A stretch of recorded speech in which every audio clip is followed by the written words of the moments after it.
Endless holocausts. Mass death in the history of the United States Empire. David Michael Smith. Acknowledgements. Introduction. Chapter 1, The Indigenous Peoples Holocaust. Chapter 2, The African American Holocaust. Chapter 3, The Workers' Holocaust. Chapter 4, From Colonial Wars to Global Holocausts. Chapter 5, The Holocausts of Pax Americana I. Chapter 6, The Holocausts of Pax Americana II. Chapter 7, Other Holocausts at Home and Abroad. Notes. Index. For Rona. For generations, capitalists, politicians, and pundits have promoted the doctrine of U.S. exceptionalism. Scores of millions of people in this country have embraced what Christian Appy has called the central tenet of American national identity, the broad faith that the United States is a unique force for good in the world, superior not only in its military and economic power, but in the quality of its government and institutions, the character and morality of its people, and its way of life. One, to be sure, many indigenous people, people of African descent, workers and others have not accepted this broad faith, but its reach and endurance has been widely recognized. However, as Sidney Lenz pointed out half a century ago, U.S. exceptionalism has always been a myth of morality, and America the benevolent does not exist and never has existed. Too, in the 1960s and 1970s, mass movements against racism and the wars in Southeast Asia exposed this myth to tens of millions of people. In the decades that followed, the deteriorating conditions of workers, growing inequality, increasingly dysfunctional governance, wars in Iraq and Afghanistan, the persistence of police brutality, the opioid crisis, and climate change further undermine this dogma. More recently, the resurgence of white supremacy, the erosion of U.S. primacy in the world, the transformation of the Republicans into a far-right party, the rise of Donald Trump, the hundreds of thousands of preventable COVID-19 deaths, and the fascist-led attack on Congress on January 6, 2021, have led many more people to abandon their illusions about this country. That the United States is a colonialist and imperialist country and empire can hardly be questioned. The conquest and near extermination of several hundred indigenous nations by European and U.S. settlers provided the land on which the contiguous United States was built, and native peoples continue to live in colonial conditions, deprived of sovereignty and self-determination. The United States also colonized Liberia, Alaska, Hawaii, Puerto Rico, Guam, the Eastern Samoan Islands, the Philippines, the U.S. Virgin Islands, and the Northern Mariana Islands. Panama, which Washington carved out of Colombia to build a transoceanic canal, and Cuba were U.S. protectorates for decades. The United States recognized the independence of Liberia in 1847 and the Philippines in 1946 and admitted Alaska and Hawaii as states in 1959, but refused to relinquish the Panama Canal Zone until 1999 and still occupies 45 square miles of land and water at Guantanamo Bay, Cuba. Today the United States officially includes not only the 50 states and the District of Columbia but also 574 federally recognized indigenous nations, the Commonwealths of Puerto Rico and the Northern Mariana Islands, the inhabited territories of Guam, American Samoa and the U.S. Virgin Islands, and 9 uninhabited islands and atolls in the Pacific and the Caribbean. 3 Residents of Washington, D.C., the Commonwealths and the inhabited territories do not have full representation in Congress. Indeed, as the U.S. Department of the Interior has stated, the Commonwealths and inhabited territories are areas in which the United States Congress has determined that only selected parts of the United States Constitution apply. For the people of American Samoa are not even recognized as U.S. citizens. The freely associated states of the Federated States of Micronesia, the Republic of the Marshall Islands, and the Republic of Palau are U.S. protectorates. 5. In addition to its long history of conquest and colonization, the United States has always energetically exploited other people's resources, markets, and labor. The enslaved labor of people of African descent fueled early U.S. economic development and the Industrial Revolution. By the 1820s, U.S. merchants were shipping opium from Turkey to China so they could sustain imports of tea, spices, porcelain, and Nankin. As Greg Grandin has noted, the Monroe Doctrine of 1823 announced to European empires that Latin America fell under Washington's exclusive sphere of influence. 6 In the mid-19th century, the mounting need to export surplus products led the U.S. empire to threaten and use violence against China, Japan, and Korea. In the last quarter of the century, intensifying industrial development and agricultural production contributed to unprecedented economic growth. By the 1890s, U.S. businesses were shipping steel, iron, oil, and agricultural machinery to foreign markets, and the export of capital had begun. During that decade, the United States replaced Britain as the world's largest economy. In 1895, Secretary of State Richard Olney, referring to South America, claimed that the United States is sovereign on this continent. 7 In stark contrast, after acquiring most of Spain's colonies in 1898, the United States demanded an open door for U.S. trade and investment in China and did not even consult its government. The U.S. empire's imperatives of expansion and accumulation have dramatically grown in the era of modern imperialism, and so has its exploitation of the resources, markets, and labor of people in other countries. As Grandin has explained, in the early decades of the 20th century, American corporations and financial houses came to dominate the economies of Mexico, the Caribbean, Central America, as well as large parts of South America. To protect its investments and promote its interests, the empire militarily intervened in the Mexican Revolution of 1910 and invaded and occupied Nicaragua, Haiti, and the Dominican Republic. Industry, agriculture, and trade grew significantly when the United States funded and armed, and then joined the Entente powers during the First World War. Afterward, the United States invaded Soviet Russia, supported the Kuomintang regime in China, and welcomed European fascism as a bulwark against communism, entering the Second World War only because the Axis powers threatened its own imperialist interests. By 1945, the United States had become the wealthiest and most powerful empire in the world. Since then, the imperium has vigorously sought to obtain the oil, strategic materials, and other resources it requires and to keep, in the words of Harry Magdoff, as much as possible of the world open for trade and investment by the giant multinational corporations. 9. These imperatives led to unrelenting confrontation with the Soviet Union and other socialist states at horrific human expense. The later collapse of most of these states, which occurred partly because of U.S. actions over the decades, made the world a more dangerous place as the empire found itself to be the sole superpower and moved to establish its presence in those and other lands. Since 1945, the United States has fought devastating large-scale wars in Korea, Vietnam, Laos, Cambodia, Iraq, twice, and Afghanistan. It has launched proxy wars on 4 continents, routinely attacked countries, overthrown and installed governments, destroyed popular movements, assassinated foreign leaders, engaged in economic sabotage, and supported its allies' violent domestic repression and acts of war against other nations.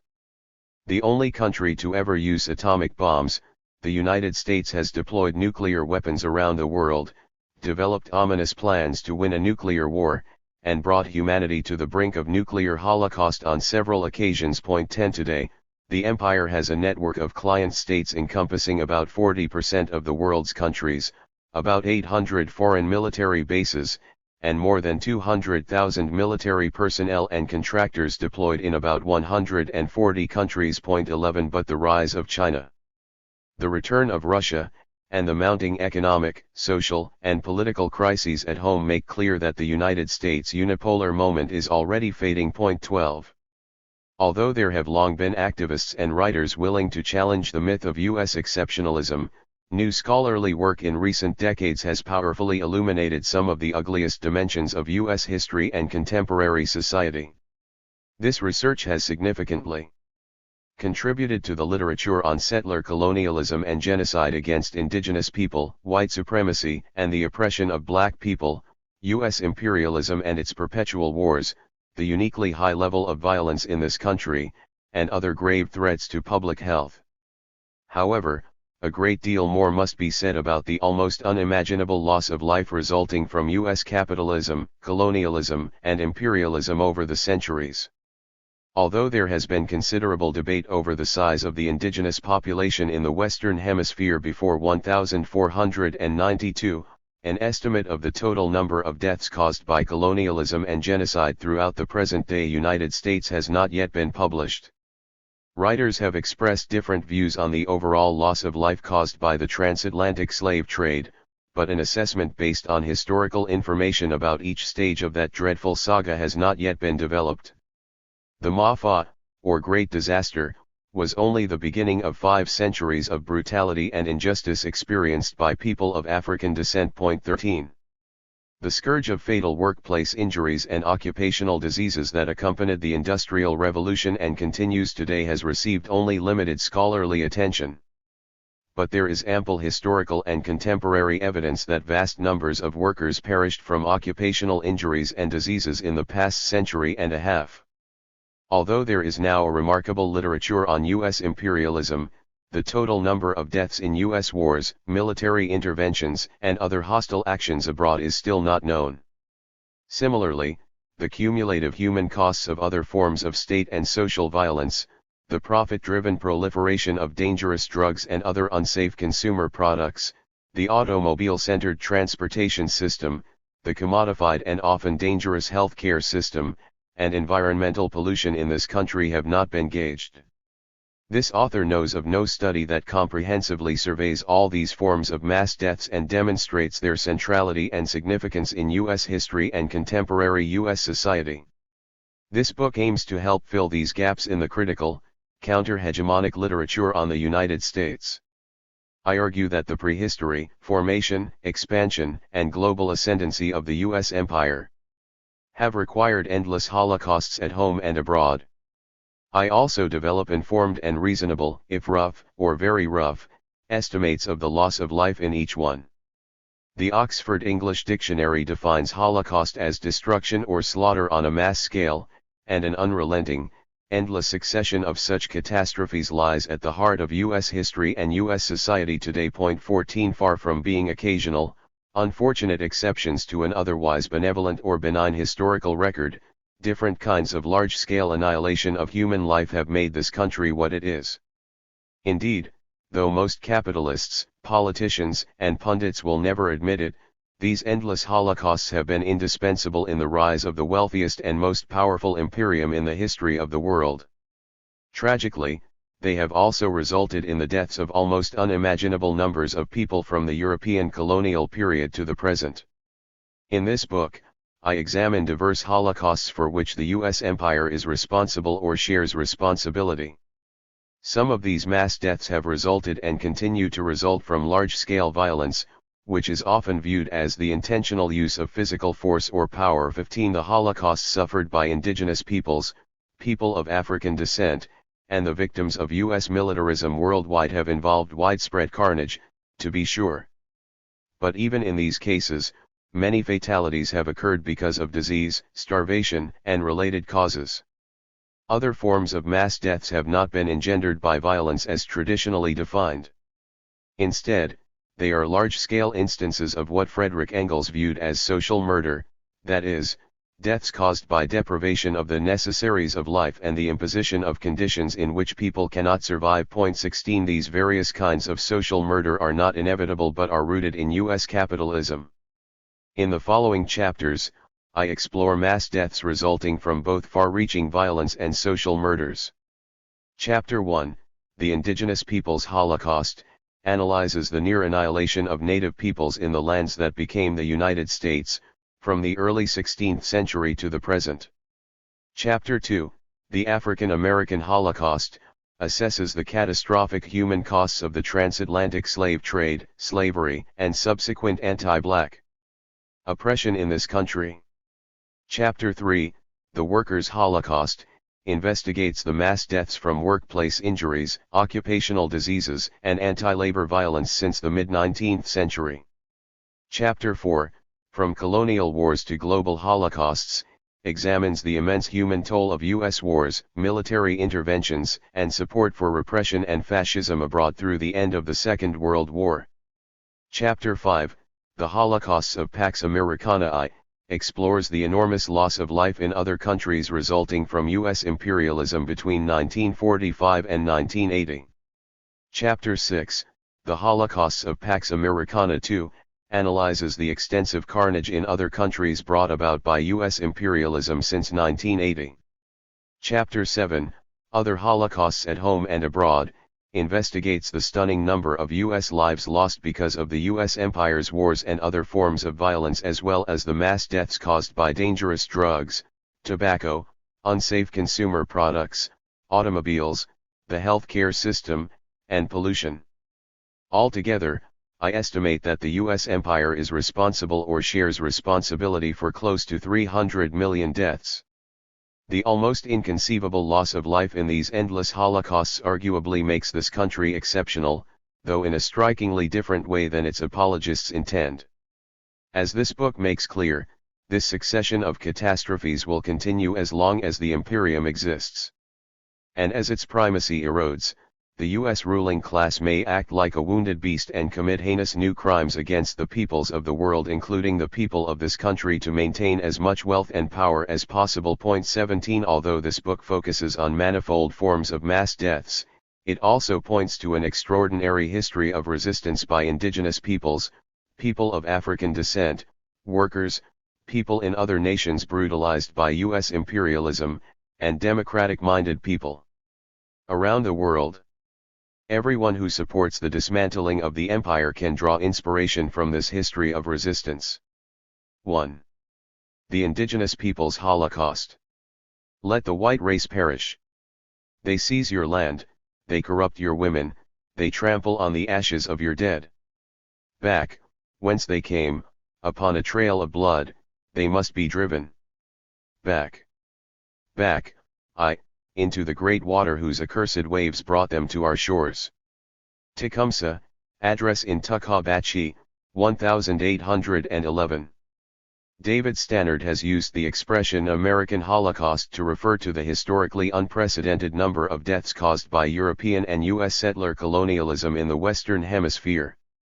Stannard has argued that this was the worst human holocaust the world had ever witnessed. It may also be viewed as the most horrific genocide in history. 2. Some contemporary scholars believe that the indigenous population of the present-day United States and the Hemisphere declined between 90 and 95% between 1492 and 1900. 3. As Russell Thornton and other researchers have explained, wars, genocidal violence, enslavement, land expropriation, forced removals and relocations, diseases, destruction of food sources, dietary changes, malnutrition, elimination of traditional ways of life, erasure of identity, and reduced birth rates contributed to this cataclysmic demographic collapse in what is today the United States. 4. Although many indigenous nations have survived and experienced a demographic recovery since 1900, various forms of violence, poor health conditions rooted in colonialism and racism, and related forms of oppression persist, and the indigenous peoples' Holocaust continues today. 5. The Americas before the Europeans. As Roxanne Dunbar Ortiz has emphasized, centuries before the arrival of Cristobal Colon, Christopher Columbus, the indigenous nations of the Western Hemisphere had built great civilizations whose governments, commerce, arts and sciences, agriculture, technologies, theologies, philosophies, and institutions were intricately developed. 6. These diverse societies ranged from the Maya of Central America, the Runa, Incas, of Western South America, and the Mexicas, Aztecs, of Mexico, to the Haudenosaunee, Iroquois, Tsalagis, Cherokees, Dine, Navajo, in the lands that became the United States. North America was a continent of nations and federations of nations. 7. Most native people lived in towns and successfully farmed, while others were nomadic hunters or hunter-gatherers. 8 A sophisticated network of roadways connected different nations and facilitated trade. 9 Although indigenous peoples in the present-day United States did not have written languages, their laws, poetry, song, dance, and ceremonies articulated their history in an oral vocabulary more complex than Europe's. 10. Howard Zinn has pointed out that in these lands human relations were more egalitarian than in Europe. 11. The European quest for wealth and threat to indigenous civilizations. An important component of what Lenz called the myth of morality is the fiction that the settlement of the English colonies that became the United States is largely a story of oppressed people seeking freedom from religious and political persecution. 12 The historical reality is strikingly different. In the first place, as Gerald Horne has pointed out, the United States is the inheritor of the munificent crimes of not only London but Madrid. 213 The Spaniards were the first Europeans to conquer, colonize, and plunder some of the lands that today constitute the U.S. empire. Some people who settled in the English colonies of North America had indeed experienced repression at home, and many more had suffered extreme privation. Signally, though, their rulers, like those in Spain and the other European countries that laid claim to vast territories in the Western Hemisphere, were primarily interested in the accumulation of wealth and the expansion of state power. It was the quest for gold, silver, and a route to the Far East that could restore trade in silk and spices that led to the initial European invasion of what came to be known as the Americas. 14. Karl Marx wrote in the first volume of Capital, the discovery of gold and silver in America and the extirpation, enslavement, and entombment in mines of the indigenous population of that continent were among the chief moments of primitive accumulation that gave rise to modern capitalism. 15 After arriving in the Western Hemisphere, the Europeans invoked the doctrine of discovery to claim these lands. This doctrine was articulated in a series of late 15th century papal decrees and used to justify the conquest and colonization of much of the planet in the centuries that followed. 16 The Europeans' aims brought them into direct, violent conflict with indigenous peoples in the Americas, as they would in the Pacific Islands, Asia, and Africa. But the expropriation of indigenous lands and the near extermination of indigenous peoples became the indispensable foundation for establishing and expanding European colonies and creating and expanding the U.S. empire. The size of the indigenous population. The island that the Taino, Arawak, people called Guanahani in the present-day Bahamas, where Colón landed in 1492, was not heavily populated.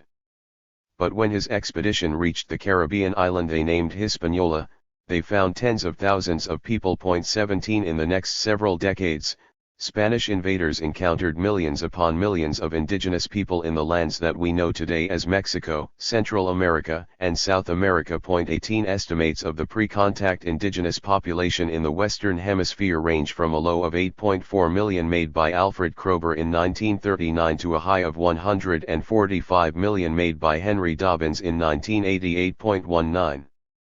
Stannard has estimated that approximately 100 million native people lived in the Americas in 1492, and Ward Churchill has suggested that the number may have been about 125 million. 20 For decades, Russell Thornton estimated that the population in the hemisphere was about 75 million, but recently he indicated that the actual number might have been closer to 60 million. 21 In 2019.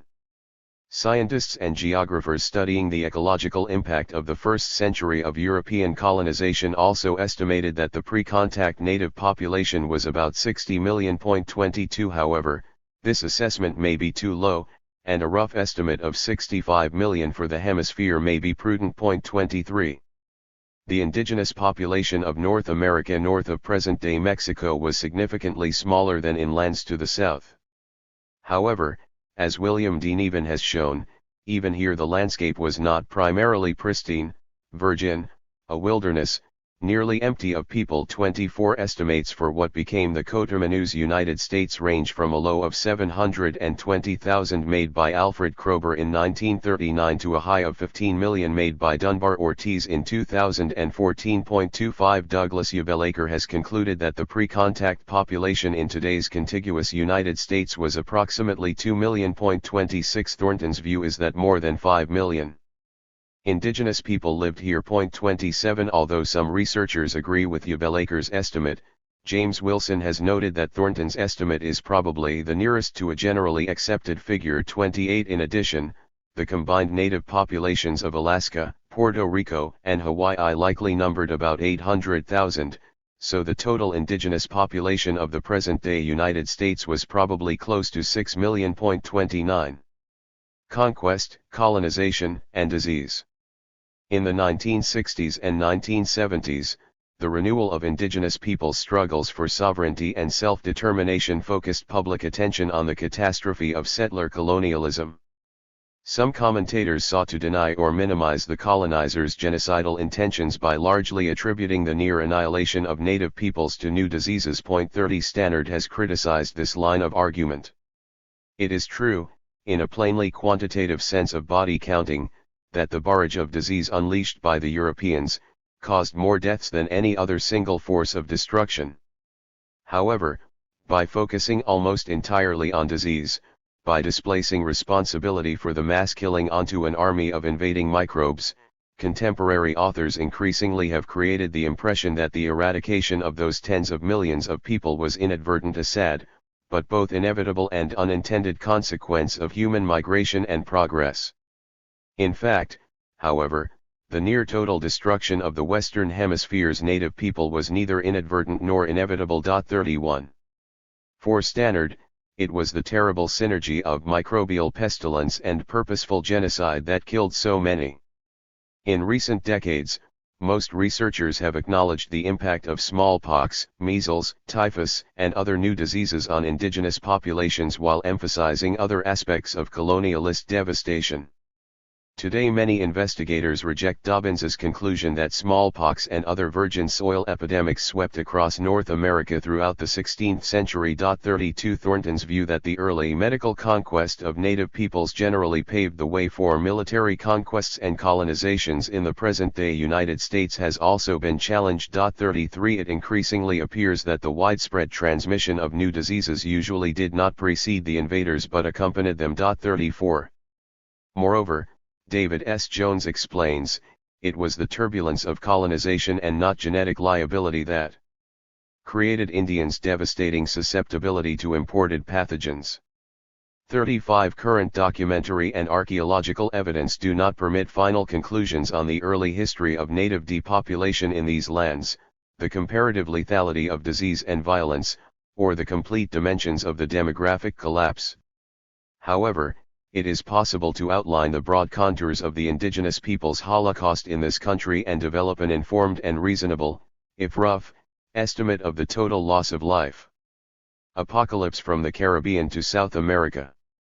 The apocalyptic consequences of the European invasion became clear soon after Colón's arrival on Hispaniola in late 1492.36. The Spaniards began enslaving thousands of Taino people and forcing them to work in gold mines and on plantations. 37 Bartolomé de las Casas, a conquistador turned priest, condemned the invaders' widespread murder and torture. 38 Fernández de Oviedo, a conquistador who became the official historian of Spain's Caribbean colonies, admitted that he and his compatriots were responsible for innumerable cruel deaths, as uncountable as the stars. 39 Although some analysts have suggested that smallpox erupted on Hispaniola in 1507, there is little evidence of this. 40 However, violence, enslavement, exhaustion, famine, and disease reduced the island's population to about 250 people by 1540. 41 Colón's lieutenant,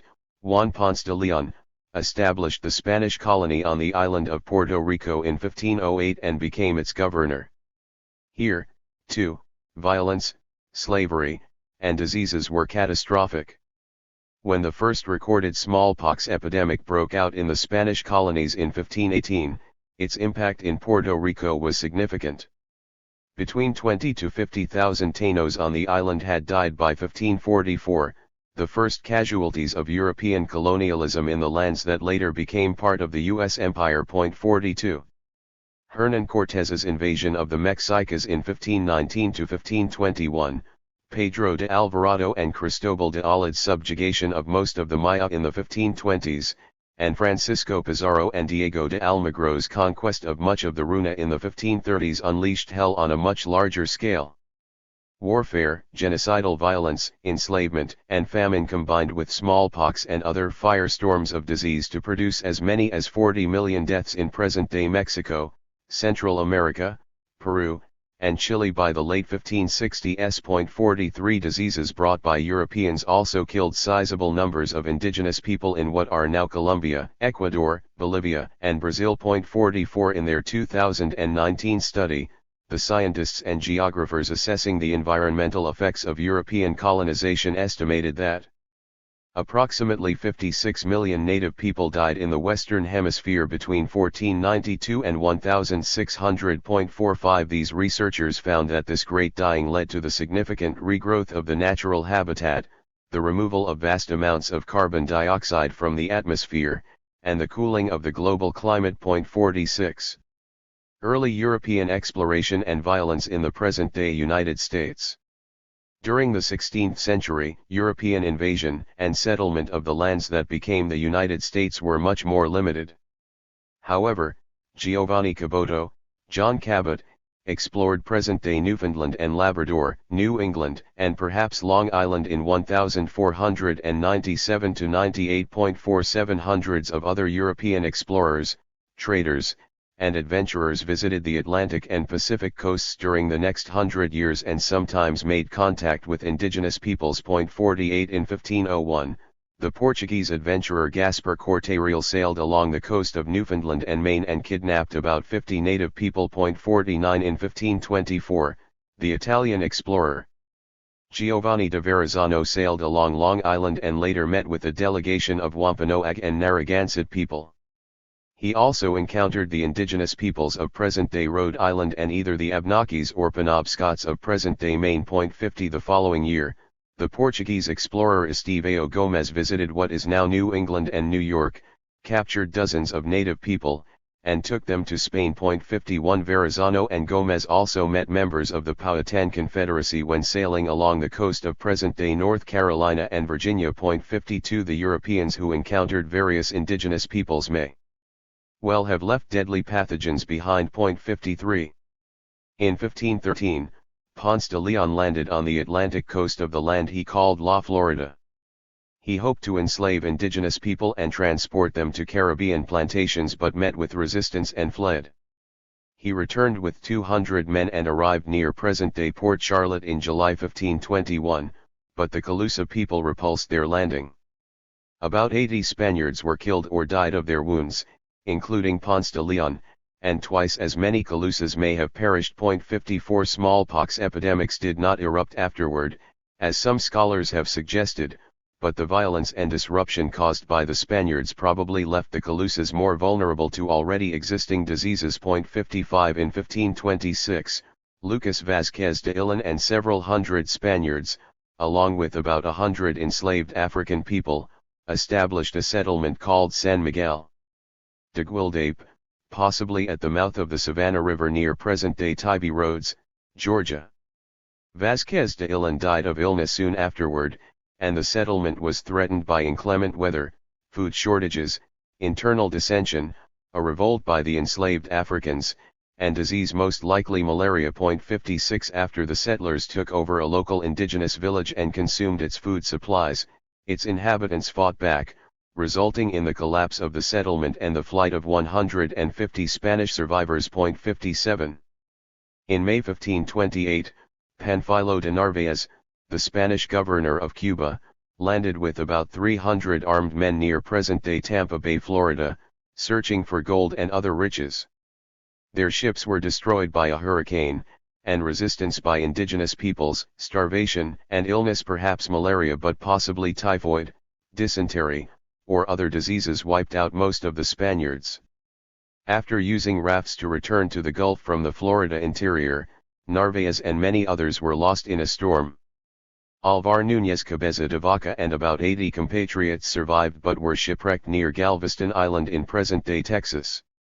New bouts of disease killed many of the survivors. 58 Soon afterward, indigenous people in the area began to die, chiefly from a dysentery-type disease that could have been caused by the Spaniards defecating and urinating in local drinking water or in aquatic areas where indigenous peoples gathered clams or oysters. 59 The first known epidemic in present-day Texas, probably cholera, struck the Karankawa people in 1528.60. During the next 6 years, only Cabeza de Vaca and 3 others survived.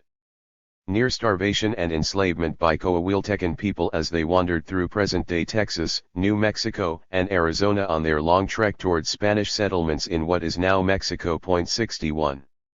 Spanish invasions of the southeast and the southwest. In May 1539, Hernando de Soto brought about 600 soldiers, enslaved indigenous and African people, 200 horses, and 300 pigs to present-day Tampa Bay. For the next 4 years, De Soto's expedition traveled through what is now Florida, Georgia, the Carolinas, Tennessee, Alabama, Mississippi, Arkansas, Texas, and Louisiana while looking for gold. 62 As the Spaniards proceeded, they invaded native villages, stole their food, and enslaved more people. 63 They also left a trail of indigenous bodies in their wake, beginning with about 40 Temucas killed in the Battle of Two Lakes in Florida in September 1539.64. In October 1540, De Soto's forces killed as many as 3,000 mobile warriors led by Tuscaloosa in a battle at Mabila in present-day Alabama. 65 Fighting in what is today Mississippi and other areas in 1541-42 resulted in hundreds more native deaths. 66 De Soto became ill and died in May 1542. Less than half of his expedition survived and reached Spanish settlements in present-day Mexico in September 1543.67. The expedition did not introduce smallpox or measles, but it resulted in widespread destruction and destabilization, increased local susceptibility to existing diseases, and likely spread malaria throughout the region. 68 These developments marked the beginning of a significant decline of the native population in the southeast during the following century and a half. 69 In July 1540, Francisco Vázquez de Coronado arrived in what is today New Mexico with about 350 soldiers and about 1,300 indigenous allies. They entered the lands of the Pueblo people searching for gold and proceeded to destroy 13 villages and kill several hundred inhabitants within a year. 70 Coronado then led his expedition into what are now Texas, Arizona, Oklahoma, and Kansas but never found gold and returned to present-day Mexico in 1542.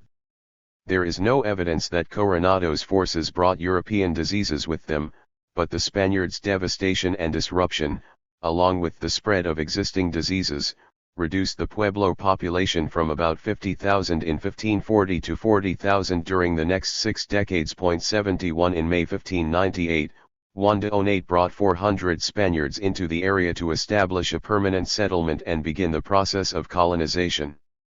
In January 1599, after inhabitants of Acoma resisted, the Spaniards sacked the town, killed about 800 people, and enslaved many others. 72 In the winter of 1601, the Spaniards burned 3 Tampiro towns and killed about 900 people. 73 With the onset of colonization, smallpox, measles, and other European diseases also began to appear and soon proved to be devastating. 74 The first permanent Spanish and English settlements.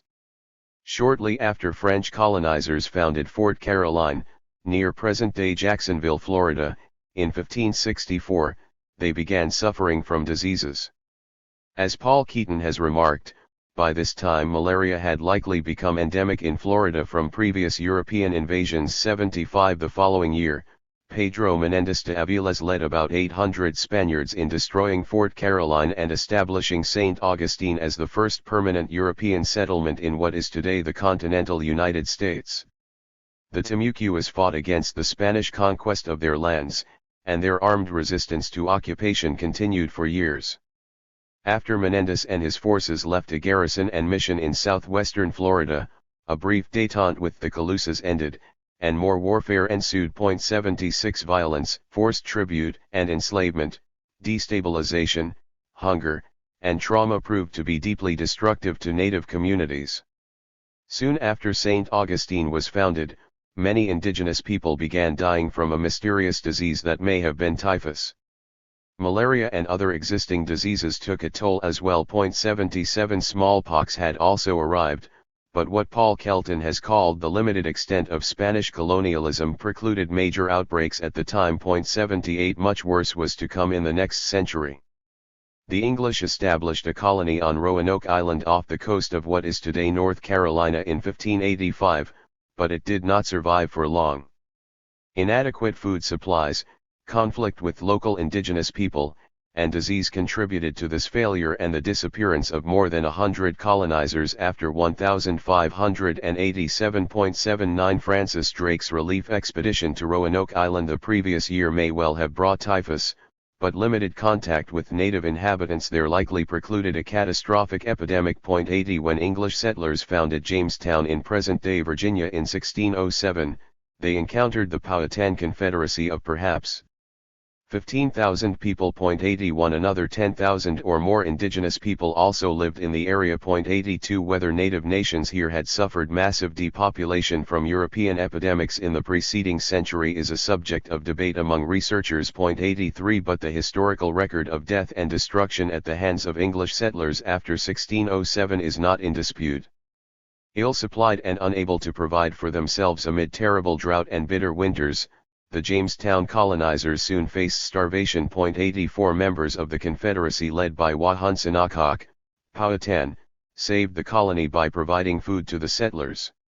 However, the colonizers soon began stealing their corn and attacking their villages. 85 Early wars, enslavement, and disease in the Southeast. The Powhatans ended trade with the settlers and laid siege to Jamestown, which resulted in 160 deaths from hunger and disease in the winter of 1609-10. Scores of other settlers and Powhatan people were killed in battle before hostilities ended in 1614. 86 An epidemic, possibly related to malnutrition, erupted in 1617 and resulted in many more deaths among native people than settlers. 87 War broke out again in 1622. Now led by Opechancanough, the Confederacy's attacks on several English settlements along the James River left about 350 people dead. 88 The colonizers, in turn, poisoned about 200 indigenous people at what was announced as a peace conference in 1624. 89 The following year, the settlers killed about 1,000 Pamunkey members of the Confederacy and destroyed their town. 90 A treaty in 1632 ended the fighting but not for long. In 1644, as the colonizers expanded their domain, Opechancanoug's forces attacked them and killed between 400 and 500 people. 91 The settlers, now numbering about 8,000, struck back forcefully, killing Opechancanough and destroying the Powhatan resistance. 92 The subsequent growth of English settlements in Virginia and Maryland was disastrous for local indigenous nations. Continuing violence, trauma, starvation, and disease led to many more native deaths. 93 Conflict with Susquehannock, Conestoga, people and the rebellion against colonial authorities led by Nathaniel Bacon resulted in about 300 deaths in Virginia in 1676 to 77.94. By this time, English settlers had been trading guns and manufactured goods for deerskins and people captured by native allies for more than 2 decades. 95 The relentless demand for labor in the Europeans' Atlantic colonies led to the growth of the slave trade. 96 As Kelton has noted, by 1698 a thriving exchange network linked British colonies and native communities from the James to the Savannah and from the Atlantic to the Mississippi. 97 The slave trade significantly changed the social landscape and the enormously increased volume of human traffic provided a new conduit for spreading acute infectious disease. 98 What Kelton calls the Great Southeastern Smallpox Epidemic of 1696 killed tens of thousands of native people throughout the region by 1700. 99 By the turn of the century, only about 2,000 Powhatans and other indigenous people remained alive in Virginia. 100 The combined horrors of colonialism likely caused more than 100,000 native deaths in the Southeast between 1685 and 1715. 101 Early wars, enslavement, and disease in the Northeast. In 1608, the French explorer Samuel de Champlain founded Quebec. For almost a century, French traders exchanged guns, metal and glass goods, brandy, and foodstuffs for moose hides and, more recently, pelts with the Mi'kmaq nation of what is today Nova Scotia. 102 Dietary change, malnutrition, excessive alcohol consumption, and increased susceptibility to disease had killed thousands, more likely, tens of thousands of Mi'kmaq by the early 1610s. 103 The subsequent expansion of the French fur trade with the Wendat, Huron, in present-day Ontario led to the spread of disease and the arming of these native allies for attacks on the Haudenosaunee Confederacy, some of whom lived in what is today New York State. In the 1630s, smallpox killed as many as 10,000 Wendats, and hundreds of others died in battles. 104 About 10,000 Haudenosaunee people also perished from smallpox in the same decade. 105 The Wendats eventually lost their ancestral homelands, and many of them migrated to other lands, including the present-day United States. 106 After the Anoka, Illinois, Confederacy began trading goods and captives with the French, they lost between 7,500 and 17,500 people to calamitous epidemics and war with the Haudenosaunee and Meskwakes, Fox. 107 Many members of these nations also died in wars with the French and their native allies. 108 In 1620, English settlers founded Plymouth Colony in present-day Massachusetts. 4 years before their arrival, an acute epidemic had killed thousands, perhaps tens of thousands of Wampanoag, Pawtucket, Abenaki, and Massachusetts people along the coast. 109 In 1624, the Dutch established a settlement at New Amsterdam in what is now Manhattan. In 1630, the English founded Massachusetts Bay Colony near present-day Boston. 3 years later, a smallpox epidemic devastated the indigenous nations in the areas near the English settlements and the Pequots and Mohegans in what became Connecticut and the Haudenosaunee in present-day New York State. Tens of thousands of native people died, as did a much smaller number of settlers. 110 Other diseases followed, as did violent conflicts.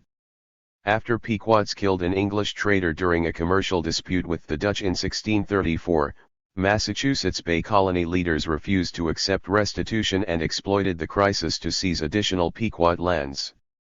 The colonizers launched what Dunbar Ortiz has called the hideous War of Annihilation. 111 The Pequot War of 1636–37 resulted in 1,500 to 1,800 native deaths. 112 Between 1643 and 1645, Dutch settlers sought to exterminate Lenapes, Delawares, and other indigenous peoples who resisted encroachments on their land and refused to pay tribute.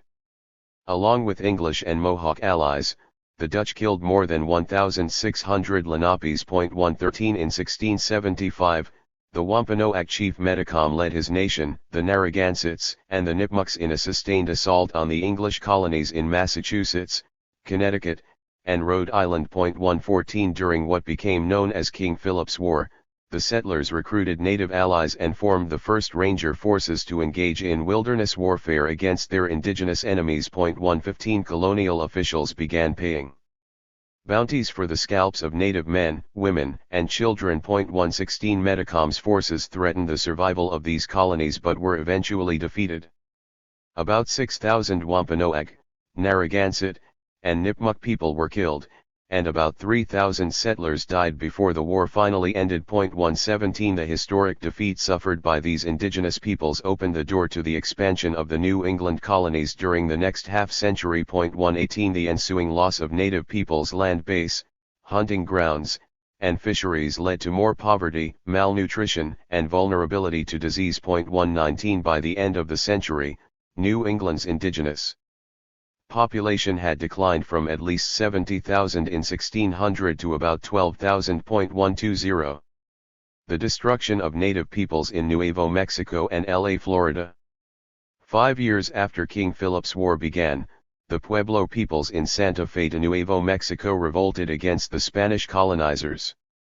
For 8 decades, these invaders had subjected the Pueblo to violence and abuse, required tribute or labor from them, promoted the slave trade, and benefited from their impoverishment. 121 During this time, smallpox, typhus, and other diseases had greatly diminished the native population. 122 When the Pueblo rose up in 1680, they lost about 300 people but killed about 400 Spaniards and forced the surviving settlers to flee to El Paso. 123 9 years later, soldiers led by the Spanish governor attempted to reconquer the region.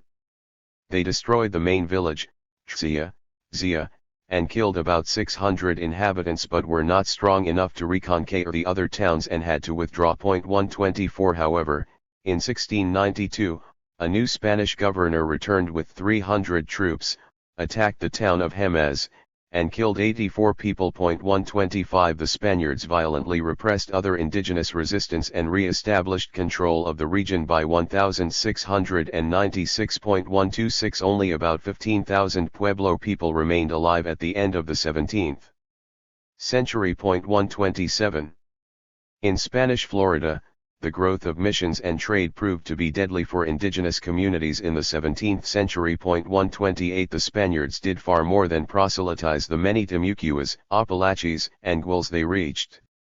As in the southwest, the Spaniards required tribute and labor by natives, which, combined with dietary changes, malnutrition, and poor health, reduced their resistance to diseases. 129 At the same time, Spanish colonialism also removed buffer zones that had previously separated the Timucuas, the Apalaches, and the Guels, and these communities became links in a chain of supplies traveling to and from St. Augustine, and from other countries and other colonies. 130 This transformation of the social landscape in Florida fostered the transmission of European pathogens to indigenous communities, and the results were devastating. 131 Beginning in 1617, smallpox and other epidemics struck natives repeatedly, killing perhaps scores of thousands. 132 Decades later, slave raids by English settlers from the Carolina colony and their indigenous allies struck new blows against the natives of Florida. 133 By the mid-18th century, the Timucuas, Apalaches, Guels, and other original inhabitants of Florida had been virtually wiped out. 134 From King William's War to the Yamasee War, many indigenous people died during the four colonial wars fought by England, Britain after the Act of Union in 1707, France, and Spain for control of North America between 1689 and 1763. During King William's War of 1689–97, the first colonial war between the English and the French, between 2,000 and 6,000 members of the Haudenosaunee Confederacy perished when French and Allied native forces destroyed their villages during the conflict. 135 Hundreds of other indigenous peoples allied with France also died. 136 By the time that representatives of 40 indigenous nations met in Montreal in 1701 to end long-standing hostilities among themselves and with the French, war and diseases had already substantially reduced their numbers. 137 During Queen Anne's War of 1702–1713, which pitted the English against the Spaniards and the French, native peoples suffered the greatest. 138 In 1703–1704, English settlers and Muskogee, Creek, allies killed more than 1,100 Apalachee people in Spanish missions in Florida and enslaved several thousand others. 139 As Gary Clayton Anderson has pointed out, the war left virtually all of Spanish Florida in ruins and the lands of the Indians nearly vacated. 140 In 1712, a contingent of French troops and several hundred Ottawa and Potawatomi fighters near Detroit killed about 1,000 Meskwakes and Mascoutins, whom they viewed as potential British allies. 141 By then, the Tuscaroras in North Carolina had begun to fight back against the British settlers who were seizing more of their lands and spreading deadly diseases. During the Tuscarora War of 1711–13, more than 220 settlers and soldiers and 35 Yamasee allies perished. 142 About 1,400 Tuscaroras and allied Coreys died, and another 1,000 were enslaved. 143 Most Tuscarora survivors migrated to New York and became part of the Haudenosaunee Confederacy. 144 The Yamasees, who had already lost many people to smallpox and other epidemics, soon learned that their alliance with the colonizers provided little benefit. 145 After settlers and speculators began taking control of their lands in South Carolina and colonial traders' fraud and brutality mounted, the Yamasees acted to defend themselves. During the Yamasee War of 1715-18, they joined with Muskogees, Catawbas, Appalachians, and other indigenous peoples to attack colonial settlements. Together, the indigenous forces killed about 400 settlers, but about 300 Yamasees died or were enslaved. 146 Yamasee survivors fled to what is now Georgia and Florida. The massive indigenous depopulation in the southeast largely ended the British trade in captured natives and led them to increasingly rely on the labor of enslaved Africans. 147. New French aggression from the Great Lakes to Mississippi. A decade after the Yamasee War, French colonizers and their allies struck new blows against indigenous people in present-day Wisconsin, Illinois, and Mississippi.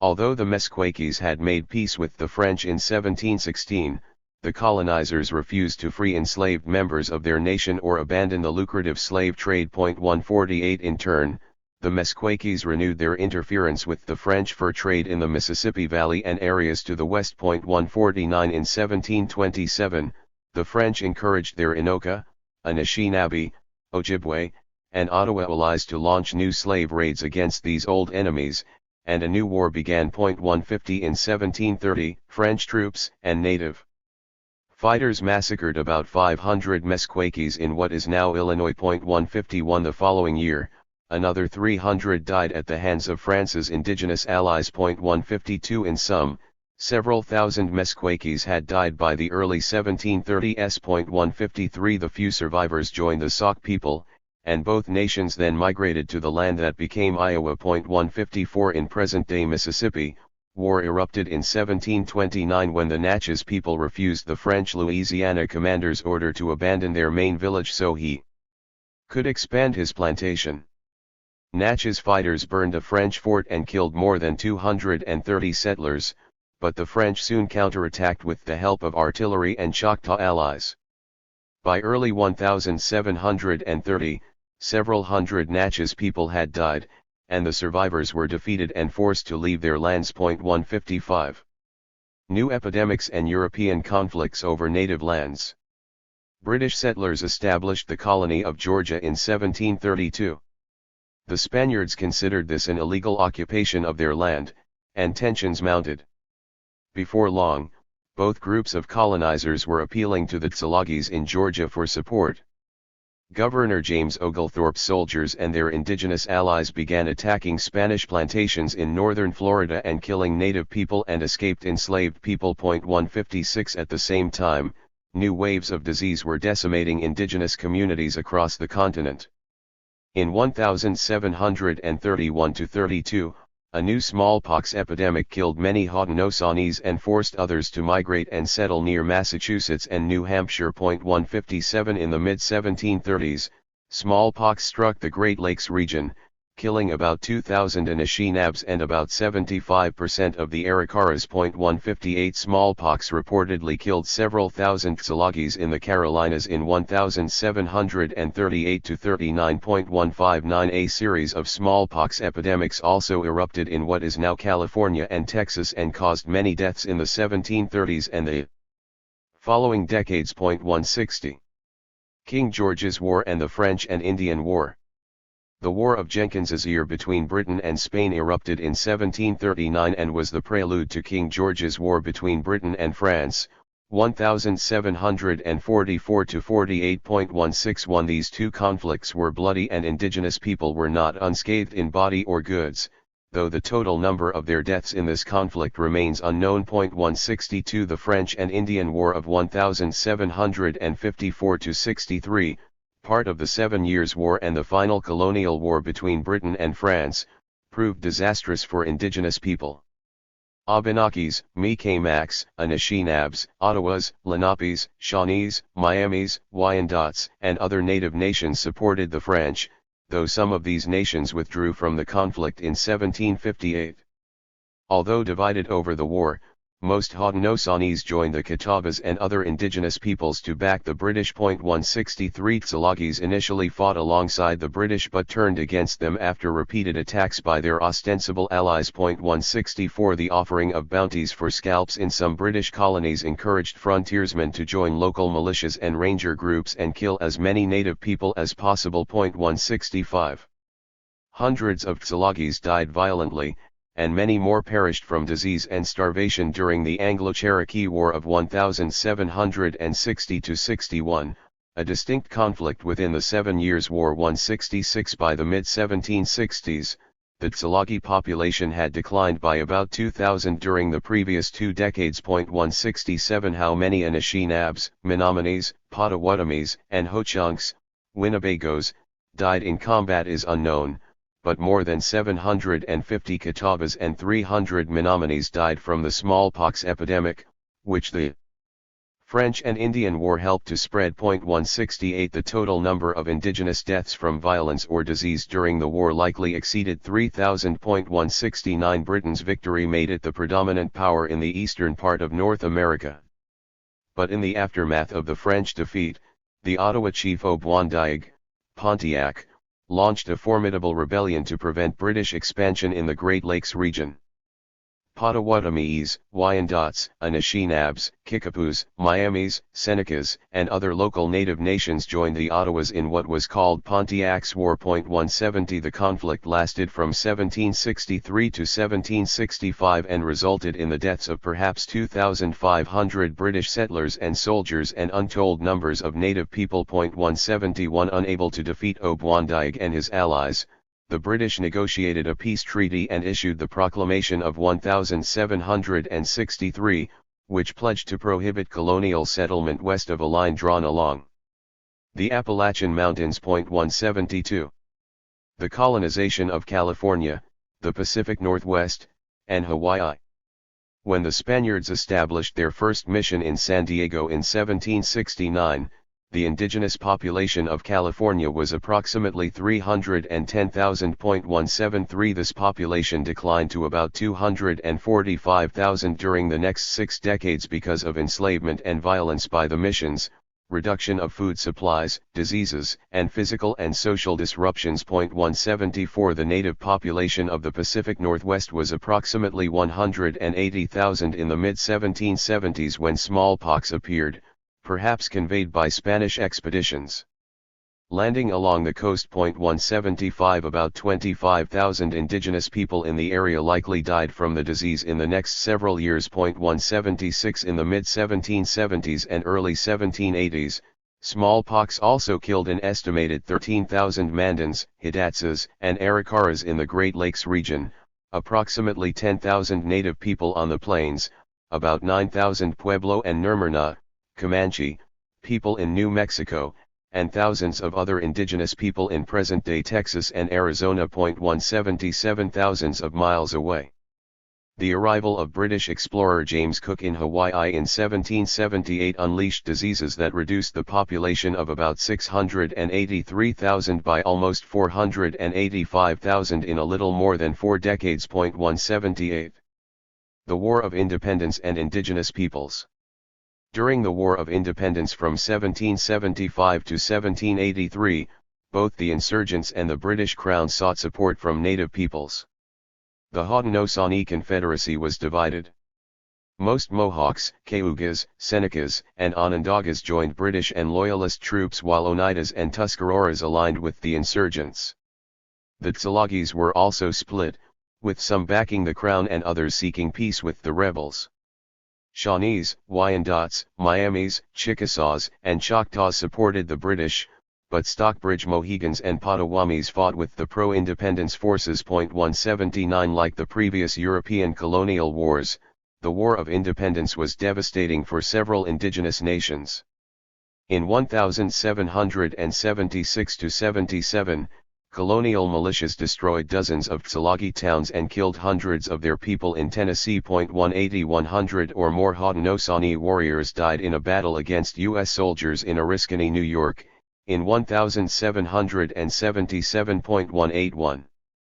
The new U.S. government signed a peace treaty with the Lenapes to obtain their support during the conflict but did not honor it for long, setting an ominous precedent. 182 In 1778, Major General John Sullivan's troops burned dozens of Haudenosaunee towns in New York and killed between 473 and 580 people. 183 The loss of their homes and food supplies led to thousands of other Haudenosaunee deaths. 184 In March 1782, a Pennsylvania militia massacred almost 100 Lenape people in Gnadenhutten, Ohio, and the colonizers committed other massacres elsewhere. 185 Close to 6,000 indigenous people died because of the War of Independence. 186 U.S. expansionism and war in the Old Northwest, Kentucky, and Tennessee. The 1783 Treaty of Paris ended the war and recognized the independence of the United States. But as Dunbar-Ortiz has emphasized, this did not end military actions against indigenous peoples but rather was a prelude to unrestrained violent colonization of the continent. 187 Although Russia established a settlement in Alaska in 1784 and Spain still claimed much of North America, it was the United States, the first new nation to free itself from European rule, that successfully built a new empire in the following decades. 188 The newly independent U.S. government immediately demanded land cessions from the Haudenosaunee and indigenous nations in the Ohio River Valley. In the mid and late 1780s, large numbers of U.S. settlers moved into the western frontiers of New York and Pennsylvania, the old Northwest Territory ceded by Britain, the part of Virginia now known as Kentucky, and other areas inhabited by native peoples. 189 In response to the demands for land cessions and the influx of settlers, about a dozen indigenous nations formed an alliance to defend themselves and their homes. 190 Although a small number of native leaders signed concessionary treaties with the U.S. government, most did not, and some began attacking settlers. 191 In 1786–87, U.S. soldiers and militias burned several indigenous towns and killed hundreds of their people in Ohio country. 192 By 1789, Miami, Shawnee, and other native fighters had killed approximately 1,500 settlers in the region. 193 President George Washington ordered a massive military campaign that led to a conflict known as Little Turtle's War, or the Northwest Indian War of 1790–95. In two battles in Indiana Territory in late 1790, the Miamis led by Little Turtle and the Shawnees led by Blue Jacket defeated U.S. forces sent to subdue them, killing more than 180. 194 The following year, a large native army killed more than 600 soldiers and militia and about 200 camp followers at the U.S. post at the Wabash River in Ohio. 195 Indigenous warriors usually prevailed in intermittent skirmishes during the next 2 years.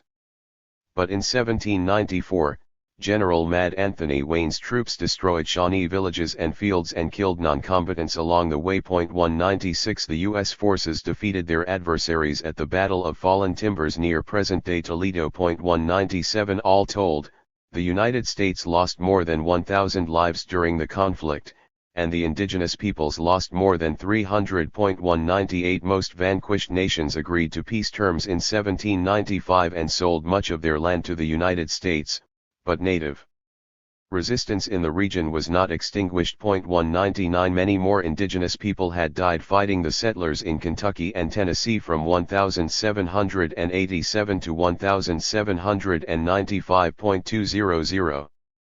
Growing threats to native peoples in the early 19th century.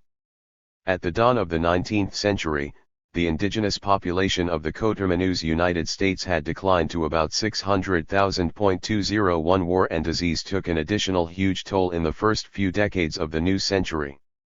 A new smallpox epidemic in 1801 to 1802 ravaged much of the central part of the continent, killing many Omahas, Poncas, Otos, Arikaras, Hidatsas, Mandans, Crows, and other natives. The epidemic spread to the Pacific Northwest, New Mexico, and Texas as well, and thousands of indigenous people died in these areas in the next several years. 202 By this time, as Dunbar-Ortiz explains, land speculators aiming to profit from sales of occupied indigenous lands, slave owners requiring vast swaths of land for cash crops, and settlers seeking new lands fueled a new era of relentless U.S. expansionism. 203 During his 2 terms as president, Thomas Jefferson threatened violence, authorized bribes, and exploited mounting native problems with debt and alcohol to obtain about 200,000 square miles of indigenous lands through 32 treaties. 204 Moreover, after purchasing the Louisiana Territory from France in 1803, Jefferson began to support the removal of native peoples from the southeastern United States to areas west of the Mississippi River. 205 The Wars of 1812. As in the War of Independence, indigenous people fought on both sides of the War of 1812.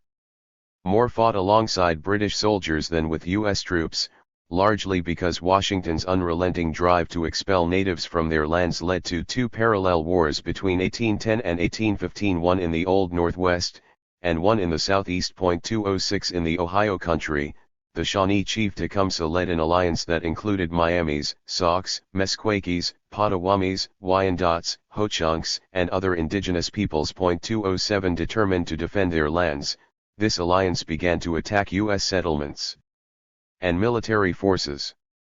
In November 1811, soldiers and militia members defeated Tecumseh's forces at Tippecanoe Creek in present-day Indiana. Almost 120 combatants died in the battle. 208 Indigenous fighters killed more settlers in the first half of 1812, but some native nations were afraid to join his alliance. After the War of 1812 began, Tecumseh aligned with the British. His forces seized Fort Dearborn near present-day Chicago, helped the British capture Detroit, and killed a total of about 500 U.S. soldiers, militia members, and settlers. 209 But Tecumseh died in the Battle of the Thames in Ontario in October 1813. Thousands of other indigenous warriors and non-combatants perished in the coming year, while others returned to their homes afterward, concluding that the much larger and better armed U.S. forces could not be defeated. 210 The Creek War and the invasion of Florida. The Creek War of 1813-14 in the southeast was also a ferocious conflict. Militant Muskogees, called Red Sticks because of their red war clubs, began attacking settlers in Georgia, Alabama, and Tennessee in 1812. They also attacked Muskogee accommodationists aligned with the U.S. government. 211 The Red Sticks found considerable support among the Seminoles and communities of African Americans who had escaped slavery in northern Florida. 212 In August 1813, the Red Sticks destroyed Fort Mims in present-day Alabama, killing as many as 300 soldiers and settlers while losing as many as 200 fighters. 213 3 months later, soldiers and militia members killed about 500 militant Muskogees in 2 battles. Between late November 1813 and late January 1814, U.S. forces and Muskogee allies killed another 500 Red Sticks. 214 In March 1814, General Andrew Jackson's forces killed more than 800 Muskogee fighters, women, and children at Tohopeka, or Horseshoe Bend, on the Tallapoosa River in Alabama. 215 Jackson's approval of the murder of non-combatants and mutilation of native bodies made clear that he was indeed a genocidal sociopath. 216 Altogether, around 2,000 Red Sticks died in combat, and many others died from starvation and disease during the war, while about 700 U.S. soldiers and settlers perished. 217 Between 7,500 and 11,000 native people died because of disease, combat, and related causes in the wars of 1812. 218 The subsequent peace treaty required the Muskogees, including those allied with the United States, to cede approximately 36,000 square miles in Georgia and Alabama. 219 As Jeffrey Osler has noted, the defeat of the indigenous peoples in the Old Northwest and the Southeast accelerated the process of Western settlement and encouraged ever more aggressive designs on the territory of native nations. 220 The U.S. government soon turned its attention to the Seminoles, African Americans, and Red Stick refugees in northern Florida. Officials in Washington were determined to crush indigenous resistance, re-enslave the black people, and replace the Spanish as the dominant power in Florida. 221 In July 1816, soldiers and sailors and Muskogee allies attacked Negro Fort, a fortress inhabited largely by African Americans and some Seminoles. The destruction of Negro Fort was the opening battle in the First Seminole War of 1816–18 and resulted in more than 270 African American and Seminole deaths. 222 In November 1817, after a few other small but deadly confrontations, the Seminoles killed 46 soldiers and family members on a boat on the Apalachicola River. 223 In the spring of 1818, Jackson's troops and allies destroyed several Seminole towns, killed about 40 indigenous people in a Red Stick village on the Econfina River, and seized 2 Spanish forts. 224 Spain ceded Florida to the United States the following year. The forced removal of indigenous peoples from the eastern United States. Although Russia had established Fort Ross north of San Francisco in 1812 and begun to exploit native peoples' labor, its reach was quite limited, and it withdrew from the area in 1841. 225 In 1821, the people of Mexico won their independence from Spain, yet this hardly entailed liberation for the indigenous peoples there. 226 However, the most significant threat to the native population on the continent continued to come from the expanding U.S. empire. Dunbar Ortiz has explained. Between 1814 and 1824, 3/4 of present-day Alabama and Florida, a third of Tennessee, a fifth of Georgia and Mississippi, and parts of Kentucky and North Carolina became the private property of white settlers. 227. Support for the relocation of all indigenous peoples west of the Mississippi River grew in this country. Southern political leaders wanted native lands to build the slave labor empire and use enslaved people to produce cotton for global markets. 228 Northern political leaders supported the removal of indigenous peoples from their region because their free labor empire required new lands for speculators, canal developers, miners, and farmers, and for discontented urban workers. 229. Jackson became president in 1829 and was committed to the expulsion of natives from their remaining lands in the East.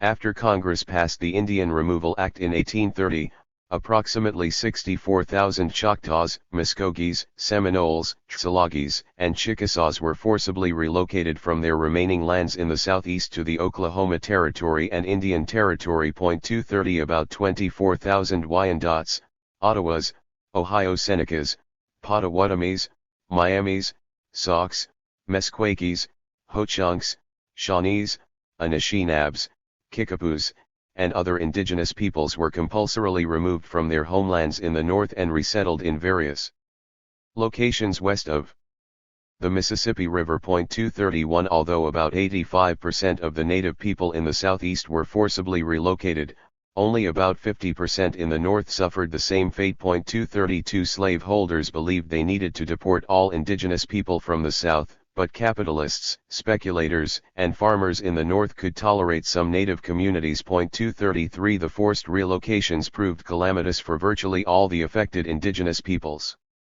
Trails of Tears and Death. One Choctaw chief described the removal of his people from Mississippi to present-day Oklahoma in 1831–33 as a trail of tears and death. 234 Approximately 2,500 Choctaws died from exposure, malnutrition, and disease while being deported or soon afterward. 235 In 1832, a group of Saukes, Meskwakes, and allies led by the Sauk leader Black Hawk fought against their forced relocation from Illinois and Wisconsin. The Black Hawk War lasted several months and resulted in the deaths of as many as 600 indigenous people and about 70 U.S. fighters, but did not prevent the natives' removal. 236 The deportation of most Muskogees from Alabama occurred between 1834 and 1836, and Washington relied on state militia members and volunteers to capture or kill those who had fled to southern Alabama and western Florida. Approximately 4,500 Muskogees died during the removal process. 237 In Florida, the Seminoles' resistance to forced removal led to the Second Seminole War between 1835 and 1842. About 2,000 soldiers, militia members, and non-combatants died. 238 But the much larger U.S. forces killed about 700 Seminoles, deported sizable groups amid the hostilities, and finally prevailed. 239 As many as 1,300 Seminoles died while being removed from their homeland. 240 The U.S. government began relocating Tsalagi people from their remaining lands in Georgia and Alabama in 1834, but most of the removal occurred in 1838–39.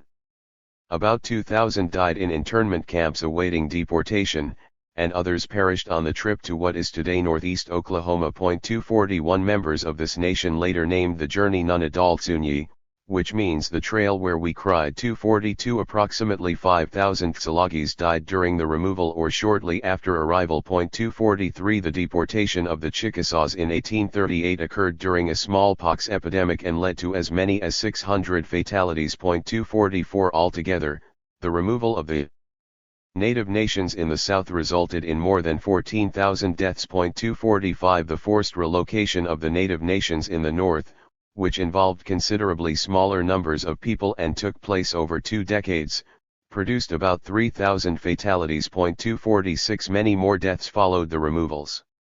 By 1860, the relocated southern Native nations had lost another 10,000 people, and the relocated northern Native nations had lost another 9,000 people. 247 In addition, about 3,000 Omahas, Oto-Missourias, Osages, Iowas, and Kansas, Kaws, who already lived in what Osler has called zones of removal, perished between the 1840s and 1860. 248 Disease, war, and genocide, the Great Plains, Texas, and California. War and disease brought by the colonizers were also laying waste to indigenous nations in other parts of the continent. By the 1830s, the Nurmurna population had already declined by approximately 20,000 in the previous several decades, primarily because of disease. 249 In the early 1830s, as many as 10,000 Pawnees died in an epidemic. 250 Then a massive outbreak of smallpox occurred along the Missouri River between 1836 and 1840 and spread to other regions. 251 The Mandans were almost entirely wiped out, and losses were suffered by Piegans, Blackfeet, Bloods, Akiraras, Hidatsas, Pawnees, Osages, Crows, Assiniboines, Kiowas, Ho-Chunks, and the Sioux peoples. 252 Farther south, the epidemic also killed many Apaches, Nurmurnas, and Cayusas, and reached New Mexico and Texas. 253 Altogether, at least 17,000 indigenous people, and possibly thousands more, died from smallpox in the central part of the continent between 1836 and 1840. 254 In the 1830s, an outbreak of malaria killed perhaps 18,000 Chinooks and Calapuyas in present-day Oregon. 255 The indigenous population of present-day Texas may have numbered in the hundreds of thousands before the European invasion, but was reduced to between 40 and 50,000 by 1830. 256 The spread of new diseases, wars with Spanish, Mexican, and U.S. settlers, malnutrition, and starvation had contributed to much of the depopulation. 257 Some native nations had become extinct or migrated by this time, but others had arrived in the area. 258 In the 1820s and 1830s, hostile settlers forced the Karankawas and Tonkawas out of the lower Brazos and Colorado River valleys, killing about 100 in the process. 259 In 1836, the rebellion against Mexico by settlers and enslavers from the United States succeeded, and the Republic of Texas was created. 2 years later, Texas President Mirabeau-Lamar announced a campaign to exterminate or expel indigenous peoples. 260 The Texas Army and the newly formed Texas Rangers defeated and expelled the Kickapoos in 1838 and the Tsalagis and their allies in 1839. Several hundred natives died during the fighting and subsequent flight. 261 Caddos and Wichitas were also forced to leave their homelands. In 1839–40, Texas forces attacked the Nurmurnas, Kiowas, and Apaches, killing hundreds and leaving even larger numbers to die from exposure or starvation. 262 Aggression against natives continued after Texas became part of the United States in 1845. In California, malaria and smallpox killed about 60,000 indigenous people in the 1830s and early 1840s. 263 What Sherburne Cook called endemic disease, armed conflict, and destruction of food supply caused another 40,000 deaths by the mid-1840s. 264 The gravely reduced native population of about 145,000 suffered even more catastrophe after the U.S. government, pursuing its putative manifest destiny, wrested control of California from Mexico during the War of 1846-48. 265 The discovery of gold in 1848 brought about 80,000 new settlers to the territory before it became a state 2 years later. 266 By 1860, more than 362,000 people lived in California, but the indigenous population was rapidly declining. 267 As Benjamin Madley has documented, between 1846 and 1873,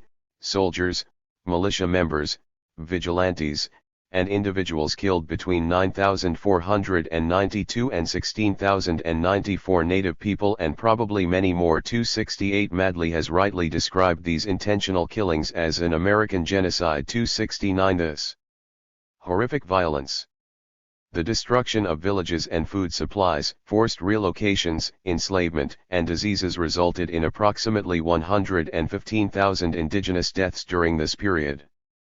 The Ashimai, Atsugwi, Klamath, Atagzum, Luisino, Maidu, Modoc, Nongatal, Paiute, Pomo, Shasta, Taloa, Wintu, Wiyat, Yana, Yuki, Yurok, and other peoples sustained grave losses.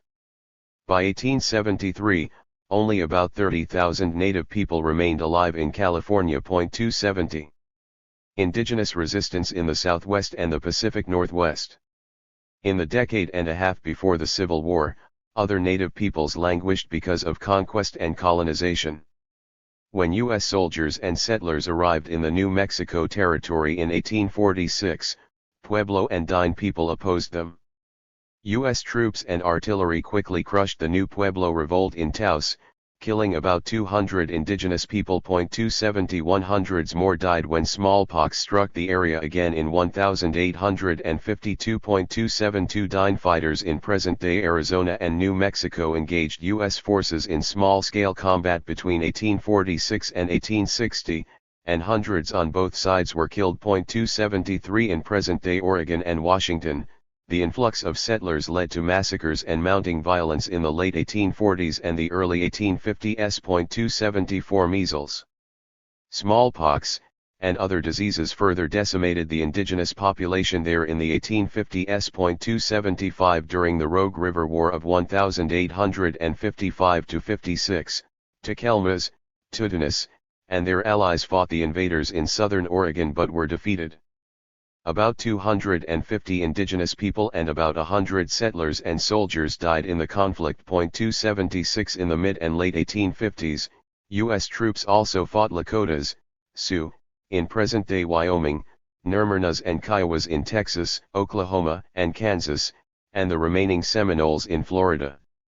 Hundreds more died in these confrontations. 277 The Civil War and New Wars against indigenous peoples. During the Civil War of 1861-65, the U.S. government fought against not only Southern secessionists but also Western indigenous peoples who impeded the consolidation of its continental empire. 278 Washington's wars against the Apaches and Yavapais in Arizona and New Mexico began in 1861 and continued for the next 25 years.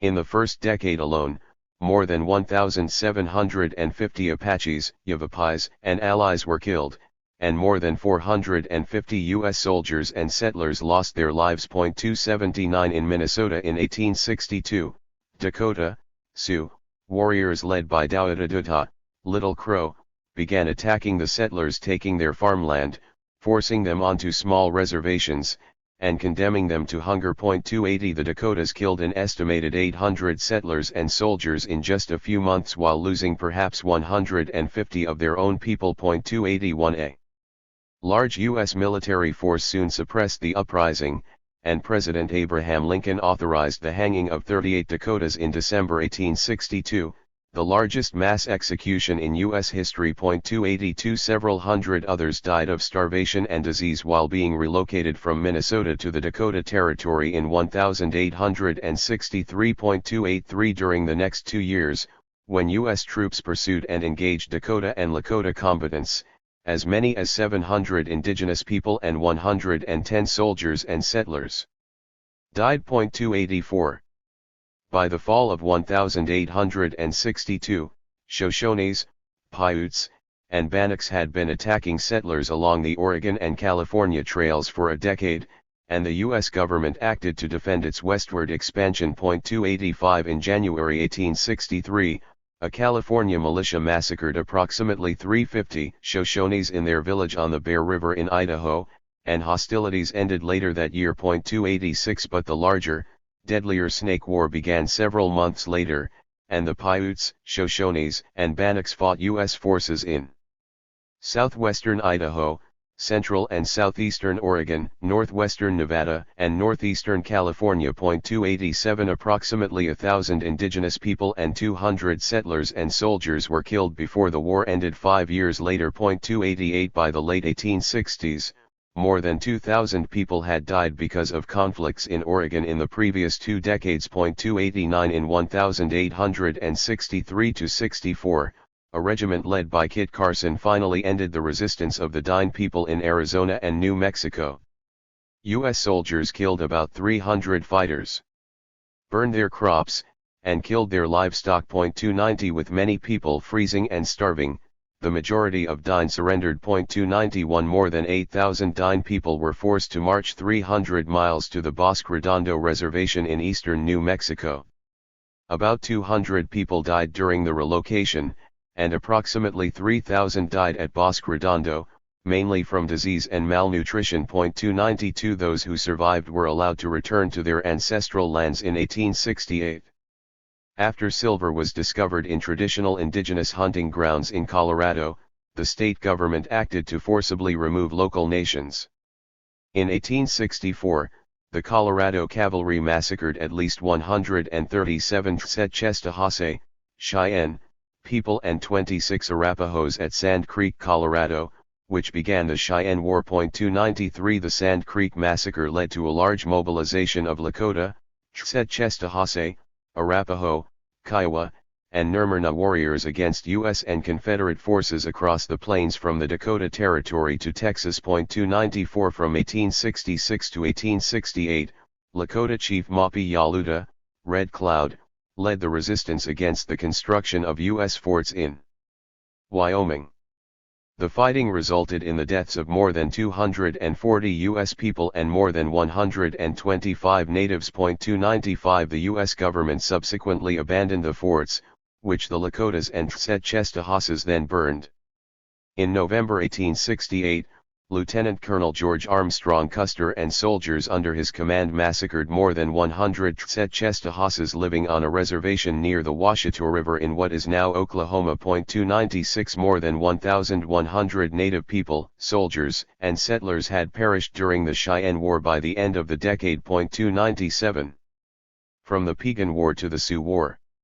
In the summer and fall of 1869, Piegans killed 56 white miners in the Montana Territory, and the U.S. Army quickly took revenge. 298 In January 1870, soldiers massacred 173 Piegans in a village near the Marias River. 299 In April 1871, U.S. and Mexican civilians and indigenous allies massacred 144 Apaches at Aravaipa in the Arizona Territory. 300 Renewed resistance by the Apaches and Yavapais in present-day Arizona, New Mexico, and northern Mexico led to the deaths of more than 200 indigenous people and more than 500 U.S. and Mexican soldiers and settlers during the next several years. 301 The Red River War of 1874-75 erupted in response to U.S. settlers slaughtering buffalo herds on the southern plains. Tsetchestahase, Kiowa, and Nermerna fighters conducted raids in western Kansas, North Texas, and New Mexico before being defeated by the U.S. Army and Texas Rangers. More than 80 indigenous fighters and dozens of non-combatants were killed, and about 200 settlers, soldiers, and Texas Rangers died. 302 As Michael Clodfelter noted, the Red River War effectively ended frontier warfare on the southern plains. 303 A quarter century later, the U.S. Census listed only 470 native people in Texas. 304 In 1874, gold was discovered in the Black Hills of present-day South Dakota, and an influx of settlers and miners ensued. When the Lakota people refused to sell their sacred hunting grounds to the federal government, soldiers launched preemptive strikes to seize control of those lands. 305 Thus began the Sioux War of 1876–77. When the Lakota people and their Chesed-Chestahase allies left their reservations to defend these lands, U.S. troops confronted them, and a series of violent encounters ensued. Dozens of indigenous and U.S. combatants died in the first skirmishes. 306 In June 1876, Tatanka Yotanka, Sitting Bull, and Tajanki Witko, Crazy Horse, led Lakota warriors, along with Chesed-Chestahase and Arapaho fighters, in a massive assault on Custer's troops near the Little Bighorn River in southeastern Montana Territory. More than 260 soldiers, including Custer, and as many as 100 indigenous fighters perished. 307 However, U.S. soldiers prevailed in the smaller battles that followed, and scores more native people died. 308 The indigenous people's resistance was overcome and the United States took possession of the Black Hills. Tatanka Yotanka and some Lakotas fled to Canada. Tajanki Witko surrendered in May 1877 and was killed in detention a few months later. 309 From the Nez Perce War to the last Apache War. That same year, many Namayapu, Nez Perce, people in Oregon refused the U.S. demand to move to a reservation in the Idaho Territory. Chief Joseph led several hundred warriors, women, and children on a 1,700-mile journey to Canada, where they hoped to find refuge. 310 They fought soldiers and settlers intermittently as they traversed Idaho, Wyoming, and Montana. Approximately 200 soldiers and settlers died, and more than 200 Namayapu people perished along the way before they surrendered and were deported. 311 In 1878, 78 Bannocks and Paiutes and about 40 soldiers and settlers died in battles in Oregon and Idaho. 312 By the end of the century, only 35,000 to 40,000 indigenous people remained alive in the Pacific Northwest, a decline of at least 140,000 since the mid-1770s. 313 U.S. military actions against the Chesed-Chestahase people in Kansas and Nebraska in 1878–79 and against the Nuuci Ute people in northwestern Colorado in 1879 led to scores of additional deaths. 314 Between 1881 and 1886, Nana and Goyal, Geronimo, led Apache warriors into combat against U.S. and Mexican troops in Arizona, New Mexico, and northern Mexico. An estimated 630 fighters and non-combatants perished in the conflict. 315 After the destruction of Buffalo by U.S. forces, approximately 600 Nyatsatapi, Blackfoot, people starved in the northern plains during the winter of 1883–84. 316 The Ghost Dance Movement and the Massacre at Wounded Knee. By the late 1880s, indigenous peoples in the United States had almost been annihilated. Largely confined to reservations, surviving natives continued to suffer because of poverty, disease, the destruction of traditional ways of life, and the erasure of identity. Increasingly, white people forcibly took indigenous children from their families and sent them to boarding schools that aimed to kill the Indian and save the man. 317 Amid such misery and hopelessness, natives on dozens of reservations participated in a religious resistance movement known as the Ghost Dance. Initiated by a Paiute mystic named Wovoka in Nevada, this movement urged them to perform the Ghost Dance, which, as Dunbar Ortiz observed, promised to restore the indigenous world as it was before colonialism, making the invaders disappear and the buffalo return. 318 Many Lakota and Dakota people embraced the Ghost Dance, and Tatanka Yotanka, who had returned from Canada 5 years after the Battle of the Little Bighorn, strongly supported it. 319 U.S. government officials feared that the ghost dance movement might lead to the renewal of armed resistance by indigenous peoples. 320 As a result, U.S. and Allied forces moved against Tatanka Yotanka and against natives still living outside reservations, who were derided as fomenters of disturbance. 321 Following government orders, Lakota police at the Standing Rock Reservation in South Dakota attempted to arrest Tatanka Yotanka in December 1890 and fatally shot him when his supporters resisted. 322 7 ghost dancers and 6 police also died in this incident. 323 Numerous Lakotas fled their reservations, and soldiers were dispatched to force their return. On December 29, 1891, U.S. troops massacred as many as 300 Lakota men, women, and children at Wounded Knee. 324 This infamous atrocity marked the end of major indigenous opposition to conquest and colonization. However, some limited but deadly skirmishes occurred during the next 3 decades. The end of armed indigenous resistance. In 1898, Anishinaabes on the Leech Lake Reservation in Minnesota killed 6 soldiers and a native police officer who were protecting loggers cutting pine logs on their land. 325 In 1907, a dispute over the dipping of sheep turned into a confrontation near Fort Defiance, Arizona, which left 3 dying dead and a dozen others sent to military prison. 326 2 years later, allegations of theft of a wagon of smoked meat in Hickory Ground, Oklahoma, led to local deputies killing several Muskogees and their African American neighbors. 2 deputies also died in the conflict. 327 In 1911, a group of Paiutes left their reservation in Nevada and killed 4 settlers. A posse tracked down the Paiutes and killed 9 of them, suffering 1 fatality. 328 In 1914-15, Paiute and Nuuci people fought briefly against settlers and Dine policemen in Utah and Colorado before surrendering to soldiers.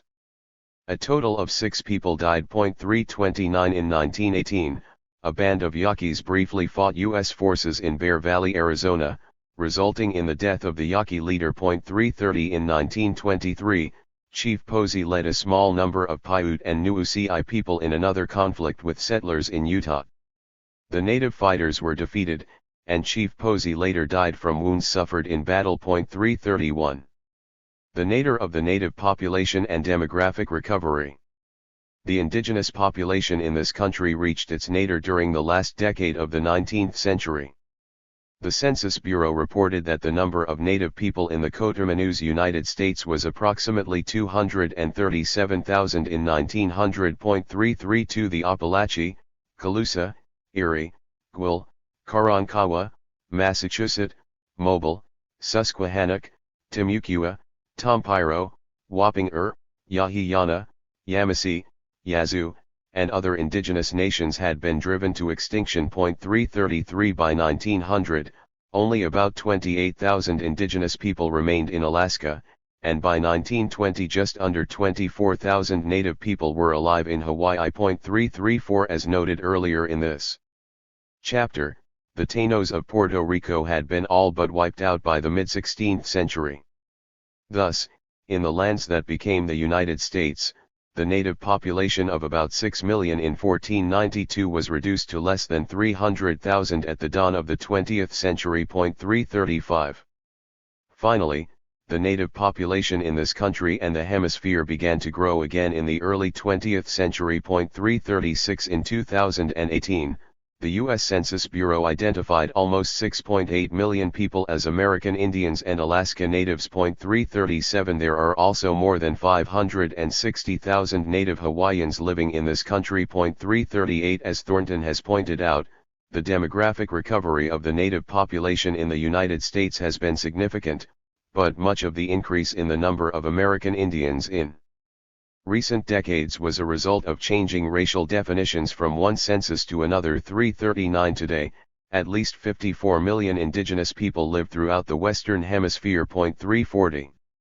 The indigenous people's Holocaust continues.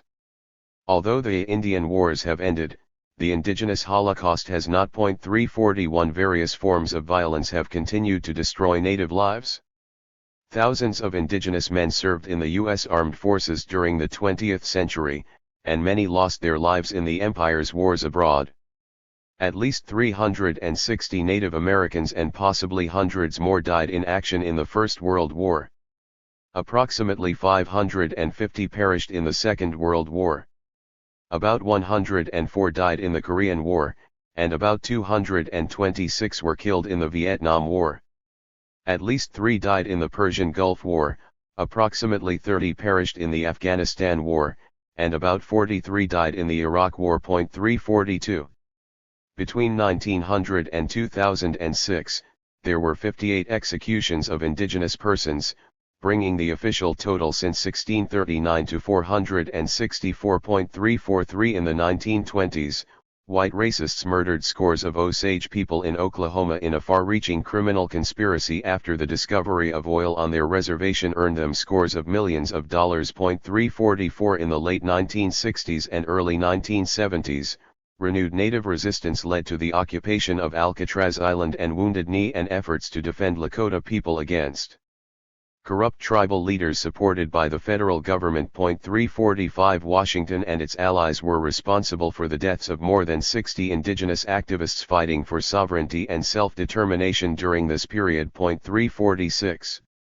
Today police kill about 20 indigenous people each year, a per capita rate that exceeds that of African Americans. 347 Native people are now incarcerated at 4 times the rate of non-Hispanic whites, and scores die each year in jails and prisons. 348 Homicide rates are about 4 times higher for indigenous peoples than for non-Hispanic white people. 349 Untold thousands of indigenous women have gone missing in the past several decades, many of whom were murdered. 350 And Native people have the highest suicide rate in the United States. 351 Vastly larger numbers of indigenous people have perished since 1900 as a result of diseases, deprivation, and other perils inherent in the colonial condition and institutionalized racism. 352 At the beginning of the 20th century, the mortality rate among Native peoples in the coterminous United States was about 58% higher than that of the white population. 353 The forced enrollment of scores of thousands of Native children in assimilationist boarding schools continued well into the 20th century,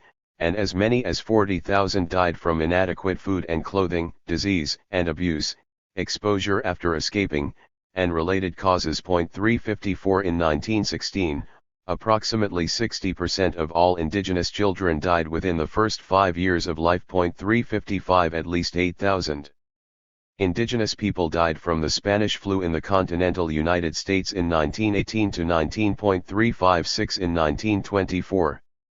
A new federal law recognized indigenous people as citizens but did not guarantee their right to vote or significantly improve their lives. 357 Hundreds of dying men who mined uranium in the western United States between the 1940s and the 1980s died from radiation exposure. 358 Native fatalities caused by residing near abandoned uranium mines, toxic dumps, and other environmental dangers have not been counted but are likely considerable. 359 In 1957, data on 5 leading causes of death among natives indicated that their excess mortality rate was more than 60%. 360 Although the creation of the Indian Health Service led to some improvements in the 1960s and 1970s, limited funding for medical services has contributed to deteriorating conditions for indigenous peoples since then. 361 In the first decades of the 21st century, the mortality rate among indigenous peoples in the continental United States is about 46%. Higher than that of non-Hispanic whites, and the mortality rate among Native Hawaiians is more than 40% higher than that of whites. 362 Indigenous infants are twice as likely to die in their first year as white infants. 363 Native children between the ages of 1 and 4 years die at almost 3 times the rate of other children. 364 Indigenous people die from diabetes, chronic liver disease and cirrhosis, and accidents at least 3 times the national rate, and their rate of deaths from heart disease, influenza and pneumonia, and tuberculosis exceeds that of the general population. 365 Measuring social murders since the 1930s. The vast numbers of Native deaths that occur each year because of disease, deprivation, and related conditions should be understood as social murders. As Engels wrote in 1845, When society places hundreds of proletarians in such a position that they inevitably meet a too early and an unnatural death, one which is quite as much a death by violence as that by the sword or bullet, when it deprives thousands of the necessaries of life, places them under conditions in which they cannot live, forces them, through the strong arm of the law, to remain in such conditions until that death ensues which is the inevitable consequence, knows that these thousands of victims must perish, and yet permits these conditions to remain, its deed is murder just as surely as the deed of the single individual. 366. The federal government did not collect mortality statistics for the entire United States until 1933, indigenous deaths have not always been recorded, and many native decedents have been misidentified as members of another racial or ethnic group. 367. Nonetheless, available information on mortality rates and estimates of the total number of native deaths since the 1930s makes it possible to estimate the minimum number of excess deaths during this period. The concept of excess deaths refers to the difference between the actual number of native deaths and the number of deaths that would have occurred if natives experienced the same death rate as whites. 368. The Centers for Disease Control and Prevention have estimated that approximately 329,000 native deaths occurred in the continental United States and Alaska between 1999 and 2019. 369. About 46% of this total, more than 151,300, were excess deaths. If the same excess death rate is applied to the approximately 362,000 indigenous people who were alive in the coterminous United States and Alaska in 1930 but, with rare exceptions, died before 1999, it appears that there were over 166,500 excess deaths in this cohort. 370. In sum, at least 317,000 excess indigenous deaths have occurred in the continental United States since 1930. This estimate is quite conservative because it uses the more recent 46% excess mortality rate and does not include the excess deaths of native Hawaiians during this period. Uncounted thousands of additional excess deaths must have occurred in the first 3 decades of the 20th century. The danger of cultural genocide. As late as the mid-1970s, about 25% of native children were routinely taken away from their parents and placed in foster or adoptive homes or boarding schools. 371. As in previous generations, white authorities sought to promote assimilation, not the welfare of the children. 372. Between 1970 and 1976, physicians sterilized about 25% of indigenous women of childbearing age. 373. As Brianna Theobald has remarked, some of these procedures were performed under pressure or duress, or without the women's knowledge or understanding. 374. About 60 of the 175 native languages still in use in 1998 disappeared in the next 2 decades. 375. More recently, state and federal officials have violated the lands and traditional ways of life of the Lakota people to build the Dakota Access Pipeline in South Dakota and done the same to the Carrizo/Cum Crudo Nation to build sections of Trump's border wall in South Texas. 376. Racist stereotypes of native peoples continue to permeate the media. And some professional and college sports teams continue to use racist names and mascots. 377. However, there is growing public awareness of the indigenous people's Holocaust. Thousands of people from diverse backgrounds joined the Water Protectors at Standing Rock in 2016 to 17.378, and by 2019, 7 states and more than 130 cities were honoring Indigenous Peoples Day instead of Columbus Day. 379. One poll indicated that 79% of college students support this change. 380. Ironically, these positive developments come amid mounting evidence of the assimilation of native peoples into the society that almost exterminated them. The 2010 census revealed that 44% of those labeled American Indians and Alaska Natives reported multiracial ancestry. 381. Approximately 62% of those identifying as Native Hawaiian also claim mixed heritage. 382. In addition, almost 60% of indigenous people in this country are marrying people from different national, racial, and ethnic groups. 383. More than 70% now live in metropolitan areas. 384. As Thornton has warned, if these trends continue, both the genetic and Tribal distinctiveness of the total Native American population will be greatly lessened. 385. Counting the dead. How many people have perished in the Indigenous Peoples' Holocaust in the present-day United States during the past 5 centuries? The total number of Native people who died in these lands because of invasion, conquest, colonialism, and related forms of oppression will never be known. Nonetheless, an informed and reasonable estimate can be advanced. If the native population in what later became the Coterminous United States was more than 5 million in 1492 and declined to about 237,000 in 1900, the loss of indigenous lives in this country would initially appear to be around 5 million people.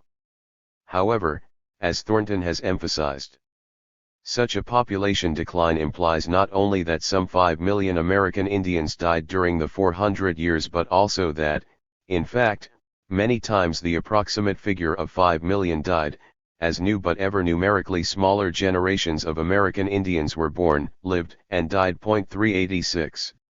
In his books and articles, Thornton has not estimated the total number of native deaths in this country, but he has recently suggested that perhaps 12 million indigenous deaths occurred in the present-day Coterminous United States between 1492 and 1900. 387. To this staggering number must be added almost 800,000 deaths in Puerto Rico, Alaska, and Hawaii by 1900 and well over 300,000 excess deaths in the continental United States since the 1930s. 388. In sum, the indigenous people's Holocaust in what is now the United States may be estimated to have taken more than 13 million lives, and it continues today. This horrific toll is only a small portion of the number of native deaths throughout the Western Hemisphere since 1492.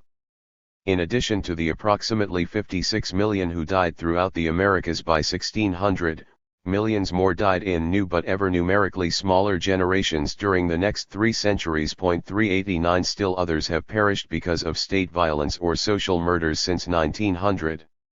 It may be roughly estimated that between 70 million and 80 million indigenous people have died because of colonialism, racism, and capitalism in the Western Hemisphere. 390. Tragically, the indigenous people's Holocaust in this country was only the first of the endless Holocausts that have made the U.S. empire what it is today.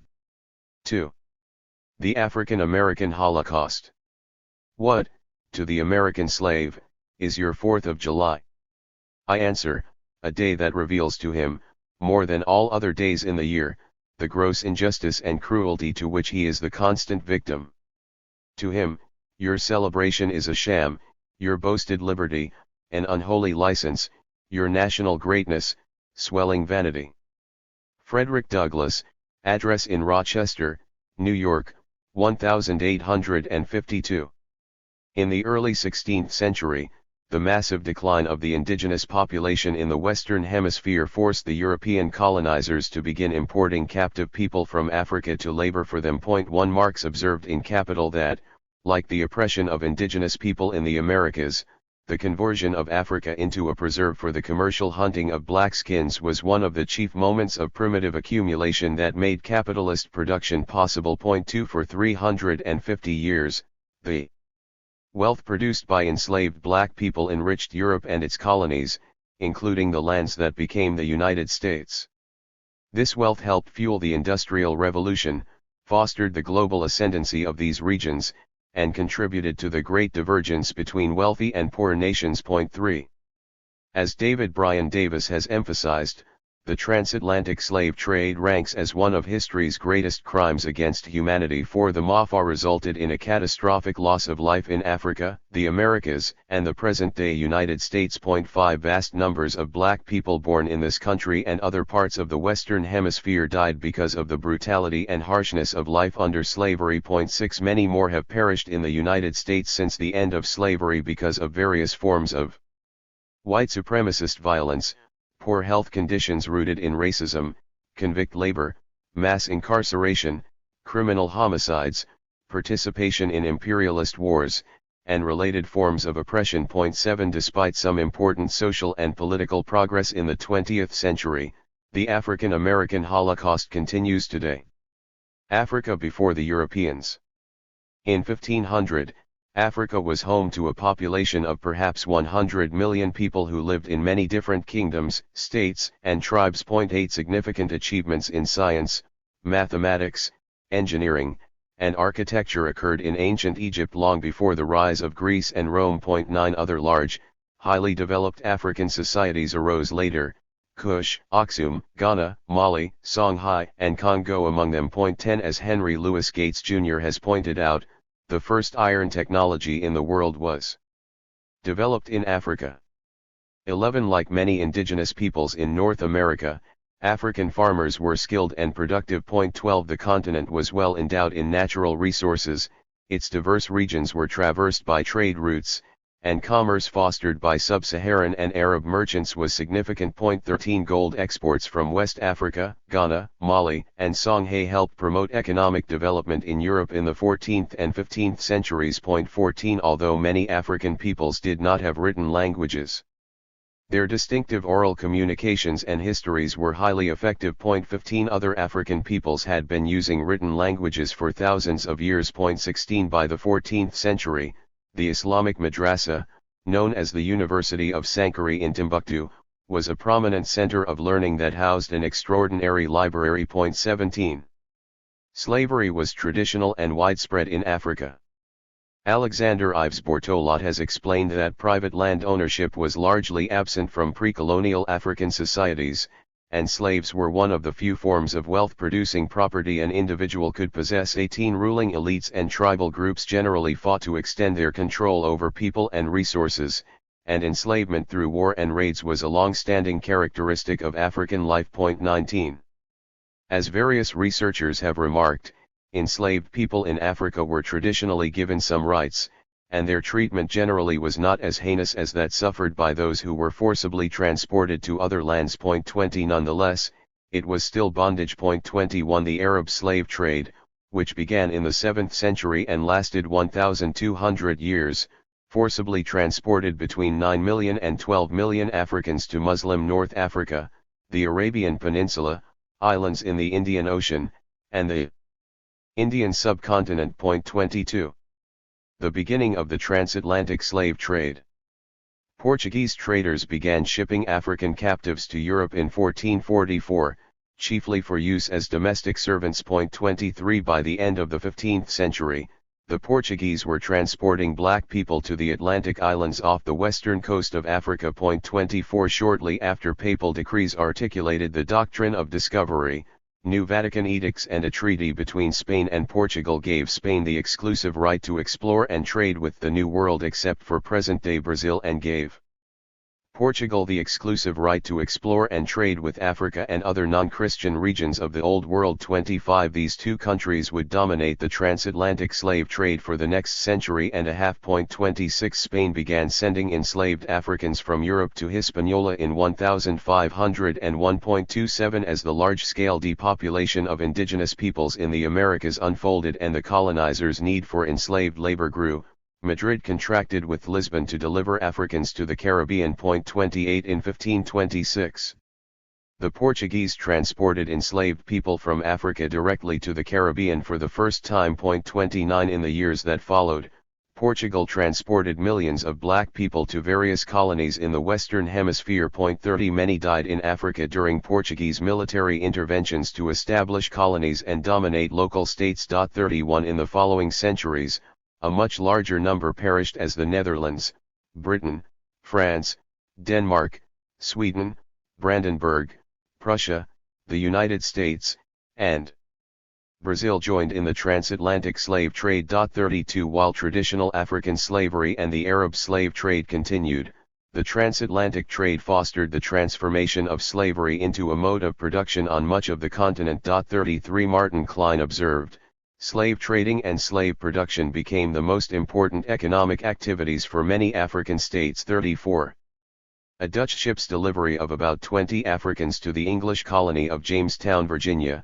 in 1619 is widely but incorrectly regarded as the origin of slavery in what is today the United States.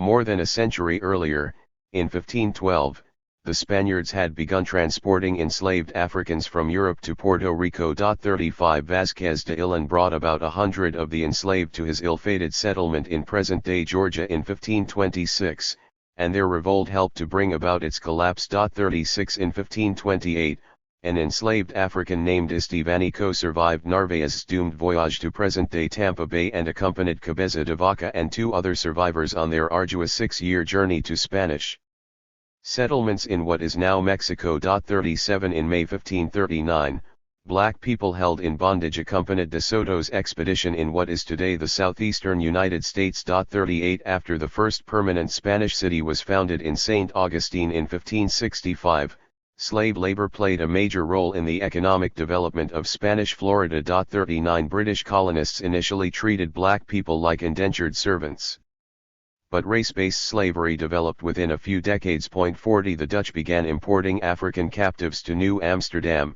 New York City, in 1626.41 As labor shortages grew and the limits of indentured European servants became clearer, the British began transporting larger numbers of Africans to their colonies in the Caribbean and on the North American mainland. 42 The French began importing African captives to the Louisiana Territory in 1710. 43 Paul Lovejoy has noted, in the Americas, the primary purpose of slave labor was the production of staple commodities: sugar, coffee, tobacco, rice, cotton, gold, and silver for sale on world markets.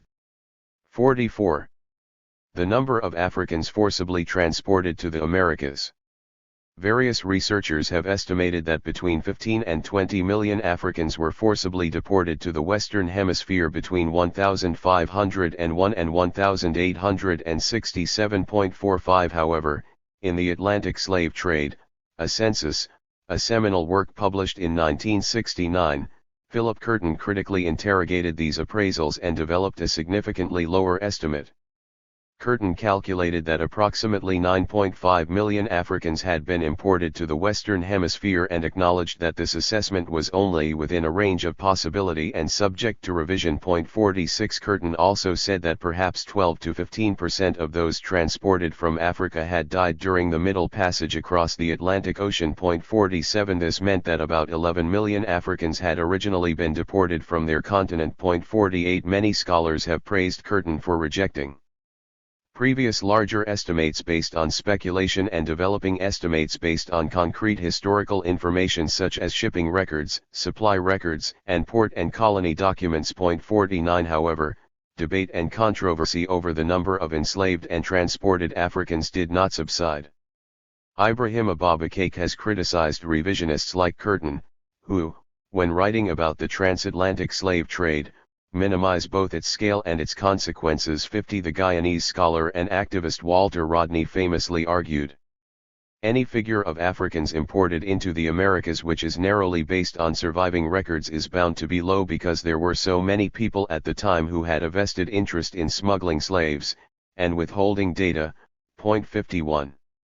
In addition, Joseph E. Inakori has challenged Curtin's data and methodology, pointing out that the records Curtin studied did not include information on all slave ship voyages and suggested that the number of people forcibly removed from Africa could be much higher than he estimated. 52 In the decades following the publication of Curtin's book, new information about previously unknown slave ship voyages was discovered, and a great deal of new research has been conducted on the transatlantic slave trade. More recently, David Eltis and David Richardson, working with a database that includes information on about 35,000 known transatlantic slave voyages, have estimated that about 12.5 million Africans were forcibly transported to the Western Hemisphere between 1500 and 1867.53. Eltis and Richardson have found that approximately 1.8 million died during the Middle Passage, and about 10.7 million arrived alive. 54 The deaths on the voyage were largely the result of disease, malnutrition, dehydration, violence, physical abuse, despair, and suicide. 55 As many as 100,000 died in revolts aboard slave ships or on African coasts. 56 Other deaths occurred when slave ships sank. 57 Some researchers consider the work by Eltis and Richardson to be the gold standard on the transatlantic slave trade. 58 In contrast, Inakori, Ibanat, and Nellie Schmidt have offered estimates of total deportations ranging from 15 to 18 million. 59 These writers may prove to be right in the future. As Lovejoy wrote about Curtin's allowance for adjustments to his own estimate, the cautious historian expects that upward revision is more probable than downward 60. Nonetheless, the Eltis Richardson estimate of 12.5 million provides a helpful, if conservative, starting point for assessing the horrific loss of life associated with the transatlantic slave trade. Over the centuries, most black captives were transported to Brazil and the Caribbean. 61 Eltis and Richardson have estimated the number directly transported from Africa to mainland North America over the centuries to be only around 391,000. 62 In addition, approximately 72,000 Africans were brought to mainland North America from the Caribbean, especially Jamaica and Barbados, between 1619 and 1807. 63 About 50,000 black people were also transported to Puerto Rico. 64 In sum, more than half a million Africans arrived in the present-day United States. 65 They represented a little over 5% of the total number brought to the Western Hemisphere and were primarily disembarked in the Carolinas, Georgia area, the Chesapeake, the northern United States, and the Mississippi, Florida area. 66 Estimates of deaths in the transatlantic slave trade. The death toll from the transatlantic slave trade in Africa, the Western Hemisphere, and the lands that became the United States was nothing less than a holocaust. Curtin has pointed out, the cost of the slave trade in human life was many times the number of slaves landed in the Americas. For every slave landed alive, other people died in warfare, along the bush paths leading to the coast, awaiting shipment, or in the crowded and unsanitary conditions of the Middle Passage.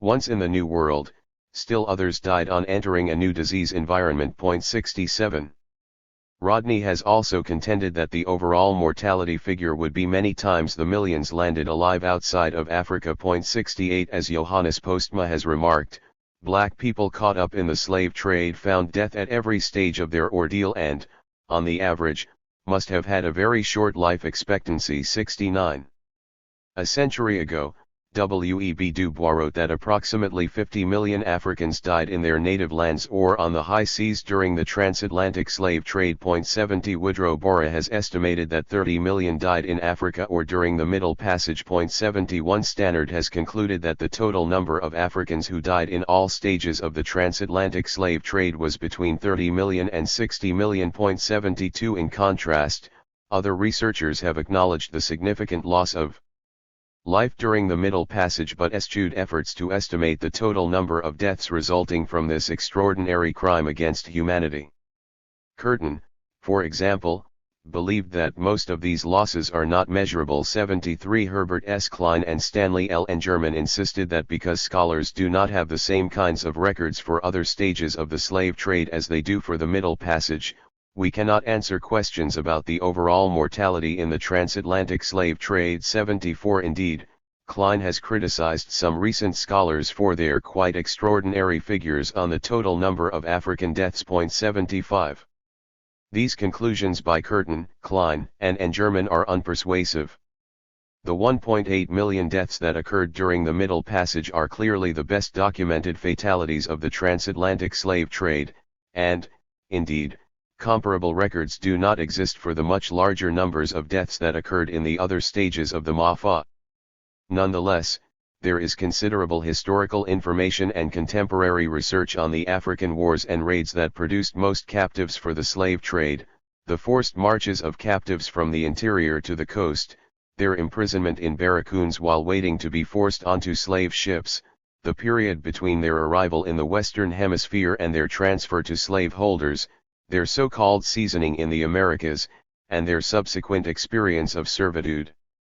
If one begins with the well-documented number of people forcibly taken out of Africa, works back through the prior stages of their captivity, and then considers the Middle Passage and subsequent stages of captivity and enslavement in the Western Hemisphere, it is possible to develop informed and reasonable estimates of the total loss of African lives associated with the transatlantic slave trade. Deaths on marches to slave forts and in barracoons. The approximately 12.5 million people transported from Africa were the survivors of a much larger group that suffered grievous losses while marching from the point of capture to the slave forts on the West African coast and while awaiting transportation to the Americas. The distance traveled in many marches was often hundreds of miles and, in some cases, over 1,000 miles.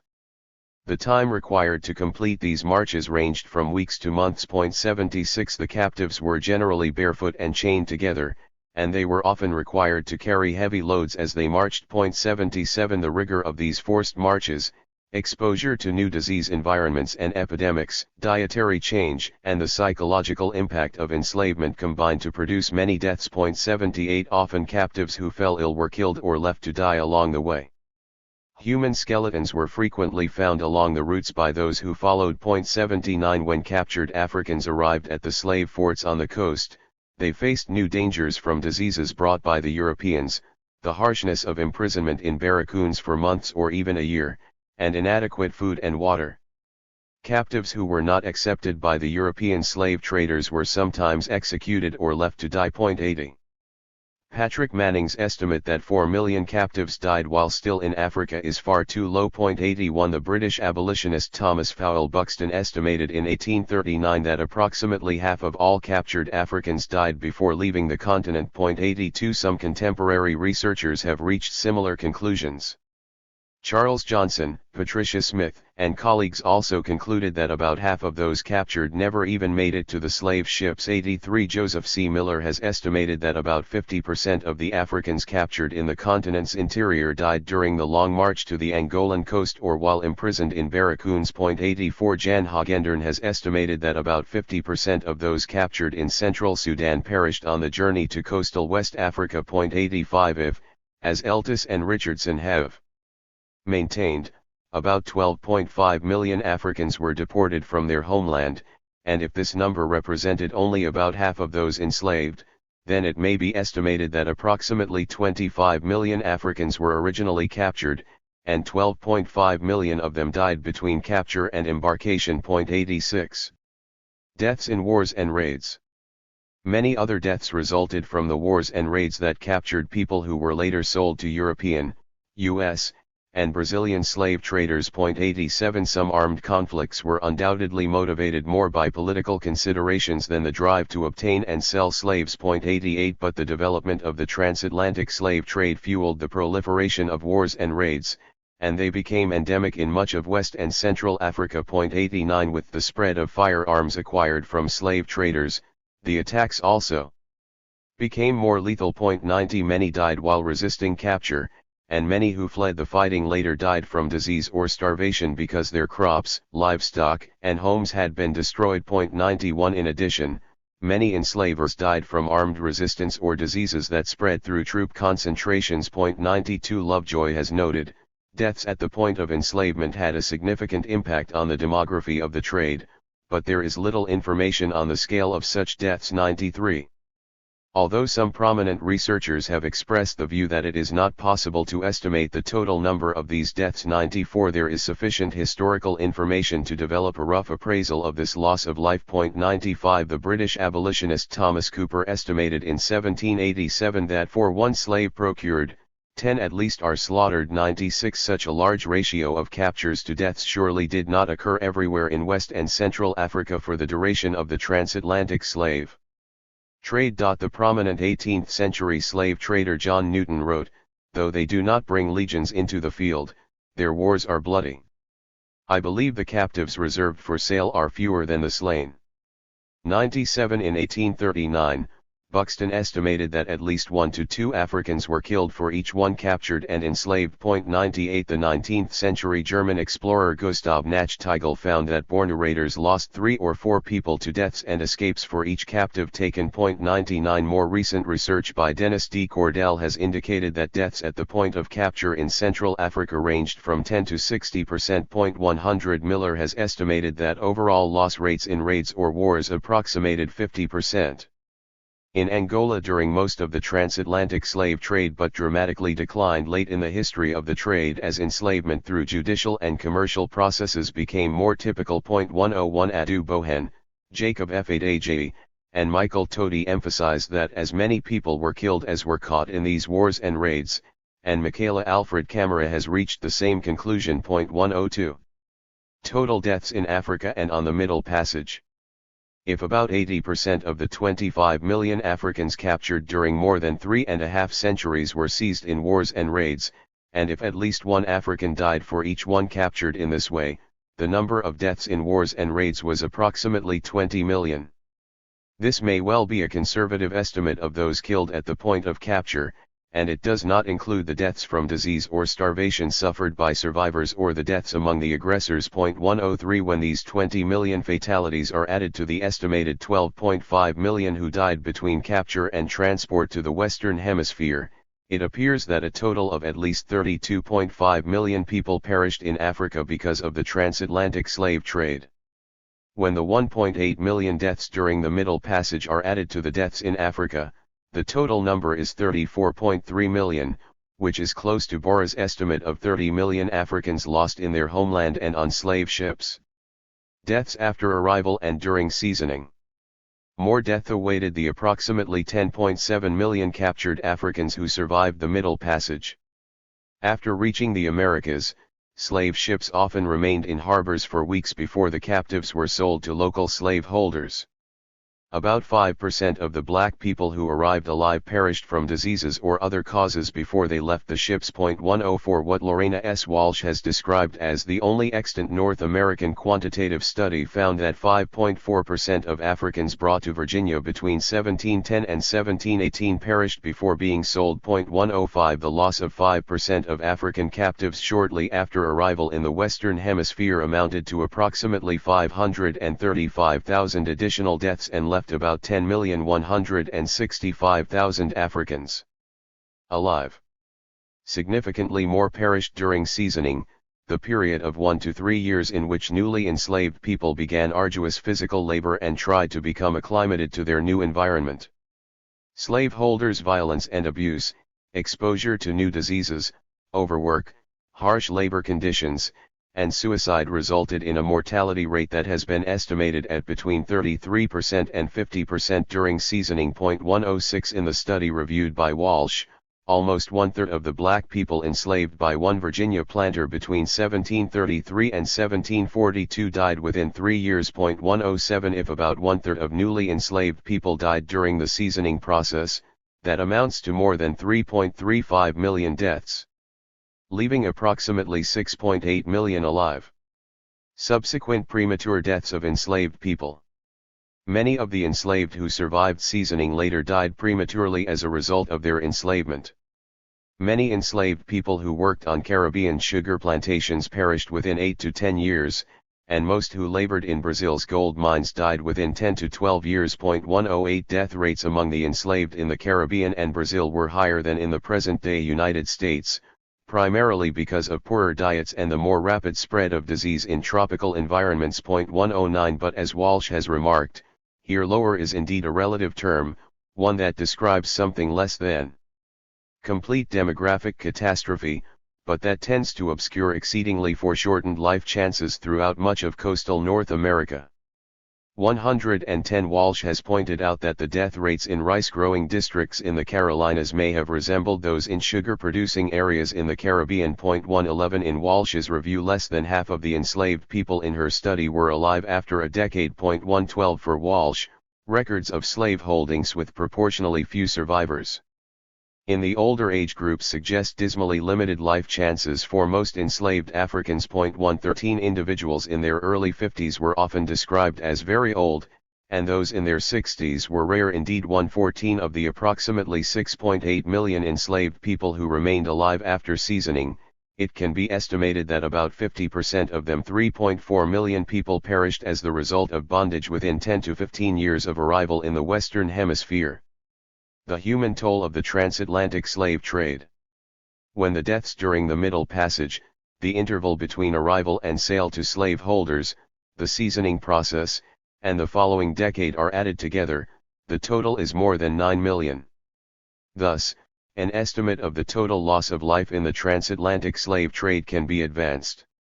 When the more than 9 million deaths in the Middle Passage and the Americas are added to the approximately 32.5 million deaths in Africa, it appears that a total of more than 41.5 million people lost their lives as a direct result of the slave trade.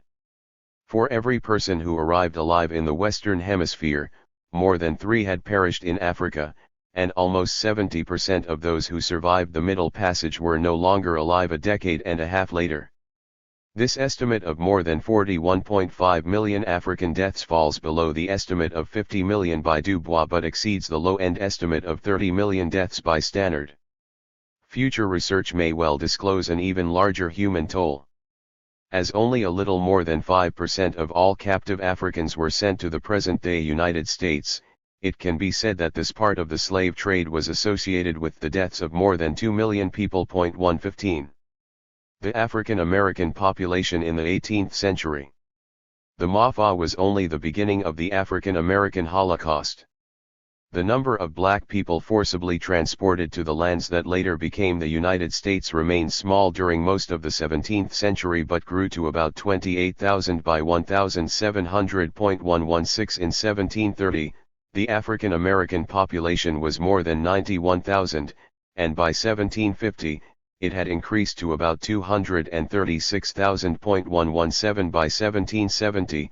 There were about 460,000 people of African descent in these lands, about two-thirds native-born. 118 By the end of the 18th century, more than 1 million black people were in the newly independent United States. About 80% had been born there, and almost 90% were enslaved. 119 What demographers call natural reproduction distinguished the enslaved population in the present-day United States from its counterparts in the Caribbean and Brazil. 120 Nonetheless, extremely high mortality rates persisted among people transported from Africa, and slavery exacted a grave toll among native-born black people throughout the 18th century. The murder, torture, and abuse of enslaved people in the 18th century.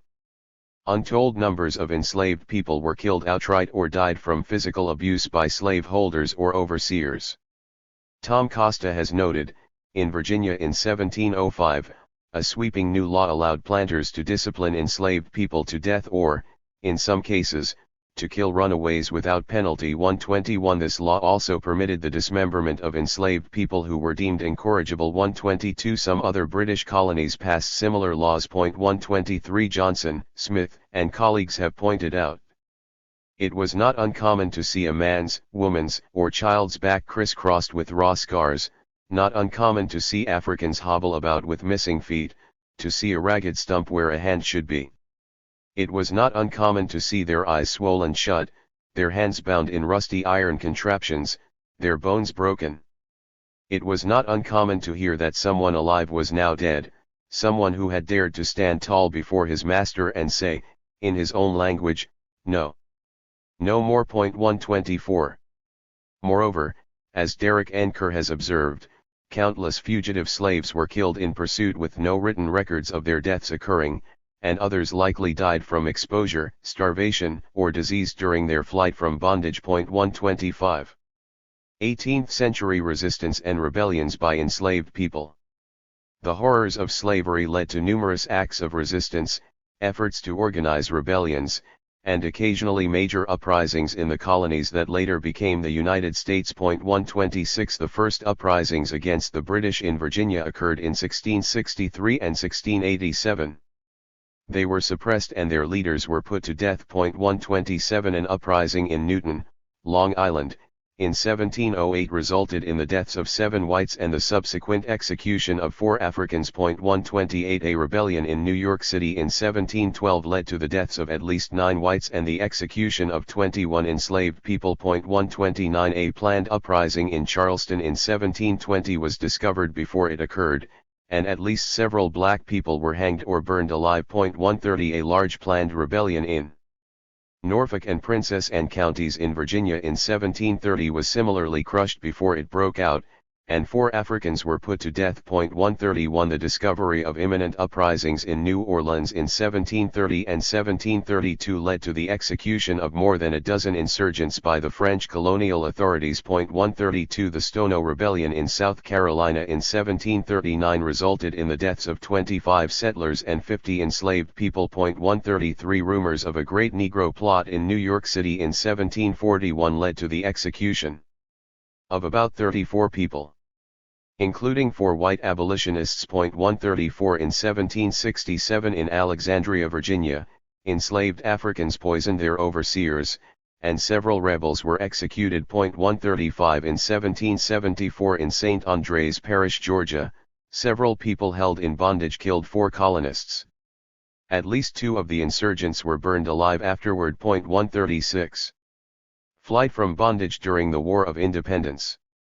During the British colonists' War of Independence between 1775 and 1783, some 9,000 to 10,000 African Americans, free and enslaved, served in the Revolutionary Army, Navy, state militias, or non-combat capacities. 137 How many of these lives were lost during the war is unknown because surviving records did not identify U.S. casualties by race. 138 Signally, after Lord Dunmore, the Royal Governor of Virginia, issued a proclamation in late 1775 promising freedom to enslaved people who would support British forces. As many as 60,000 fled to the British Army lines. 139 As Gary B. Nash has pointed out, this was the largest rebellion by black people up to this point in North American history. 140 Thousands of the enslaved fought with the British forces or performed labor for them. 141 Perhaps 25,000 who had sought British protection died of smallpox and other diseases during the war. 142 Others were recaptured by U.S. slaveholders. When the fighting ended, 15,000 or more blacks left North America with the British. 143 However, many remained enslaved by departing loyalists, and thousands who relocated to the British Caribbean islands died because of yellow fever and hurricanes in the late 1780s. 144 The suppression of slave resistance and rebellions after independence. In 1786, militia members and Catawba allies destroyed a Maroon community with a population of about 100 in Belle Isle, Georgia. The escapees had taken food from local plantations, defended themselves with arms, and sparked fears of a large uprising among slaveholders. The assault on the community killed up to a dozen people, and one of its leaders was subsequently executed. 145 In 1792, 6 enslaved African Americans attacked a member of a slave patrol in Northampton County, Virginia. 3 of the assailants were quickly apprehended and executed. 146 The next year, 3 blacks were executed in Albany, New York, for setting fire to several buildings. 147 In 1795, dozens of enslaved people revolted in Point Capee Parish in then Spanish Louisiana. About 25 died in the uprising, and about 25 more were captured and executed. 148 That same year, escapees killed an overseer near Wilmington, North Carolina. Slave patrols subsequently killed 5 escapees, 4 more were captured and executed. 149 As many as 22 blacks and whites died in armed conflicts in Prince William County and Southampton County, Virginia, in 1797 and 1799.150 in addition to 621 executions for various reasons during the 18th century. Hundreds of African Americans died in acts of resistance, efforts to organize uprisings, and rebellions against slavery. 151 Social murders in the 18th century. Africans transported to the present-day United States as well as their descendants perished in vast numbers in the 18th century. The descendants of enslaved people generally experienced childhoods with inadequate nutrition, decades of hard labor, various forms of abuse and neglect, the frequent loss of family and friends, stress caused by unrelenting racism, and poor health conditions. 152 Despite the paucity of records, it is possible to estimate the minimum number of social murders of native-born enslaved African Americans. 153 About half of those born into slavery in the 19th century died before the age of 5. twice the mortality rate of the white population, and it is likely that this excess death rate was approximately the same in the 18th century. 154 For each of the 720,000 native-born enslaved African Americans alive at the end of the 18th century, about the same number died in their first 5 years.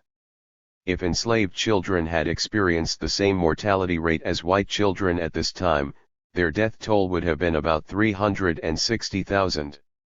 This rough estimate of a minimum of 360,000 excess deaths is likely conservative because it does not account for excess deaths of enslaved African American adults and because the life prospects of free African Americans were not necessarily better. 155. The African American population in the 19th century. The 19th century witnessed significant growth of the African American population. By 1860, more than 4.4 million black people lived in the United States. Almost all were native-born, and almost 90% were enslaved. 156 The African American population increased to almost 9 million by the end of the 19th century. 157 Between 1774 and 1804, all the northern states moved to abolish slavery, though it did not entirely disappear there until around 1840. 158 After the War of Independence, the United States joined the ranks of slave-trading countries. Eric Foner has emphasized. In the run-up to the War of Independence, Congress banned the importation of slaves as part of a broader non-importation policy. Inspired by the ideals of the Revolution, most of the newly independent American states banned the slave trade. But importation resumed to South Carolina and Georgia, which had been occupied by the British during the war and lost the largest number of slaves. 159. Although the transatlantic slave trade was increasingly recognized as a crime against humanity and even some southern states passed legislation banning participation, South Carolina and Georgia imported approximately 100,000 African captives between 1783 and 1807. 160 Notwithstanding the outlawing of the slave trade that began in 1808, approximately 50,000 black people were brought to this country in the decades that followed. 161 The Clotilda, the last slave ship to reach the United States, arrived in 1860 in Mobile Bay, Alabama. 162 U.S. participation in the illegal slave trade with Cuba and Brazil. Some U.S. capitalists, slaveholders, and politicians were deeply involved in the illegal trafficking of Africans to Cuba and Brazil. 163 Between 1790 and 1867, more than 780,000 African captives arrived in Cuba. 164 Between 1800 and 1850, approximately 2.1 million arrived in Brazil. 165 Dale T. Graydon has explained, the transatlantic slave trade of the first half of the 19th century flourished partially due to the involvement of U.S. merchants and the capital of U.S. investors. 166 From 1815 to 1860, as many as 1,000 U.S. built ships, sold or leased to known slave traders, carried more than 1 million black people to Cuba and Brazil. 167 Dry foods, alcohol, muskets, gunpowder, and other vital provisions made in the United States and Europe were sold to slave depots on the west coast of Africa.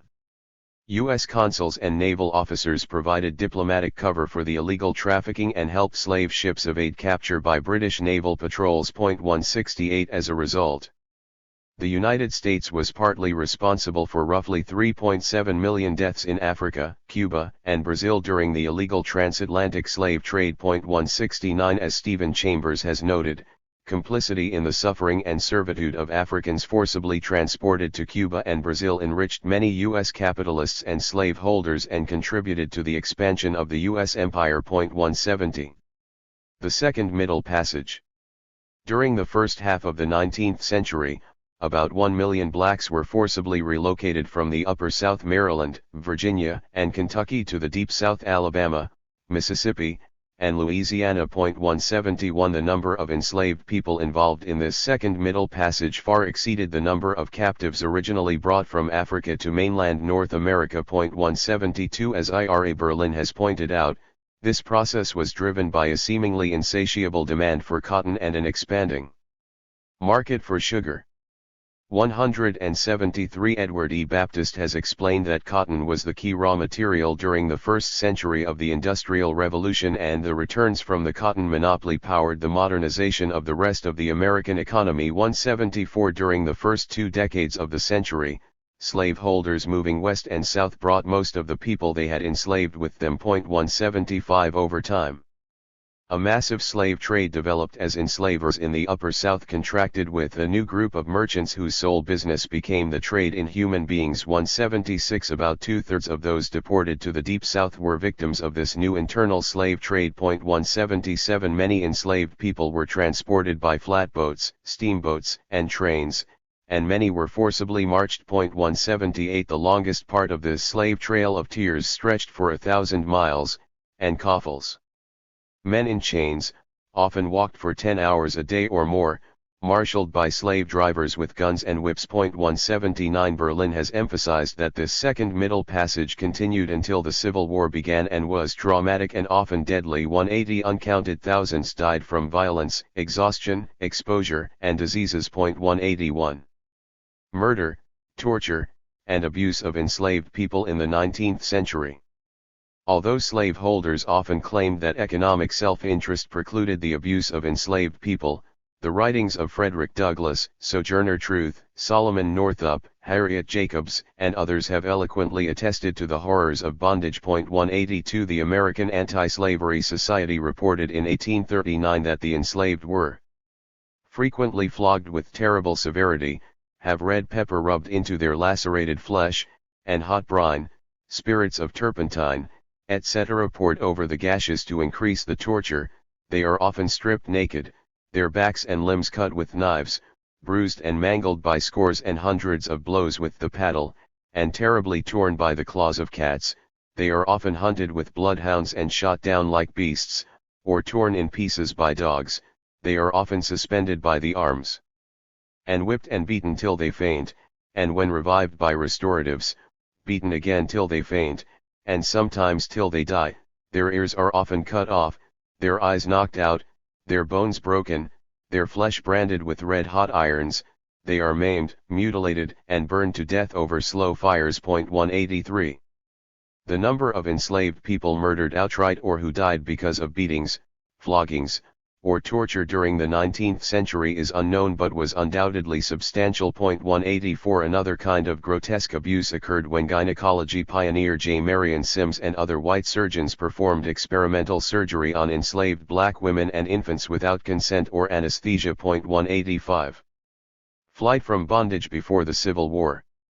From 1830 until 1860, between 30,000 and 150,000 people of African descent escaped from servitude. 186 Sometimes they were aided by the Underground Railroad, which Foner has described as an interlocking series of local networks. 187 Many eventually found freedom in the Northeast or in Canada, but many others were captured and either killed or harshly punished and returned to bondage.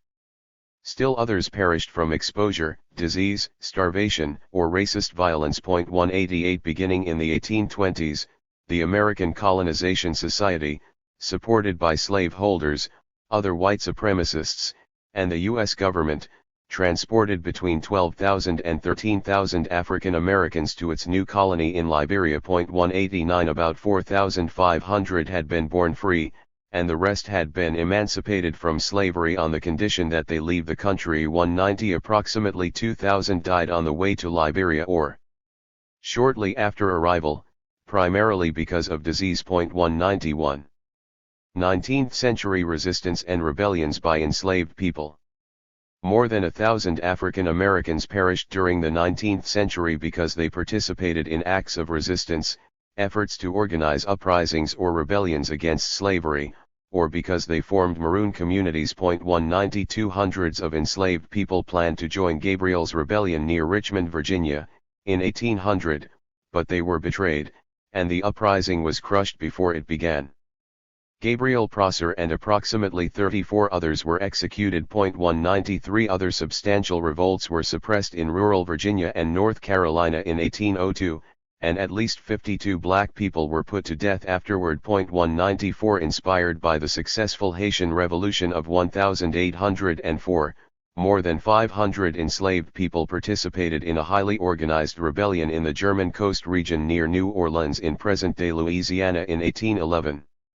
U.S. soldiers and slaveholders' militia drowned the rebellion in blood, killing or executing 66 insurgents at the site of the battle. 195 other participants in the uprising were tried and executed later, and the total number of African American deaths was likely about 100. 196 After the War of 1812 began, about 4,000 black people escaped bondage in Virginia and Maryland and sought refuge with the British forces, who promised them freedom and resettlement.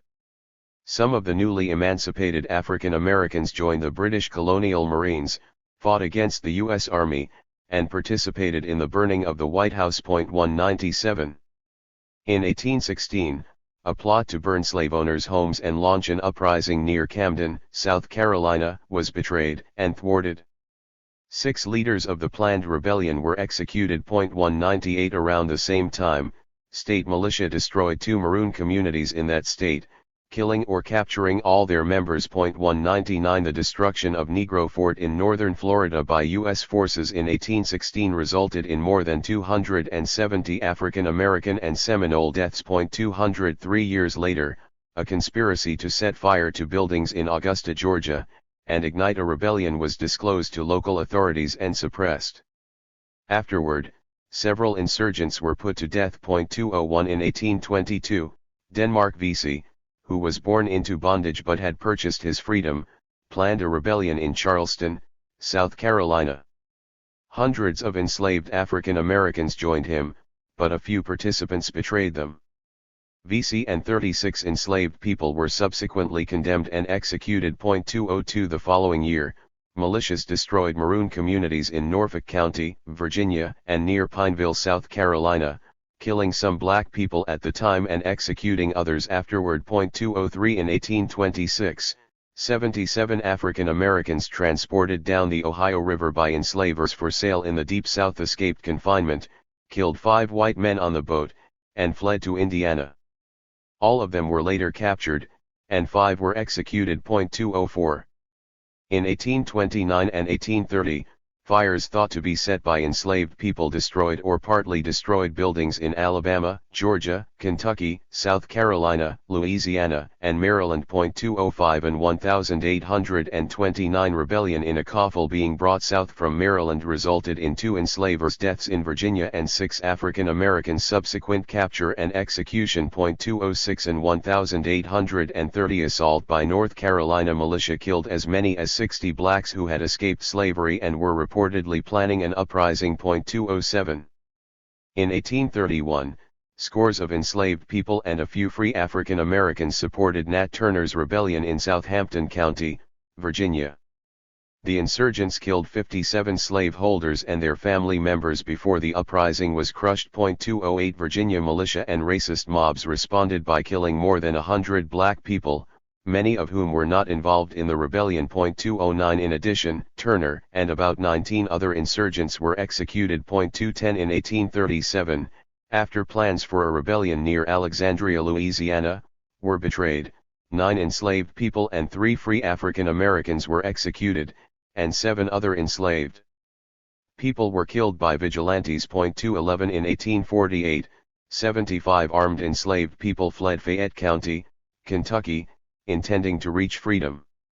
However, battles with white pursuers resulted in 2 deaths, and 3 leaders of the escape were hanged. 212 As mounting tensions over slavery moved the country closer to civil war, enslaved people's resistance and efforts to organize rebellions continued, and panic among slaveholders and other white people mounted. 213 In 1856, the discovery of a planned uprising in Colorado County, Texas, led to the severe whipping of 200 African Americans, the subsequent death of 2 from their wounds, and the execution of 3 reported leaders. 214 That same year, Tennessee authorities discovered that enslaved iron workers were preparing for a rebellion, hanged 9 at the Cumberland River Iron Works, and executed 19 more in Dover. 215 In 1858, near Coffeyville, Mississippi, an armed slave revolt on the plantation owned by the widow of former President James K. Polk was violently suppressed. 216 In 1859,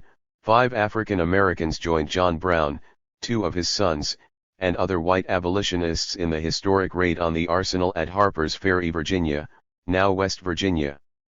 10 of the participants were killed or died from injuries, and several others, including Brown, were executed. 217 Brown was prescient when he wrote, "The crimes of this guilty land will never be purged away, but with blood." 218 The following year, Alabama officials killed at least 25 African Americans and 4 whites suspected of planning an uprising in 4 towns. 219 Between mid-1861 and mid-1863, pro-slavery forces in Mississippi executed as many as 200 African Americans whom they viewed as subversive. 220 Military service and flight from bondage during the Civil War. During the Civil War between 1861 and 1865, approximately 500,000 enslaved people escaped to freedom and sought protection behind U.S. military lines. 221 This was undoubtedly the largest slave rebellion in the history of the United States. Although President Abraham Lincoln initially opposed military service by African Americans, high Union casualties and the need for more troops led him to reverse his position by late 1862. Subsequently, more than 200,000 black men, most of them escaped enslaved people, served in the U.S. Army and Navy during the conflict. 222 As Lincoln later said, without the military help of the black freedmen, the war against the South could not have been won. 223 But they paid a heavy price for their service. About 10,000 died in combat or from injuries, another 30,000 died from infections and diseases, and almost 30,000 more were reported as missing. 224 Confederate General Nathan Bedford Forrest's troops massacred almost 300 black troops after they surrendered at Fort Pillow, Tennessee, in 1864. 225 That same year, Confederate soldiers executed scores of African American prisoners of war at Saltville, Virginia. 226 Other black people also suffered greatly during the Civil War and its aftermath. In New York City in 1863, racist whites outraged by the draft, wealthy men's evasion of military service, and competition for jobs with African Americans rioted for several days. Although official records listed about 100 fatalities, approximately 500 people, mainly African Americans, died. 227 Racist riots in Boston and Detroit resulted in more black deaths. 228 As James Downs has pointed out, the Civil War also brought about the largest biological crisis of the 19th century. 229 Many more Union and Confederate soldiers died from diseases than from combat, and the 500,000 African Americans who had fled slavery suffered more than anyone. Downs has explained, disease and sickness had a more devastating and fatal effect on emancipated slaves than on soldiers, since ex-slaves often lacked the basic necessities to survive. Emancipation liberated bonds people from slavery, but they often lacked clean clothing, adequate shelter, proper food, and access to medicine in their escape toward Union lines. 230 Many died while traveling to U.S. military camps, and many others died after arriving. 231 Smallpox, dysentery, pneumonia, and other diseases claimed the lives of 150,000 or more formerly enslaved people during the Civil War. 232 Approximately 350,000 other African Americans perished from disease in the years following the Confederate surrender at Appomattox in 1865. 233 The Racist Reign of Terror against Reconstruction. The post-war project of reconstructing a more egalitarian social order in the South initially achieved a great deal. Between 1865 and 1870, new amendments to the U.S. Constitution outlawed slavery, promised all persons due process and equal protection of the laws, and extended voting rights to African American men. 234 Black men and white allies were elected to local, state, and federal offices. The Southern Republicans promoted integration, public education, and tax reform. 235 However, as Douglas R. Edgerton has emphasized, white Democrats, an electoral minority in every Southern state after the war, engaged in racial terrorism to restore the pre-war social order. 236 In 1866, racist mobs killed 46 blacks and 2 whites in Memphis and 37 blacks and 3 white allies in New Orleans. 237 In 1868, white supremacists murdered about 200 African Americans in Opelousas, Louisiana. 238 Throughout the South, many more died in smaller local attacks by mobs, small groups of vigilantes, and individuals, including racist police and deputies. 239 In 1871, the Southern States Convention of Colored Men held in Columbia, South Carolina, reported that 20,000 blacks and white allies had been killed since the beginning of Reconstruction. 240 In 1873,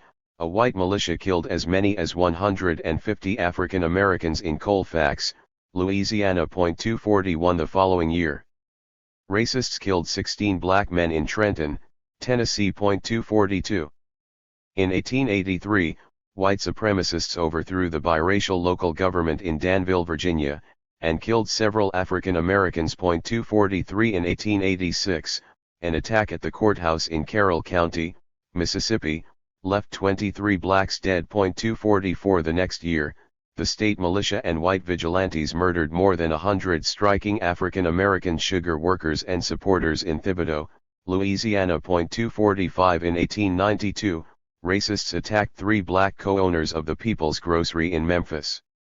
When the victims of the assault fought back, they were arrested, jailed, and then lynched. 246 In 1895, hundreds of unionized white dock workers in New Orleans were laid off and replaced by non-unionized African Americans.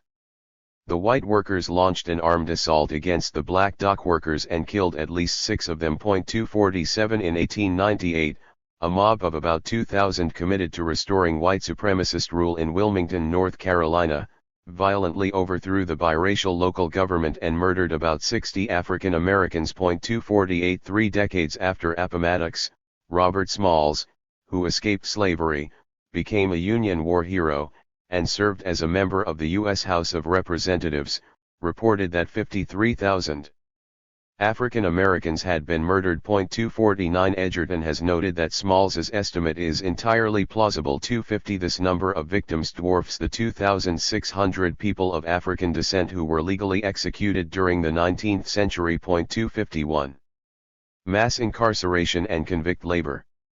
What Douglas A. Blackman has called slavery by another name deprived many African American men of their freedom and even their lives for several decades after the end of the Civil War. 252 Between the 1870s and the late 1920s, several 100,000 black men were unjustly imprisoned after being convicted of charges such as illegal voting, changing jobs without the permission of a white employer, vagrancy, bigamy, and sexual relations with white women. 253 Blackman has emphasized repeatedly, the timing and scale of surges in arrests appeared more attuned to rises and dips in the need for cheap labor than any demonstrable acts of crime.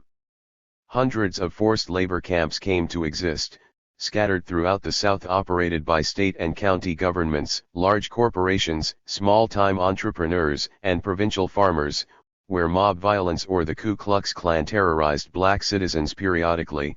The return of forced labor as a fixture in black life ground pervasively into the daily lives of far more African Americans. 254 The proliferation of convict labor on public projects and the leasing of black prisoners to privately owned factories, mines, plantations, lumber camps, and other businesses led to many fatalities.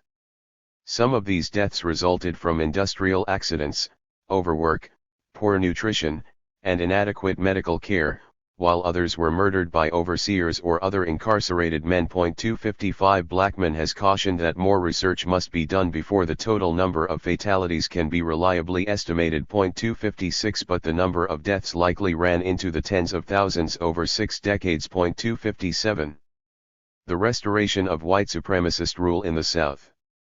Edgerton has observed that by the end of the 19th century unremitting clandestine violence had ended the first progressive era in the nation's history, and the restoration of white supremacist rule in the South largely had been achieved. 258 Lynchings and other racially motivated murders, which often occurred in the presence of or with the complicity of law enforcement, had become a heinous way to terrorize and subjugate African Americans. 259. The combination of widespread convict labor and the super-exploitation inherent in sharecropping and tenant farming meant that the vast majority of blacks in the South would live in conditions of involuntary de facto servitude for generations to come. 260 New state laws, state constitutions, and local government measures deprived most black men of the right to vote, hold public office, and serve on juries. African Americans were generally denied due process and equal protection of the laws, and a rigid new system of racial segregation was developed. 261 Real freedom remained an aspiration but not a reality for almost 9 million people. Social murders in the 19th century. Although the African American population significantly expanded during the 19th century, so did the excess deaths attributable to poor nutrition, hard labor, abuse and neglect, the loss of family and friends, stress caused by racism, and poor health. As with the previous century, it is possible to estimate the minimum number of excess deaths suffered by native-born enslaved African Americans in the 19th century. For each of the approximately 3.9 million enslaved people alive in 1860, about the same number died in their first 5 years. If enslaved children had experienced the same mortality rate as white children during this time, their death toll would have been about 1.95 million. Like the appraisal of excess deaths among native-born enslaved African Americans for the previous century, this is likely a conservative estimate because it does not account for excess deaths of enslaved black adults and because the life prospects of free blacks were not necessarily better than those of enslaved people. 262. The African American population since 1900. During the 20th century, the African American population dramatically expanded. It grew from just under 9 million in 1900 to more than 15 million in 1950. 263 It was more than 26.6 million in 1980 and about 36.5 million in 2000. 264 By 2019, the population had reached more than 48 million. 265 Black people have achieved some important social and political progress during the past 120 years but continue to suffer in many ways from systemic, institutionalized racism. 266 Various forms of white supremacist violence and abuse, a new wave of mass incarceration, the disproportionate impact of criminal homicides, participation in U.S. wars abroad, excess mortality rates, and related forms of oppression have taken a terrible toll on blacks in the United States since 1900. Ironically, even larger numbers have perished because of white supremacy than in previous centuries. Murders by mobs, vigilantes, and police in the first half of the 20th century. The routinized murder of African Americans by white mobs, vigilantes, and police continued apace during the first decade of the 20th century. In 1900, a confrontation between white police officers and a black man in New Orleans led to the deaths of at least a dozen African Americans and 7 whites. 267 In 1906, racist crowds in Atlanta killed 24 black people, several whites also died. 268 In 1908, hate-filled whites in Springfield, Illinois, murdered 7 African Americans. 269 In 1910, whites killed as many as 200 black people in the Slocum Massacre in East Texas. 270 In 1917, white mobs in East St. Louis, Missouri, attacked African Americans who were migrating from southern states in search of jobs. As many as 250 blacks died. 271 The same year, African American soldiers at Fort Logan in Houston participated in an armed uprising after enduring abuse from local police officers and other white people. 16 white police officers and civilians, along with 4 insurgents, were killed during the uprising, and 19 black soldiers were executed afterward. 272. In 1918, racist whites rioted in Philadelphia after an African American moved into a largely white neighborhood.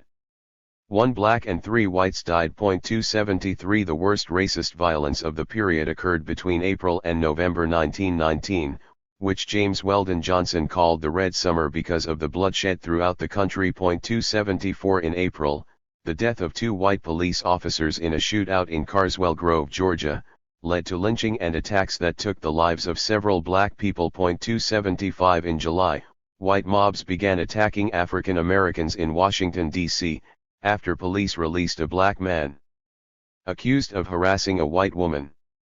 About 40 people died in the conflict. 276 A week later in Chicago, the death of a young African American man at a segregated beach led to armed conflict and the deaths of 23 blacks and 15 whites. 277 In August, 30 to 40 people died in Knoxville, Tennessee, when whites attacked an African American neighborhood after failing to find and lynch a biracial man accused of murdering a white woman. 278 In September in Elaine, Arkansas, whites massacred 237 African Americans who were trying to organize a union for sharecroppers. 279 Altogether, the Red Summer of 1919 resulted in several hundred deaths in dozens of cities and towns. 280 But as Jesse J. Holland has explained, Red Summer also marked a new era of black resistance to white injustice, with African Americans standing up in unprecedented numbers and killing some of their tormentors. 281 In 1920, in Ocoee, Florida,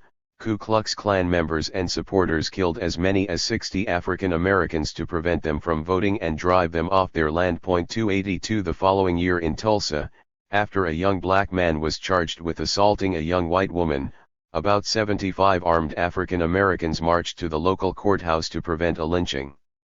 A crowd of about 1,500 whites confronted them, shots were fired, and several people were killed. Thousands of whites then went on a rampage, burned and looted black businesses and homes, and killed as many as 300 African Americans. 283 In 1922, 3 black men in Curvan, Texas, were burned alive, and as many as 27 other black people were killed following the murder of a young white woman. 284 In 1923, racist mobs burned down the African American town of Rosewood, Florida.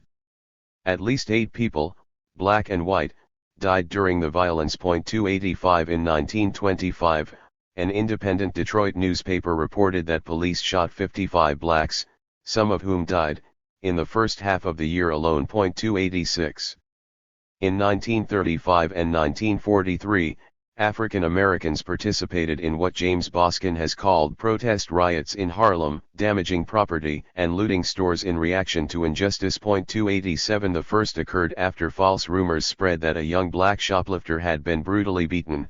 3 people died. The second erupted after a police officer shot and wounded a young black soldier.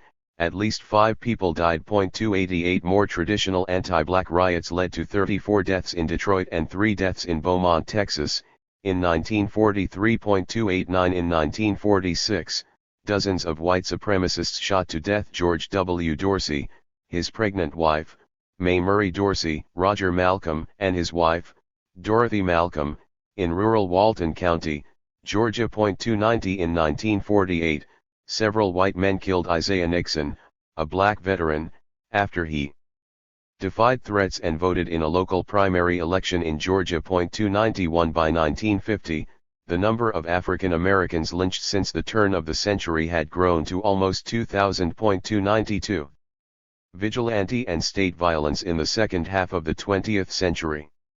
Although large-scale massacres such as in Slocum, East St. Louis, Elaine, and Tulsa declined after the mid-century, significant racist violence persisted. White supremacist vigilantes continued to murder black people, and as public pressure mounted on the federal government and state governments to rein in mob violence, racist policing played an increasingly important role in their subjugation. 293 Repression mounted in the 1950s and 1960s as African Americans organized to end segregation and obtain voting rights in the South. Approximately 125 civil rights activists and supporters perished at the hands of racists during these decades. 294 These activists included voting rights organizers Henry and Henriette Moore, who died when their home in Florida was bombed on Christmas night, 1951, and Reverend George Lee, killed in Mississippi in 1955. 295 The murder of 14-year-old Emmett Till in Mississippi in 1955 horrified much of the nation. 296 The killing of truck driver Willie Edwards Jr. by Ku Klux Klan members in Alabama in 1957 was similarly tragic but less widely noticed. 297 Herbert Lee, who was helping black people register to vote, was killed in Mississippi in 1961. 298 Medgar Evers, the state leader of the NAACP, was assassinated in the same state in 1963. 299 Addie Mae Collins, Denise McNair, Carol Robertson, and Cynthia Wesley, all young black girls, died when racists bombed the 16th Street Baptist Church in Birmingham the same year. 300 Ku Klux Klan members, including local deputies, murdered civil rights activists James Chaney, an African American, and Jewish New Yorkers Andrew Goodman and Michael Schwerner, in Mississippi in 1964. 301. Even as vigilante and police murders continued in the South, the murder and mistreatment of black people by police in other parts of the country sparked protest riots and uprisings during much of the 1960s.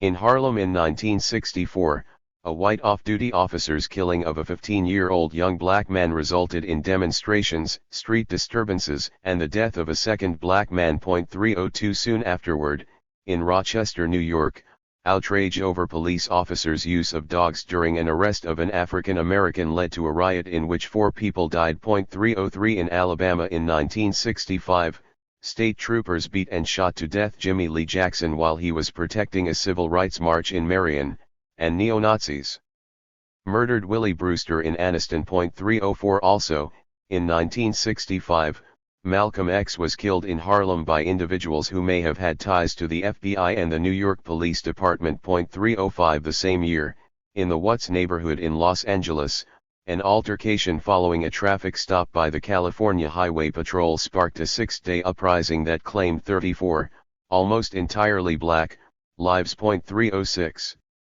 The African American Freedom Movement forced Congress to pass the Civil Rights Act of 1964 and the Voting Rights Act of 1965.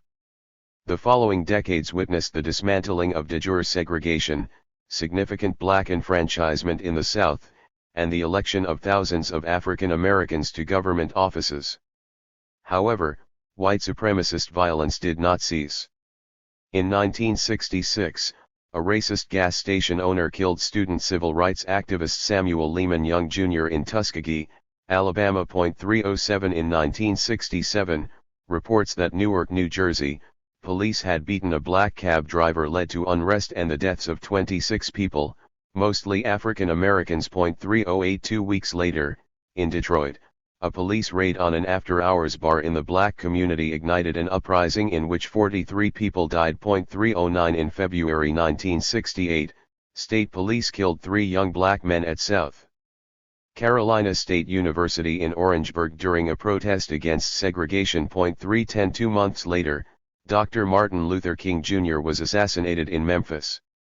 More than 40 people died in the subsequent riots in over 100 cities. 311 Whether the alleged shooter who was convicted and imprisoned acted alone or was part of a conspiracy involving the FBI, Memphis police, and white supremacists who publicly called for King's death remains unknown today. 312 The FBI and local police killed at least 34 members of the Black Panther Party by the early 1970s. 313 By 1971, at least 228 people had died in more than 750 riots in the previous 7 years. 314 The suppression of the prisoners' uprising at Attica, New York, in 1971 resulted in 39 deaths. 315 The same year, 2 people died during protests against racism in Wilmington, North Carolina. 316 In 1972, a sheriff's deputy killed 2 black students at a protest at Southern University in Baton Rouge, Louisiana. 317 In 1979, neo-Nazis and Klan members killed 5 black, Latino, and white communists at a demonstration in Greensboro, North Carolina. 318 After a jury acquitted 4 police officers in the beating death of Arthur McDuffie in 1980, riots erupted in Miami, and 18 people died. 319 Ku Klux Klan members lynched Michael Donald in Mobile, Alabama, in 1981. 320 The Philadelphia police killed 11 people when they bombed the home of the African American Move group in 1985. 321 3 years later, neo-Nazis killed Mulugeta Sarah, an Ethiopian immigrant, in Portland, Oregon. 322 In 1992, after a jury acquitted 4 police officers in the beating of Rodney King. An uprising in Los Angeles resulted in more than 50 deaths. 323 A police killing sparked a riot in St. Petersburg, Florida, in 1996. 324 Virulent white supremacists killed James Byrd near Jasper, Texas, in 1998. 325 Major protests occurred after the police killed Amadou Diallo in New York City in 1999. 326 Racist executions in the 20th century. More than 4,000 African Americans were convicted of capital crimes and executed during the 20th century. 327 Not only was the death penalty disproportionately meted out to black people, but many of these convictions and executions were patently unjust, and the ultimate punishment continued to be what Noel Knave has called a lethal form of racial terrorism and control. 328 Thomas Griffin, Meeks Griffin, and 2 other black men were executed for the murder of a white man in South Carolina in 1915 after being framed by another suspect. 329 Fortune Ferguson was 13 years old when he was executed for rape in Florida in 1927. 330 George Tinney Jr. was 14 years old when he was executed for murder in South Carolina in 1944. 331 Lena Baker was executed in Georgia in 1945 because she killed a white man in self-defense after he kidnapped and assaulted her. 332 Tommy Lee Walker was executed for rape and murder in Texas in 1954 based on a coerced confession. 333 William Tynes was put to death for rape in Tennessee in 1960 after being convicted by a tainted jury without substantial evidence of guilt. 334 Willie Darden was executed for murder in Florida in 1988 despite credible alibi evidence emerging after his trial. 335 Despite overwhelming evidence of mental illness, Ricky Ray Rector was executed for murder in Arkansas in 1992 after Governor Bill Clinton refused to grant clemency. 336 Brian Baldwin was executed for murder in Alabama in 1999 after being convicted solely because of a confession obtained through beatings and torture. 337 20th century medical experiments on African Americans. Racist medical experiments also destroyed other African American lives in the 20th century. From 1932 until 1972, the U.S. government was responsible for the infamous Tuskegee experiment, in which 400 black male patients diagnosed with syphilis were left untreated. At least 128 men died from the disease or related complications. 338 In the early 1950s, the Central Intelligence Agency and the U.S. Army conducted experiments that deliberately exposed African Americans in Florida to swarms of mosquitoes carrying yellow fever and other diseases. 339 In the 1950s and 1960s, black prisoners in Pennsylvania, Ohio, and Louisiana were used as research subjects to test pharmaceuticals and personal hygiene products. 340 Between 1960 and 1972, a University of Cincinnati radiologist exposed 200 cancer patients, 3/4 of them African Americans, to previously discredited total body radiation. Dozens of patients died of radiation poisoning. 341 2 decades later, Columbia University researchers injected young black people with fenfluramine, which Harriet A. Washington has identified as half of the deadly, discontinued weight loss drug fen-phen, to test the hypothesis about the genetic origins of violence. 342 Racist violence in the 21st century.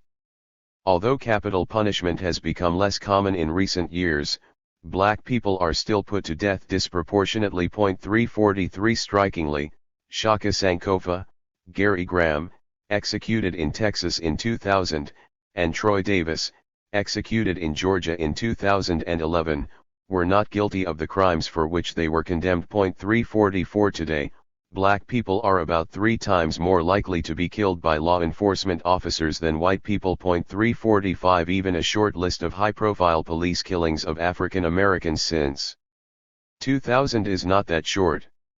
The dead include Timothy Thomas in Cincinnati in 2001, Corey Ward in Atlanta in 2002, Kendra James in Portland, Oregon, and Michael Pleasence in Chicago in 2003, Timothy Stansberry in New York City in 2004, James Brissett, Roland Madison, and Henry Glover in New Orleans in 2005, Sean Bell in New York City in 2006, David Willis in Savannah in 2007, Aaron Gwen in North Chicago in 2008, Oscar Grant in Oakland in 2009, Ayanna Emone Stanley Jones in Detroit in 2010, Kenneth Chamberlain Sr. in White Plains, New York, in 2011, Alan Bluford in Oakland and Ray Marley Graham in the Bronx in 2012, Dion Williams in Little Rock in 2013, Michael Brown in Ferguson, Missouri, Ezell Ford in Los Angeles, Tamir Rice in Cleveland,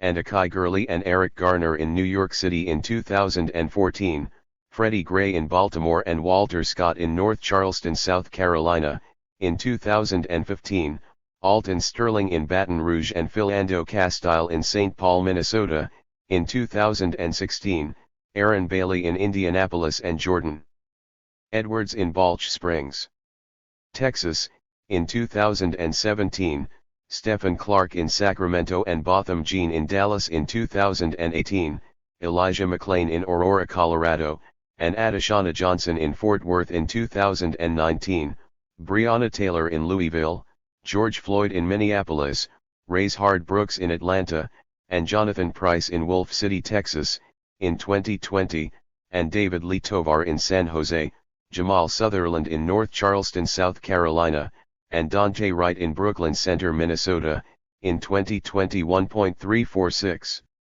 Law enforcement officers shot to death approximately 244 African Americans in 2020.347. Other black people died that year because they were restrained, beaten, or tasered by police or fatally injured by police vehicles. 348 Many of those killed were not armed with guns, and some of those who were armed were not threatening anyone when they died at the hands of police. 349 Most black deaths caused by law enforcement officers over the decades are far from reasonable. 350 Although police records in the United States have always been incomplete and unreliable, it is likely that the total number of unnecessary and preventable killings of African Americans by police since the mid-19th century runs into the tens of thousands. 351 Brazen white supremacist vigilantes have also continued to murder African Americans during the past 20 years.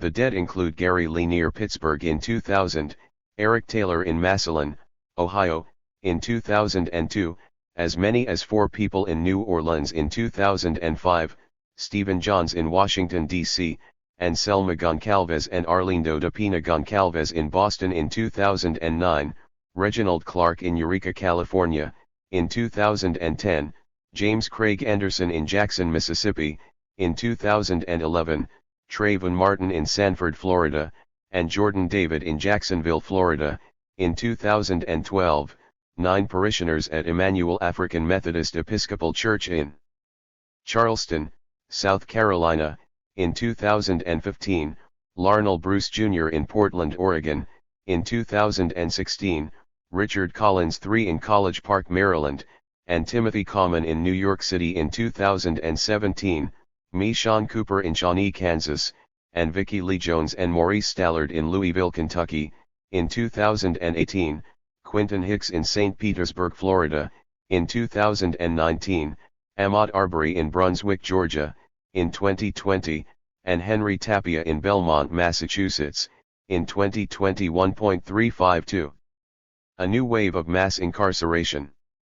A new wave of mass incarceration began in the mid-1970s, and the prisoner population dramatically expanded from around 300,000 to more than 2 million 30 years later. 353 President Richard Nixon's desire to target African Americans and white hippies inspired his call for a war on drugs and his demand to get tough on crime. 354 The number of prisoners doubled during the presidency of Ronald Reagan in the 1980s. 355 For decades, both Republican and Democratic politicians supported extremely long sentences for drug-related offenses and other crimes. 356 Black people have been disproportionately arrested, convicted, and incarcerated in what Michelle Alexander has called the new Jim Crow. 357 Alexander has persuasively argued that this mass incarceration is a racial caste system, Other researchers have contended that the government's class-based targeting of poor people explains the hugely disproportionate impact on African Americans. 358 Today the United States has less than 5% of the world's population but almost 25% of its prisoners. 359 Mass incarceration has proved deadly for many blacks.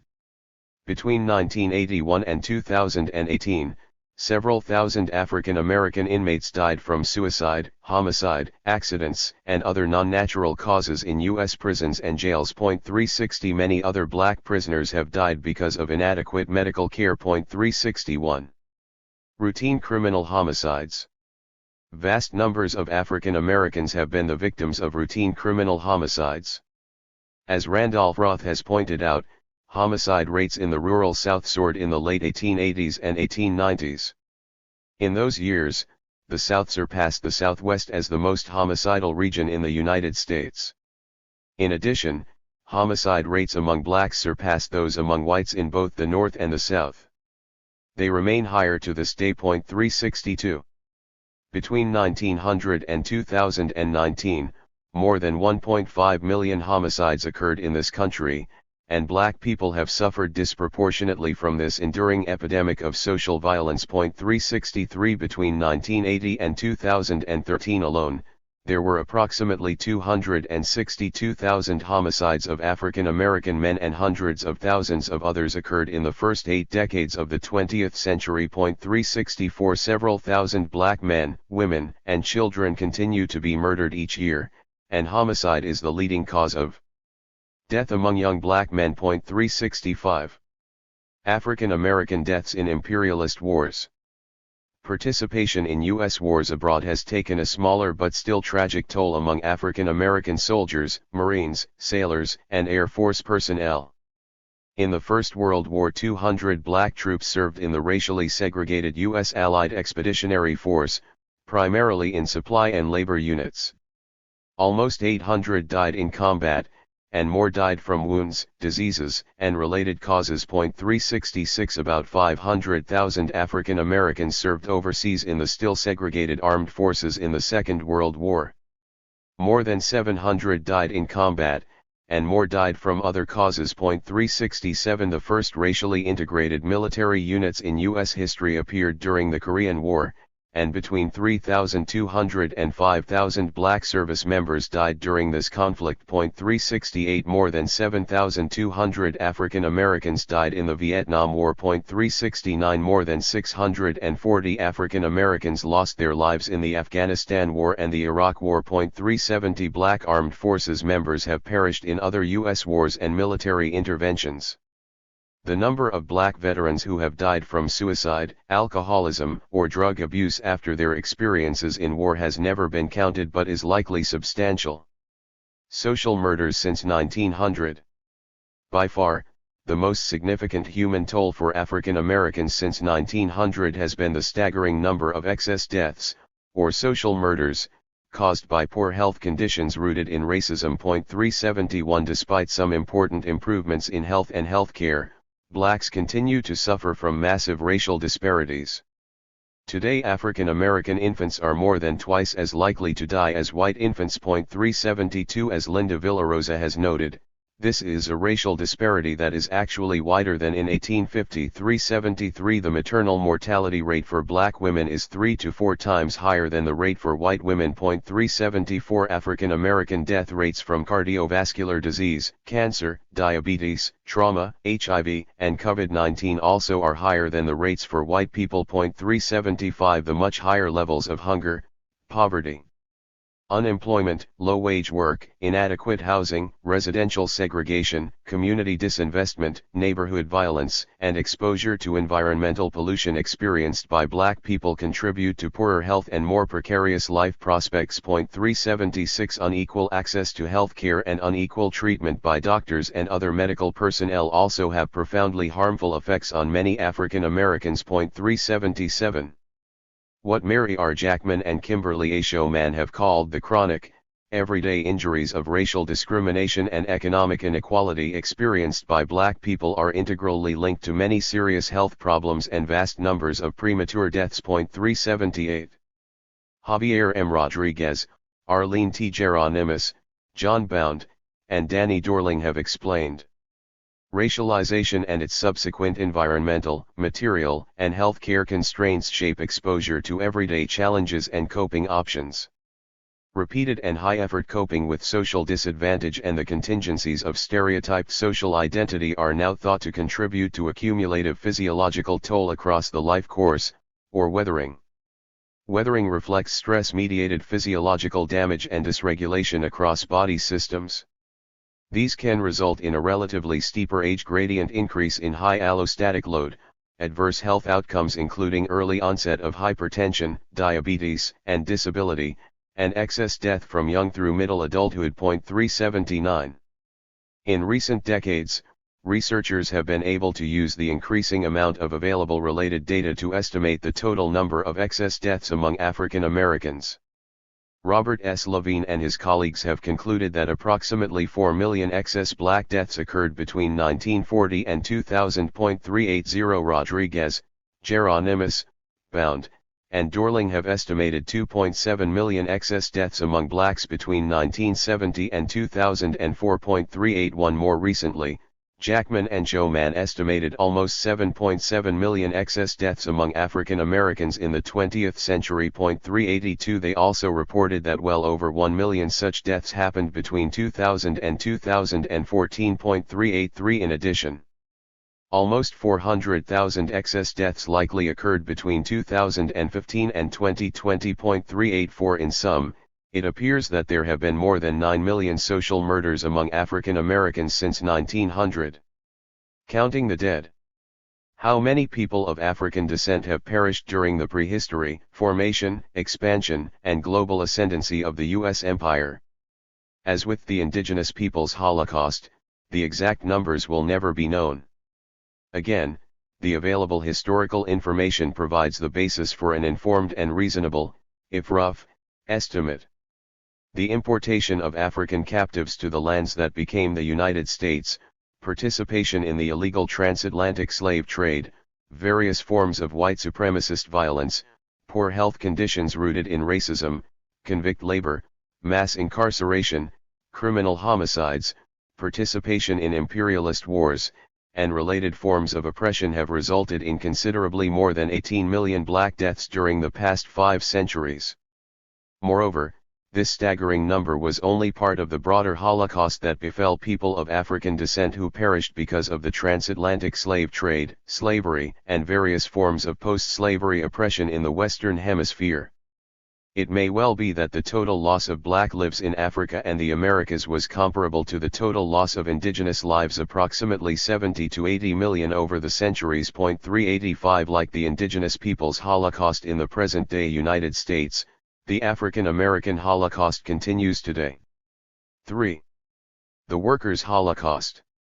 Never has the worker been speeded up to the present pitch, nor thrown upon the industrial scrap heap so early as too old and exhausted for further use.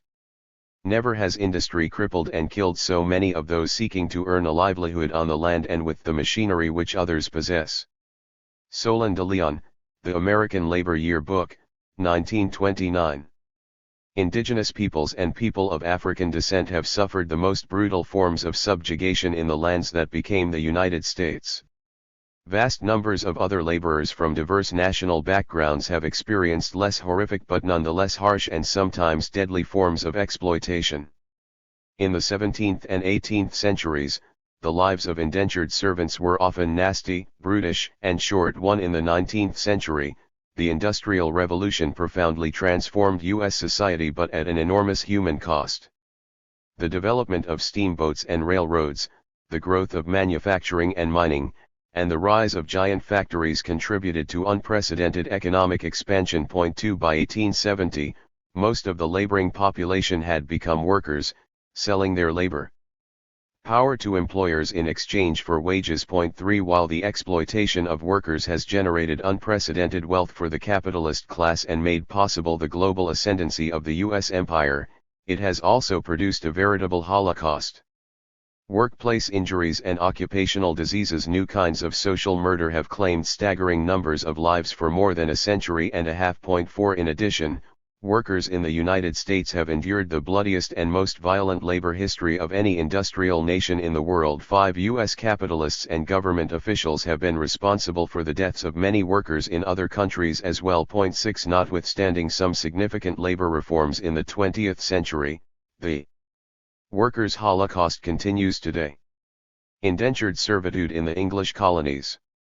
The English companies and settlers that colonized North America soon recognized the need for more labor, and indentured servitude originated as a solution to this problem. 7 Destitute people in England, Scotland, Ireland, and Germany who hoped for better lives in the colonies signed contracts agreeing to perform unpaid labor, usually for 4 to 7 years, in exchange for passage. 8 England also deported tens of thousands of prisoners, who performed the first form of convict labor in these lands. 9 Between 1630 and 1680, 50,000 of the 75,000 European immigrants to the Chesapeake Bay colonies were indentured servants. 10 About half of the approximately 450,000 Europeans who voluntarily came to the English, later British, colonies before the War of Independence were indentured. 11 Overwork, inadequate nutrition, and disease killed many of them, and suicides were not uncommon. 12 Stephen Mintz and Sarah McNeil noted.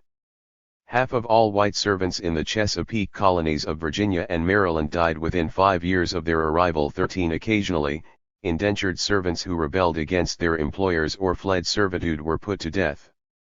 More frequently, those who displeased their employers were whipped or beaten. 14 After the beginning of the 18th century, the predominance of indentured servants diminished, and labor by enslaved people of African descent became more common, but the practice continued for another 100 years. 15 Deaths on canals, steamboats, and trains, 1820s to 1860s. As the Industrial Revolution unfolded in the first half of the 19th century, early economic development projects undertaken by state governments and private companies took an awful human toll. In the 1820s, as many as 1,000 workers, mainly Irish immigrants, perished from malaria, other diseases, and construction accidents while building the Erie Canal in New York State. 16 In the mid-1830s, as many as 8,000 Irish immigrant workers died because of harsh labor conditions and a yellow fever epidemic during the construction of the Pontchartrain Canal in New Orleans. 17 Hundreds of other workers, chiefly immigrants, died from cholera, other diseases, and workplace accidents. During the construction of the Chesapeake and Ohio Canal from Washington, D.C., to Cumberland, Maryland, between 1828 and 1850. 1800s died from cholera while building the Wabash and Erie Canal in Indiana in 1849 to 50. 19 About 200 died from the same disease while working on the St. Mary's Canal in Michigan in 1854. 20 In addition, steamboat tragedies caused by boiler explosions occurred regularly. The Helen McGregor exploded at the New Orleans dock and killed more than 40 workers and other people in 1830. 21 The Pulaski blew up off the coast of North Carolina in 1838, resulting in about 100 deaths. 22 The Lucy Walker exploded on the Ohio River near New Albany, Indiana, and killed at least 50 people in 1844. 23 The worst steamboat tragedy occurred in 1865 when approximately 1,800 people died when the boilers on the Sultana exploded on the Mississippi River near Memphis. 24 As Mark Aldrich has emphasized, death rode the rails. 2.25 Aldrich has pointed out that the slaughter of railroad employees began almost as soon as the first lines were built, and the same can be said for passengers. 26 The first railroad fatality occurred in 1832 when one of 4 people thrown from a train car near Quincy, Massachusetts, died. 27 A derailment on the Boston and Worcester train in 1847 killed 6 passengers. 28 About 913 workers, passengers, and other people died in New York. Railroad accidents between 1850 and 1852. The frequency of fatal train disasters soon increased. 30 In 1853, 11 major collisions and derailments resulted in 121 deaths, and smaller accidents were far more numerous. 31 In 1855, 23 people died when a train derailed near Burlington, New Jersey. 32 About 66 people died in a head-on train accident at Camp Hill, Pennsylvania, in 1856.33. The mounting number of fatalities among railroad workers, passengers, and others led to the new accidents. Railroad category in the 1860 census, which listed 599 deaths for the preceding year. 34 Work and travel on railroads was significantly more dangerous in the United States than Britain. 35 When a U.S. company undertook the construction of the Panama Railroad in Colombia, between 6,000 and 12,000 workers from Colombia, Jamaica, China, Ireland, and other countries died between 1,850 and 1,855.36. The perils of manufacturing and mining, 1820s to 1860s. In the early 19th century, textile mills became one of the first major industries in this country, producing ready-made clothing from slave-harvested cotton. 37 M.T. Anderson has described the early mills as the beating heart of America's mass production infancy. 38 Initially centered in New England, these mills primarily employed young women, who were paid low wages for long hours of difficult work. Textile workers were particularly susceptible to bisonosis, or brown lung disease, caused by exposure to cotton dust in poorly ventilated workplaces. They were also vulnerable to tuberculosis, other respiratory disorders, and accidental dismemberment. 39 Although many employees recognized these workplace hazards, their principal demand during strikes in Paterson, New Jersey, in 1835 and in Pittsburgh in 1845 was the reduction of the 12-hour workday. 40 In 1845, women textile workers in Lowell, Massachusetts, forced the state legislature to hold hearings on the issue of weekly work hours, but the proceedings yielded no immediate benefits. 41. Textile workers' deaths caused by occupational diseases and fatal accidents were not investigated until much later. However, in 1860 the country's attention turned to Lawrence, Massachusetts, when the Pemberton textile mill collapsed and killed 145 workers. 42. The production of iron began during the colonial period and grew during the first half of the 19th century in Pennsylvania, New York, and northern New Jersey. The nation's increasing need for power for steam engines, furnaces, and forges fostered the expansion of coal mining and its dangers in the first half of the 19th century. 43 Between 1839 and 1859, 8 mine explosions in Virginia and Pennsylvania led to about 176 deaths. 44 By the 1850s and 1860s, doctors in coal mining areas had begun to recognize the deadly effects of miners' consumption or miners' asthma among patients who labored in the earth. 45 And 1858 study indicated that the average chance of a Pennsylvania miner surviving for a dozen years was less than 50%. 46. Other major industrial accidents began to occur in the United States before the Civil War. In 1850, the boiler in a hat manufacturing plant in New York City exploded and killed 63 workers. 47 The following year, scores of workers died in a fire at a factory in Philadelphia. 48 In 1854, 17 workers perished in an explosion at an ammunition manufacturing plant in New York City. 49 Another kind of danger emerged when police killed 2 tailors during a strike of 300 workers in New York City in 1850 and police killed 2 railroad workers during a strike in Portage, New York, in 1851.50. The transportation of Chinese laborers to the Americas. As the illegal transatlantic slave trade declined in the mid-19th century, labor shortages worsened in the Americas. The need for many new workers was also pressing in some parts of Southeast Asia and Africa. Between the mid-1840s and the mid-1870s, the United States joined Britain, Spain, Peru, Portugal, and France in transporting approximately 750,000 impoverished Chinese laborers to work in different countries. 51 U.S. ships brought as many as 350,000 Chinese men to work on tobacco, coffee, and sugar plantations in Cuba, on cotton and sugar plantations and in guano pits of Peru, and on plantations in other nations. 52 Robert J. Schwendinger has explained that these workers were procured through deception, widespread kidnappings, and under the pretext of legitimate labor contracts. 53 Often they were crowded into barracoons in Chinese cities while awaiting transportation and whipped if they tried to escape. 54 Once aboard the ships, they suffered from inadequate nutrition, virtually non-existent sanitary facilities, and violence by crew members. 55 Between 1847 and 1859, more than 7,500 Chinese workers died on U.S. ships traveling to Cuba, and uncounted others perished on U.S. ships going to Peru and other countries. 56 After arrival in the Caribbean and South America, the workers transported by U.S. and European vessels often labored under extremely harsh conditions and were treated as if they were enslaved.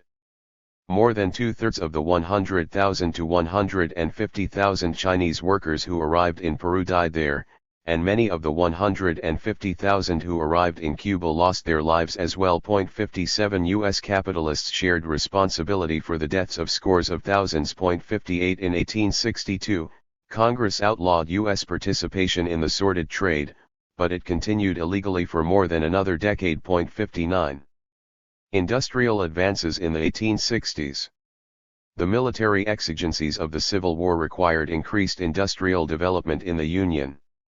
As Benjamin T. Arrington has pointed out, the Northern Railroad companies boomed during the conflict. 60 Other Northern industries such as weapons manufacturing, iron production, leather goods, and textiles grew and improved as the war progressed. 61 The growing use of reapers, threshing machines, and horse-drawn planters boosted Northern agricultural production. 62 The Union's industrial strength played a key role in its victory over the Confederacy. 63 The loss of life during the Civil War and its aftermath was horrific, and rapid industrialization in the following decades led to an unprecedented number of deaths and grievous injuries in workplaces. 64 In 1867, a train derailment near Angola, New York, killed 42 employees and passengers. 65 The same year, a boiler explosion in Philadelphia killed 28 people. 66 Hundreds, perhaps thousands of Chinese immigrant workers perished while building the final segment of the Transcontinental Railroad between Omaha and Sacramento before it was completed in 1869. 67 That same year,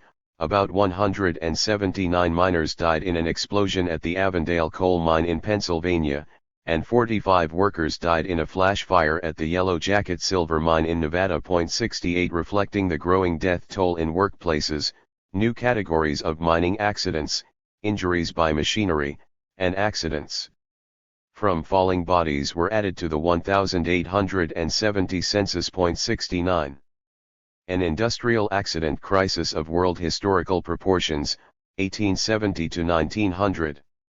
In the decades after the Civil War, the expansion of railroads, mining, textile mills, iron works, steel mills, factories, and mechanized production dramatically changed the United States.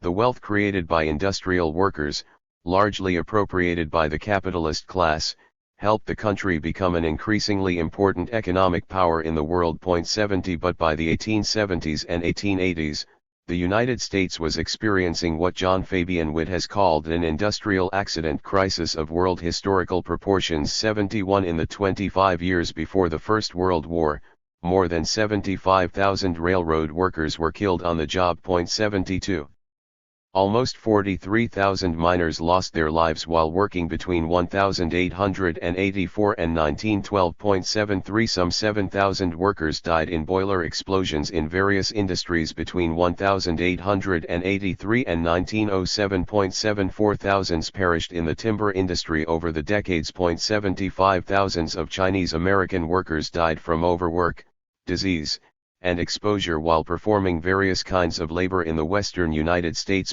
76 Growing numbers of workers in other industries died as well. In 1878, a dust explosion at the Washburn flour mill in Minneapolis killed 18 workers. 77 In the following decade, fatal accidents in steel mills and other industrial workplaces accounted for about 20% of all male deaths in Pittsburgh. 78 In Costa Rica, about 5,000 workers employed by a U.S. company perished while building a major railroad in the mid-1880s. 79 As the number of fatal occupational injuries soared and pressure on government by labor advocates grew, some state agencies began to investigate the dangers in workplaces. Reports by the Ohio Bureau of Labor Statistics in 1881 and 1883 starkly depicted the grim reality, summarized more than a century later by the U.S. Department of Labor. A boiler in a steam engine running a threshing machine exploded, killing 3 men and scalding a young boy. One man was thrown 80 feet through the air to his death, another had his head blown off, which landed grotesquely in a basket. A buzzsaw operator got caught in his machine and lost an arm and a leg. A year earlier he had lost his right arm in the same manner. An engineer trying to oil machinery while it was in motion was killed when his head was caught against a post by a heavy flywheel, grinding out his brains. A boy in a printing house working at a press tried to straighten out an improperly placed sheet of paper and had several fingers crushed when he did not get his hand out of the way in time. 80. The Minnesota Bureau of Labor Statistics reported similar tragedies in 1892.81.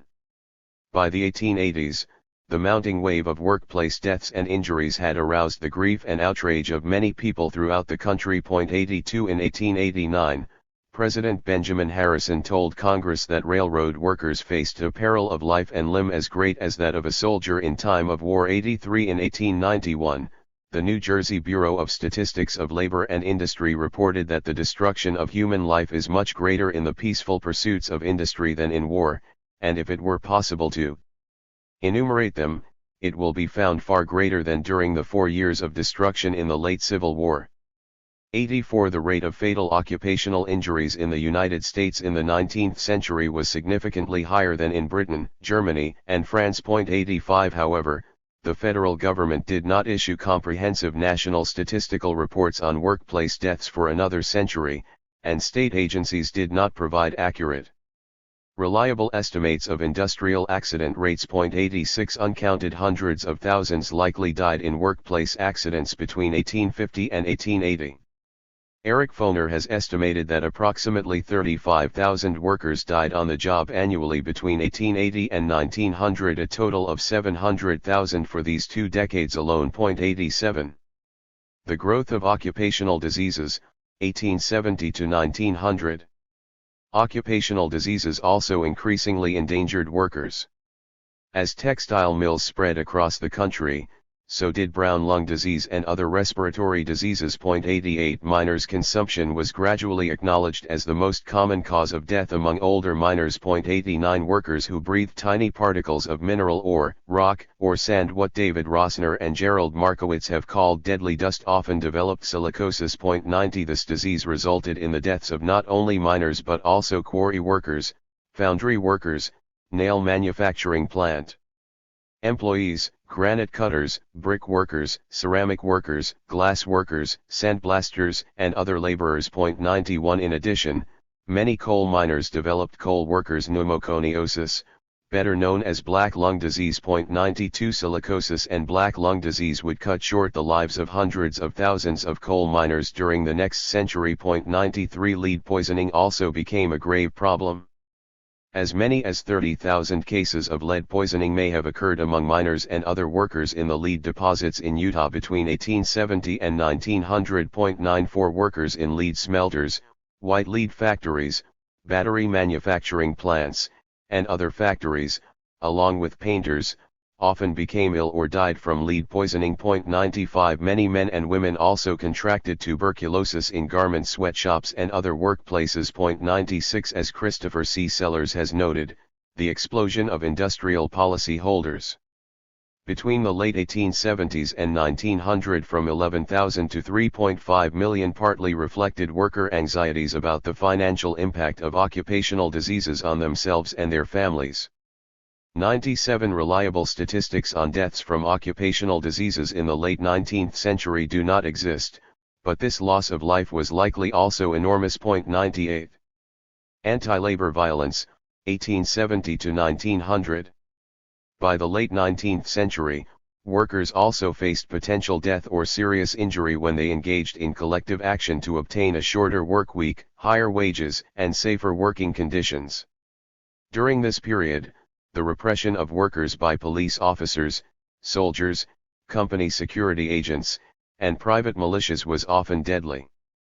More than 100 people died during the Great Railroad Strike of 1877.9920 Irish-American miners. The famous Molly Maguires were hanged in Pennsylvania between 1877 and 1879 on charges of murdering mine superintendents and foremen. 100 In early May 1886, amid a national strike and other labor actions demanding the 8-hour day, police killed several workers at the McCormick Harvester Works in Chicago. The next evening, as local workers protested in Haymarket Square, a bomb was thrown into the police ranks, killing several officers. 4 anarchists were wrongfully executed for the bombing, and a 5th condemned prisoner committed suicide. 101 May 1 later became an international workers' holiday. 102 In 1886, 9 people died in the Southwest Railroad strike. 103 The following year the state militia and vigilantes massacred more than 100 striking African American sugar workers and supporters in Thibodaux, Louisiana. 104 9 workers and 7 Pinkerton agents died in the Homestead Steel strike in Pittsburgh in 1892. 105 During the National Pullman strike of 1894, about 30 people were killed. 106 The Industrial Slaughterhouse, 1900 to 1930. In the early years of the 20th century, the United States was in the 5th decade of an accident crisis like none the world had ever seen and like none any Western nation has seen since. 107 U.S. capitalists strive for what the contemporary observer C.H. Mark called international industrial supremacy and domination of global markets produced a stupendous loss of life. 108 As a series of massive workplace disasters occurred, the Cleveland Citizen lamented that the United States had become an industrial slaughterhouse. 109 In 1900, a coal mine explosion in Scoville, Utah, killed at least 200 workers. 110 In 1902, 112 miners died in a gas and dust explosion at the rolling mill mine in Johnstown, Pennsylvania. 111 Another coal mine explosion in Fraterville, Tennessee, killed 216 workers the same year. 112 In 1903, 169 workers died in a mine explosion in Hanna,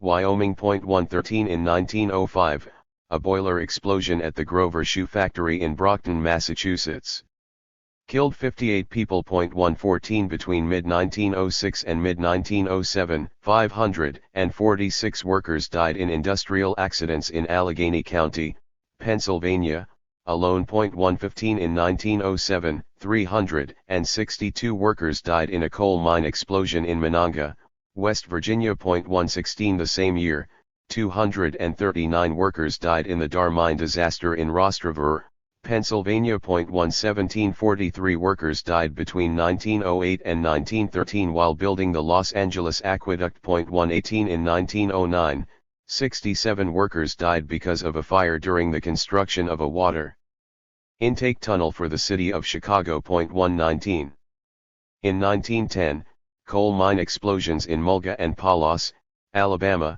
took 124 lives. 120 Also in 1910, 259 miners died in the Cherry Mine coal fire in Illinois, and a fire in a textile factory in Newark, New Jersey, killed 26 workers. 121 In 1911, 146 young women workers died in a fire at the Triangle Shirtwaist Factory in New York City. 122 That same year, 128 miners, primarily African American convict laborers, died in a mine explosion in Littleton, Alabama. 123 A different kind of tragedy occurred on Christmas Eve in 1913, when 73 people, mostly children of striking copper miners, died in a stampede at the Italian Hall in Calumet, Michigan, after a strike-breaker yelled fire.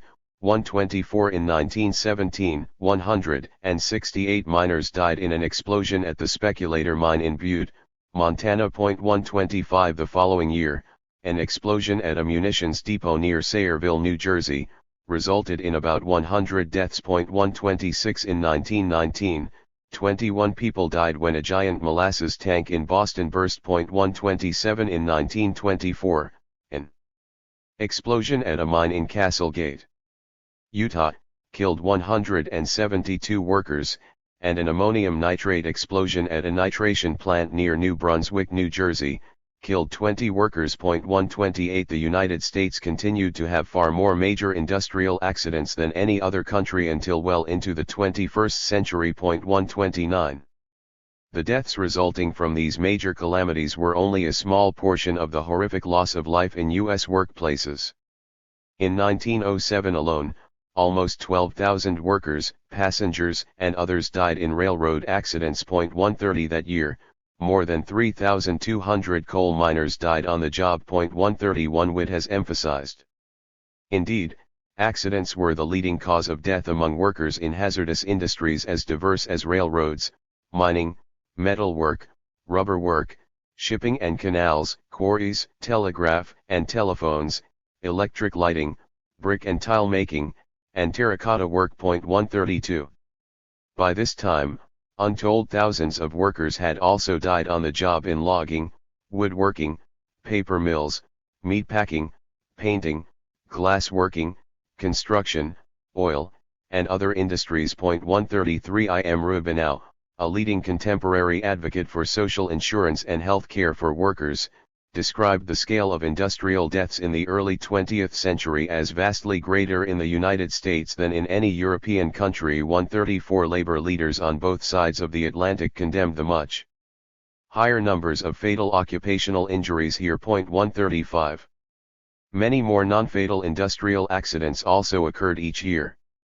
Arthur Reeves estimated in 1907 that there were about 500,000 workplace injuries each year. 136 The following year, William H. Tolman estimated that approximately 5 million injuries had occurred in industrial and other accidents between 1897 and 1907. 137 Today, some analysts believe that the annual number of serious industrial accidents in the early 20th century may have been 700,000 or more. 138 Although most injuries sustained in these accidents were not fatal, they contributed to the widespread recognition that the United States had become what one historian called the land of disasters. 139 Workplace deaths and other industrial accidents became one of the most important social and political issues in the country, and awareness of the dangers of occupational diseases gradually increased. 140 Responding to workers' agitation and public outrage, President Theodore Roosevelt advocated the creation of workers' compensation programs in 1907.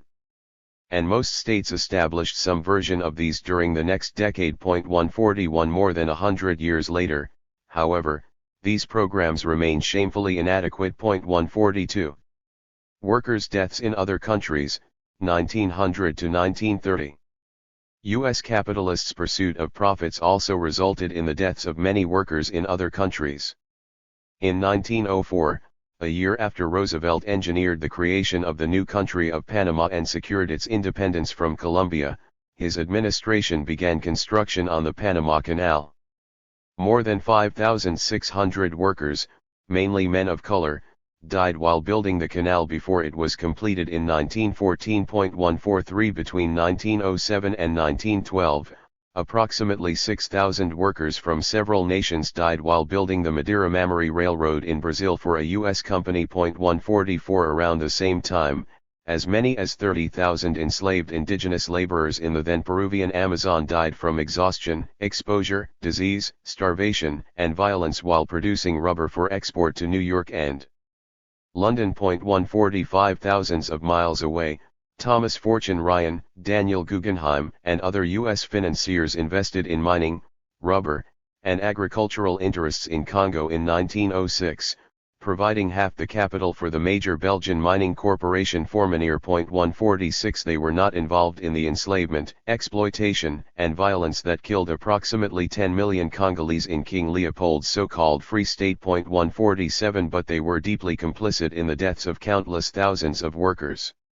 From brutal work conditions, physical abuse, forced relocations, disease, and political repression in the following decades. 148 Beginning in 1917, U.S. capital and technical expertise significantly contributed to the industrial development of South Africa, the ruthless white exploitation of black labor, and the deaths of thousands of miners and other workers. 149 Estimates of workplace deaths in the United States, 1900 to 1930. Mark Linder has remarked, No one in the early 20th century knew how many industrial soldiers were being mortally wounded each year in the United States. 150 at the time. The federal government's limited collection of mortality data and state agencies' reliance on employer self-reporting made it difficult to accurately assess the enormous loss of life. 151 But as the carnage on railroads and in mines, mills, factories, and other workplaces mounted, so did public pressure to count the number of workers who died each year on the job.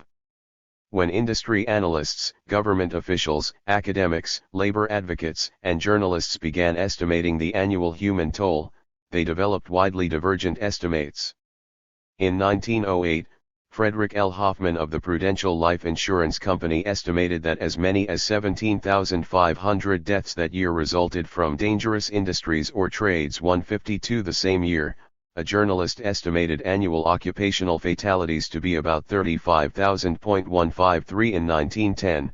Columbia University professor Henry Rogers Seeger estimated that industrial accidents caused approximately 30,000 deaths each year. 154 The new National Safety Council, dominated by business interests, found that between 18,000 and 21,000 fatal occupational injuries occurred in 1912. 155 Workers' compensation expert E. H. Downey estimated about 35,000 annual workplace deaths that year. 156 Hoffman estimated that approximately 25,000 lives were lost in the workplace in 1913. 157 In 1914, Carl M. Hansen of the Workmen's Compensation Service Bureau in New York reported that between 40,000 and 45,000 workers were dying on the job each year. 158 In 1915, the U.S. Commission on Industrial Relations informed Congress that about 35,000 industrial deaths had occurred the previous year. 159 In 1924,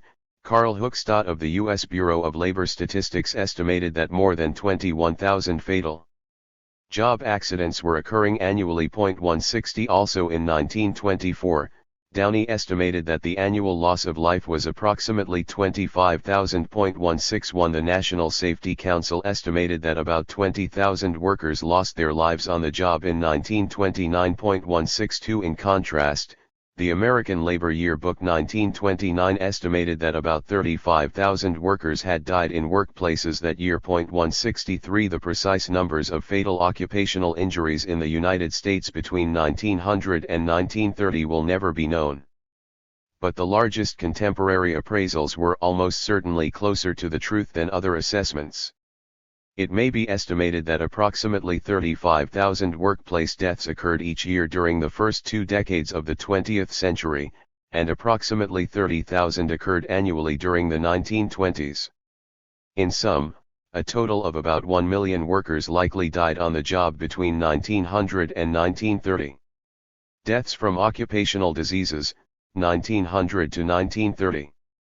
Brown lung disease, silicosis, black lung disease, and lead poisoning among workers increased between 1900 and 1930. 164 Tuberculosis contracted in workplaces also continued to produce many fatalities, though the rate of fatal infections eventually decreased. 165 In addition, miners and workers in shipbuilding, manufacturing, construction, and the oil industry exposed to asbestos often developed and perished from asbestosis, better known as white lung disease, or from lung cancer or mesothelioma. 166 Stonecutters often became ill and died from respiratory diseases. 167 Workers involved in manufacturing or processing tin, rubber, leather, explosives, and paints were increasingly exposed to benzene and often developed and died from aplastic anemia. 168 Hat makers became ill from mercury poisoning and sometimes died as a result. 169 Furriers lost their health and sometimes their lives from mercury poisoning,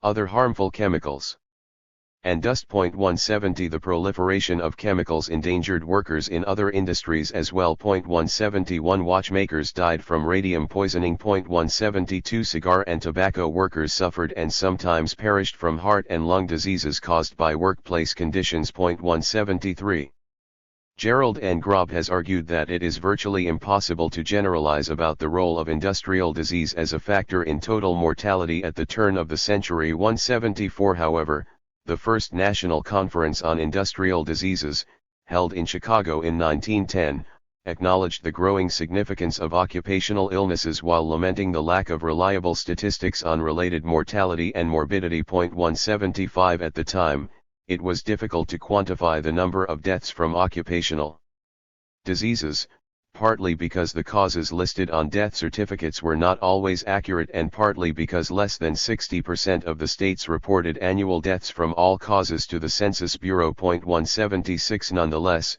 the available historical information suffices for developing estimates of annual deaths caused by occupational illnesses. In 1913, Emory R. Hayhurst described tuberculosis as the principal terminal occupational disease and found it to be the leading cause of death in 110 of the 140 groups of occupations surveyed. 177 Hayhurst estimated that almost 37,000 workers in these occupations perished in 1909 alone. 178 To this number must be added the deaths from tuberculosis contracted in workplaces in the remainder of the country and deaths from brown lung disease, silicosis, black lung disease, and lead poisoning. A conservative estimate is that the annual death toll from work-related diseases in 1900 was approximately 50,000 and that this number gradually increased over the decades to the better documented but still conservative estimate of 100,000 annual deaths in 1970. 179 Approximately 1.8 million workers likely perished from work-related diseases in the first 3 decades of the 20th century. 180 Anti-labor violence, 1900 to 1940. The violent repression of strikes and other labor actions also continued to exact a dreadful human toll between the turn of the century and the Second World War. 42 people died during a strike for the 8-hour day in Colorado in 1903 to 1904. 181 At least 21 people died in the Teamsters strike in Chicago in 1905. 182 In 1906. A contingent of Arizona Rangers helped Mexican police brutally suppress a strike by workers at a U.S.-owned copper mine at Cananea in Sonora. 183 About 36 people lost their lives during the violence. 184 31 people died during a streetcar strike in San Francisco in 1907, and at least 12 workers died in a strike against a railroad car manufacturer in McKees Rock, Pennsylvania. In 1909. 185 Two men trying to organize cigar workers were lynched in Tampa in 1910, and police shot to death one worker during the strike at the steel mill in Bethlehem, Pennsylvania. The same year. 186 Approximately 50 people died in the coal miners' strike in the Paint Creek Cabins Creek area in West Virginia in 1912 to 13. 187 Two workers died during the Lawrence textile strike in Massachusetts in 1912. 188 In 1914 in Ludlow, Colorado.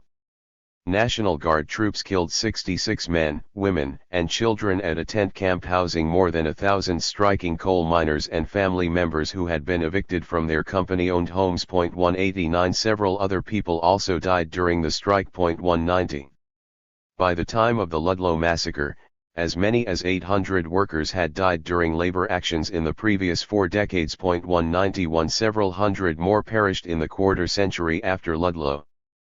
In 1915, private security guards killed 6 striking workers at an oil plant in Bayonne, New Jersey, and Joe Hill, an organizer for the Industrial Workers of the World, was framed for murder and executed in Utah. 192 In 1916, 3 steel workers died during a strike in Youngstown, Ohio, and a miner was killed during a strike on the Mesabi iron ore range in Minnesota. 193 The same year, 5 IWW members were shot to death, and at least 6 others drowned when they came by boat to Everett, Washington, to support a strike by shingle makers. 194 In 1917, IWW organizer Frank Little was lynched in Butte, Montana. 195 In 1919, 5 people died during a strike by streetcar conductors and motormen in Charlotte, North Carolina, and 4 organizers for the International Timber Workers Union were murdered in their office in Bogalusa, Louisiana. 196 Racist whites killed 237 African Americans trying to organize a union for sharecroppers in Elaine, Arkansas. That year. 197 At least 22 workers died in the Great Steel Strike of 1919. 198 In contrast, no one died in the Seattle General Strike the same year. 199 In 1920, State troopers killed about 16 black and white coal miners during a strike in Walker County, Alabama. Strike breakers killed 7 people during a streetcar strike in Denver, and 5 longshoremen died during a strike in Philadelphia. 200 The United Mine Workers' efforts to organize coal miners in West Virginia in 1920-22 met with fierce resistance, which led to the Matteawan Massacre, the assassination of a pro-Union sheriff, an intermittent guerrilla war, and 10,000 armed miners fighting state police and deputies in the Battle of Blair Mountain. As many as 150 workers died during those 2 years. 201 In 1922, 3 coal miners died in Herrin, Illinois, during the national strike called by the UMW, and their comrades killed 20 company guards and strike breakers. 202 In 1924, 14 sugar plantation workers and 3 police officers died during a strike in Hanapepe, Kauai, Hawaii. 203 3 years later, Colorado State Police fatally shot 6 coal miners during a strike at the Columbine mine in Serene. 204 In 1928, when a massive strike crippled United Fruit Company operations in Colombia, company pressure and U.S. government threats resulted in the Colombian Army crushing the labor action, and approximately 1,000 workers died. 205. As the Great Depression ravaged the United States, there was a historical upsurge of labor activism. 16 people were killed during the miners' strike in Harlan County, Kentucky. In 1931-32. Police murdered 6 black Alabama sharecroppers union members during the same period. 207 Several unionists and others died during the San Francisco General Strike and broader West Coast waterfront strike of 1934. 208 Also in 1934, 2 workers died in a strike against an auto parts plant in Toledo, Ohio. 4 people were killed during a Teamsters strike in Minneapolis, and 7 textile workers died in Honea, South Carolina, during a national strike. 209 During the Pacific Northwest lumber strike the following year, police and armed strike breakers killed 3 workers in Humboldt County, California. 210 More than 100 workers were killed during labor actions across the country between 1933 and 1936. 211 Approximately 30 steel workers and others died in Chicago and Youngstown during the Little Steel Strike in 1937. 212 28 members of the National Maritime Union lost their lives during strikes in Texas, Louisiana, and other states between 1936 and 1938. 213 In the decades that followed, company and state violence against workers in labor actions significantly declined but did not disappear. 214 Workplace deaths and deaths from occupational diseases, 1930 to 1970. The frequency of major industrial disasters and the annual number of fatal occupational injuries slowly declined after 1930, but the significant loss of life from workplace accidents and occupational diseases remained a central feature of U.S. capitalism. As many as 1,500 workers who helped construct the Hawks Nest Tunnel to carry the New River through Gowley Mountain in West Virginia in 1930-31 died of acute silicosis in what has been called this country's worst industrial disaster. 215 More than 100 workers died building the Hoover Dam in Colorado between 1931 and 1936. 216 About 80 died during the construction of the Grand Coulee Dam in Washington between 1933 and 1942. 217 An oil well explosion in St. George, Utah, killed 10 workers in 1935. 218 As the Second World War raged, there were numerous industrial casualties on the home front. In 1944, a munitions explosion at the Naval Ammunition Depot at Port Chicago, California, killed 320 workers. 219 That same year, a natural gas tank explosion and fire in Cleveland left 131 people dead. 220 From 1942 until 1945, the U.S. government paid the Brazilian government to transport workers to the Amazon to tap rubber for wartime production under perilous conditions. 25,000 workers died from disease, lack of medical care, and attacks by wild animals. 221 By the end of 1945, almost 85,000 coal miners had been killed in accidents since the new century began. 222 The number of Congolese workers who died from exposure to radiation after mining uranium for export to the United States between 1942 and 1960 may never be known. 223 At least 2,000 workers who mined uranium in the western United States between the 1940s and the 1980s, including many dying people, perished from radiation-related causes. 224 More than 33,000 U.S. nuclear weapons plants employees have died from exposure to radiation since 1945. 225 In 1947, at least 581 workers and local residents died in Texas City, Texas, when an explosion occurred as ammonium nitrate was being loaded onto a ship. 226 Measured in terms of immediate deaths,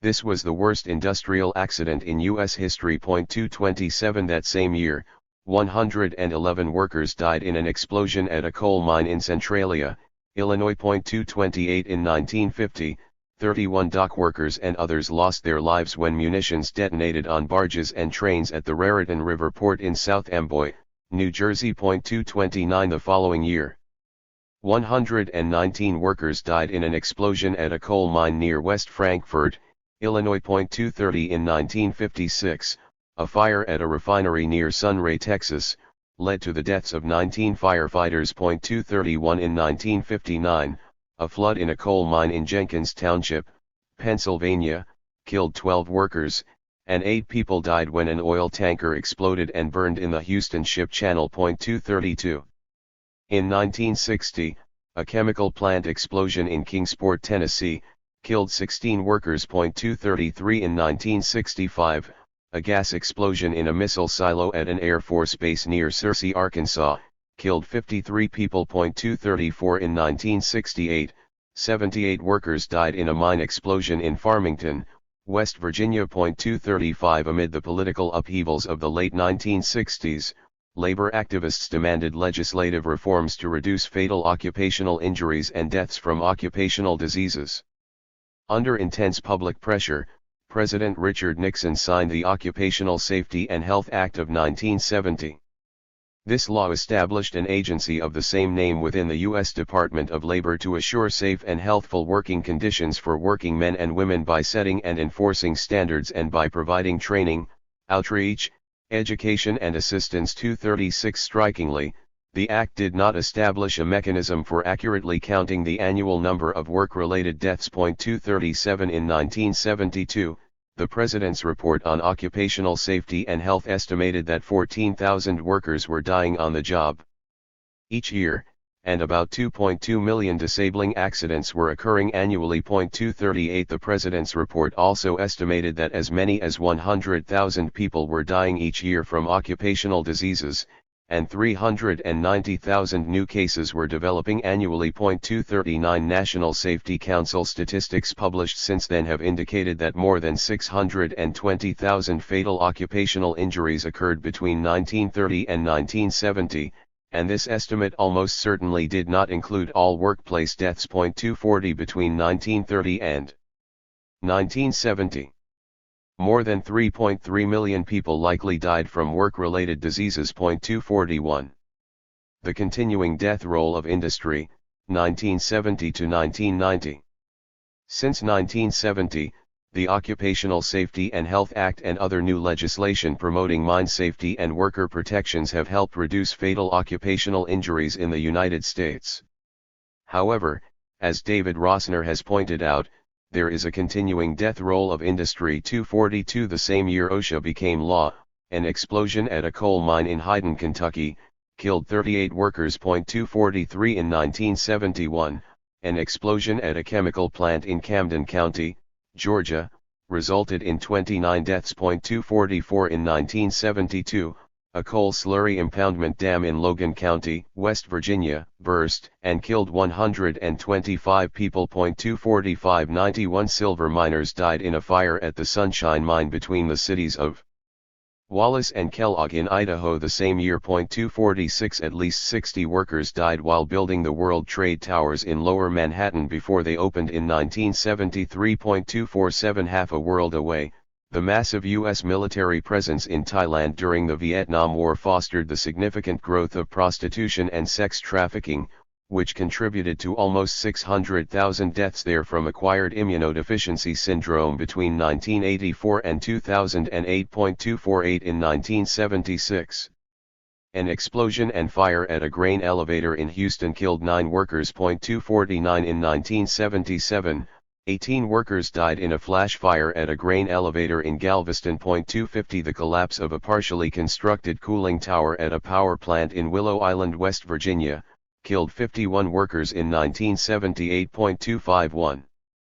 In 1983, an explosion in an unlicensed fireworks factory killed 11 employees. 252 In 1984, 17 workers died in an explosion at an oil refinery in Romeoville, Illinois. 253 The same year, a gas leak at the Union Carbide pesticide plant in Bhopal, India, became the worst industrial disaster in world history. 254 Exposure to methyl isocyanate, the toxic gas used to make the pesticides, killed about 7,000 people in the first 3 days and about 25,000 people since the incident. 255.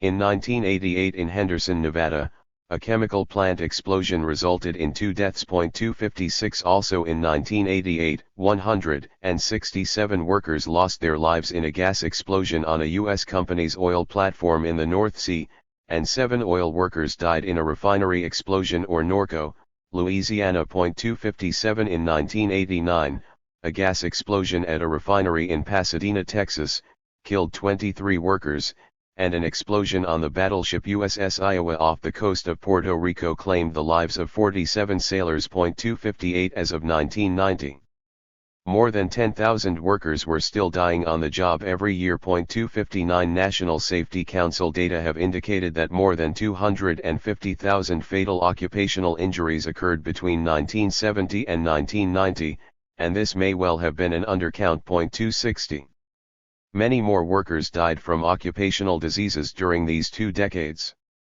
Some researchers have estimated that the annual number of deaths from work-related diseases declined to between 50 and 70,000 between 1970 and 1990. 261 Other analysts and labor advocates have insisted that the loss of life each year remained approximately 100,000 during this period. 262 Milan Stone of the AFL-CIO Industrial Union Department testified in a congressional hearing in 1985. The exposed worker populations include 3 million workers exposed to benzene with a risk of leukemia up to 5 times greater than normal, 2.5 million workers exposed to asbestos, many with a risk of lung cancer 5 times greater than normal, 1.5 million workers exposed to arsenic, many of whom have a risk of lung cancer 2 to 5 times greater than normal, 725,000 workers exposed to chromium and chromate pigments, some with a risk of cancer 5 to 9 times greater than normal, 1.4 million workers exposed to nickel, some of a risk of cancer 5 to 10 times greater than normal. Examples of other non-carcinogenic but nevertheless dangerous workplace exposures include 89 agents of heart disease, 1 million workers exposed to silica dust at risk of lung disease, and 800,000 workers exposed to cotton dust at risk of brown lung disease. Some 100,000 die and another 1 million may be disabled each year from occupational disease. 263. The higher estimate is surely more accurate yet still conservative. 264. It is likely that at least 2 million workers died from occupational diseases between 1970 and 1990. Workplace deaths and deaths from occupational diseases, 1990 to 2020. Since 1990, the annual number of fatal occupational injuries has declined, but many workers continue to die on the job each year.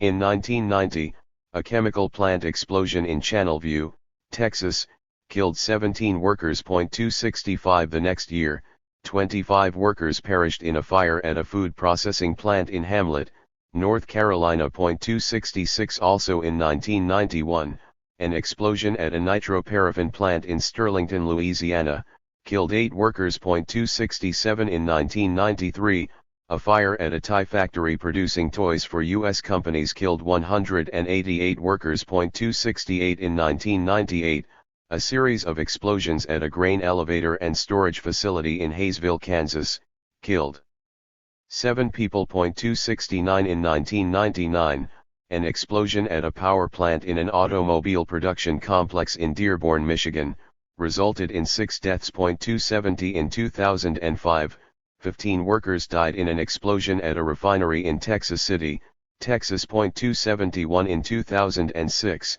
12 workers died in a coal mine explosion at Sago, West Virginia, and 3 died in a gas explosion in a gear manufacturing plant in Milwaukee. 272 Later that year, an explosion at a coal mine in Holmes Mill, Kentucky, killed 5 workers. 273 In 2007, 2 collapses at a mine in Crandall Canyon, Utah, resulted in 9 deaths. 274 The following year, an explosion at a sugar refinery in Port Wentworth, Georgia, killed 14 people, and a crane collapse in New York City killed 6 workers and a tourist. 275 From 2008 through 2017, 1,566 fatal occupational injuries reportedly occurred in the oil and gas drilling industry and related businesses. 276 In 2010, a power plant explosion killed 5 workers in Middletown, Connecticut, and a coal mine explosion claimed 29 lives in Montcole,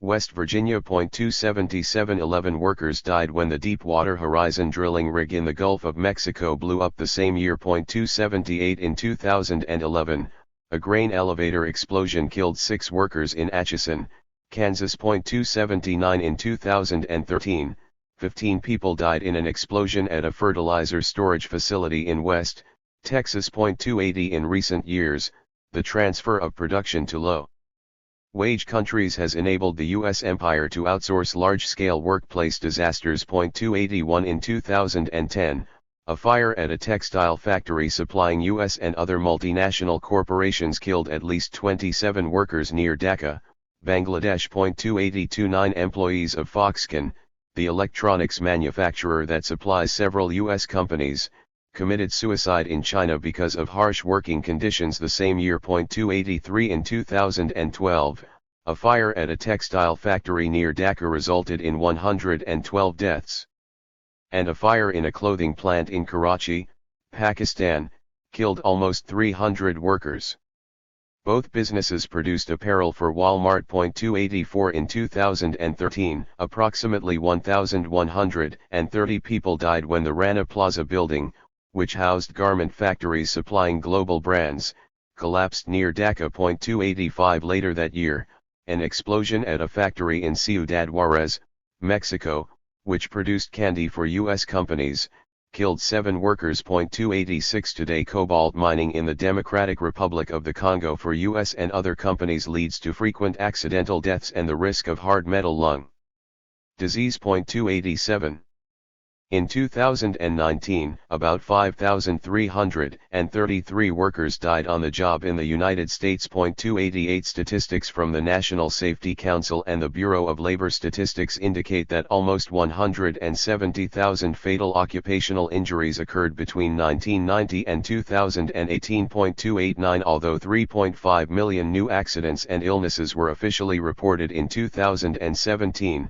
the AFL-CIO has contended that the annual number is actually between 7 million and 10.5 million. 290 Since 1990, some analysts have reported that between 50 and 60,000 people die each year from work-related diseases. 291 For years, the AFL-CIO included similar appraisals in its annual Death on the Job report, while warning that many occupational diseases are undetected for years and are often misdiagnosed and poorly tracked. 292 Other investigators have concluded that the annual toll remains about 100,000, and still others have offered estimates of 200,000 to 300,000. 293 In the most recent editions of Death on the Job, the AFL-CIO has estimated the annual number of deaths from occupational diseases to be approximately 95,000, and this is arguably still a conservative appraisal. 294 In sum, between 1990 and 2020, approximately 3 million people likely died from occupational diseases. Counting the dead. As with the Indigenous Peoples Holocaust and the African American Holocaust, the total number of people who have perished in the Workers' Holocaust in the United States can only be estimated. The available historical information makes possible an informed and reasonable, if rough, estimate of the terrible loss of life. Since 1880, almost 13 million workers have suffered fatal occupational injuries or died from occupational diseases in this country. 295 To this number must be added the deaths of indentured servants in the colonial period, Chinese workers transported by U.S. ships to Cuba, Peru, and other countries, U.S. Railroad Company employees in Central and South America, laborers hired by the United States to build the Panama Canal, rubber workers in the Amazon, miners in Congo, sex workers in Thailand, and other workers employed by U.S. companies or their suppliers in various countries. When these deaths are included, the total loss of life may be close to 13.5 million. Like the indigenous Holocaust and the African American Holocaust, the workers' Holocaust continues today. 4. From colonial wars to global holocausts. I will not abandon my resistance until the pirate invaders, assassins of weak peoples, are expelled from my country. I will make them realize that their crimes will cost them dear. There will be bloody combat. Nicaragua shall not be the patrimony of imperialists. I will fight for my cause as long as my heart beats. Augusto César Sandino, Message to Mexico City, 1928. The United States did not become the most powerful empire on the planet until the end of the Second World War, but its long history of wars, military interventions, and other destructive actions had already taken a dreadful human toll. The European colonial wars had left Britain as the predominant power in eastern North America, but 13 colonies subsequently waged a successful war of independence and became the United States. This first new nation then fought against France, the Barbary States, and Britain to advance its economic interests. 1 The acquisition of Florida, the annexation of Texas, and the war against Mexico substantially expanded the continental U.S. empire. 2 In the mid-19th century, the United States threatened and used violence against China, Japan, and Korea to obtain markets and began to seize islands in the Pacific and Caribbean. 3 The Civil War preserved the Union and ended non-penal slavery but at horrific human expense. In the following decades, the United States took control of Alaska, Hawaii, and other Pacific islands and militarily intervened in more than a dozen countries. 4 The empire fought the War of 1898 and the war against the Philippines to acquire new colonies, helped crush the Boxer Rebellion in China, engineered the creation of Panama, intervened in the Mexican Revolution, and occupied Nicaragua, Haiti, and the Dominican Republic. 5 Support for the Entente Powers during the First World War made the United States deeply complicit in this imperial bloodbath. 6 Participation in the invasion of Soviet Russia and support for the Kuomintang regime in China contributed to millions more deaths. 7 And the United States' extensive economic relations with fascist Italy, Nazi Germany, and militarist Japan along with its political accommodation and appeasement of these countries made it partly responsible for the unprecedented carnage of the Second World War. 8 The colonial wars in North America. 4 wars involving Britain, France, and Spain and their colonies occurred in and near North America between 1689 and 1763. These wars for empire were part of much broader conflagrations centered in Europe and resulted in many deaths. King William's War of 1689–97 pitted the British against the French in North America and did not significantly alter the existing balance of power on the continent.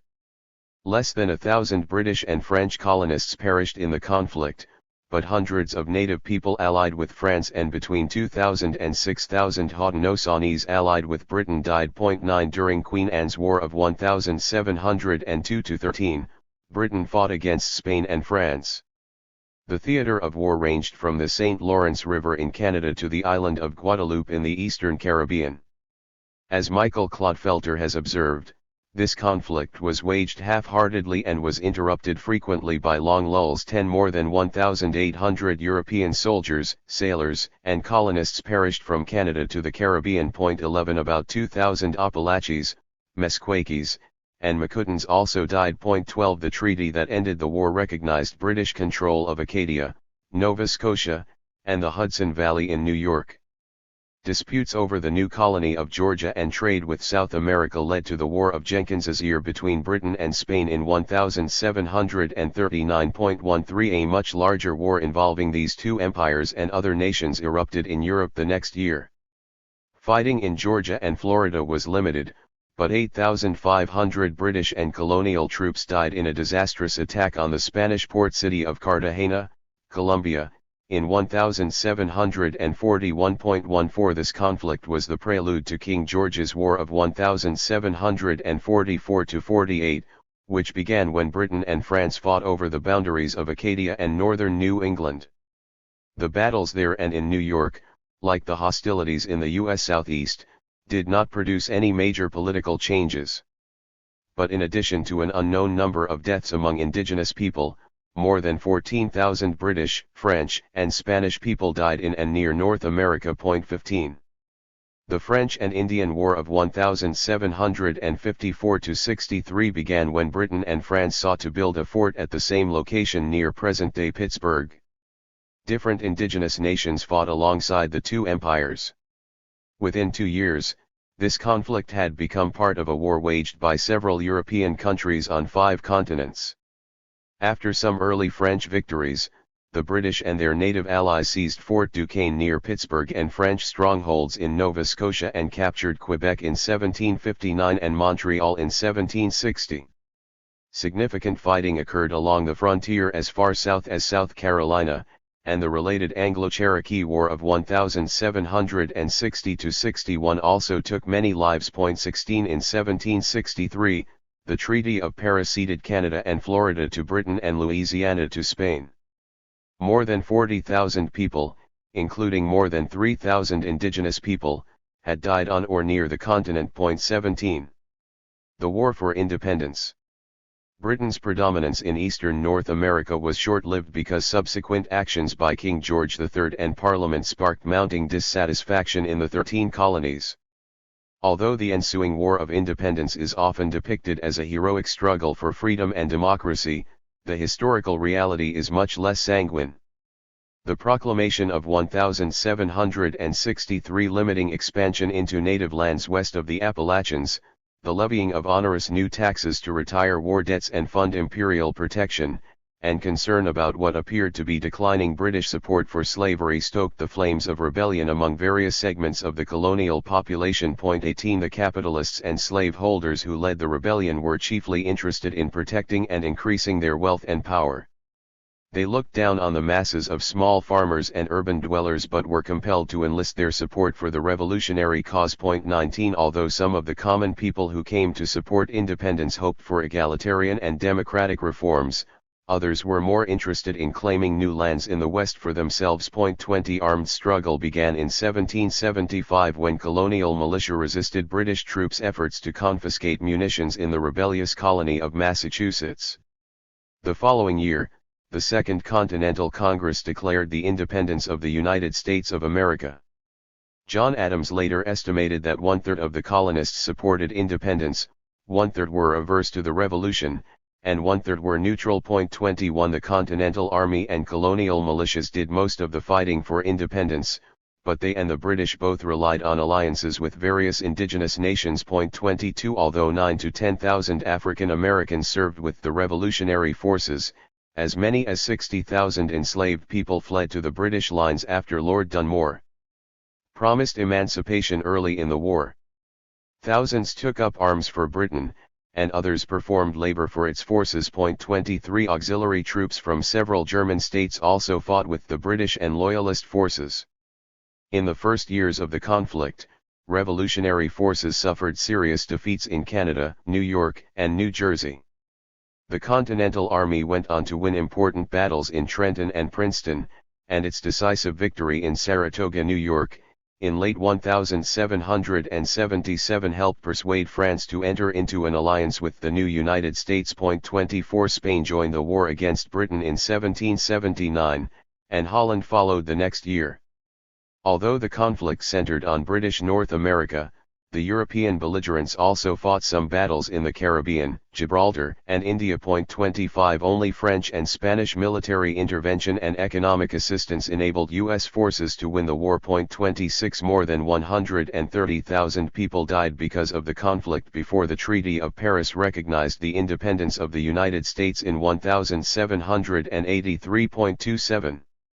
Progressive reforms sparked by the revolution were limited. 28 Modest, but only modest, gains were made in voting rights, which generally continued to be limited to white men who met property or tax-paying qualifications. 29 Pennsylvania and the New England states approved the abolition of slavery, but this was gradual in most cases. 30 Mounting domestic crises were soon frightening the ruling elites. The new national government could not tax or repay those who had loaned it money during the revolution. Nor could the government regulate currency, maintain a standing army, or override state legislatures influenced by large crowds of common people. Popular opposition to creditors' confiscation of indebted farmers' lands, imprisonment for debt, and harsh economic conditions exploded, and Shays's rebellion in western Massachusetts raised the specter of armed rebellion against the national government. 31 In response, in 1787, a small group of capitalists, slaveholders, and politicians promulgated a new constitution that created a stronger national government with the authority to tax, repay public debts, regulate currency and interstate commerce, maintain a standing army, and suppress insurrections and domestic violence. 32 The new constitution dramatically strengthened protections for property and wealth and ensured they would be beyond the reach of popular majorities. 33 As Michael Parenti has explained, it was a constitution for the few. 34 Envisioning empire. Even before the Constitution of 1787 was ratified, U.S. political leaders began to anticipate the expansion of the United States. George Washington described the new nation as our infant empire. 35 For Washington, however unimportant America may be considered at present, there will assuredly come a day, when this country will have some weight in the scale of empires. 36 Alexander Hamilton believed that the United States was the embryo of a great empire. 37 He envisioned an imperium throughout the entire Western Hemisphere when he advocated erecting one great American system, superior to the control of all transatlantic force or influence, and able to dictate the terms of the connection between the Old and the New World. 38 Thomas Jefferson wrote, "Our Confederacy must be viewed as the nest from which all America, North and South, is to be peopled." 39 He hoped that the Spanish Empire could hold on to its colonies until our population can be sufficiently advanced to gain it from them piece by piece. 40 John Jay argued that the United States should aspire to the power and prestige of the British Empire. "We have heard much of the fleets of Britain, and the time may come, if we are wise, when the fleets of America may engage attention." 41 Niall Ferguson has pointed out that there were no more self-confident imperialists than the Founding Fathers themselves. 42 Wars against France and the Barbary States. Although France had been the new nation's closest ally during the War of Independence, tensions developed between the two countries within a decade. After the French Revolution began in 1789, most wealthy people in the United States were horrified by the social upheaval and challenges to property and inequality. 43 As Secretary of the Treasury, Hamilton urged President Washington to pursue closer ties with Britain, the world's leading economic power. 44 When war broke out between France and Britain in 1793, the United States abrogated its Treaty of Alliance with Paris, proclaimed its neutrality, and continued to trade with both countries. In response, both Britain and France seized U.S. ships, and Britain impressed U.S. sailors. 45 In 1798, the new nation fought a brief undeclared naval war against France. The logic of empire, not French interference with shipping, led to the quasi-war. U.S. officials viewed the maintenance of trade with Britain as essential for economic development, and London quietly agreed to remove forts in the Old Northwest that impeded new U.S. settlements. 46 U.S. leaders also hoped that war with France might become a vehicle for seizing Louisiana, the two Floridas, and parts of Latin America from Spain. 47 The naval conflict with the French resulted in about 150 deaths and ended with a diplomatic agreement in 1800. 48 By this time, the nascent U.S. empire was increasingly seeking opportunities for trade in far-flung parts of the world, and its merchant ships were traversing the Mediterranean. State-sponsored piracy was widespread in the area, and European countries paid an annual tribute to the Barbary states of Tripoli, Tunis, Algiers, and Morocco to guarantee the safety of their ships. The United States also paid tribute for 15 years but fell behind in its payments. Newly inaugurated President Jefferson wanted to end the practice. 49 After the ruler of Tripoli demanded larger payments and declared war on the United States, the First Barbary War of 1801 to 1805 ensued. U.S. leaders wanted to establish freedom of the seas as a recognized international principle and expand profitable commerce for their country. 50 After initial naval engagements failed to produce results, the United States assembled a substantial mercenary army and plotted to replace the government of Tripoli with a friendlier regime, both firsts in U.S. history. 51 In 1805, the ruler in the city-state agreed to end attacks on U.S. ships and was allowed to remain in power, but the U.S. government still had to pay a ransom for the release of captured citizens. 52 Approximately 1,000 people, mainly North Africans, died in the conflict. 53 The acquisition of the Louisiana Territory and the War of 1812. Early in his presidency, Jefferson acquired the vitally important port city of New Orleans. Agricultural produce, pelts, and finished goods from the western part of the United States were often transported on the Mississippi River and stored in the city before being shipped to markets. 54 Since 1763, Spain had controlled the Louisiana Territory, which stretched from the Gulf of Mexico to Canada, and from the Mississippi River to the Rocky Mountains. 55 Spain had allowed U.S. vessels free passage and the right to store cargo in New Orleans, but this arrangement ended when Spain ceded the entire Louisiana Territory to France in 1802. 56 Concerned that Napoleon would deploy French troops to secure New Orleans and threaten U.S. commerce, Jefferson in 1803 sent representatives to Paris to negotiate the purchase of the city. At the time, French forces were desperately trying to crush the Haitian Revolution, and Napoleon urgently needed money for another war against Britain.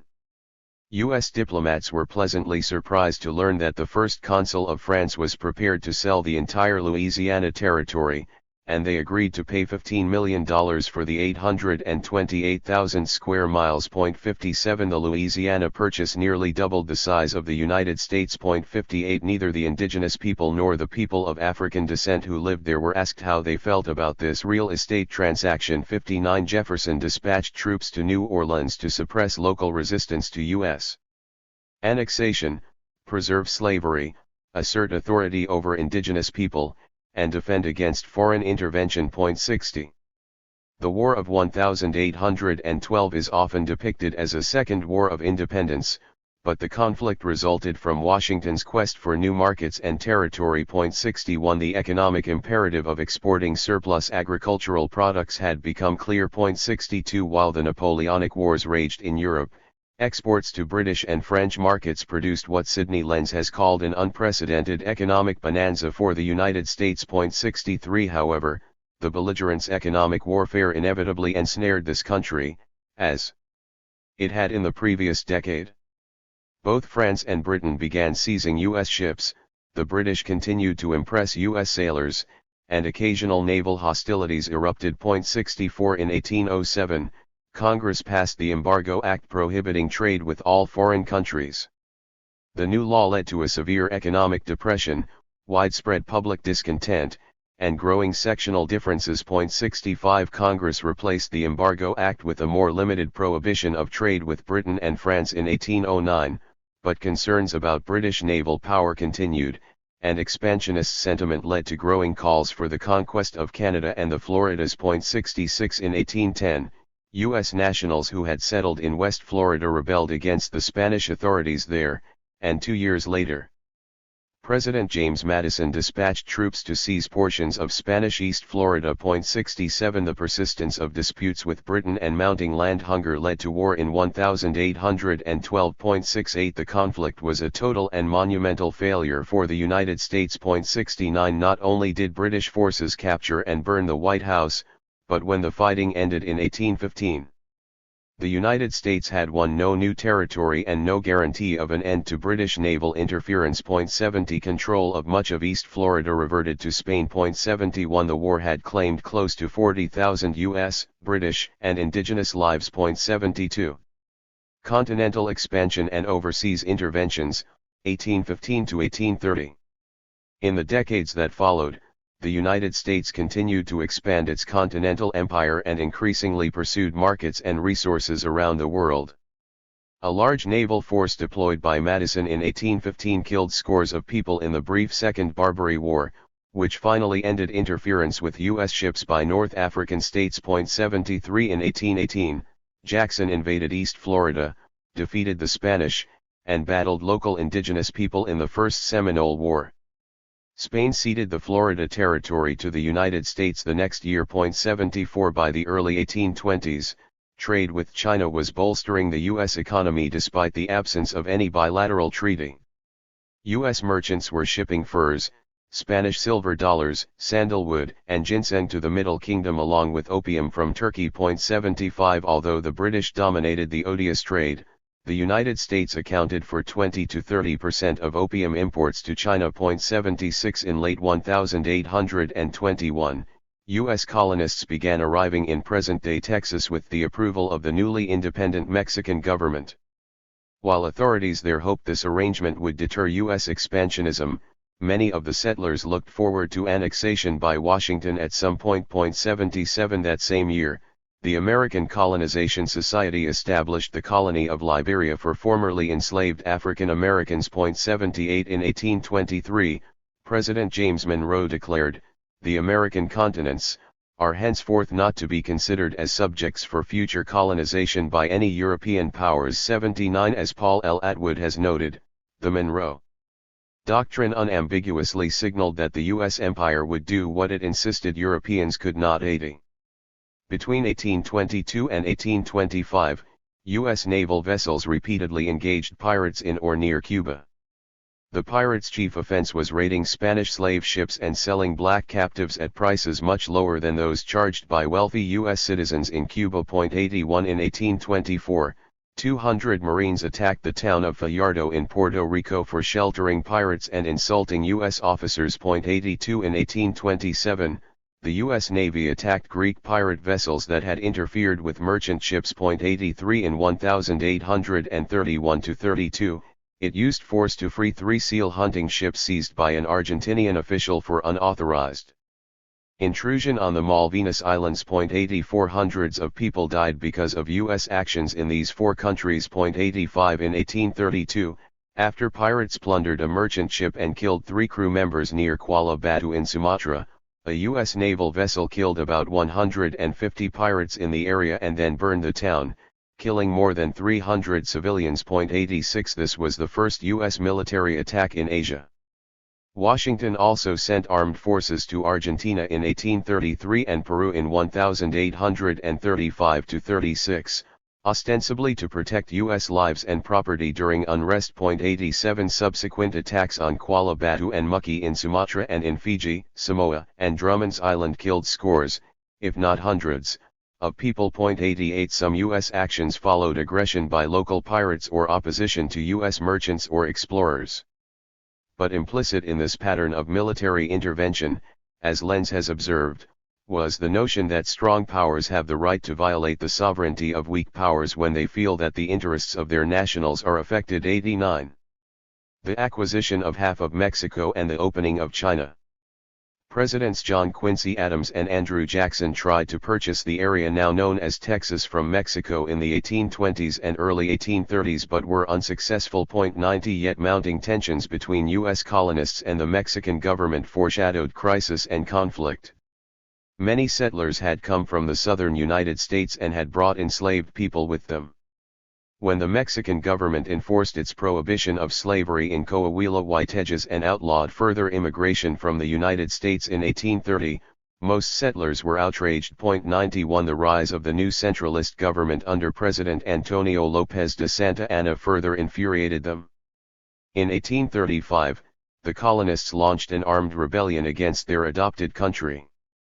Although they proclaimed their love of freedom and opposition to tyranny, their insurgency was largely motivated by the government's actions on slavery and new immigration. 92 The rebellion lasted 6 months and led to more than 2,200 deaths and the creation of the Republic of Texas, an independent country that officially enshrined white supremacy and slavery in its new constitution. 93 Although many citizens of the new country hoped to become part of the United States, sectional differences over the expansion of slavery and fear of a potential war with Mexico delayed the U.S. annexation of Texas for 9 years. When Britain fought China in the First Opium War in 1839–42, the United States did not join the conflict.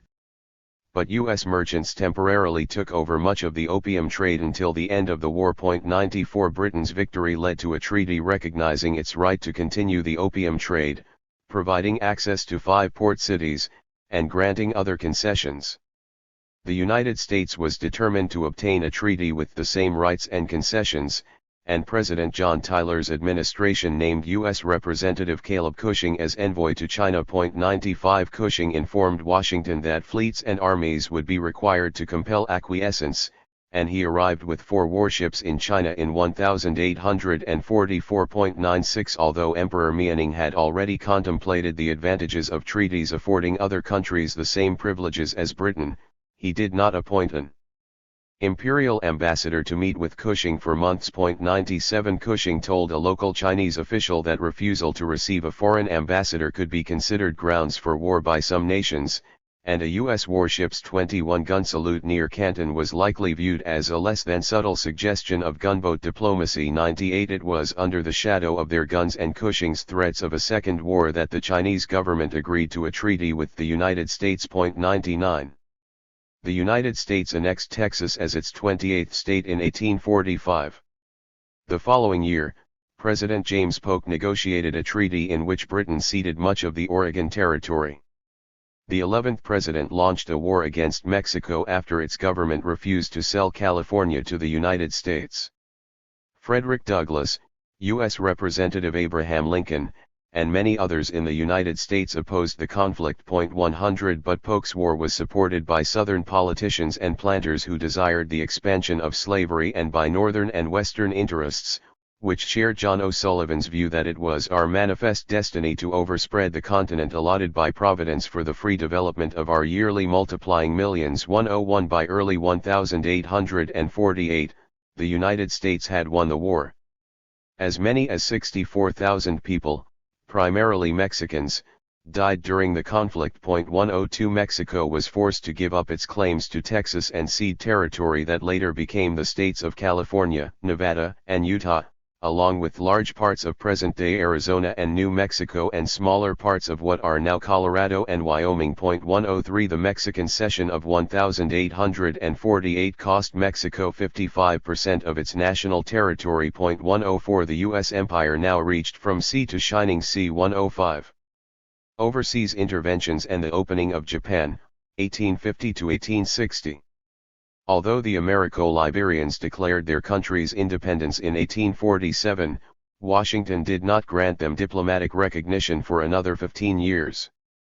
In the decades that followed, the United States did not develop close economic ties with Liberia, but its frequent military interventions kept the Americo-Liberian elite in power and effectively made the country a protectorate. 106 By the middle of the 19th century, U.S. whalers and missionaries had come to play an important role in Hawaii, and some were already calling for annexation by Washington. 107 Some U.S. officials, slaveholders, and capitalists wanted to annex Spanish Cuba, and Polk was willing to pay up to $100 million for the island. 108 After Madrid refused to part with its colony, Southern slaveholders financed 2 filibuster expeditions led by former Spanish military officer Narciso López to foment revolution and seize power.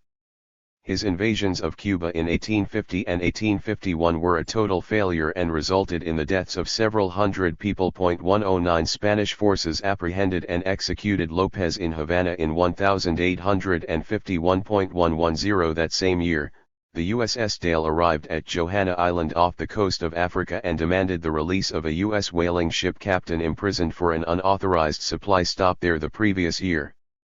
After the Dale bombarded the island's main fort, the captain was freed, and the local authorities signed a commercial treaty with the United States. 111 3 years later, the residents of Greytown, Nicaragua, tried to arrest a commercial U.S. ship captain and the U.S. ambassador after the captain murdered a local fishing boat owner.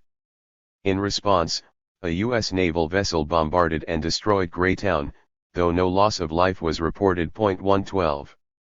In the 1850s, the U.S. objective of obtaining guano for fertilizer led to the acquisition of Howland Island, Baker Island, Jarvis Island, and Johnston Atoll in the Pacific Ocean and Navassa Island in the Caribbean. 113 Over time, Washington claimed more than 100 islands under the Guano Islands Act, though it eventually abandoned most of these claims. 114 Keenly aware of the growing need for new markets and resources, Commodore Matthew Perry wrote in 1852 that our people must naturally be drawn into the contest for empire. 115 Several years earlier, Japan had rejected a U.S. effort to obtain a commercial treaty.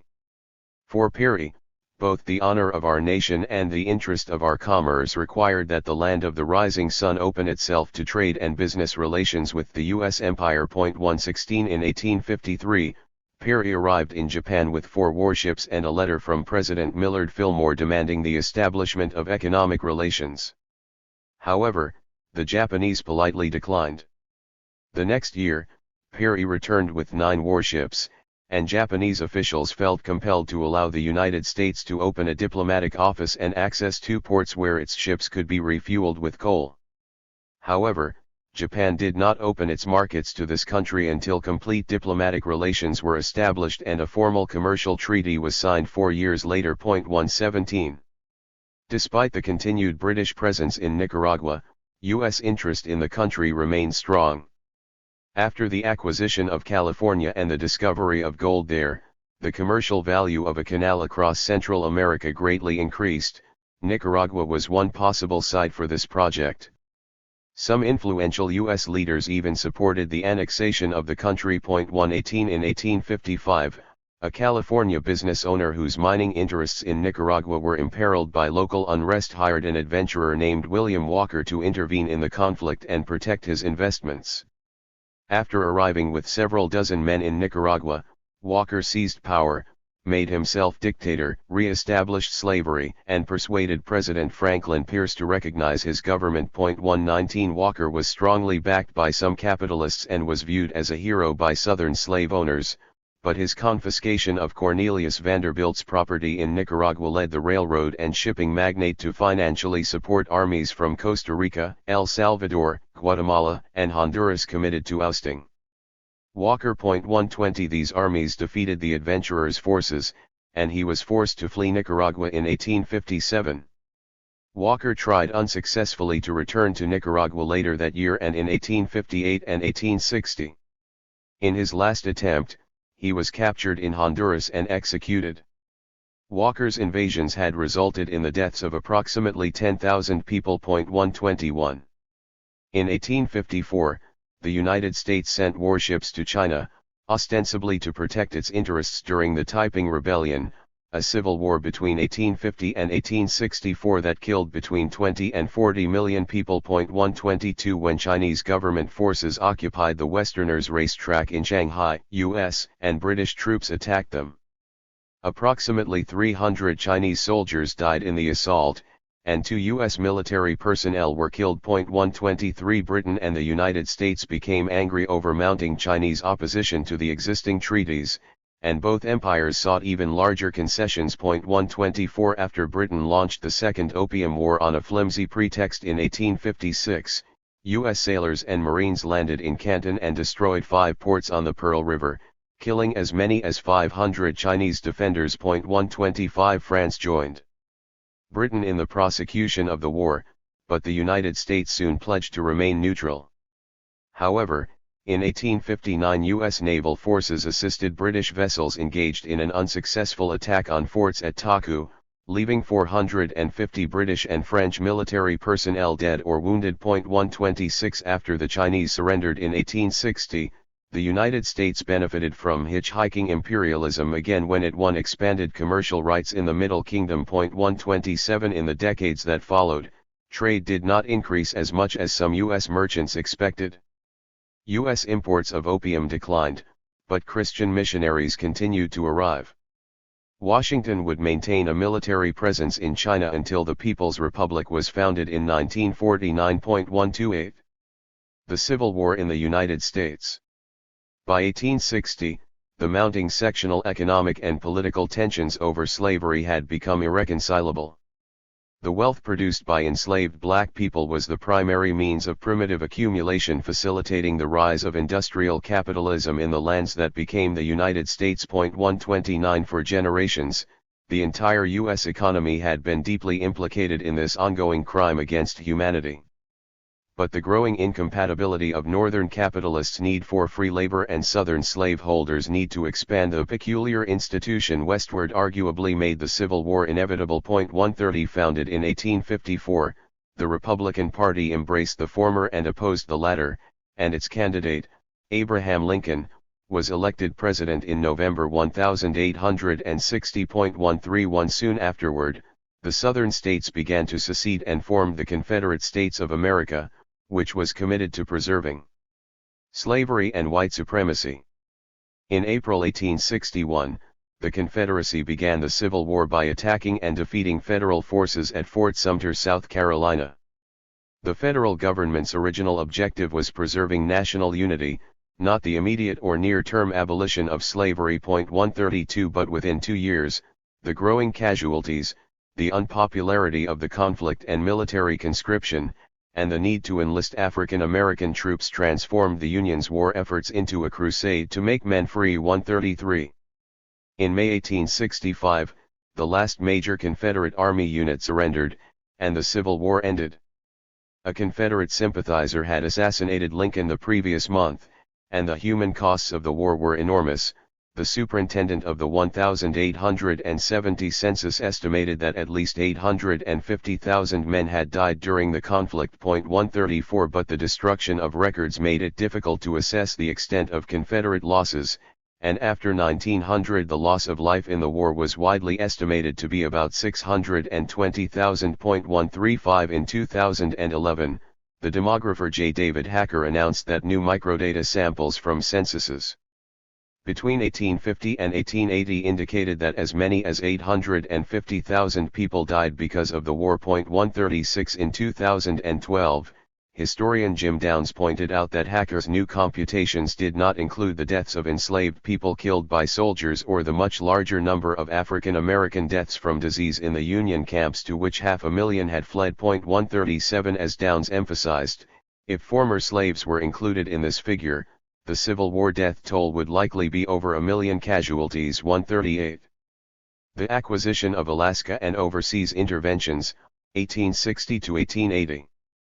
At the same time the U.S. government was fighting against the Confederacy, it continued to wage war on indigenous peoples at home and to intervene in other countries. After the Emperor of Japan ordered an end to trade with the West and the expulsion of foreigners in 1863, the United States joined Britain, France, and the Netherlands to force Japan to allow foreign shipping in the Straits of Shimonoseki.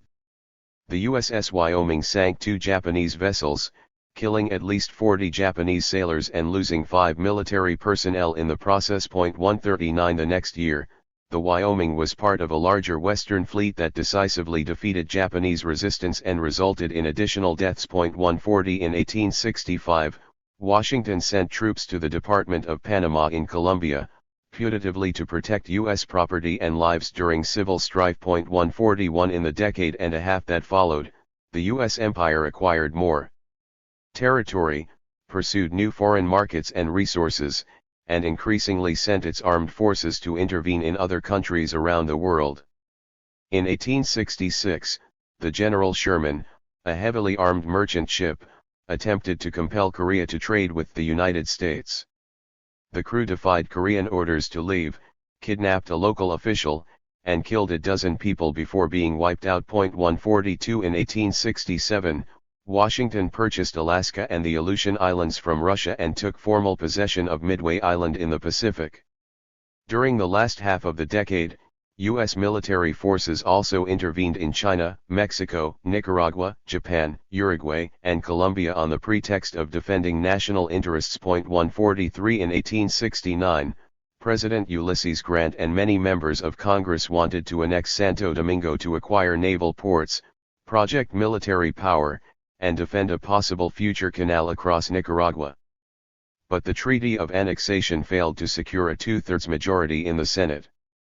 As Robert Kagan has acknowledged, some political leaders could not countenance adding the darker-skinned population of Dominicans to the already large population of African Americans. 144 Like Polk, Grant also wanted to purchase Cuba from Spain, but this never happened, partly because other officials did not think the island's population could be assimilated and partly for other political reasons. 145 The Grant administration deployed troops to Mexico and Colombia on multiple occasions, ostensibly to protect U.S. property and citizens. 146. Rapidly intensifying industrial development and agricultural production in the post-Civil War years contributed to what Fareed Zakaria has called the truly stunning pace of U.S. economic growth. 147 Leading capitalists, politicians, and military leaders increasingly recognized the dependence of the U.S. economy on the unceasing acquisition of new foreign markets and resources. 148 They viewed the bottomless markets of Asia as indispensable for the future of the empire, even as they sought to expand their reach in the Caribbean, Central America, and South America. 149 In 1871, 5 U.S. warships sailed to Korea to exact revenge for the General Sherman incident and force the Hermit Kingdom to accept commercial relations. U.S. forces killed about 350 people but failed to secure an agreement with the Korean government. 150 A commercial treaty with Korea was not signed for more than a decade. 151 By 1874, U.S. capitalists had come to dominate economics and politics in Hawaii, and troops were deployed to suppress protests against the election of a new king friendly to U.S. business interests. 152 In 1877, the United States acquired Pago Pago in Samoa and later used its port as a coaling station and naval base. 153. Overseas interventions, 1880 to 1890. In 1879, a nationalist rebellion erupted in Egypt. Many Egyptians opposed the British and French colonial presence and a local government that accepted European control of the Suez Canal. In 1882, after about 50 Europeans were killed in rioting, British warships and gunboats bombarded Alexandria, and British troops attacked Egyptian positions. More than 2,100 Egyptians were killed, as were more than 100 British soldiers. 154 About 150 U.S. sailors and Marines were deployed early in the conflict and they became the first foreign troops to enter the center of Alexandria. The number of Egyptians killed by U.S. forces is unknown but was likely substantial. 155 In 1885, amid civil war in Colombia, Marines guarded the assets of the U.S.-owned Panama Railroad and helped armed men organized by a French canal company to apprehend and execute at least 58 people accused of looting. 156 Washington sent 600 Marines and sailors to reopen the railroad and secretly instructed the naval commander to identify possible sites for naval bases. 157 1 New York journalist embedded with U.S. forces described the Colombians as savages and reported that almost every night, the American pickets shoot a few of the outlaws. 158.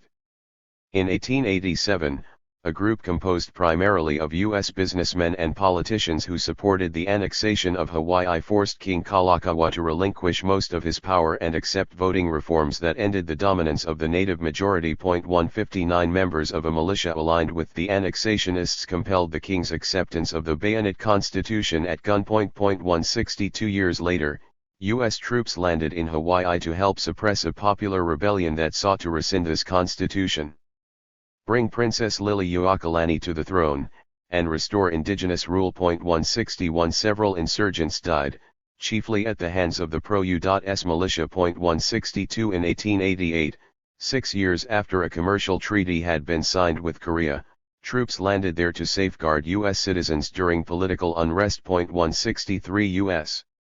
Capitalists hoped to exploit the Hermit Kingdom's gold mines and other mineral wealth and were eventually able to do so for decades. 164 Germany tried to gain control of all the Samoan Islands by installing an ally as king in 1887. However, Samoans successfully repulsed the German forces that landed the following year. A powerful typhoon destroyed some of the German, U.S., and British warships on the scene in 1889. 51 U.S. military personnel and 3 times that number of Germans died in the storm. 165 Soon afterward, the three empires reached an agreement to divide control of the islands among them. 166. In 1888, as an insurgency challenged a new government in Haiti, the United States demanded a naval base and authority to diplomatically represent the country in Europe. After the Haitian government rejected this demand, Washington provided arms, ammunition, transportation, and naval support to the rebels. 167 When the Haitian government seized a U.S. merchant ship that was supporting the insurgents, the Secretary of State sent warships to secure the captured vessel's return. 168 With Washington's significant assistance, the insurgency was victorious, and its leader became the new president of Haiti. The number of Haitian deaths during this rebellion remains unclear even today, but U.S. officials were deeply complicit in this tragedy. Ironically, under pressure from the Haitian people, the new government also refused U.S. entreaties for a naval base, even after Washington sent its most powerful ships to Port-au-Prince. 169. The acquisition of Hawaii and overseas interventions, 1890 to 1898. During the 1880s and 1890s, the size and strength of the U.S. economy reached new heights.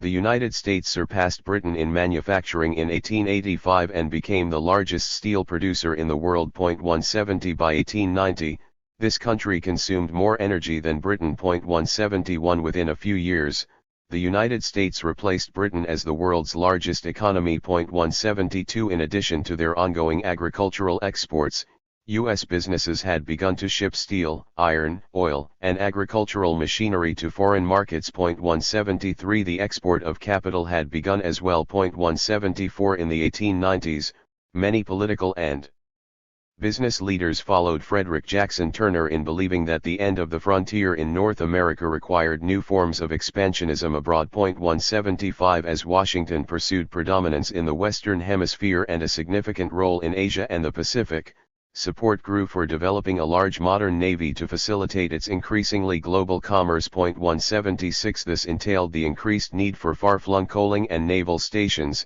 so by the end of the decade, the empire would acquire vital new territories in the Caribbean, Asia, and the Pacific.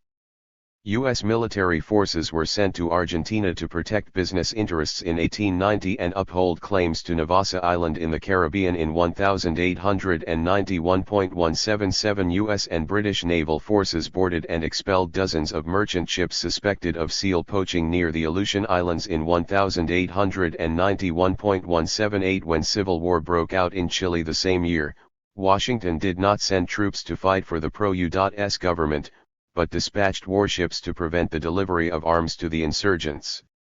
U.S. forces also cut the rebels' international telegraph line, shared information on their troop movements with the regime, and provided asylum to government officials after the insurgents won the war. 179 The United States was partly responsible for the loss of more than 6,000 lives in this conflict. 180 After the Civil War ended, deep resentment of Washington's intervention and a deadly bar fight between U.S. sailors and Chileans in Valparaiso almost led to war between the two countries. 181 In 1893, Queen Liliuokalani, who had ascended to the Hawaiian throne after her brother's death, moved to restore native power and concentrate authority in her hands. U.S. business owners and politicians quickly overthrew her with the approval and support of the U.S. ambassador. At the ambassador's request, 160 Marines landed to assist the insurgents and protect the new government. 182 The settlers named Sanford Dole as president and requested annexation by the United States. President Benjamin Harrison wanted Hawaii because of its strategic location, the importance of the military base established at Pearl Harbor, and the island's sugar and rice. 183 However, political opposition at home prevented the ratification of an annexation treaty. 184 The next president, Grover Cleveland, bluntly admitted that the new government in Hawaii owes its existence to an armed invasion by the United States. By an act of war, a substantial wrong has been done. 185 Nonetheless, 5 years after the coup, President William McKinley won congressional approval for the island's annexation despite strong opposition from most native Hawaiians. 186. Although the overthrow of the Queen of Hawaii was virtually bloodless, Washington's intervention in the Brazilian Civil War of 1893–95 was not. In defense of a friendly regime and growing commercial interests in the country, the United States sent warships to break the insurgents' blockade of Rio de Janeiro, threatened to fire on rebel vessels, and provided vital supplies to the government. 187 Washington's support for the regime was decisive in defeating the insurgency and contributed to the deaths of between 10 and 12,000 people. 188 The United States also sent troops to Nicaragua 4 times in the 1890s. 189 Washington was committed to protecting a projected Isthmian Canal route, defending the U.S. banana export business there, and replacing the British as the dominant imperialist power in the country. 190 The number of Nicaraguans who died during these interventions was never recorded. In 1895, the U.S. government successfully demanded that Britain submit to arbitration in its dispute with Venezuela over the boundaries of British Guyana. Britain's claims were almost completely affirmed later, but Secretary of State Richard Olney declared, "Today the United States is sovereign on this continent and its fiat is law upon the subjects to which it confines its interposition." 191 That same year, Senator Henry Cabot Lodge boasted, "We have a record of conquest, colonization, and territorial expansion unequaled by any people in the 19th century." 192 And the century had not ended yet. The War of 1898 and the war against the Philippines. After the Cuban War of Independence began in 1895, reports of Spanish atrocities and Cuban deaths aroused sympathy among many people in the United States.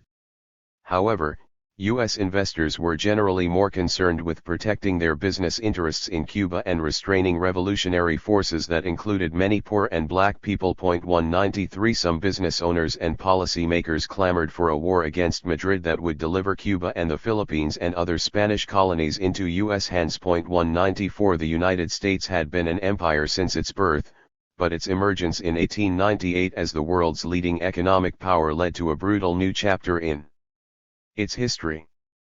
As a Washington Post editorial proclaimed early that year, "A new consciousness seems to have come upon us, the consciousness of strength, and with it a new appetite, the yearning to show our strength. Ambition, interest, land hunger, pride, the mere joy of fighting, whatever it may be, we are animated by a new sensation. We are face to face with a strange destiny. The taste of empire is in the mouth of the people even as the taste of blood in the jungle." 195. In contrast, many socialists, workers, and progressive intellectuals opposed war against Spain and imperialism in general. 196. When Spain proved unable to end the rebellion in Cuba, the United States moved closer to war. McKinley dispatched the U.S. battleship Maine to Havana, sending a clear message of disapproval of Spanish actions on the island. In February 1898, a mysterious explosion sank the ship and killed 260 members of its crew. 197 A hastily called investigation in the United States suggested the explosion had been caused by a mine, though the explosion likely resulted from internal causes. 198 2 months later, Congress declared war on Spain. The United States struck Spanish forces in the Philippines in late April and in Cuba in May, took possession of Guam and Wake Island in June, and invaded Puerto Rico in July. Spain was quickly defeated, an armistice was signed in August, and a peace treaty was approved in December. 199 U.S. victory over Spain did not lead to sovereignty and self-determination for Madrid's former possessions. Instead, Puerto Rico, Guam, and the Philippines became U.S. colonies, and Cuba became a U.S. protectorate. 200 Washington also annexed Wake Island. The War of 1898 substantially enlarged the U.S. empire, and Secretary of State John Hay called the conflict a splendid little war. 201. However, the conflict resulted in more than 22,000 deaths. 202. The resistance to U.S. authority was limited in Cuba and Puerto Rico, but the people of the Philippines continued to fight for independence.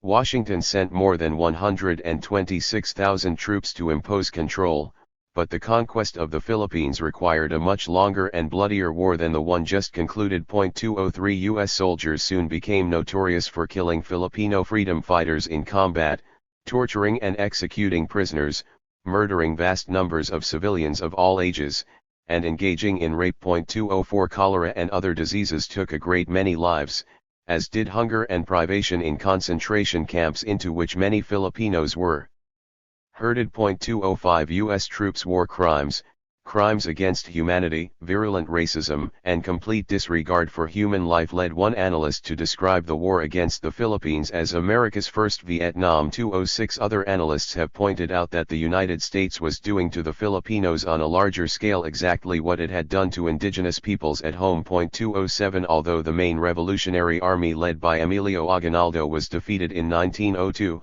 other Filipino forces continued to fight the United States, and the Moro resistance in the southern part of the country was not defeated until 1913. 208. The first large-scale U.S. imperialist war in Asia exacted a catastrophic human toll. As many as 1 million Filipinos perished from war, genocidal violence, disease, and famine. 209.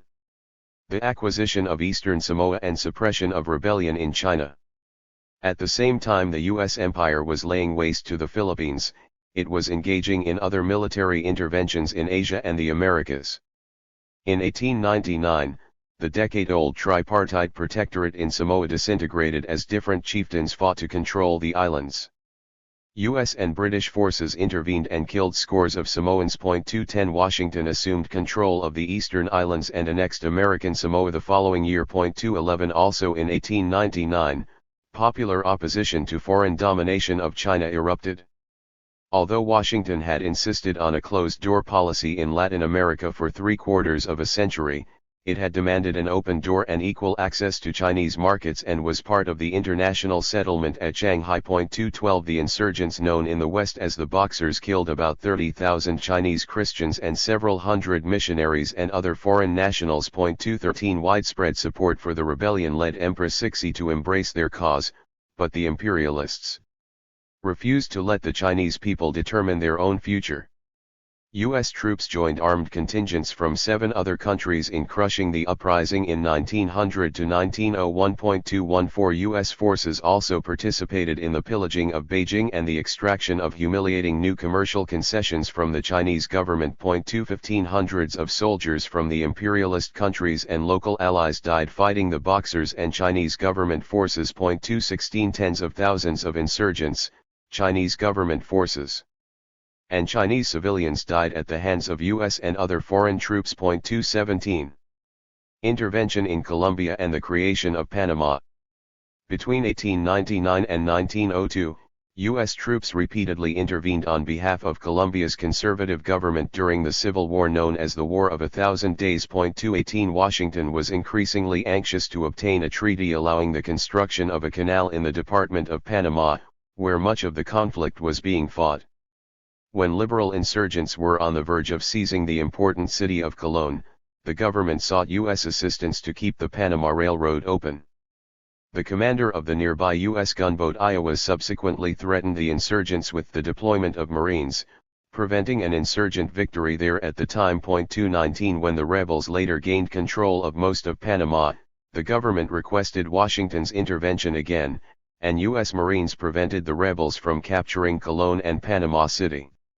The United States deployed troops on railroad cars and a U.S. naval commander informed the insurgents that only U.S. troops could occupy or use the railroad. 220. These actions were decisive in defeating the insurgency, and the rebels were forced to sign a peace treaty aboard the USS Wisconsin. 221. About 120,000 people had perished in the Civil War, and although the Colombian belligerents bore primary responsibility for most of these deaths, Washington had also contributed to this massive loss of life. 222.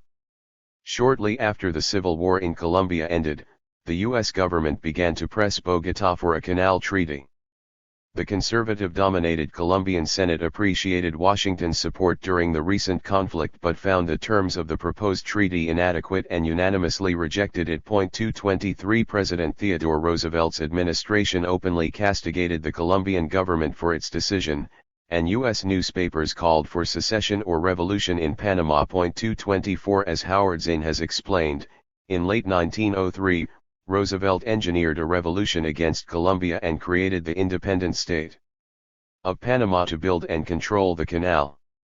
225 U.S. troops prohibited Colombian soldiers from using the railroad to reach Panama City, and U.S. warships on both sides of the isthmus prevented the Colombian armed forces from suppressing the revolution. 226 Washington quickly recognized the new nation and soon had a treaty establishing U.S. control of a 10-mile-wide Panama Canal zone and allowing U.S. intervention to protect the canal. 227 As Lars Schultz has emphasized, the United States had seized control over the single most valuable piece of Latin America's territory. 228 Roosevelt later reportedly boasted that I took the canal zone. 229 The Panama Canal was built between 1904 and 1914 at great human expense. The new nation remained a U.S. protectorate until 1939, and U.S. control of the canal zone was not relinquished until 1999. 230 New interventions and occupations in the Western Hemisphere.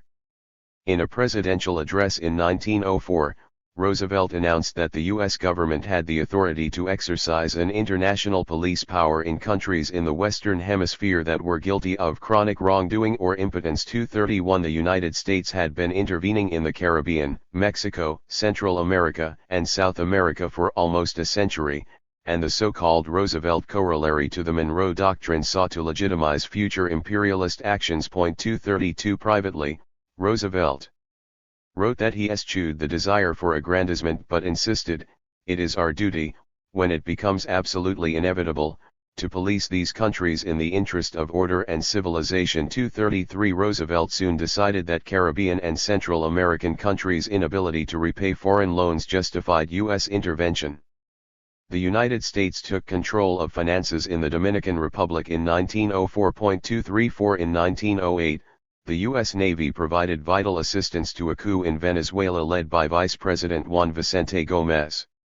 For the next 27 years, Gómez and his supporters butchered many people but maintained Washington's support by granting massive concessions to Standard Oil of New Jersey, Gulf Oil Company, Royal Dutch Shell, and other Western oil companies. 235 In 1910, Marines landed in Nicaragua to help insurgents overthrow the government.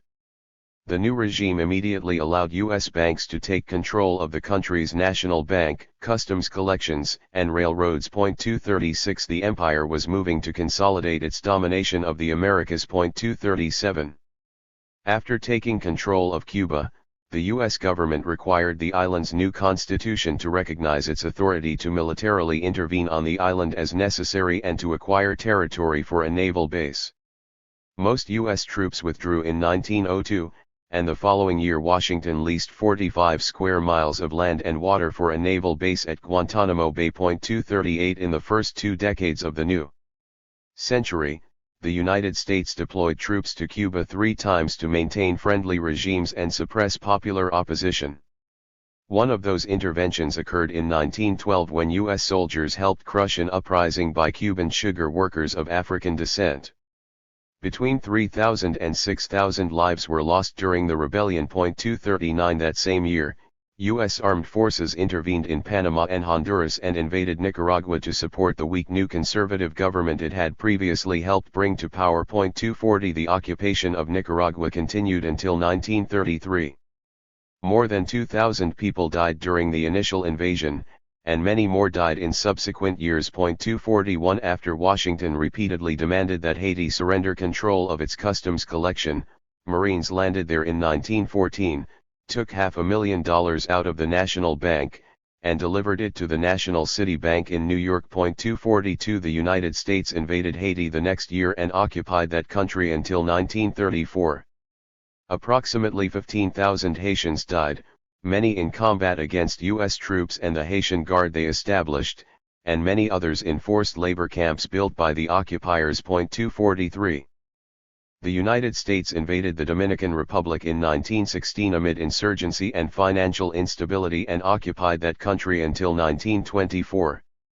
More than 1,100 Dominicans died at the hands of U.S. forces. 244. Eventually, widespread resistance and armed struggle forced the invaders to leave Nicaragua, Haiti, and the Dominican Republic. 245. At the same the United States was invading and occupying these three countries, it was assuming broad powers over Liberia's finances and military force as well, reinforcing its status as a virtual colony. 246. Still deeply impoverished a decade later, Liberia agreed to lease up to 1 million acres to Firestone Rubber Company for 99 years. 247. In 1917, Washington purchased what became known as the U.S. Virgin Islands from Denmark.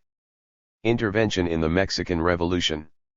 When the people of Mexico rose up against the 34-year-old dictatorship of José de la Cruz Porfirio Díaz Mori in 1910, U.S. capitalists and government officials reacted with trepidation. U.S. banks and businesses owned vast amounts of Mexico's land and controlled most of its oil, minerals, and railroads. 248. The previous year, President William Howard Taft had met with Diaz in El Paso and had subsequently written, "It is inevitable in case of a revolution or internecine strife that we should interfere." 249. When Francisco Ignacio Madero González led the uprising against Diaz and forced him into exile, the Taft administration and leading business interests feared that the revolution could jeopardize these investments. 250. Madero, who was elected president in 1911, came from a wealthy family and was no radical. He aimed to develop a liberal democratic state and reconcile the interests of the old and new sections of the capitalist class. 251. However, Madero's government was unable to pacify the former supporters of the Diaz dictatorship or suppress the popular struggle for agrarian and social transformation led by the forces of Emiliano Zapata Salazar and Francisco Pancho Villa. 252. As a result, Washington repeatedly intervened in Mexico during the next decade to support friendly forces, limit the changes brought about by the revolution, and safeguard U.S. economic interests. Taft's ambassador to Mexico helped former Diaz supporters and other conspirators organize the overthrow of Madero and his replacement by General Victoriano Huerta in 1913. 253. This putsch led to the execution of Madero and many other deaths and sparked a new wave of armed resistance among liberal bourgeois reformists and more revolutionary-minded urban workers and rural laborers. 254. When it became clear that Huerta favored British, not U.S., oil interests, President Woodrow Wilson turned against him.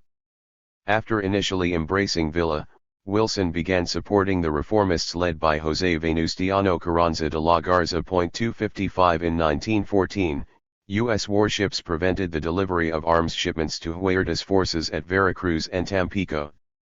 The warships shelled Veracruz, killed hundreds of people, occupied the city for 7 months, and enabled the reformists to reach Mexico City before Zapata's forces could. 256. General Smedley Butler later acknowledged that he had helped make Mexico, especially Tampico, safe for American oil interests. 257. Huerta was ousted, and Carranza's growing military campaign against the armies of Zapata and Villa earned him U.S. withdrawal from Veracruz, diplomatic recognition, arms and ammunition, and renegotiation of debts in 1915. 258. As Niall Ferguson has explained, the Carranza regime was nothing if not a product of American policy. 259. After Washington stopped shipping arms to Villa, he attacked Columbus, New Mexico.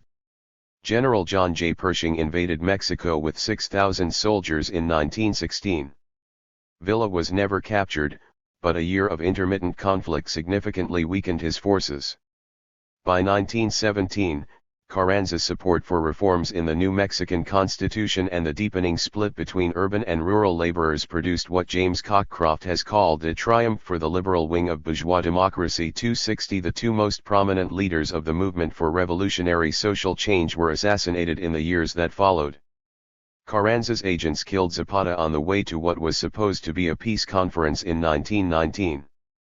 Both the Mexican government headed by Álvaro Obregón, Carranza's successor, and the U.S. government were involved in the murder of Villa in 1923.261. The elimination of Villa appears to be one of the conditions Washington demanded in exchange for recognition of the Obregón regime. 262 Between 1910 and 1920, almost 2 million people died during the Mexican Revolution, and the United States was deeply complicit in this carnage. 263 Moreover, policymakers were willing to take other military actions to safeguard capitalist interests in Mexico.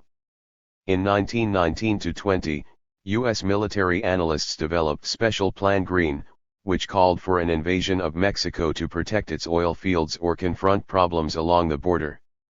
The plan envisioned the eventual replacement of occupying troops by a native Mexican constabulary. 264 Signally, Special Plan Green remained on the shelf until 1942, when Mexico entered the Second World War on the Allies' side. 265 The U.S. role in the First World War. The U.S. empire also shared responsibility for the unprecedented global Holocaust that contemporaries called the Great War. Oliver Stone and Peter Kuznick explained that Europe was awash in imperial rivalries as the new century unfolded. 266 Germany's growing industrial, financial, and military strength posed a significant challenge to Britain, and the rising continental power sought to acquire new colonies in Africa to rival those of London and Paris. All three countries wanted to obtain new lands and oil in West Asia from the declining Ottoman Empire, while the Austro-Hungarian Empire and the Russian Empire competed for power in the Balkans. 267 The assassination of Austrian Archduke Franz Ferdinand and his wife, Sophie, by a Serbian nationalist in Sarajevo in July 1914 led to the outbreak of hostilities. But it was not the cause of the war between the Central Powers Austria-Hungary, Germany, and Turkey and the Entente Powers Britain, France, Italy, Russia, and Japan. As Vladimir Lenin wrote, this was an imperialist war, an annexationist, predatory war of plunder on the part of both sides. It was a war for the division of the world, for the partition and repartition of colonies and spheres of influence of finance capital. 268 Wilson told his ambassador to Britain that the cause of the war was England's having the earth and Germany's wanting it. 269 Wilson carefully omitted the fact that the corporate and political elites of the United States wanted it. 270 years later, the president publicly admitted that this had been a commercial and industrial war. 271 In August 1914, soon after the war began, Wilson issued a proclamation of neutrality. He declared that the United States would remain impartial in thought as well as in action. 272 2 years later, his re-election campaign emphasized the slogan, "He kept us out of war." 273 Yet as Atwood explained, Wilson merely pretended neutrality while his policies were carrying the country inexorably into the war. 274 In fact, the United States strongly supported the Entente during most of the conflict. 5 months after the war began, J.P. Morgan and Company became the sole authorized financial agent for Britain and France in the United States. Over time, Morgan arranged about $3 billion in contracts with exporters. 275 Lenz observed that the United States became the allied source for food, raw materials such as copper, iron ore, zinc, cotton, lumber, wool, oil, as well as munitions. 276 The value of annual U.S. munitions exports rose from $6 million in 1914 to $1.7 billion between January 1916 and March 1917, and the E. I. DuPont de Nemours Company provided the Entente with 40% of their ammunition during the war. 277 The United States also provided essential financial assistance. Morgan loaned Britain and France $500 million in 1915 alone, and U.S. bank loans to the Entente eventually totaled $2.50 billion. 278 While death and destruction swept across Europe and parts of Asia, the Pacific, and Africa, the U.S. economy dramatically recovered from the deep recession of 1913-14, and its industry, agriculture, and trade expanded in a historically unprecedented manner. 279 By early 1917, the Entente faced a gravely deteriorating military and economic situation, mutinies among French troops, and mounting demands in Russia for an end to the war. 280 German submarines were increasingly successful at sinking military and merchant ships near Britain, and the Entente's dwindling collateral and gold progressively limited its ability to make vital purchases in the United States. 281 In March 1917, U.S. Ambassador to Britain Walter Hines Page warned the State Department that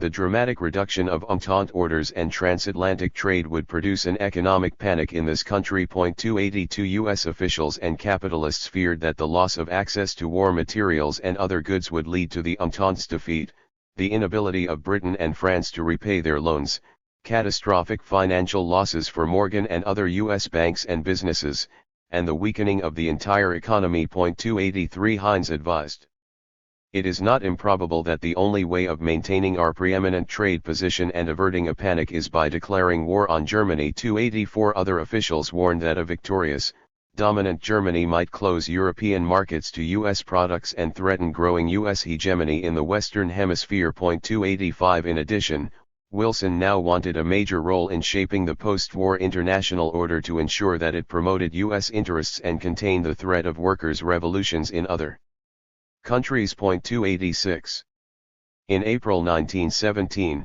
Wilson asked Congress for a declaration of war and obtained it. Germany's renewed attacks on U.S. ships delivering supplies to the Entente and German aspirations for an alliance with Mexico merely provided a pretext for Wilson's action. 287 As he later told the Senate Foreign Relations Committee, the United States would have entered the war even if Germany had committed no act of injustice against our citizens. 288 Nor did the United States go to war because the world must be made safe for democracy. 289 None of the belligerents were very democratic, and Wilson's racism, anti-worker politics, and military interventions in the Americas made clear he was no advocate of democracy. 290 Ferguson has remarked that after the United States officially entered the war, it was Morgan as much as Britain which was bailed out. 291 Washington directly loaned the Entente powers vast sums. U.S. banks and businesses made even greater profits, and the U.S. economy grew faster. 292 The arrival of U.S. forces in Europe helped to turn the tide of battle, and an armistice was signed in November 1918. 293 Unlike the other warring countries, the United States emerged from the conflagration much richer and stronger than before. It had become a creditor nation, and New York City had replaced London as the world's financial center. 294 After taking over British, German, and other investments, Washington had become the unchallenged monarch of the Western Hemisphere. 295 Indeed, the U.S. empire was now a major imperialist power. Approximately 30 million people had died in this imperial bloodbath. 296 The invasion of Soviet Russia. Many workers around the world welcomed the October Revolution in Russia in 1917. 297 But the ruling classes of the leading capitalist countries shared Winston Churchill's determination to strangle the Bolshevik infant in its cradle. 298 U.S. Secretary of State Robert Lansing wrote that the Communists' commitment to make the ignorant and incapable mass of humanity dominant on the earth threatened the existing social order and all countries. 299 In August 1918, the United States and 13 other nations invaded Soviet Russia. About 12,000 U.S. soldiers were deployed to Vladivostok and Archangel, where they killed Bolsheviks and their allies and supported counter-revolutionary White Russian forces and other foreign troops. 300 Washington shipped rifles, machine guns, and other military supplies worth hundreds of millions of dollars to the White armies.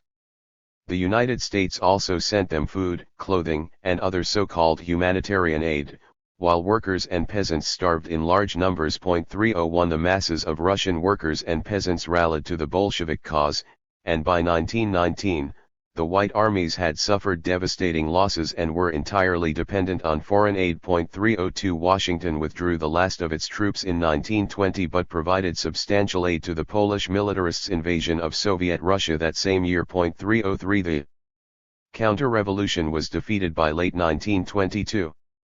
About 9 million people died during the Civil War and related famine, and the United States significantly contributed to this ghastly loss of life. 304 Washington welcomes fascism in Italy. Workers' uprisings inspired by the October Revolution erupted in Germany, Hungary, Finland, and other European countries but were violently suppressed.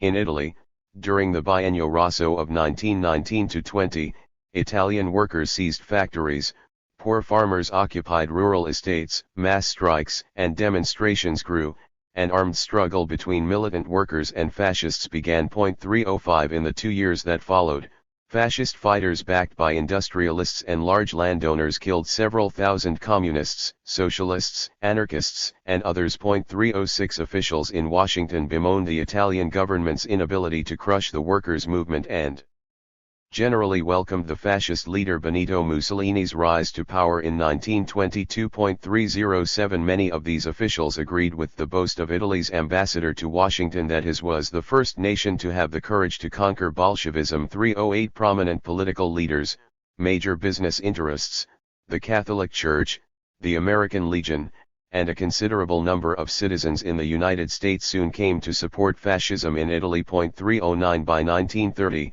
Washington had favorably resolved Italy's war debt, and U.S.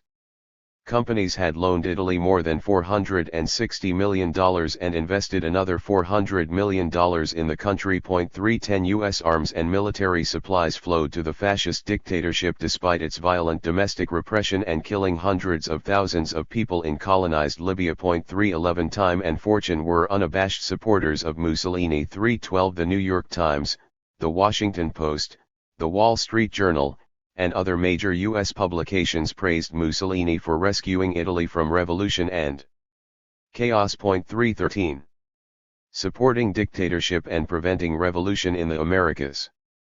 Between 1927 and 1933, U.S. occupation forces killed about 5,000 Nicaraguans during the rebellion led by Augusto Sandino. 314 Before withdrawing its troops, the United States created the Nicaraguan National Guard and appointed Anastasio Somoza Garcia as its leader.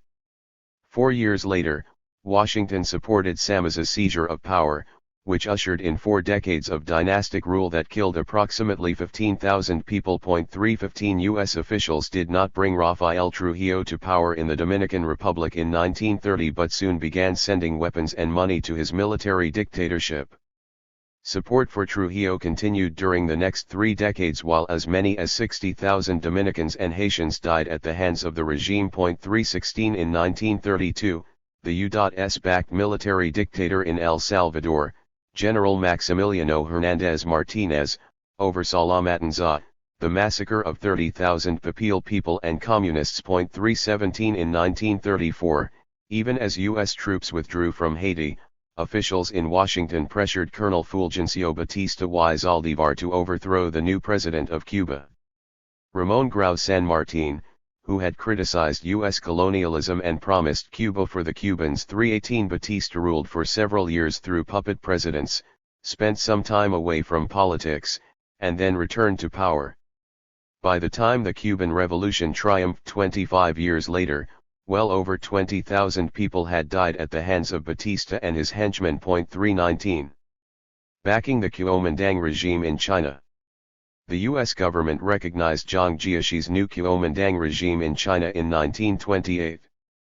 During the next decade, Washington provided significant support to the dictatorship despite its harsh repression and campaign to exterminate the Chinese Communist Party forces vying for control of the country. 320 U.S. companies developed the country's civilian aviation, electrical industry, and telephone system. Washington provided a substantial loan to purchase wheat and cotton and purchased a massive quantity of Chinese silver to help stabilize its currency. 321 Although U.S. officials wanted to expand investments and influence in the Middle Kingdom, most wanted to avoid provoking Japan. Washington enjoyed a much larger commercial relationship with Tokyo, had long recognized its substantial interests in China, and wanted to accommodate Japanese expansion in mainland Asia. This posture continued after Japanese troops seized Manchuria in 1931, attacked Shanghai in 1932, and took control of much of northern China. 322 Like fascist Italy and Nazi Germany, the United States was more interested in helping the Kuomintang consolidate power and kill communists than assisting with the ouster of Japanese forces. U.S. companies sold Zhong airplanes, tanks, guns, munitions, and other military equipment, and U.S. nationals trained Chinese Air Force pilots who bombed communist-held areas. 323 The Civil War was suspended in 1937, when dissent among the nationalists forced Jiang to accept the communists' proposal for a united front against Japan. About 2 million people had died in what turned out to be only the first part of the Chinese Civil War. 324 The U.S. welcome of Nazism in Germany. A sizable number of U.S. government officials and capitalists welcomed Adolf Hitler's appointment as Chancellor in Germany in 1933. David F. Schmitz has noted that the State Department never praised Hitler in the same manner as it did Mussolini, partly because of Germany's greater military potential and concern about possible Nazi aggression, and partly because of the Nazis' virulent anti-Semitism. 325 But U.S. Ambassador to Germany Frederick Sackett spoke for many when he stated, "From the standpoint of stable political conditions, it is perhaps well that Hitler is now in a position to wield unprecedented power." 326 Sackett and others feared that the failure of the Nazi regime would open the door to communism in Germany. 327 George Gordon, the U.S. charge d'affaires in Berlin, viewed Hitler as the leader of a moderate section of the Nazi Party, which appeals to all civilized and reasonable people. 328 U.S. Ambassador to Italy Breckinridge long urged President Franklin Roosevelt to meet Nazi demands for resources and territorial expansion to prevent war. 329 Long argued that while German domination of Europe would be hard and cruel, it would be preferable to the westward progress of Russia. 330 The Roosevelt administration shared this perspective, viewing the Nazi Reich as another right-wing dictatorship that could serve as a bulwark against communism while maintaining normal economic relations with other major imperialist powers. 331 During the next several years, the Roosevelt administration sought to accommodate and appease the Nazis and refused to publicly criticize them when they imprisoned communists and socialists, banned labor unions, murdered hundreds of German Jews in the Kristallnacht, annexed Austria, and invaded part of Czechoslovakia. 332 Many U.S. companies had made large investments in Germany and entered business partnerships with German firms in the 1920s, and continued to do business there after the Nazis came to power. 333 Jacques R. Pauwels remarked, "The German dictator and his fascist ideas were particularly liked and admired by the owners, managers, and shareholders of those American enterprises." 334 U.S. business investments in Germany totaled about $475 million by late 1941. 335 Major U.S. investors included DuPont, General Motors, Ford, Standard Oil of New Jersey, Texas Oil Company, General Electric, International Business Machines, International Telephone and Telegraph, Union Carbide, Westinghouse, Goodrich, Singer, Eastman Kodak, and Coca-Cola. 336 Brown Brothers Harriman, Union Banking Corporation, Chase National Bank, National City Bank of New York, J.P. Morgan, and Dillon, Reed and Company provided banking services for the Reich. 337 As Bradley W. Hart has pointed out, it was not just profit motives and business opportunities that drove American corporate bosses into the arms of the Nazis. 338 Henry Ford, William Randolph Hearst, Irene DuPont, Alfred Sloan, Torkild Reber, Soest Hennes Ben, and other major capitalists were motivated by genuine affinities for Nazism. 339 Many people in the United States opposed Hitler, but Charles Lindbergh, Father Charles Coughlin, the German-American Bund, and the Silver Legion mobilized support for the Nazis. 340 Some U.S. newspapers criticized Hitler's mounting repression at home and aggression abroad, but Hearst newspapers, the Associated Press, the National Geographic, and other publications presented positive appraisals of Hitler's regime. 341 The invasion of Ethiopia and the fascist coup in Greece. After Mussolini's forces invaded Ethiopia in 1935, Washington condemned the aggression and ended arms sales to Italy but rejected British and French calls for an oil embargo. 342 Instead, U.S. companies significantly increased their exports of oil, copper, iron, and other materials to Italy, which were necessary for its conquest of Ethiopia. 343 Some policymakers justified this direct economic support for the Italian invasion as necessary to avoid alienating Mussolini and preventing Il Duce from Launching a broader war in Europe. 344 The lives of Ethiopians did not matter much more in Washington than they did in Rome. More than 760,000 people died in this colonialist war and occupation, and vital economic support for Italy made the United States partly responsible for this massive loss of life. 345 When the fascist general Yanis Metaxas overthrew the republic and assumed dictatorial powers in Greece in 1936, U.S. officials welcomed this development as another blow against communism. 346 The next year, a State Department report presented a class-based analysis of fascism. When there is suffering, the dissatisfied masses, with the example of the Russian Revolution before them, swing to the left. The rich and middle classes, in self-defense, turn to fascism. It must succeed or the masses, this time reinforced by the disillusioned middle classes, will again turn to the left. 347 Policymakers' fear of a turn to the left drove many U.S. business and political leaders to help ensure that fascism succeeded in European countries. 348 Support for the fascist insurgency in Spain. When Spaniards abolished the monarchy and established a republic in 1931, U.S. policymakers voiced concern that this was the first step toward radical social change. 349 After 5 years of political turbulence and a new election that significantly strengthened Republicans and leftists, General Francisco Franco and the Spanish army launched a fascist insurgency. State Department officials, business owners, and U.S. Catholic Church leaders who had opposed the Republic's progressive reforms voiced support for the uprising. 350 Deep political divisions among anti-fascist forces hampered the struggle against the insurgents, and Italy and Germany sent more than 80,000 military personnel along with airplanes, tanks, and other military aid to Franco's forces. 351 The Soviet Union provided military and economic aid to the Spanish government, and the international brigades of volunteers from other countries fought alongside Republican forces. Many people in the United States supported the Spanish government, but the Roosevelt administration, citing the Neutrality Acts, refused to send weapons to Madrid. 352 However, as in Ethiopia, the United States was hardly neutral. General Motors, Ford, and Studebaker sold the fascists 12,000 trucks, almost 3 times the number provided by Italy and Germany, and Firestone sold them tires. 353 The Texas Oil Company ended its relationship with the Spanish government and shipped oil instead to Franco's forces, largely on credit.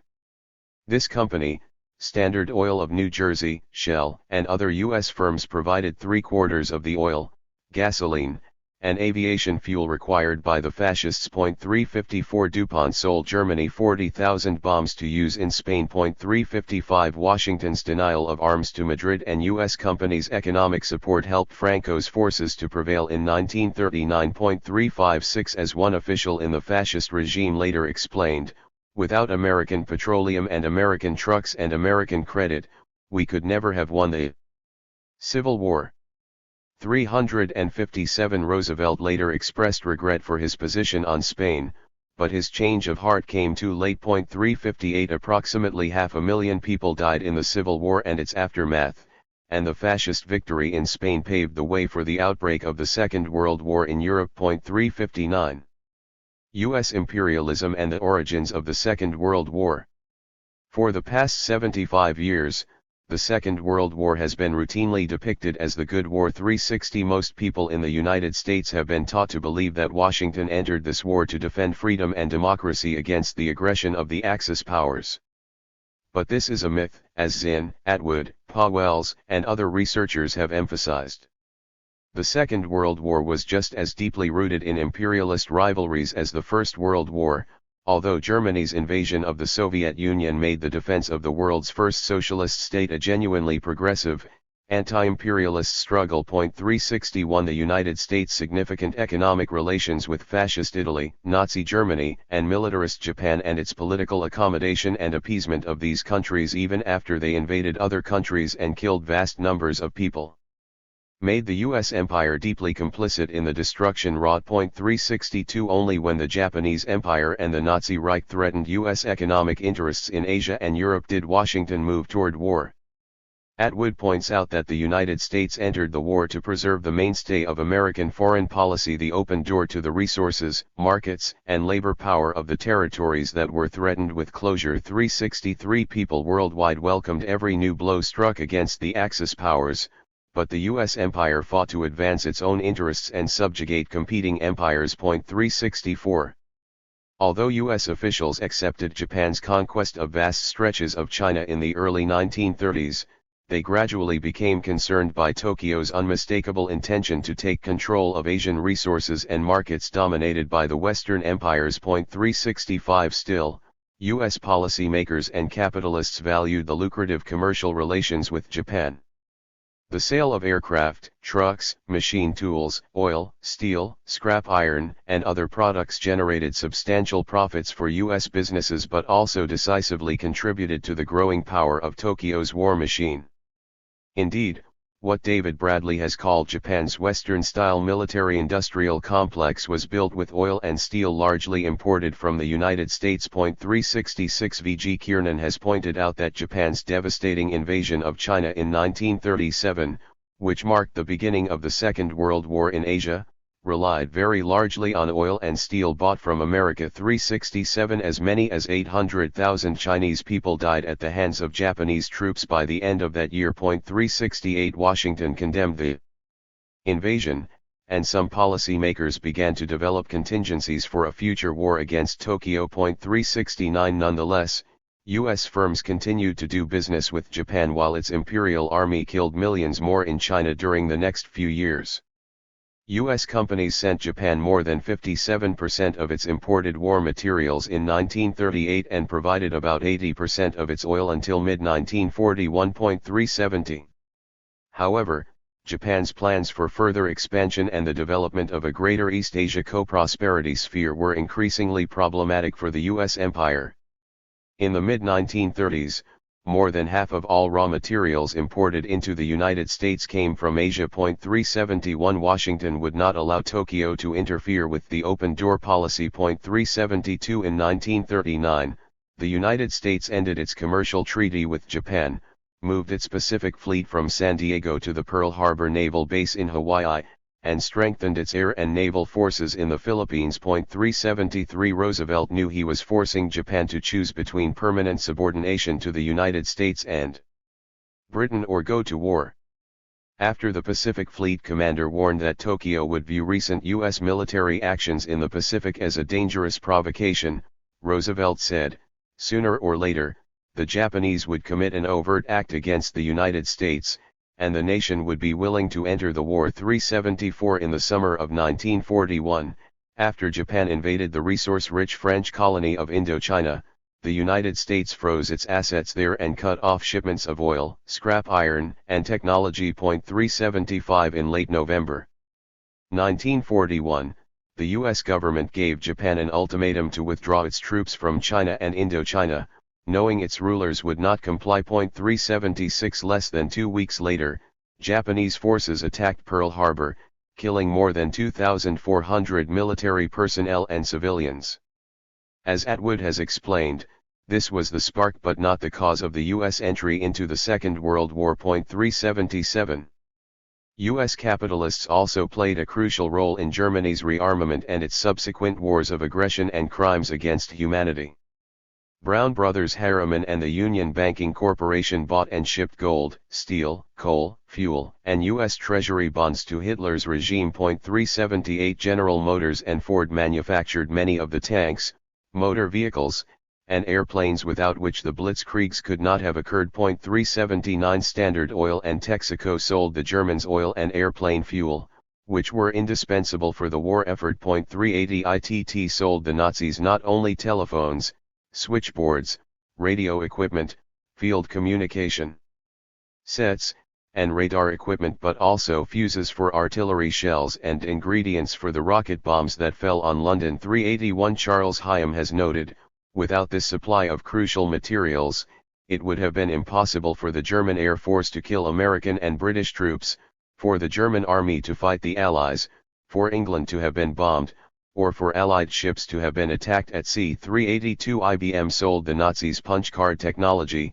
which was used to identify, track, imprison, and execute Jews and other enemies of the Reich. 383 As Edwin Black has pointed out, the infamous Auschwitz tattoo began as an IBM number 384. Some U.S. businesses continued to meet German military needs even after war between the two countries began. 385 Although existing U.S. investments in Germany were increasingly profitable, overall trade between the two countries declined, and Berlin ended its most favored nation agreement with Washington. 386 U.S. officials gradually began to fear potential German domination of Europe, the part of the world where the U.S. empire was most heavily invested. Continental autarky would deny the United States access to essential markets, resources, and labor and facilitate the production of low-cost goods by the Reich and its vassal states. This was unacceptable to U.S. ruling circles, as were prospects for expanded German influence in oil-rich West Asia and South America. 387 After the Nazis invaded Poland in September 1939 and Britain and France declared war, Roosevelt announced that the United States would not enter the conflict. But he quickly persuaded Congress to revise the Neutrality Acts so the United States could provide weapons and financial assistance to Britain. 388 In 1940, Congress instituted the first peacetime military conscription in U.S. history, began constructing military aircraft and ships on a massive scale, and adopted the Lend-Lease Act. In 1941, U.S. naval forces began assisting British warships and engaging German vessels in the North Atlantic. 389 After Congress declared war on Japan in December 1941, Germany issued its own declaration of war on the United States, and Congress quickly reciprocated. How the U.S. empire fought the Good War. Notwithstanding its lofty proclamations, the Roosevelt administration joined the war against the Axis powers to promote the interests of the U.S. empire. Gabriel Kalko has explained, the American economic war aim was to save capitalism at home and abroad. 390 U.S. political and business leaders aimed to defeat the economic threat posed by Japan and Germany, emerge as the preeminent empire on the planet, Americanize the global economic system, ensure greater access to foreign resources and markets, and contain the threats of socialism and decolonization. 391 Barely 1 month after the United States entered the war, the director of the Council on Foreign Relations wrote that U.S. forces must secure areas strategically necessary for world control after victory. 392 In May 1942, the Council's Security Subcommittee of the Advisory Committee on Post-War Foreign Policy, which was working closely with the State Department, emphasized the need to develop a mental view toward world settlement after this war which will enable us to impose our own terms, amounting perhaps to a Pax Americana. 393. Although Washington found itself in an alliance with the Soviets, its long-standing willingness to work with fascists and opposition to communists shaped its conduct during the war. After U.S. troops defeated the Vichy French forces in North Africa in 1942, they installed the fascist collaborator Admiral François Darlan as ruler. 394 In 1943, after U.S. and British troops invaded Sicily and the fascist Grand Council deposed Mussolini, Washington approved the retention of power by the fascist collaborators King Victor Emmanuel and Marshal Pietro Badoglio. 395. Signally, the Soviet Union did most of the fighting against the Nazis. 396 Despite repeated promises to Soviet leader Joseph Stalin, Roosevelt joined British Prime Minister Winston Churchill in refusing to open a second front against the Germans in Western Europe until June 1944. It was not military constraints but the willingness to let the communist-led country bear the brunt of the war against Germany that explained the 2.5-year delay in launching this front. 397 This delay contributed to the loss of millions of Soviet soldiers and civilians. 398 The United States and Britain finally decided to invade Normandy in June 1944 because the Red Army was inexorably advancing toward victory over the Nazis, and neither Washington nor London could countenance the Communists becoming the sole liberators of Western Europe. 399. After communist-led resistance forces drove German occupation forces out of Greece in 1944, Churchill installed a new provisional regime and demanded that the pre-war fascist collaborator King George II be returned to the throne. 400 In December 1944 and January 1945, British troops and local allies crushed a popular uprising against the new government and the prospective return of the monarch, resulting in thousands of deaths. 401 Despite initial misgivings, Roosevelt largely supported Churchill's actions and shared his objective of containing the communists in Greece. 402 The U.S. government backed bourgeois opposition forces instead of popular resistance forces led by communists in several other occupied countries. 403 To ensure its economic predominance in the post-war world, Washington engineered the Bretton Woods Agreement in 1944, which established a new global monetary system centered on the U.S. dollar and created the institutions that became the U.S. dominated International Monetary Fund and World Bank. 404 The Roosevelt administration's claim that it was fighting for freedom and democracy was belied by its actions at home. Although people of color and women played an important role in the war effort, white supremacy and male domination remained firmly entrenched. African Americans still suffered from racist oppression and remained unable to vote throughout the South. U.S. military forces were rigidly segregated during the war. 405 The Red Cross even separated the blood donations of blacks and whites. 406 Some Mexican American service members killed abroad could not be buried in white cemeteries at home. 407 In addition, Roosevelt's Executive Order 9066 authorized the imprisonment of 120,000 U.S. citizens and residents of Japanese descent. 408 Racist war propaganda promoted a profound hatred toward all people in Japan, depicting them as vermin, cockroaches, rattlesnakes, and rats. 409 Washington's long-standing refusal to accept Jewish refugees continued throughout most of the war. Only about 21,000 were admitted to the United States, and some members of the House of Representatives spewed anti-Semitic vitriol in opposing proposals to allow more to enter the country. Socialists who opposed participation in the war were imprisoned, and other dissenters were sometimes beaten, tortured, or killed by mobs. 410 The United States was certainly not a fascist dictatorship, but it shared, to a degree, some of the vile features of the Axis powers it fought against. Washington and London were willing to kill an extraordinary number of civilians during the conduct of the war. The strategic bombing of Japanese and German cities between 1943 and 1945 resulted in approximately 1 million civilian deaths. 411 In April 1945, Hitler committed suicide as the Soviets entered Berlin, and German armies began surrendering.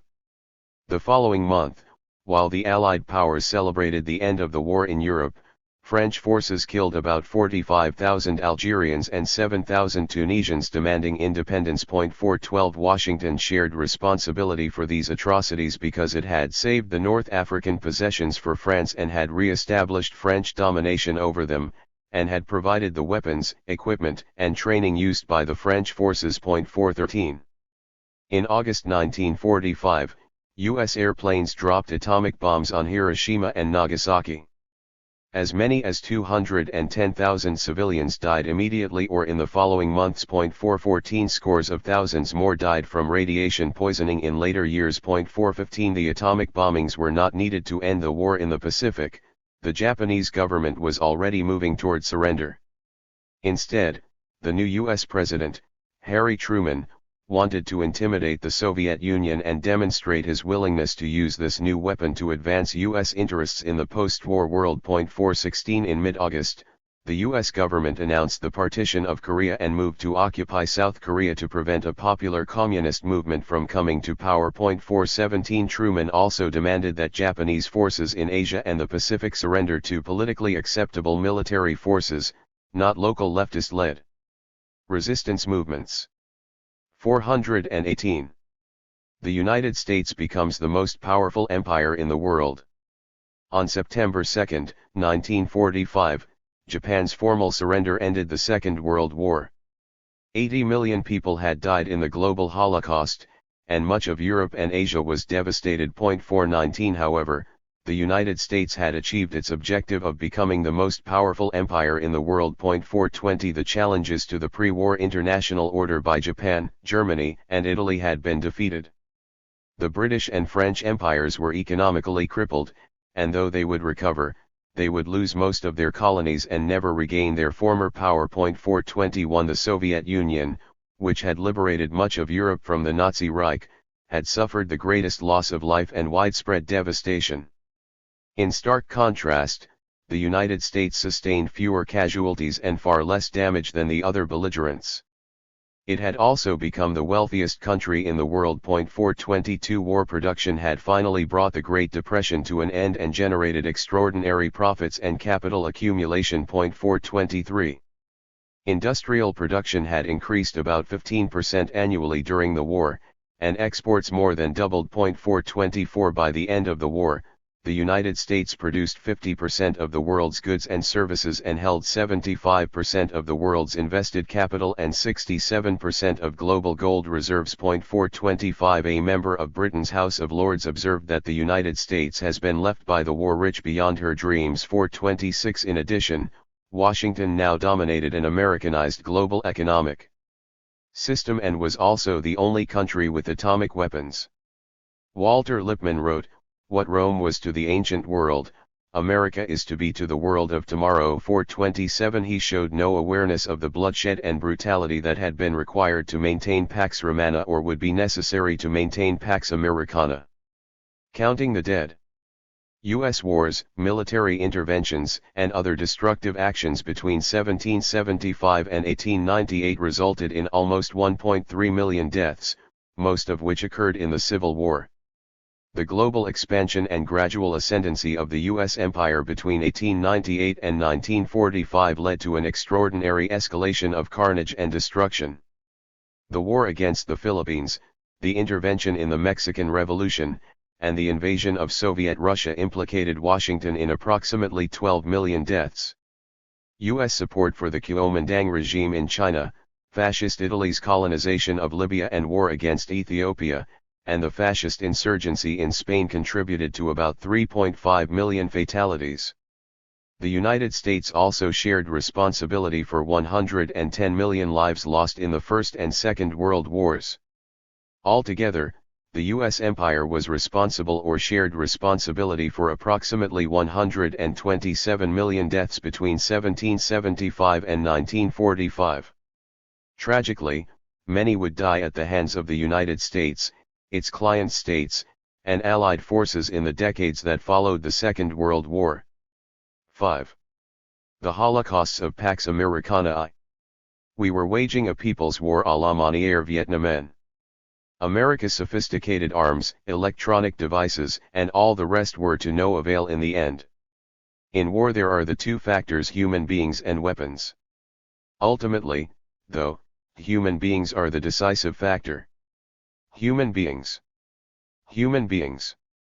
General Vion Wen GIAP, interview with Stanley Carnot, 1990. Although the United States emerged from the Second World War as the world's preeminent empire, its plans for a Pax Americana faced formidable challenges. The Soviet Union would recover from its wartime devastation, communist-led revolutions were beginning in other countries, and scores of colonized nations were demanding independence.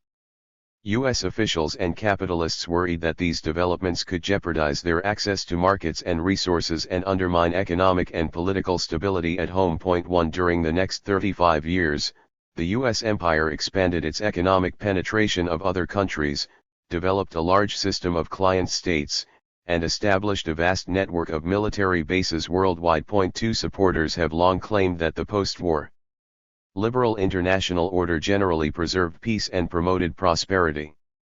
But Sidney Lenz was right to note that Pax Americana is global imperialism that unfolded from the inner logic of America's new status, and its consequences have been catastrophic for most of the globe. 3 Since 1945 the United States has fought several major wars, launched proxy wars, routinely attacked countries, overthrown and installed governments, destroyed popular movements, assassinated foreign leaders, engaged in economic sabotage, and supported its allies' violent domestic repression and acts of war against other nations. 4 The only country to use atomic bombs, the United States deployed nuclear weapons around the world, developed ominous plans to win a nuclear war, and brought humanity to the brink of a nuclear holocaust on several occasions. 5 By 1980, The holocausts of Pax Americana resembled the global horrors that a reasonable observer might have expected from a fascist victory in the Second World War. 6. U.S. domination of the new United Nations Organization. The United States dominated the new United Nations Organization from its founding in 1945, as it did the global economic institutions created at Bretton Woods. 7. Even before the war ended, U.S. policymakers planned to use the UN to help implement the new Pax Americana. 8. As Phyllis Bennies explained, although U.S. diplomats talked about peace and justice and internationalism, in fact, Washington's agenda was Power 9. Only 51 nations signed the UN Charter, and 35 of them were aligned with the United States. 10. The vast majority of nations in Asia, Africa, and Latin America still colonized or dependent were not represented in the Security Council or the General Assembly. 11. U.S. policymakers ensured that the 5 permanent members of the Security Council, the United States, Britain, France, China, and the Soviet Union, would have veto power and control the organization. 12. China would be represented by the Kuomintang, which resumed its war against the Communists. And Washington expected Jiang to support its positions and initiatives. 13. With 4 out of 5 votes among the Security Council's permanent members, U.S. officials hoped to limit any challenge by the Soviet Union. The United States also took control of the islands of Micronesia, which were formerly held by Japan and now considered the UN Trust territory of the Pacific Islands. 14. Decades later, the Northern Mariana Islands became a U.S. Commonwealth. The freely associated states of the Federated States of Micronesia, the Republic of the Marshall Islands, and the Republic of Palau became U.S. protectorates. Intervention in the Chinese Civil War. In the weeks following the atomic bombing of Hiroshima and Nagasaki, U.S. generals left armed Japanese troops in control of parts of China to help prevent the Communists from taking power there. 60,000 U.S. troops were already in the country, and Washington deployed 50,000 more to stop the People's Liberation Army from seizing Beijing, secure the coastal cities, and safeguard strategic sites. 15. U.S. forces engaged the Communists in combat and transported 500,000 nationalist soldiers to fight them. 16. After efforts to broker a peace agreement failed, Washington withdrew some troops but continued to support Jiang's forces. The United States equipped and trained 39 Kuomintang Army divisions, providing about $3 billion in cash, arms, ammunition, and military equipment. 17. U.S. officials knew that Jiang's forces were irredeemably corrupt, lacked popular support, and would likely be defeated, but backed them until shortly before the Communist victory in 1949. 18. As Mao Zedong proclaimed on September 21, the Chinese people have stood up. 19. But more than 6 million combatants and civilians died in the second phase of the Chinese Civil War. 20. After Jiang and his troops fled to Taiwan, the Truman administration supported their strikes against the mainland city of Sungmen, which resulted in as many as 2,500 deaths in 1950. 21. During the next decade, the CIA organized and financed numerous assaults on the People's Republic by Kuomintang troops resettled in northern Burma. Tens of thousands of people died in these attacks. 22. Military government and right-wing dictatorship in South Korea. Communists had led the main resistance to the Japanese occupation in Korea and were the most popular political force in the country. 23. But in September 1945, a month after partitioning the nation, the United States sent more than 75,000 troops to establish a military government in the South. 24. They destroyed the fledgling Korean People's Republic being formed by people's committees, protected the land-owning elites' wealth and power, and allowed right-wing Koreans to mobilize for a kind of homegrown fascism. 25. In contrast, the Soviet military administration in North Korea helped local communists create a new socialist-oriented state committed to ending colonialism, landlordism, and class exploitation. 26. In 1948, Washington installed Syngman Rhee, an anti-communist U.S. resident for almost 40 years, as leader of the Republic of Korea. Kim Il-sung, who had fought with Chinese Communist forces against the Japanese, became the leader of the Democratic People's Republic of Korea in the North. 27. John Halliday and Bruce Cummings have pointed out that from 1945 to 1950, Mass popular resistance culminating in armed guerrilla resistance challenged the U.S. military government and the new re-dictatorship. 28 At least 100,000 people died in this struggle, a harbinger of what was to come in Korea. 29 Support for European colonialism in Vietnam and Indonesia. When the people of Vietnam proclaimed their independence after the Japanese surrender in September 1945, they cited portions of the U.S. Declaration of Independence. They appealed to Truman to recognize their new government. 30 Instead, Washington financially and militarily supported France's efforts to reconquer its former colony. The United States provided $2.6 billion in aid to Paris between 1950 and 1954 alone, eventually subsidizing about 80% of the costs of the war. 31 U.S. military assistance included airplanes, tanks, and hundreds of thousands of rifles and machine guns. 32 U.S. personnel also built airfields, ports, and highways for the French, and the CIA's civil air transport transported French troops and supplies. 33 When French troops were facing their final defeat at Dien Bien Phu in 1954, President Dwight Eisenhower even offered Paris 2 atomic bombs to use. 34 The French government declined this offer and recognized that its colonial war against the people of Vietnam was ending. Approximately 850,000 people, primarily Vietnamese, died during this war. 35 Although officials in Washington said they endorsed an eventual transition to self-rule in the Dutch East Indies, they did not recognize Indonesia's Declaration of Independence in 1945.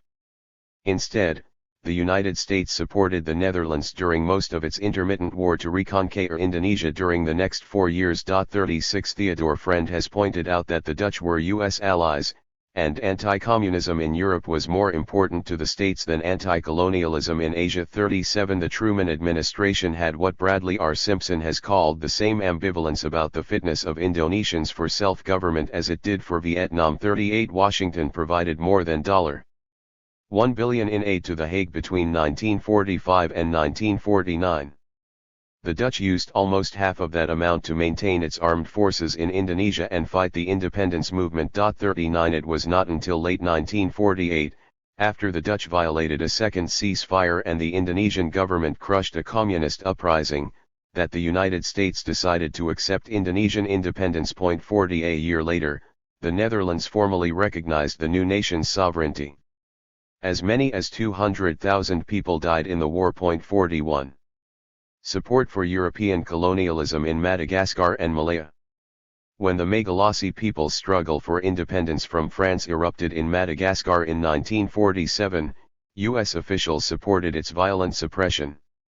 Washington feared communist influence in this colony and the post-war government in Paris. 42 After Prime Minister Paul Ramadier fired the communists in his cabinet for criticizing French repression in Madagascar, the United States sent massive new shipments of grain to France, and the World Bank approved a new $500 million loan for the country. 43 As Douglas Little has noted, even after reports of widespread French massacres, executions, and torture reached Washington, officials appear to have been relieved that France was on the road to a quick victory in Madagascar.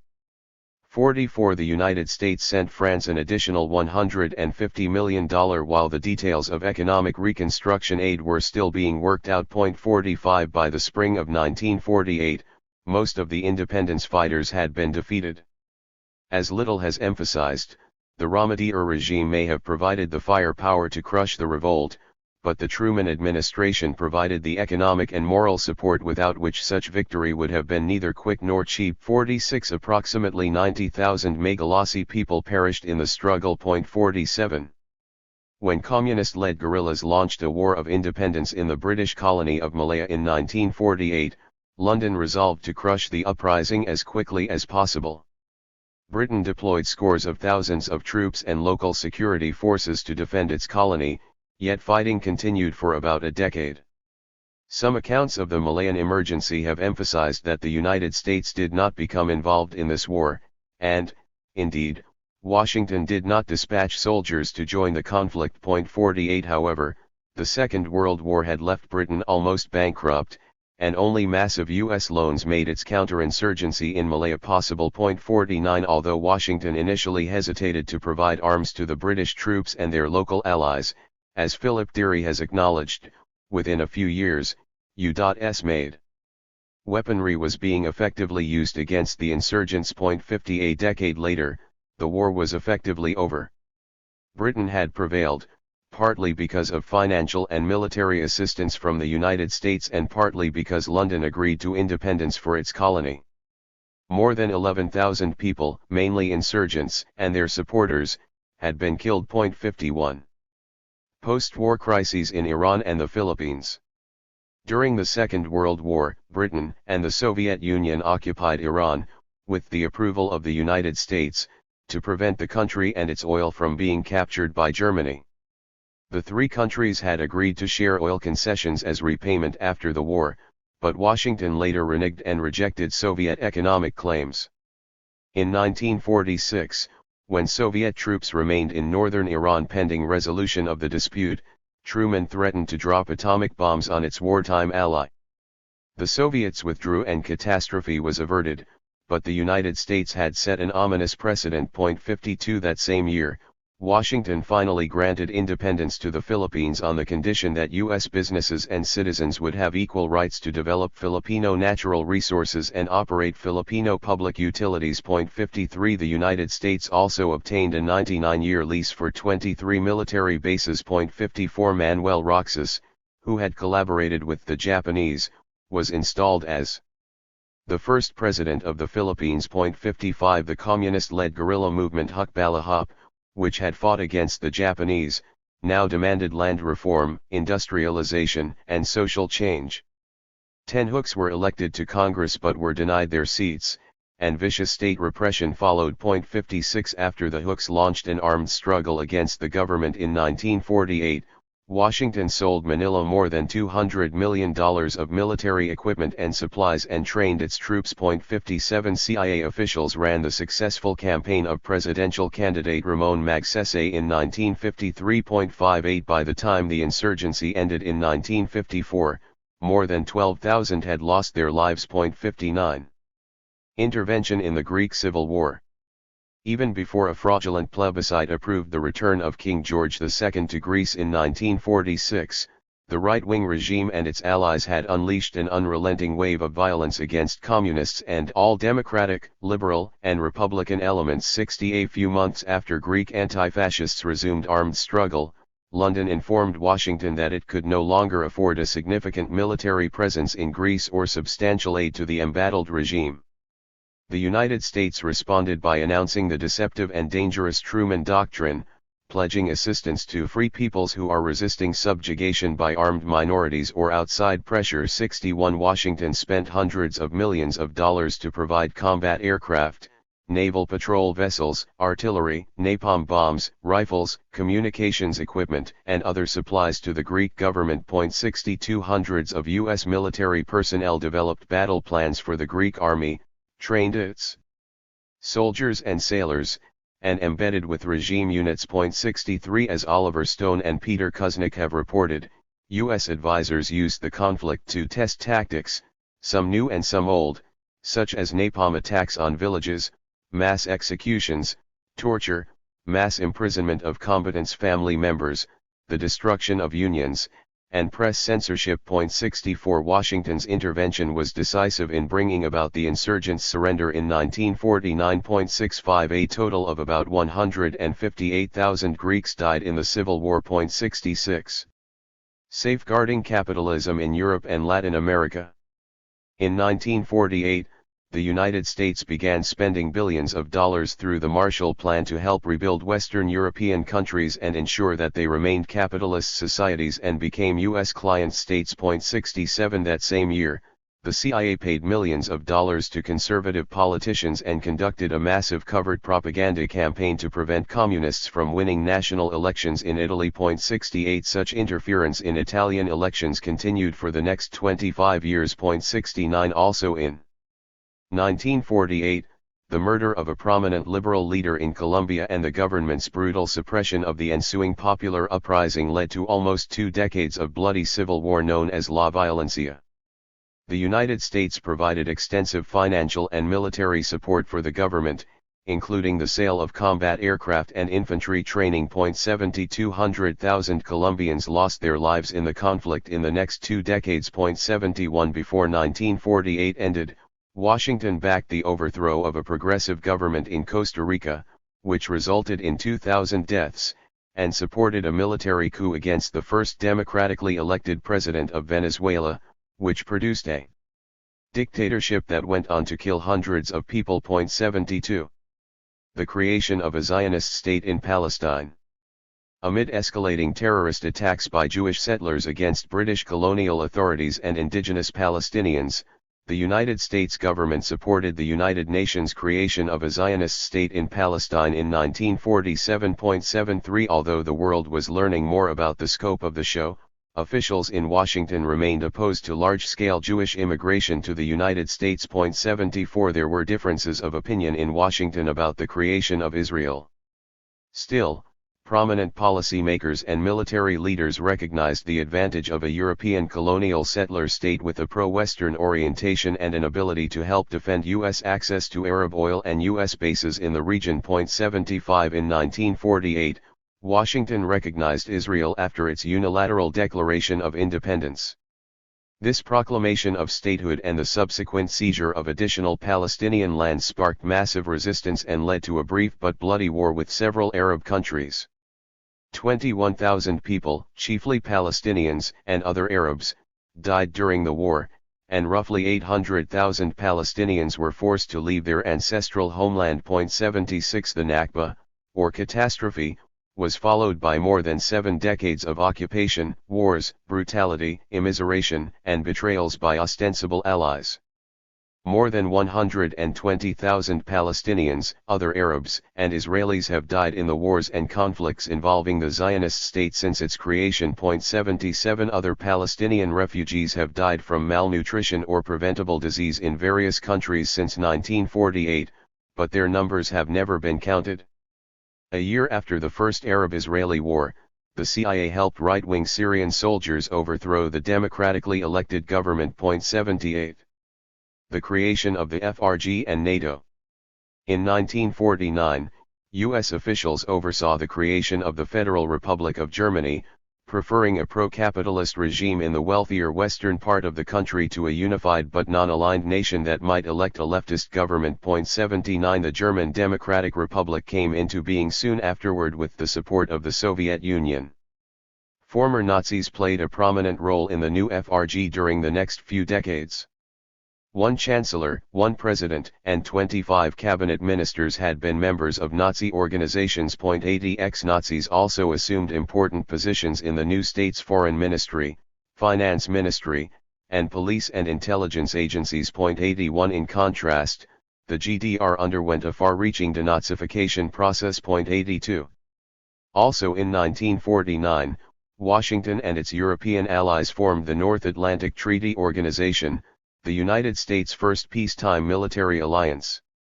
Notwithstanding its rhetoric about a commitment to peace and democracy, NATO's purpose from the outset was to confront the Soviet Union and the new socialist-oriented governments of Central and Eastern Europe and contain the spread of communism on the continent. 83 U.S. officials also viewed the new alliance as a way to institutionalize military cooperation among its client states in Europe. 84 By this time, Washington was organizing covert armed actions by right-wing émigrés against Albania and Ukraine, which resulted in hundreds of deaths. 85 War in Korea.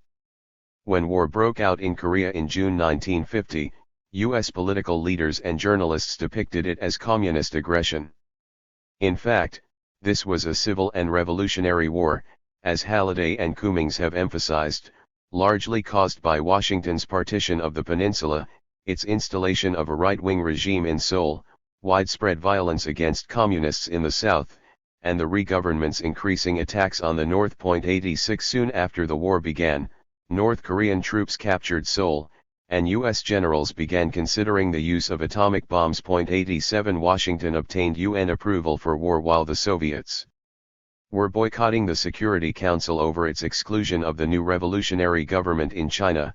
but the United States provided most of the soldiers, military equipment, and funding. 88 U.S. troops drove the North Koreans back across the 38th parallel and helped South Korean forces kill vast numbers of communist guerrillas and civilians. 89 After Pyongyang fell and U.S. soldiers moved toward the Yalu River, China entered the war, helped the North Koreans recapture their capital, and forced U.S. troops to retreat. 90 In late 1950, Truman publicly threatened to drop atomic bombs on the North, but by mid-1951, the war had become a stalemate. 91 By the time an armistice based on the pre-war division of the country was signed in 1953, approximately 5 million people had died. 92 The CIA coup in Iran. After Iran's Prime Minister Mohammad Mossadegh won parliamentary approval for the nationalization of the British-controlled oil industry in 1951, the United States began planning to overthrow him. The young Shah, a constitutional monarch, was forced to leave the country after the government discovered he was collaborating with the coup plotters. 93 In 1953, the CIA, with British support, used mercenaries, mobs, religious extremists, and other Iranians on its payroll to oust Mossadegh. 94 Hundreds of the supporters of the democratically elected Iranian government were killed during the putsch. 95 The Shah returned to Iran and assumed dictatorial powers. As Stone and Kuznick have noted, 5 U.S. oil companies now received 40% ownership of the new consortium established to develop Iranian oil. 96 During the next quarter century, Washington provided airplanes, weapons, ammunition, other military equipment, as well as extensive financial aid, to the Shah's regime. At least 10,000 Iranians died at the hands of his soldiers and dreaded secret police before he was overthrown in 1979. 97 Support for fascism in Spain and apartheid in South Africa.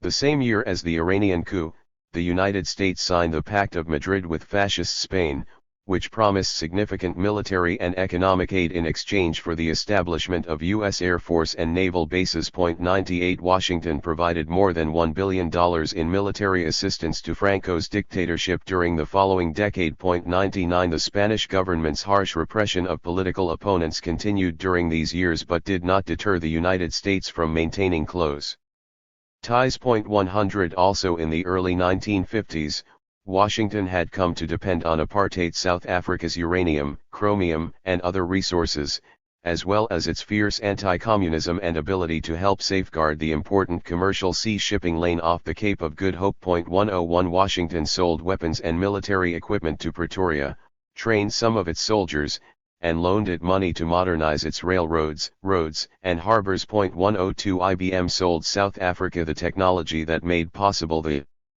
infamous pass laws, used to regulate the movement of blacks and facilitate the forced resettlement of more than 3 million individuals. 103 Ford and General Motors sold Pretoria vehicles and replacement parts used by military and police forces to keep the black majority subjugated. 104 Backing feudal repression in Ethiopia. During the early 1950s, Washington began to develop a close relationship with Emperor Haile Selassie's repressive feudal regime in Ethiopia. In exchange for allowing the United States to operate a major communications center at Kagnu Station in Asmara, access other ports, and use the country's airspace, the Ethiopian government received substantial economic and military assistance. 105 Washington armed, equipped, and trained Selassie's soldiers and police with some help from other countries, provided counterinsurgency advisors, and deployed several thousand military personnel to Ethiopia. 106 Over time, Washington assumed what V.G. Kiernan has called a big part in the running of things in Ethiopia. 107 U.S. policymakers viewed the country as a geopolitically and strategically important asset in the Cold War and were generally unconcerned with the widespread exploitation, poverty, and despair. 108 Not surprisingly, many Ethiopians came to resent and oppose not only the Selassie regime but also the United States. 109 The CIA coup in Guatemala.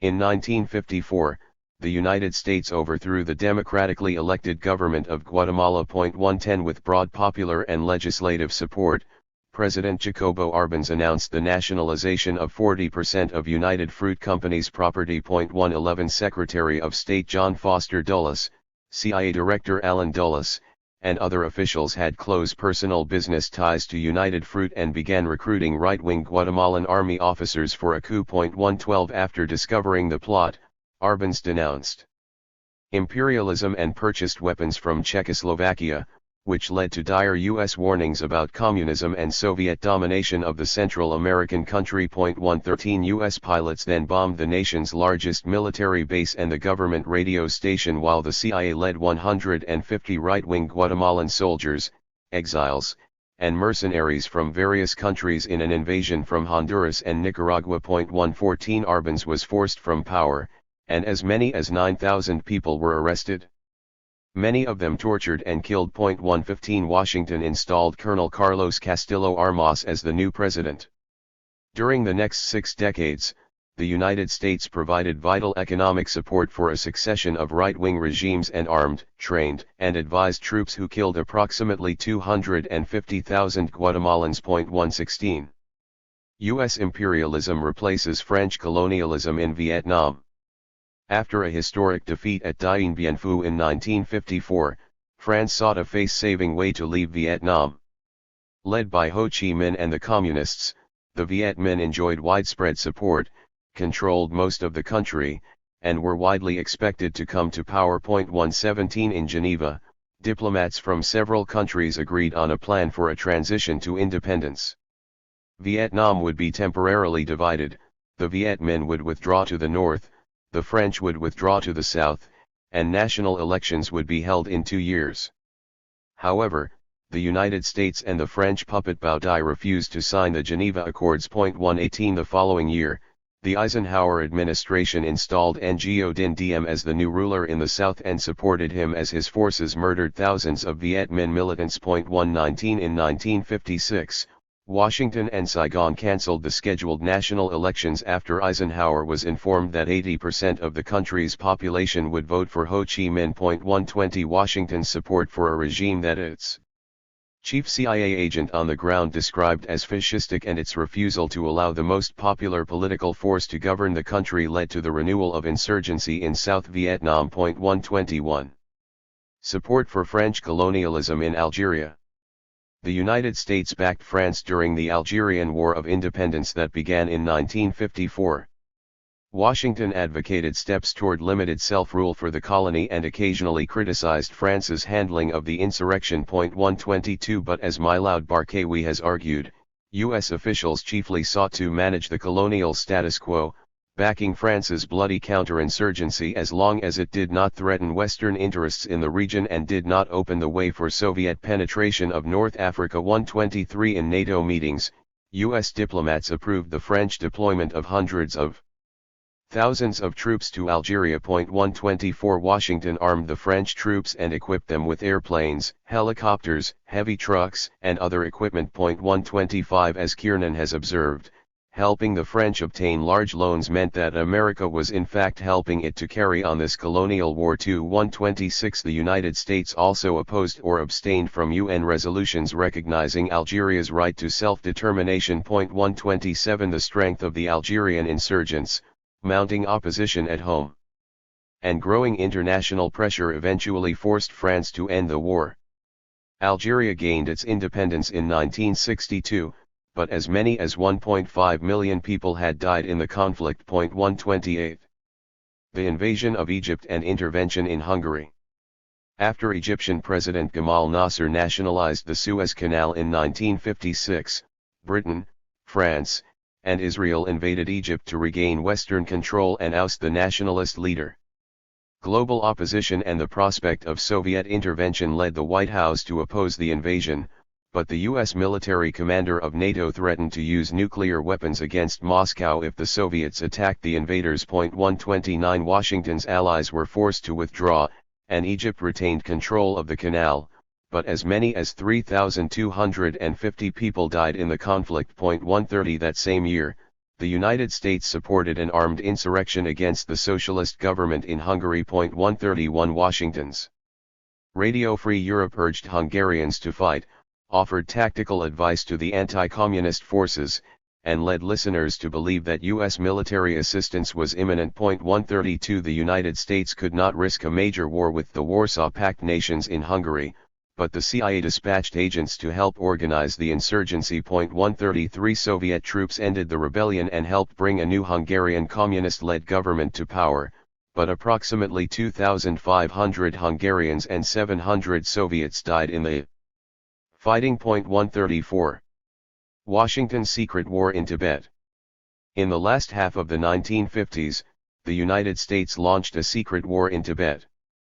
When the People's Republic of China extended its control to Tibet in 1951, it did not immediately overthrow the traditional feudal order there but began to slowly implement progressive social reforms. 135 Even gradual changes were unacceptable to the ruling elite, however, which had long relied on slavery, serfdom, and savage repression to maintain its wealth and power. 136 In 1956, the CIA began airlifting anti-communist Tibetans it had trained and equipped to attack the People's Liberation Army. In the region. 137 Intermittent but deadly conflict followed during the next few years. In 1959, U.S.-backed Tibetan rebels launched a major uprising in the capital of Lhasa. Most Tibetans did not join or support the rebels. 138 China quickly suppressed the rebellion, consolidated its control over Tibet, and outlawed slavery and serfdom in the years that followed. 139 More than 130,000 Tibetans and Chinese had died during the conflict by 1959. 140 U.S. support for clandestine armed operations in the region continued until 1973. 141 Sustaining friendly regimes in Haiti and Lebanon. By 1958, François Papadoc Duvalier had become a brutal dictator in Haiti. Nonetheless, Washington trained his soldiers and secret police, sent troops to crush an insurgency, and generally tolerated his excesses because of his strident anti-communism. 142 When he died 13 years later, the U.S. government approved the succession of his son Jean-Claude Baby Doc and dispatched naval vessels to assure order and discourage exile infiltration. 143 As many as 60,000 Haitians died under the Duvaliers. 144 Washington was also deeply complicit in the deaths that occurred during the Civil War in Lebanon in 1958. The United States had replaced France as the main imperialist power there, and the CIA had funded the election of a pro-Western Christian president and allied parliamentary deputies who opposed the anti-imperialist politics of the growing Muslim population. 145 The 1958 Civil War occurred because of widespread opposition to the president's desire to seek an unconstitutional second term and his close ties to Washington. 146 Eisenhower's deployment of 14,000 troops and dozens of naval vessels to Lebanon ended the conflict, but 4,000 people had already died. 147 A new president was elected, but U.S. influence and intervention contributed to a more devastating civil war 15 years later. 148 U.S. subversion from Iraq to Congo. Reformist military officers overthrew the pro-Western monarchy in Iraq in 1958. Only the threat of a Soviet military response prevented the United States and Turkey from invading the new republic. 149 The CIA subsequently tried but failed to assassinate the new Iraqi Prime Minister Abd al-Karim Qasim. 150 At the same time, the Eisenhower administration attempted to oust the non-aligned government in Indonesia headed by the popular former independence movement leader, Sukarno. 151 The CIA organized and armed thousands of dissident troops and mercenaries and provided B-26 bombers, fighters, and transport airplanes for air support. 152 The coup was defeated, but several hundred people died in the process. 153 Washington may not have fomented or guided the military overthrow of the government in Turkey in 1960, but as Omer Aslan has explained, it underwrote the coup financially, politically, and militarily. 154 That same year, U.S. troops stationed in Ethiopia helped defeat a coup against the Selassie dictatorship. 155 As many as 2,000 Ethiopians died or were wounded in the uprising. 156 In the autumn of 1960, the United States and Belgium organized and financed a military coup that ousted Patrice Lumumba, the newly independent Congo's prime minister, and brought army officer Joseph Désiré Mobutu and allied politicians to power. Washington and Brussels were also deeply implicated in the subsequent execution of Lumumba in early 1961.157. During the next 4 years, Washington sent CIA operatives, soldiers, military trainers, and airplane pilots to help Mobutu and his soldiers wipe out progressive Congolese forces. 158 More than 100,000 were killed during this period. 159 Also in 1961, Washington organized, financed, and armed the dissidents who assassinated its longtime but increasingly erratic and unpopular ally, Trujillo.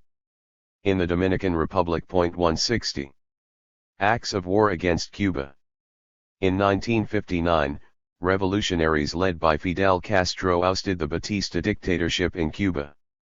6 decades of U.S. domination and financial and military support for right-wing rule had ended, but 5,000 people had died in the armed struggle. 161 In early 1960, the Eisenhower administration began bombing sugarcane fields and factories in Cuba. 162 In March 1960, the CIA was involved in bombing the French ship La Cabra, which was transporting arms and ammunition to Havana.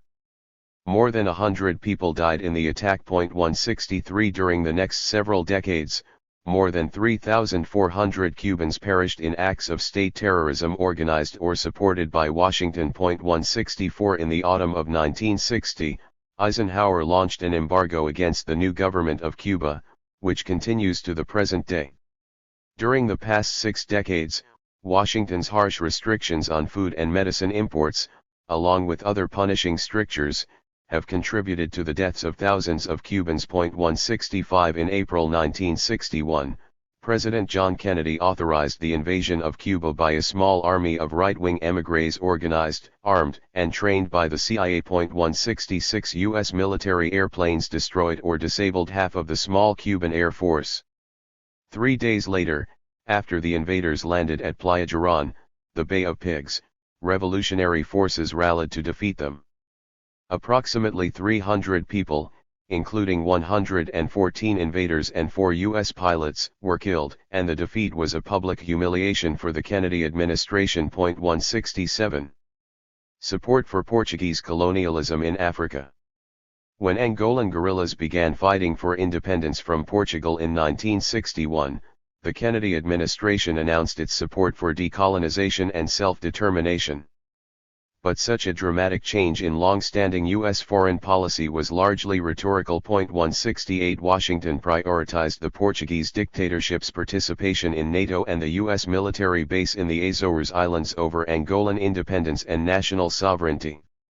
As the national liberation struggle grew in Angola and similar struggles began in Guinea and Mozambique, the United States supported Portugal. 169 U.S. business investments significantly increased in these colonies, particularly in resource-rich Angola. 170 U.S. military support for Portugal was indispensable for these colonialist wars.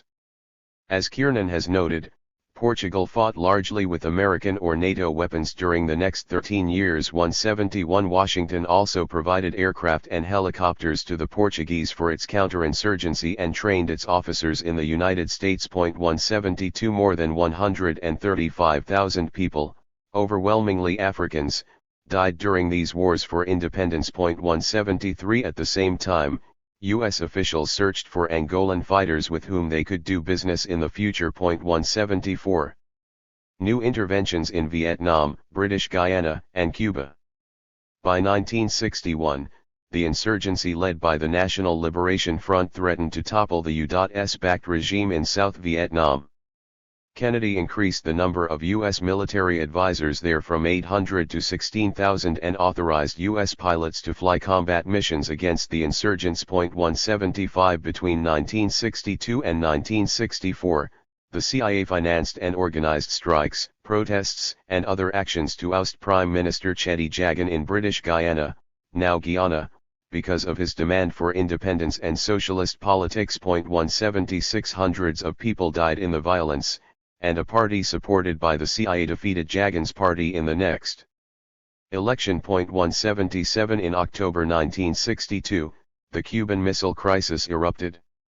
After Washington discovered that the Soviet Union was deploying nuclear missiles on the island, it launched a naval blockade and threatened Moscow. The crisis brought the world to the edge of nuclear war, but the Soviets agreed to remove the missiles in exchange for the United States removing its missiles from Turkey and pledging not to attack Cuba again. 178 However, a few weeks later, a team of émigrés dispatched by Washington blew up a Cuban industrial plant and killed 400 workers. 179 Support for apartheid South Africa. A CIA agent helped the South African government capture African National Congress leader Nelson Mandela in 1962, which led to his imprisonment for 27 years and undermined the liberation struggle in that country. 180 In 1963, 2 years after the South African police massacred 69 black protesters in Sharpeville, the Kennedy administration announced an embargo on the sale of weapons and military equipment that could be used for internal repression. However, the U.S. government continued to sell helicopters, missiles, submarines, and torpedoes to the racist regime. 181 Washington also continued its nuclear collaboration and sharing of military intelligence with Pretoria. 182 U.S. business investments in South Africa and trade between the two countries remained substantial. 183 At the end of the 1960s, the CIA provided advice and assistance in the creation of Pretoria's infamous Bureau of State Security. 184 Thus, despite its rhetorical condemnation of white supremacist rule and limited military embargo, Washington continued to support the apartheid government despite its ongoing repression of the black majority and its murder of hundreds of people during this decade. 185 Backing coups in Ecuador, Iraq, and Vietnam. In a commencement address at American University in June 1963, President Kennedy denied that the United States was presiding over a Pax Americana enforced on the world by American weapons of war. 186 But just 4 months earlier, the CIA had helped Ba'ath Party and other anti-communist military officers in Iraq overthrow the Qasim regime. Qasim had begun limiting U.S. and European oil concessions, played a leading role in the creation of the Organization of the Petroleum Exporting Countries, and had grown closer to the Iraqi left. 187 The young Saddam Hussein, an important contributor to the putsch, was already on the U.S. payroll. 188 Qasim was executed and the CIA provided the names of Iraqi communists and labor militants to the new government, which then murdered as many of them as possible. 189 More than 8,000 died in the aftermath of the coup, and moves toward the nationalization of Iraqi oil ended. 190 In July 1963, a month after Kennedy's commencement address, the CIA supported a military coup that overthrew the president of Ecuador, who was viewed as too friendly toward communism. 191 The coup resulted in several deaths. Another 100 people later perished in a successful struggle to oust the junta that had taken power. 192 In November 1963, as the NLF extended its control and land reform in parts of South Vietnam, Kennedy approved the overthrow of the despised Diem regime, and U.S. officials worked with South Vietnamese generals to plan the coup. 193 Diem and his brother were executed during the putsch. Ironically, Kennedy himself was assassinated a few weeks later. Support for repression in Panama, Uruguay, and Brazil. In early 1964, protests erupted in Panama over popular demands to fly the nation's flag inside the U.S. Canal Zone. U.S. troops violently suppressed the protests, leading to the deaths of 22 students. 194 The crisis eventually led to negotiations in which Washington agreed to relinquish control of the Canal Zone at the end of the century. 195 That same year in Uruguay, CIA and other U.S. operatives began to help security forces fight, capture, torture, and kill Tupamaro communist insurgents. At least 350 guerrillas, soldiers, police, and civilians died in the conflict during the next 8 years. 196 Also in 1964, the United States helped right-wing military officers overthrow the democratically elected reformist government of João Goulart in Brazil. The CIA had secretly funded his opponents in local elections, financed street demonstrations, launched a mass anti-government propaganda campaign, encouraged the putschists, and promised U.S. military support if needed. 197 The dictatorship that followed the ouster of Goulart killed more than 400 Brazilians during the next 2 decades. 198 The U.S. war against Vietnam. By 1964, 23,000 U.S. military advisors were deeply involved in planning and executing attacks on the NLF in South Vietnam and the Democratic Republic of Vietnam. 199 In August of that year, President Lyndon Johnson falsely accused the DRV of unprovoked attacks on U.S. naval vessels in the Gulf of Tonkin, and then won congressional approval for the expanded use of military force in the country. 200 Washington began bombing North Vietnam and deployed thousands of Marines to South Vietnam in March 1965. By the end of that year, 185,000 U.S. military personnel had been sent to crush the communist-led insurgency. 201 By 1968, more than 500,000 U.S. troops were on the ground in Vietnam. 202 Amid peace talks in Vietnam and a tightening race for president at home, Republican candidate Richard Nixon secretly promised more concessions to South Vietnamese officials if he won the election. Those officials withdrew from the negotiations, Nixon became president, and the carnage continued. 203 However, the U.S. invasion, the relentless bombing, and the threats of nuclear attacks could not defeat the NLF and the Democratic Republic of Vietnam. 204 The indefatigability of the Vietnamese liberation fighters, intense public opposition to the war at home, and mounting rebellion within the U.S. armed forces led to the withdrawal of the United States from Vietnam in 1973. 205 2 years later, the country was reunited and became the Socialist Republic of Vietnam. More than 5.3 million Vietnamese people had died because of the U.S. war. 206. The U.S. war against Laos.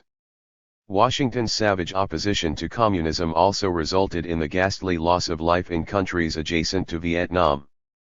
By 1964, the United States had organized 3 coups in Laos to defend the Royal Lao government and prevent the communist-led Pathet Lao from coming to power. 207 The CIA had also fielded a secret army of Hmong Laotians, Thais, South Vietnamese, other Asians, and U.S. Special Forces to fight against the intermittent insurgency. 208 After right-wing politicians backed by the CIA replaced the neutralist government in April 1964, the Pathet Lao's armed struggle grew in strength and became quite formidable.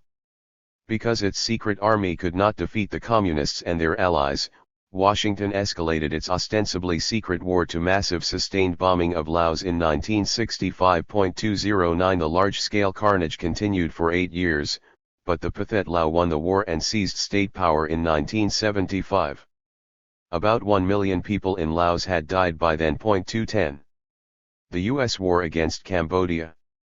As the wars in Vietnam and Laos expanded after 1964, Prince Norodom Sihanouk of Cambodia sought to maintain his country's neutrality.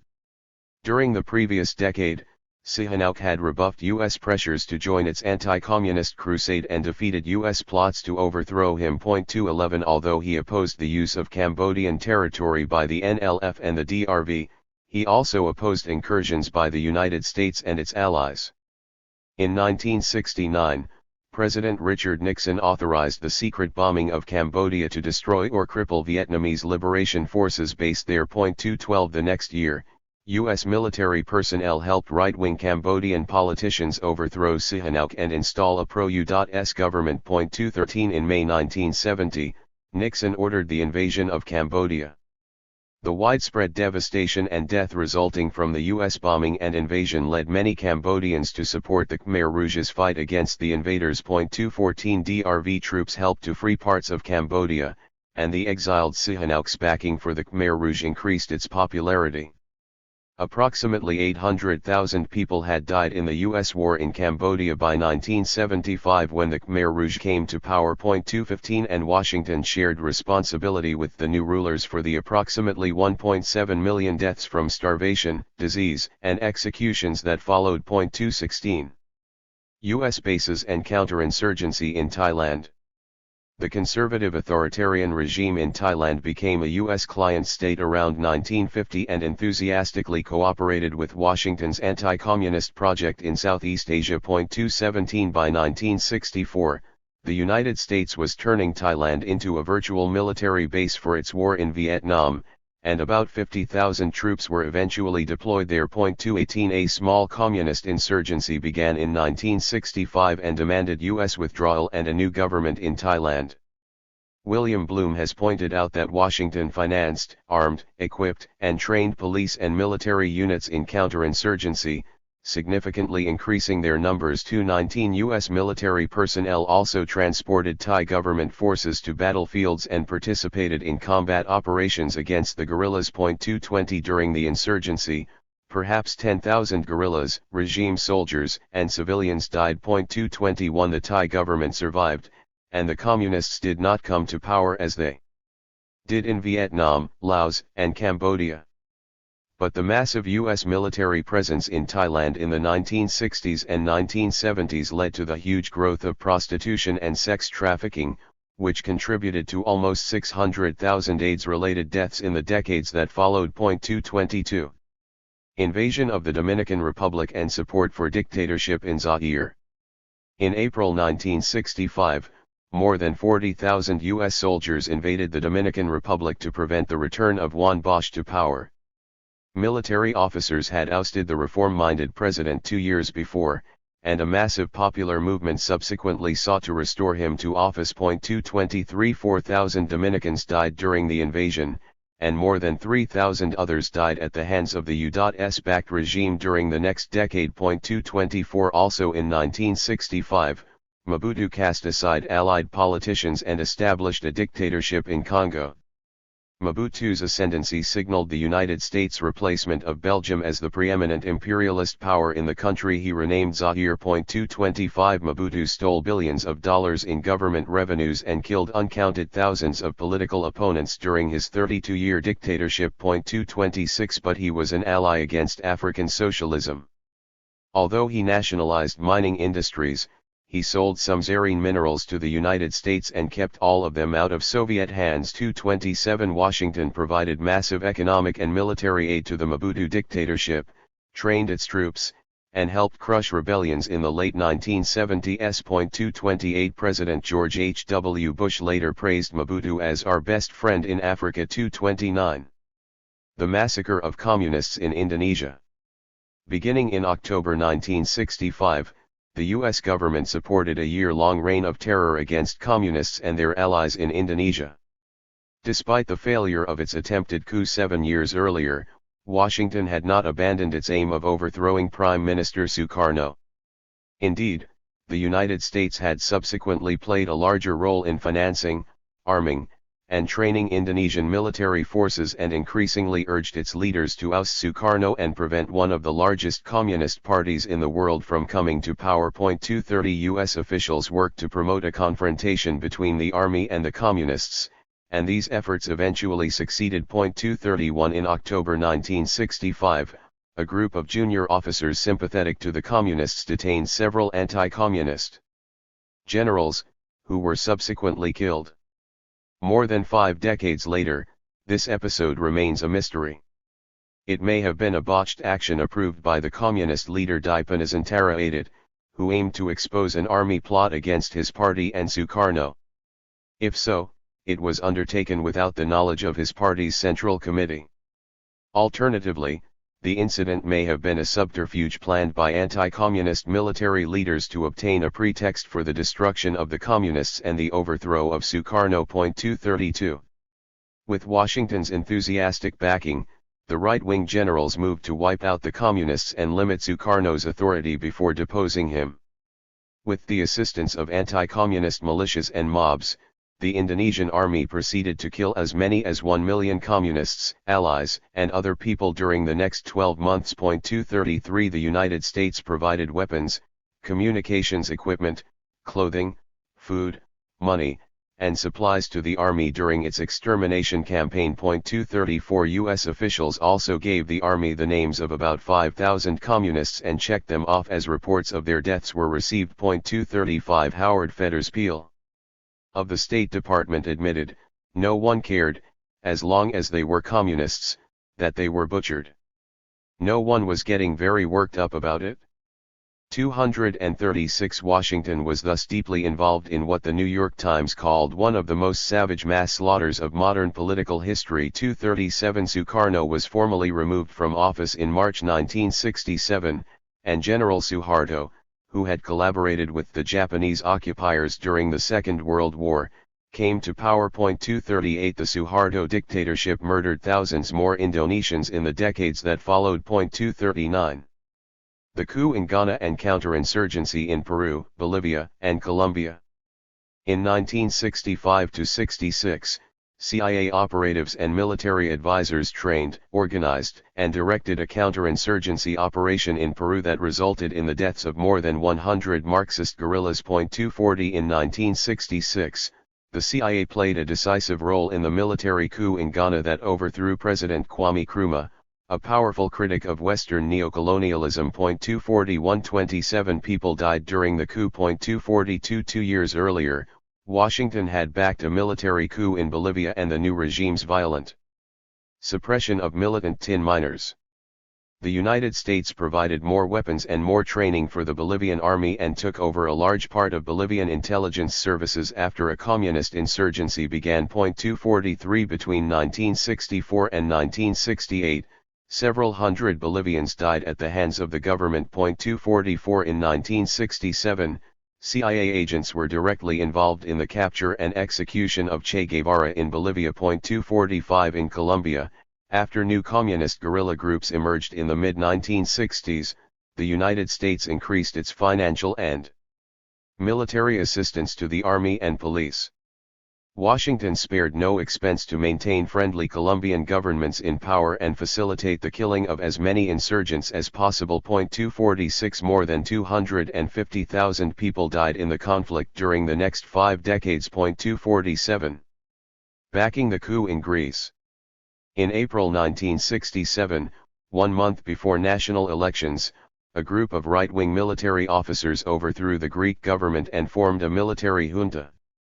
U.S. intelligence and military personnel stationed in Greece had met repeatedly with the plotters and encouraged them to prevent the re-election of George Papandreou, the former reformist prime minister, or take drastic action if he was elected. 248 Papandreou had been critical of U.S. domination of his country, and CIA agents had helped bribe Greek politicians to oust him 2 years before. 249 He was expected to win back his office in May 1967, but the new junta cancelled the elections. The leader of the junta, George Papadopoulos, was an avowed fascist and admirer of Adolf Hitler who had collaborated with the Nazi occupation during the Second World War and been on the CIA payroll for 15 years. 250 The United States quickly recognized the new regime and, after a brief cessation of arms sales, increased its military and financial assistance to Greece. 251 The dictatorship imprisoned and tortured thousands of people and killed scores of others during the next 7 years. 252 The junta support for a Greek Cypriot extremist coup on the island in 1974 sparked a Turkish invasion of the island and a brief war that killed 7,400 people and led to a permanent partition of the island. 253 Support for Israel in the Six-Day War. In late May 1967, President Johnson gave Israel the green light for its 1967 war of aggression against Egypt, Jordan, and Syria. 254 The Zionist forces benefited from the significant economic and military assistance they had previously received from Washington. 255 Tel Aviv's victory over its Arab neighbors in the Six-Day War resulted in 19,000 deaths, the considerable expansion of its borders, and much greater oppression of the Palestinians. 256 More than 5,500 people, mainly Egyptian soldiers and civilians, perished because of Israeli airstrikes, artillery shelling, and commando raids in the subsequent War of Attrition in 1969–70. 257 Washington substantially increased its shipment of weapons and other military equipment to Israel in the years that followed. 258 At the same time, the Palestine Liberation Organization, a broad national front of resistance organizations, was gaining popular support in occupied Palestine and the diaspora. 259 1,500 miles away, U.S. advisors and soldiers provided critical support for the Ethiopian regime's violent suppression of Eritrean insurgents between 1967 and 1970, which resulted in approximately 2,000 deaths. 260 U.S. complicity in the Biafran War. After protracted ethnic conflict, 2 coups, and the massacre of 30,000 people, the Igbo of eastern Nigeria announced the independence of Biafra in 1967.261. The federal government, dominated by House of Fulani and Yoruba people, refused to recognize Biafra, where almost two-thirds of Nigeria's oil was produced. 262 Although the former British colony was in London's sphere of influence, Gulf Oil became Nigeria's second largest oil producer, and other U.S. businesses invested heavily in the country. 263 When the Civil War broke out, the U.S. government announced that it would not sell weapons to either side, but its declaration of neutrality was a self-interested lie. 264 Washington continued to endorse a unified Nigeria and train federal troops in the United States. 265 While pretending to support an arms embargo, U.S. officials quietly backed the shipment of British weapons and military equipment to Lagos. 266 Washington ended economic aid programs in Biafra but continued them elsewhere in Nigeria. And U.S. oil companies significantly expanded their investments in federally controlled areas. 267 At home, increasing public awareness of the Holocaust in Biafra sparked major humanitarian relief efforts, but Washington downplayed the Nigerian regime's responsibility for most of the deaths. 268 In 1970, the Biafra independence movement was defeated.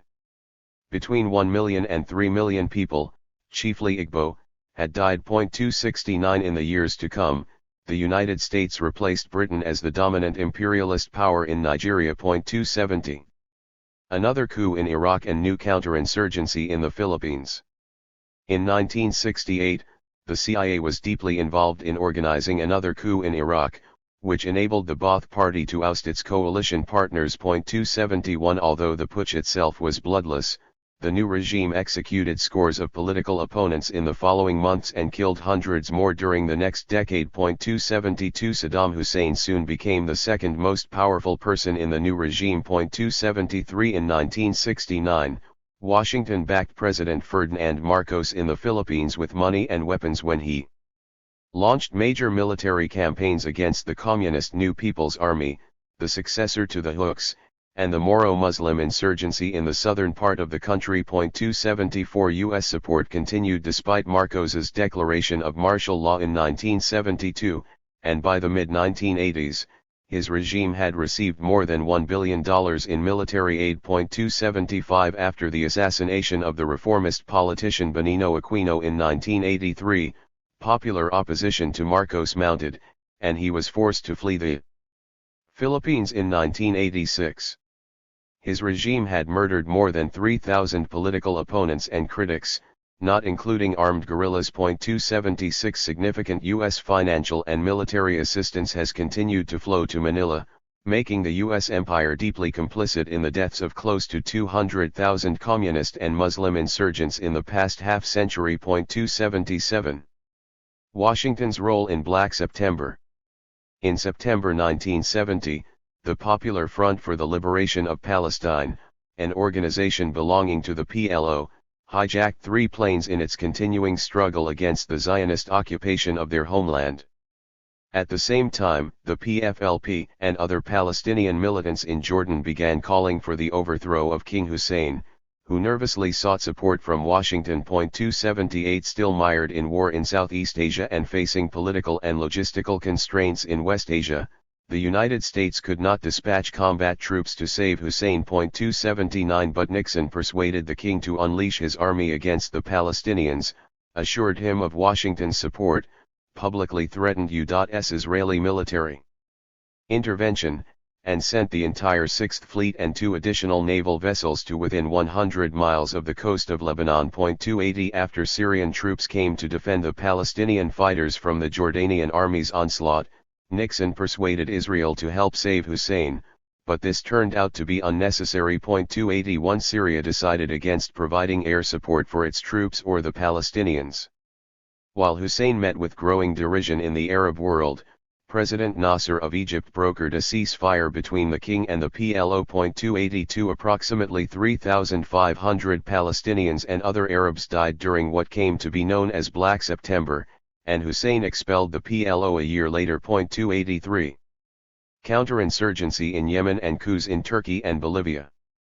By 1971, Washington was sending economic assistance and military advisors to the Yemen Arab Republic to help suppress a leftist insurgency and overthrow the neighboring People's Democratic Republic of Yemen. 284 The following year, a brief war between the two countries claimed at least 200 lives. 285 In Turkey, amid mounting communist and worker militancy and a ferocious right-wing backlash, the CIA played a central role in planning and executing a military coup in 1971. 286 This putsch has been called a coup d'état by communiqué because it was accomplished by a memorandum from military leaders to the Prime Minister demanding a new civilian government, not the typical deployment of tanks and troops in the streets that had become part of modern Turkish history. 287 With 11 different prime ministers in the decade that followed, economic and political instability increased.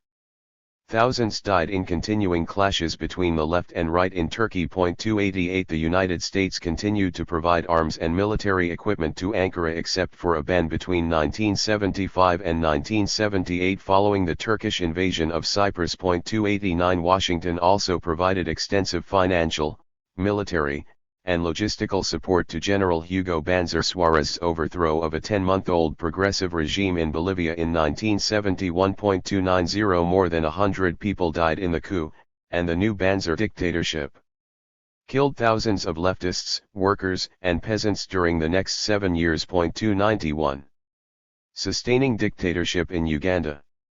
After Britain and Israel helped Idi Amin seize power in Uganda in 1971, U.S. officials quickly recognized the new government. London, Tel Aviv, and Washington had opposed the previous president's plans to nationalize 60% of Uganda's largest industries, businesses, and banks. 292 Amin's foreign patrons were encouraged by his declaration of commitment to private enterprise and his denationalization of several British companies. 293 But Amin soon turned against Britain and Israel after they refused to sell him advanced jet fighters and other sophisticated military equipment. He expelled Israelis and Asians from Uganda, obtained combat aircraft from Libya, embraced the Palestinians, and routinely murdered people because of ethnic, religious, and political differences. 294 Washington periodically condemned some of Amin's actions and placed restrictions on economic and military assistance but continued to back his regime. The CIA and other U.S. agencies provided Amin with bombs, weapons, and military equipment, trained his troops and police, and participated in some military operations on his behalf against rebels in Uganda. 295 Approximately 300,000 people died at the hands of Amin's forces before he was deposed in 1979. 296 Support for Pakistan in the Bangladesh War. Pakistan became a U.S. client state several years after it gained its independence from Britain. 297 West Pakistan was separated from East Pakistan by more than 1,000 miles of Indian territory and harshly exploited this part of the country. 298 But Pakistan's anti-communism led Washington to view it as an outpost of Western defense. 299 In the country's first national elections in March 1971, a party supporting autonomy won the most votes in East Pakistan, but the military rulers in Islamabad delayed the convening of the new National Assembly and declared martial law. 300 troops from West Pakistan and local allies began massacring Bengalis in the east, and a civil war broke out. 301 Pakistani soldiers and their supporters killed indiscriminately for the next 9 months, often with U.S. weapons. 302 Washington energetically backed Islamabad and sent more weapons, ammunition, military equipment, and economic assistance. 303 After 10 million Bengalis fled to India, New Delhi entered the war in December 1971. Nixon sent the 7th Fleet's Task Force 74 to the Bay of Bengal and threatened to land troops, but Soviet naval vessels arrived to defend India. 304 A global war was averted, Pakistan was defeated, and the new nation of Bangladesh was born. Although estimates vary widely, it appears that at least 1 million people died in the war. 305 Backing the racist regime in Rhodesia. In 1971, Nixon signed a new law restoring the importation of chromium ore from Rhodesia. These imports had ended 4 years before after the Johnson administration implemented UN sanctions against Ian Smith's white minority government. 306 Although many people in the United States supported sanctions and other measures to isolate the racist regime, some capitalists and politicians still backed Rhodesia, highlighting the profitability of business investments there and warning of the threat of African socialism. 307 In addition, some U.S. companies provided economic aid to Salisbury. The CIA provided intelligence to the Rhodesian army, and U.S. mercenaries fought alongside its soldiers. 308 U.S. support prolonged the life of the racist regime and increased the number of casualties in the country. 309 But the strength of the armed liberation struggle and the political constraints on U.S. support forged by domestic and global opposition led to the final defeat of white minority rule in 1980. Approximately 50,000 people perished in the struggle for freedom in the land now known as Zimbabwe. 310. Complicity in repression in Burundi and Uruguay. After a rebellion failed in Burundi in 1972, the predominantly Tutsi army began killing large numbers of the Hutu majority. 311 U.S. officials criticized the slaughter and called on other African countries to intervene. However, Washington refused to consider an embargo on Burundi's coffee exports, 80% of which went to the United States. 312 Within 4 months, between 100,000 and 200,000 Hutus died. 313 In 1973, military officers took control of the government in Uruguay. U.S. diplomats expressed concerns about the new junta's closure of the national legislature and other repressive measures, but nonetheless U.S. military aid and training for the new regime continued for another 3 years. 314 Even after Congress ended direct military support, it agreed to let the regime purchase weapons in the United States. 315 About 180 people died at the hands of the dictatorship, and many more were tortured during the next decade. 316 Overthrow of the Popular Unity government in Chile. In September 1973, Chilean military leaders recruited, financed, and supported by the United States overthrew the democratically elected Popular Unity government of Salvador Allende Gossens. 317 For a decade, Washington had funded and organized political opposition and propaganda to prevent socialist advances in Chile. 318 In 1970, the Nixon administration provided weapons and money to right-wing military officers to prevent Allende's election. The conspirators assassinated General René Schneider-Chirot, the commander-in-chief of the Chilean army, but failed to launch a coup. 319 After Allende became president in November 1970, his coalition promoted progressive social reforms as part of a democratic road to socialism. 320 In 1971, the Chilean National Congress nationalized U.S. copper companies and took control of ITT. 321 At the same time, the U.S. government worked with business interests and international financial institutions to make the economy scream and undermine popular support for Allende. 322 The CIA instructed its agents in Chile to induce as much of the military as possible, if not all, to take over and displace the Allende government. 323 The Chilean president and scores of others died in the September 1973 coup. More than 4,000 people were murdered or disappeared during the U.S.-backed dictatorship of General Augusto Pinochet in the 15 years that followed. 324 Support for Israel in the Yom Kippur War.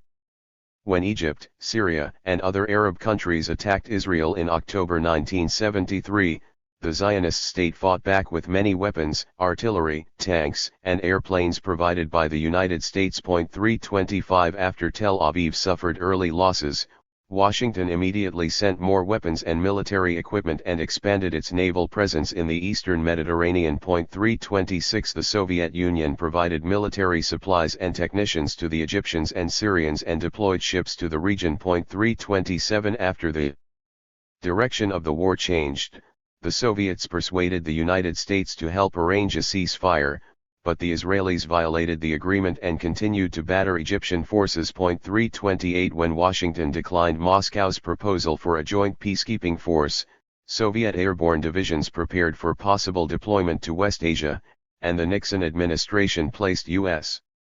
Nuclear forces on high alert. 329 But Secretary of State Henry Kissinger told a news conference that the present conflict did not justify the unparalleled catastrophe that a nuclear war would represent. 330 A nuclear holocaust was avoided, and the Yom Kippur War ended.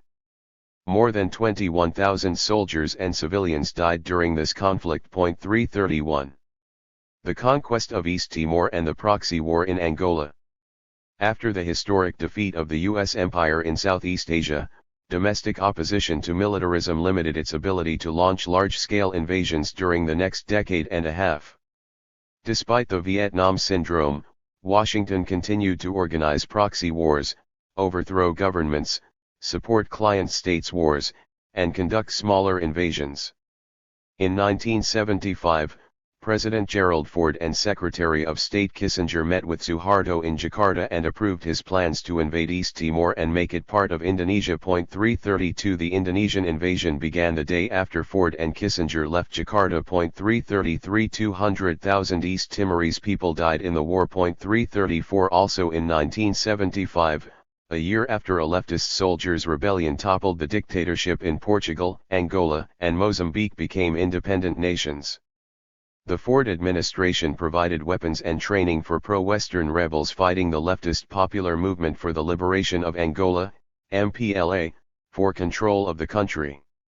The United States also paid mercenaries to join the rebels and supported South African troops' attacks on the MPLA. 335 After the MPLA won, Congress prohibited further intervention in Angola, but the CIA illegally shipped weapons to South Africa, which were almost certainly used in Angola. 336 Scores of thousands died there during the next several years. 337 Intervention in the Lebanese Civil War. In 1975, a calamitous civil war broke out in Lebanon.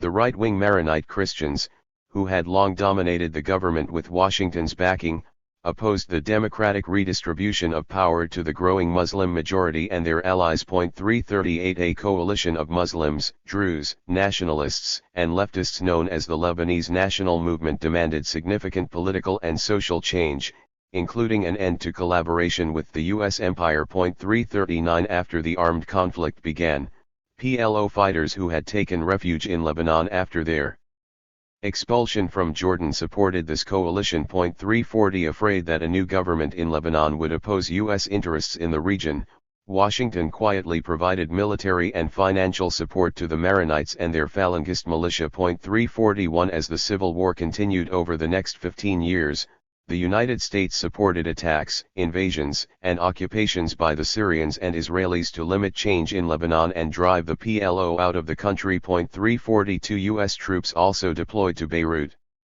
Briefly and disastrously. 343 Washington eventually acceded to some important if limited reforms in Lebanon, but the PLO was forced to leave the country. The total loss of life during the Lebanese Civil War exceeded 168,000. 344 The coup in Argentina and Operation Condor. In 1976, right-wing generals in Argentina overthrew the government led by Isabel Martínez de Perón and began murdering leftists and other political opponents. Some U.S. politicians condemned the junta's repression, but Kissinger personally assured leaders that he approved their actions and urged them to end the problem of terrorism as quickly as possible. 345 After Jimmy Carter became president in 1977, he often invoked human rights rhetoric, but U.S. foreign policy did not significantly change. U.S. military and economic assistance to the Argentine junta continued until late 1978. 346 When the junta was ousted 7 years later, it had killed approximately 30,000 people. 347 In the last half of the 1970s, 75% of Latin America's peoples lived under military dictatorships backed by Washington. 348 The right-wing regimes of Argentina, Bolivia, Brazil, Chile, Paraguay, and Uruguay participated in Operation Condor, which involved the coordinated murder of dissidents and critics abroad. J. Patrice McSherry has pointed out that U.S. officials aided and facilitated Condor operations as a matter of secret but routine policy. 349 More than 13,000 people were assassinated in foreign countries where they had sought refuge, including the United States. 350 Subversion and violence in Jamaica. In the last half of the 1970s, Washington also conducted a campaign of sabotage and violence that led to the electoral defeat of Michael Manley, the Social Democratic Prime Minister of Jamaica. 351 Manley wanted to buy out majority ownership in U.S. and other multinational corporations mining Jamaican bauxite. He also established diplomatic relations with the Soviet Union and Cuba and supported the new Angolan government. 352 The United States ended economic aid to Jamaica and shipped weapons to opposition forces. The CIA helped organize assassinations, bombings, and arson by Manley's opponents, financially supported the main opposition party, acquired paid operatives within the armed forces and police, recruited middle-class Jamaicans into anti-government organizations, coordinated strikes by workers, and supported an unrelenting propaganda campaign by the island's major newspaper. 353 Some aluminum companies left Jamaica or reduced production, the tourist industry was devastated, and political violence soared. Manley lost his bid for re-election in 1980. More than 800 people perished because of political violence that year. 354 Another 1,000 died at the hands of the police in the new U.S. supported regime of Edward Seaga during the next several years. 355 Defending dictatorship in Nicaragua. By 1977, the Sandinista National Liberation Front was leading a popular revolution against the regime of Anastasio Somoza Debayle in Nicaragua.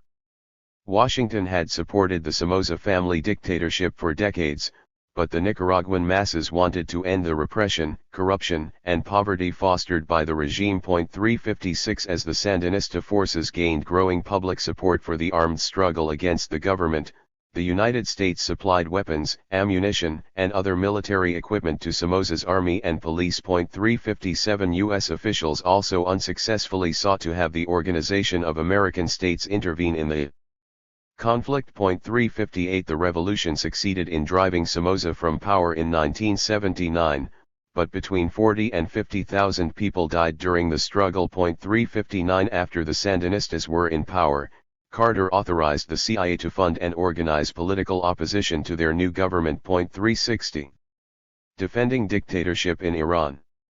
Jimmy Carter celebrated New Year's Eve 1977 with the murderous Shah of Iran in Tehran. The president praised the Shah's regime as an island of stability in one of the most troubled areas of the world. 361 Neither Carter nor the CIA recognized the depth of popular opposition to the Shah or the strength of the developing insurgency. 362 13 months later, a mass uprising forced the Shah to flee the country, and Ayatollah Ruhollah Khomeini was greeted by millions when he returned from exile. 363 Soon afterward, Iranians voted to establish an Islamic Republic, and later that year, they voted to approve a constitution for the new government. 364 After the Shah went to the United States for medical treatment, Iranians demanded that he be returned to face trial for his crimes. Washington's refusal to meet this demand led to Iranian students' detention of U.S. embassy staff in Tehran for more than a year and the continued deterioration of relations between the two countries. The United States launched an embargo of Iranian oil and seized Iranian financial assets in this country. 365 A new client state in Somalia. In mid-1977, President Mohammed Siad Barre of Somalia ordered the invasion of the ethnic Somali Ogaden region of Ethiopia. The invasion failed within several months, in part because the Soviets disavowed their former ally and supported the new leftist government in Ethiopia. 366 After the Somali forces were defeated, Barre forged a new alliance with Washington. U.S. forces were granted permission to use Somali military bases, and his regime would serve as a counterweight to the new Ethiopian government. 367 In exchange, the United States provided hundreds of millions of dollars of economic and military assistance to Somalia. 368 Saudi Arabia, Italy, and other U.S. allies also sent large amounts of arms, military equipment, and money to the Barre regime. 369 At the same time, Washington pushed IMF demands for privatization of state enterprises, ending agricultural price controls, and reduced government spending, which crippled the Somali economy. 370 U.S. Officials remained silent when Barr's forces killed thousands of opponents and exacerbated clan rivalries in the years that followed. 371 Officials in Washington and capitalists on Wall Street undoubtedly appreciated the Somali government's agreement that Conoco, Amoco, Chevron, and Phillips could explore and exploit oil and natural gas in two-thirds of the country's territory. 372 Washington's proxy war in Afghanistan. After a pro-socialist party overthrew the government of Afghanistan in 1978, the United States sought to destroy the new regime. Although the new rulers were deeply divided and faced substantial opposition, they abolished usury, eliminated peasant debts, began land reform, and built hundreds of schools and medical clinics. 373 They outlawed child marriage and marriages arranged in exchange for money or commodities and began teaching women to read. 374 The Carter administration responded by working closely with Pakistan, Saudi Arabia, and other countries to field an army of holy warriors to overthrow the new government. During the next decade, Washington spent about $3 billion and provided extensive CIA support for its new proxy army, which included the al-Qaeda fighters led by the Saudi religious extremist Osama bin Laden. 375 The National Security Advisor's Zbigniew Brzezinski later boasted of the administration's success in forcing the Soviets to intervene in 1979. 376 The counter-revolutionary war backed by the United States and its allies was decisive in weakening the regime in Kabul, and the presence of Soviet troops galvanized opposition among the extremists. The pro-socialist government fell in 1992, and the Taliban came to power 4 years later. Between 1.5 million and 1.8 million people died during the war. 377 Washington experienced catastrophic blowback when al-Qaeda operatives attacked U.S. targets on September 11, 2000, and 1.378. Backing repression in Yemen, Turkey, and South Korea. By 1979, U.S. weapons, military equipment, and military advisors were playing an increasingly important role in the Yemen Arab Republic's continuing efforts to end a leftist insurgency and overthrow the People's Democratic Republic of Yemen. 379 Another brief war between the two countries broke out that year and left at least 500 dead. 380 Washington continued to train and arm paramilitary forces that destroyed bridges, committed other acts of sabotage, and killed people of Yemen during the next several years. 381 In 1980, Washington supported yet another military coup in Turkey, resulting in scores of executions and hundreds more deaths over the next 3 years. 382 Also in 1980, when workers and students rose against the South Korean dictatorship in Gwangju, the U.S.-led military command released Korean troops to violently suppress the rebellion. Between 2,000 and 3,000 people died during the uprising. 383 A new client state in Liberia. By the late 1970s, Washington was alarmed by the Liberian government's friendly relations with socialist countries, and the CIA began to support political opposition groups in its former colony and longtime protectorate. In 1980, U.S. policymakers welcomed a military coup in Liberia led by Master Sergeant Samuel Doe. 384 Washington helped the staunchly anti-communist Doe form a new governing junta and deployed U.S. troops already in the country to help maintain order. 385 U.S. advisors were assigned to several government ministries, and the regime agreed to make major financial decisions only with their approval. 386 Doe also granted permission for the United States to use its airports and naval ports and pledged his support for Washington's foreign policy. In return, Washington provided about $500 million in military and economic aid during the next 5 years. U.S. officials accepted Doe filling most offices with members of his minority Kron ethno-linguistic group, rigging national elections, and murdering thousands of Joes, Manos, and other people. 387 Over time, however, Doe's growing equivocation on arrangements with the U.S. government and long-standing privileges for Firestone led to growing disapproval and declining support from Washington. 388 The New Persian Gulf Doctrine. In the aftermath of the revolutions in Afghanistan and Iran, the U.S. empire moved to reassert its dominance in West Asia. Carter announced in his State of the Union address in 1980 that any attempt by an outside power to gain control of the Persian Gulf or impede the flow of oil would be viewed as an assault on the vital interests of the United States. 389 Carter made clear that Washington would defend these interests by any means necessary, including military force. 390 As in the case of the Monroe Doctrine, the prohibition against foreign intervention in the region did not apply to the United States. The so-called Carter Doctrine, which has been reaffirmed by presidents from Reagan to Obama, set the stage for dramatically expanded and much more destructive U.S. intervention in West Asia and beyond. 391. Counting the dead. Between 1945 and 1980, major U.S. wars in Korea, Vietnam, Laos, and Cambodia killed 12 million people. Washington also shared responsibility for the 1.7 million people who died during the rule of the Khmer Rouge, and the U.S. proxy war in Afghanistan led to the deaths of at least 1.5 million. U.S. support for the Kuomintang in the second phase of the Chinese Civil War, for the French campaign to reconquer Vietnam, for the anti-communist exterminations in Indonesia, for the Nigerian government during the Biafran War, and for the Pakistani government during the Bangladesh War implicated Washington in the deaths of almost 11 million people. Other U.S. military actions and support for repression abroad caused or contributed to millions of additional fatalities. Altogether, the U.S. empire was responsible or shared responsibility for approximately 29 million deaths during the first 35 years of Pax Americana. Both major parties and virtually all politicians in the United States consistently supported Washington's leadership in the liberal international order throughout this period. But scores of millions worldwide continued to oppose U.S. imperialism and its endless holocausts. 6. The Holocausts of Pax Americana II. Some may have believed that the rise of the empire to the status of the sole superpower, with a military and technological might with no balancing pole anywhere in the world, would frighten or dishearten the Cuban people. Yet today they have no choice but to watch in amazement the enhanced courage of this valiant people. We are prepared to defend our homeland and our revolution with ideas and with weapons to our last drop of blood. Fidel Castro, Address in Havana, 2003.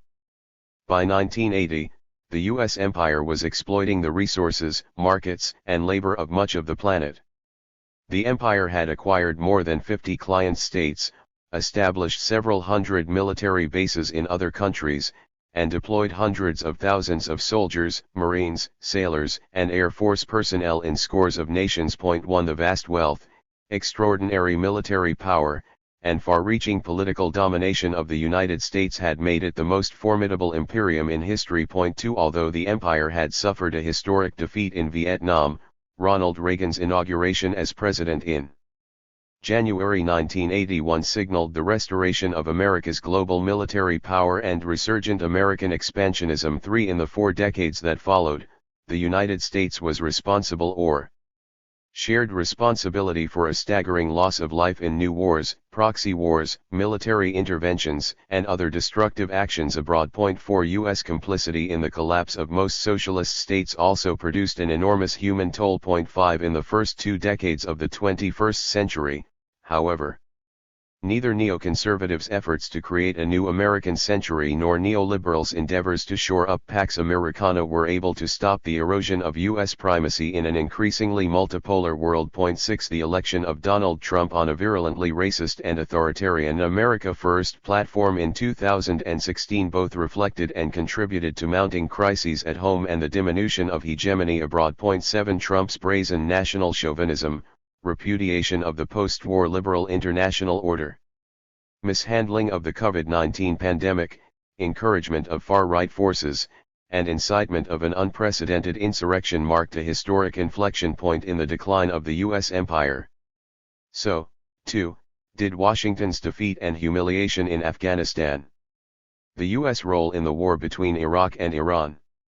During his 1980 campaign, Reagan criticized the Carter administration for its inability to free the U.S. embassy staff held in Tehran. 8 However, both presidential candidates found it expedient to offer some support to the Islamic Republic. The Carter administration publicly offered to deliver $300 million to $500 million in weapons previously purchased by the Shah's regime in exchange for releasing the hostages. 9 To prevent an October surprise that could help Carter win re-election, Reagan campaign officials secretly met with Iranian representatives in Madrid. As Oliver Stone and Peter Kuznick explained, the details are murky and impossible to confirm, but it appears that the campaign officials offered to allow Israel to send U.S. weapons to Iran in exchange for holding the hostages until after the election. 10 Tehran accepted Reagan's proposal. The hostage crisis continued to undermine Carter's popularity, and Reagan won the election. Kai Bird has noted, the hostages were inexplicably released minutes after Reagan was sworn in as president. 11 Soon afterward, the new administration approved Israel's shipment of U.S. arms and spare parts to the Islamic Republic, and this arrangement continued for several years. 12 2 months before the U.S. election, Iraq invaded Iran. Now led by Saddam Hussein, Iraq initially achieved important battlefield victories, but the flow of U.S. weapons helped Iran turn the tide. 13 However, when Iranian troops began moving toward Basra in mid-1982, the Reagan administration secretly abandoned its public commitment to neutrality and resolved to prevent Iraq from losing the war. 14 Although arms continued to be sent to Iran, U.S. officials were determined to cripple the regime and prevent it from threatening client states Saudi Arabia, Kuwait, and Jordan. 15 Baghdad had ended diplomatic relations with Washington during the Six-Day War in 1967, and the Nixon administration had deplored Baghdad's nationalization of its oil in 1972. But now, intense hostility toward the Islamic Republic led the United States to favor Iraq in the war while preventing either country from becoming strong enough to dominate the Persian Gulf. 16 In 1982, Reagan authorized the sale of aircraft, helicopters, weapons, and other military equipment to Iraq through third countries. 17 The CIA also began to provide essential military intelligence to Hussein's regime and continued to do so throughout most of the war. 18 The administration authorized U.S. companies to sell anthrax, other biological agents, and ingredients for chemical weapons to Baghdad. 19 A CIA front organization in Chile sold Iraq cluster bombs. 20 Nonetheless, in 1983 the Reagan administration provided the Islamic Republic the names of Soviet agents and collaborators in the country, which led to the execution of 200 people. 21 In 1985, Reagan secretly authorized the sale of anti-tank and anti-aircraft weapons to Tehran to continue financing his proxy war in Nicaragua. 22 The United States also provided battlefield intelligence to Tehran. 23 Between 1986 and 1988,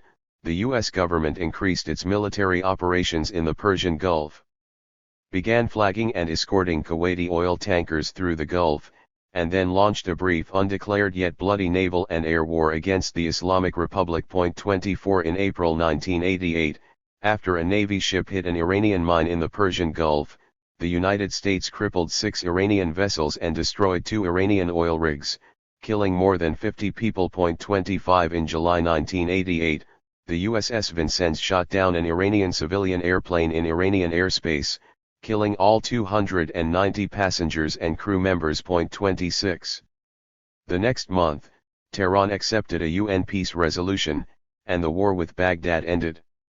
The U.S. empire had assisted both sides in the carnage, however unequally, and significantly contributed to the loss of about 1 million lives. 27 Support for right-wing regimes and counter-revolutionaries in Latin America.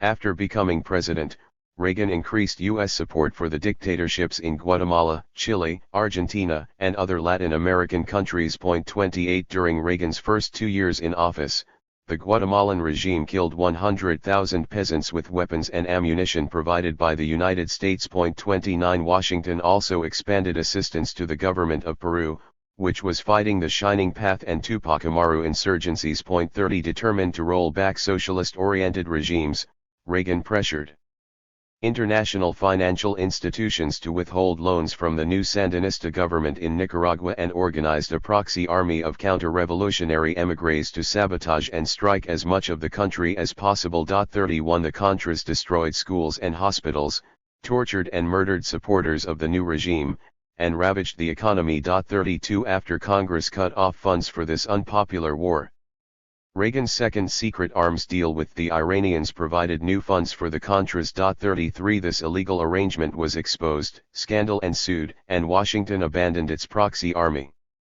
But years of bloodshed and economic dislocations led to the Sandinistas' electoral defeat in 1990. 34 As many as 50,000 people died in the conflict. 35 The United States used Honduras as a staging ground for attacks by the Contras, and the people of that country suffered greatly.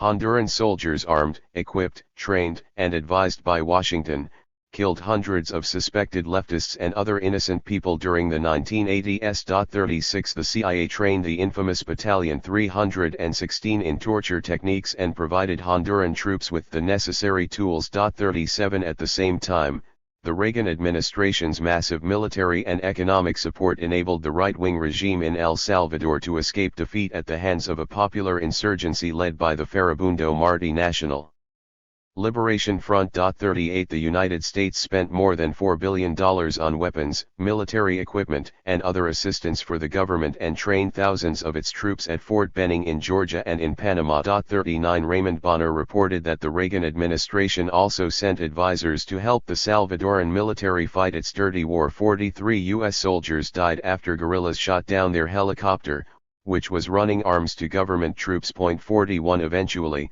the perseverance of the revolutionary forces, a military stalemate, and the decline of U.S. aid for the Salvadoran government led to peace talks and an end to the conflict in 1992. Approximately 90,000 Salvadorans had perished by then. 42 Intervention in Chad and Lebanon. Soon after Reagan became president, the CIA developed a long-term plan to overthrow Muammar al-Gaddafi in Libya. 43 In 1982, Washington sought to weaken him by overthrowing an allied government in neighboring Chad.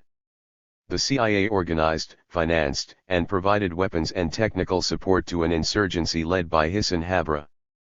The insurgency ousted the Chadian regime, and Habre established a dictatorship that killed approximately 40,000 people during the 8 years that followed. 44 Also in 1982, the Reagan administration financially and militarily supported Israel's invasion of Lebanon during that country's devastating civil war. 45 U.S. and Israeli intervention in the conflict on behalf of right-wing Lebanese forces contributed to the devastating human toll.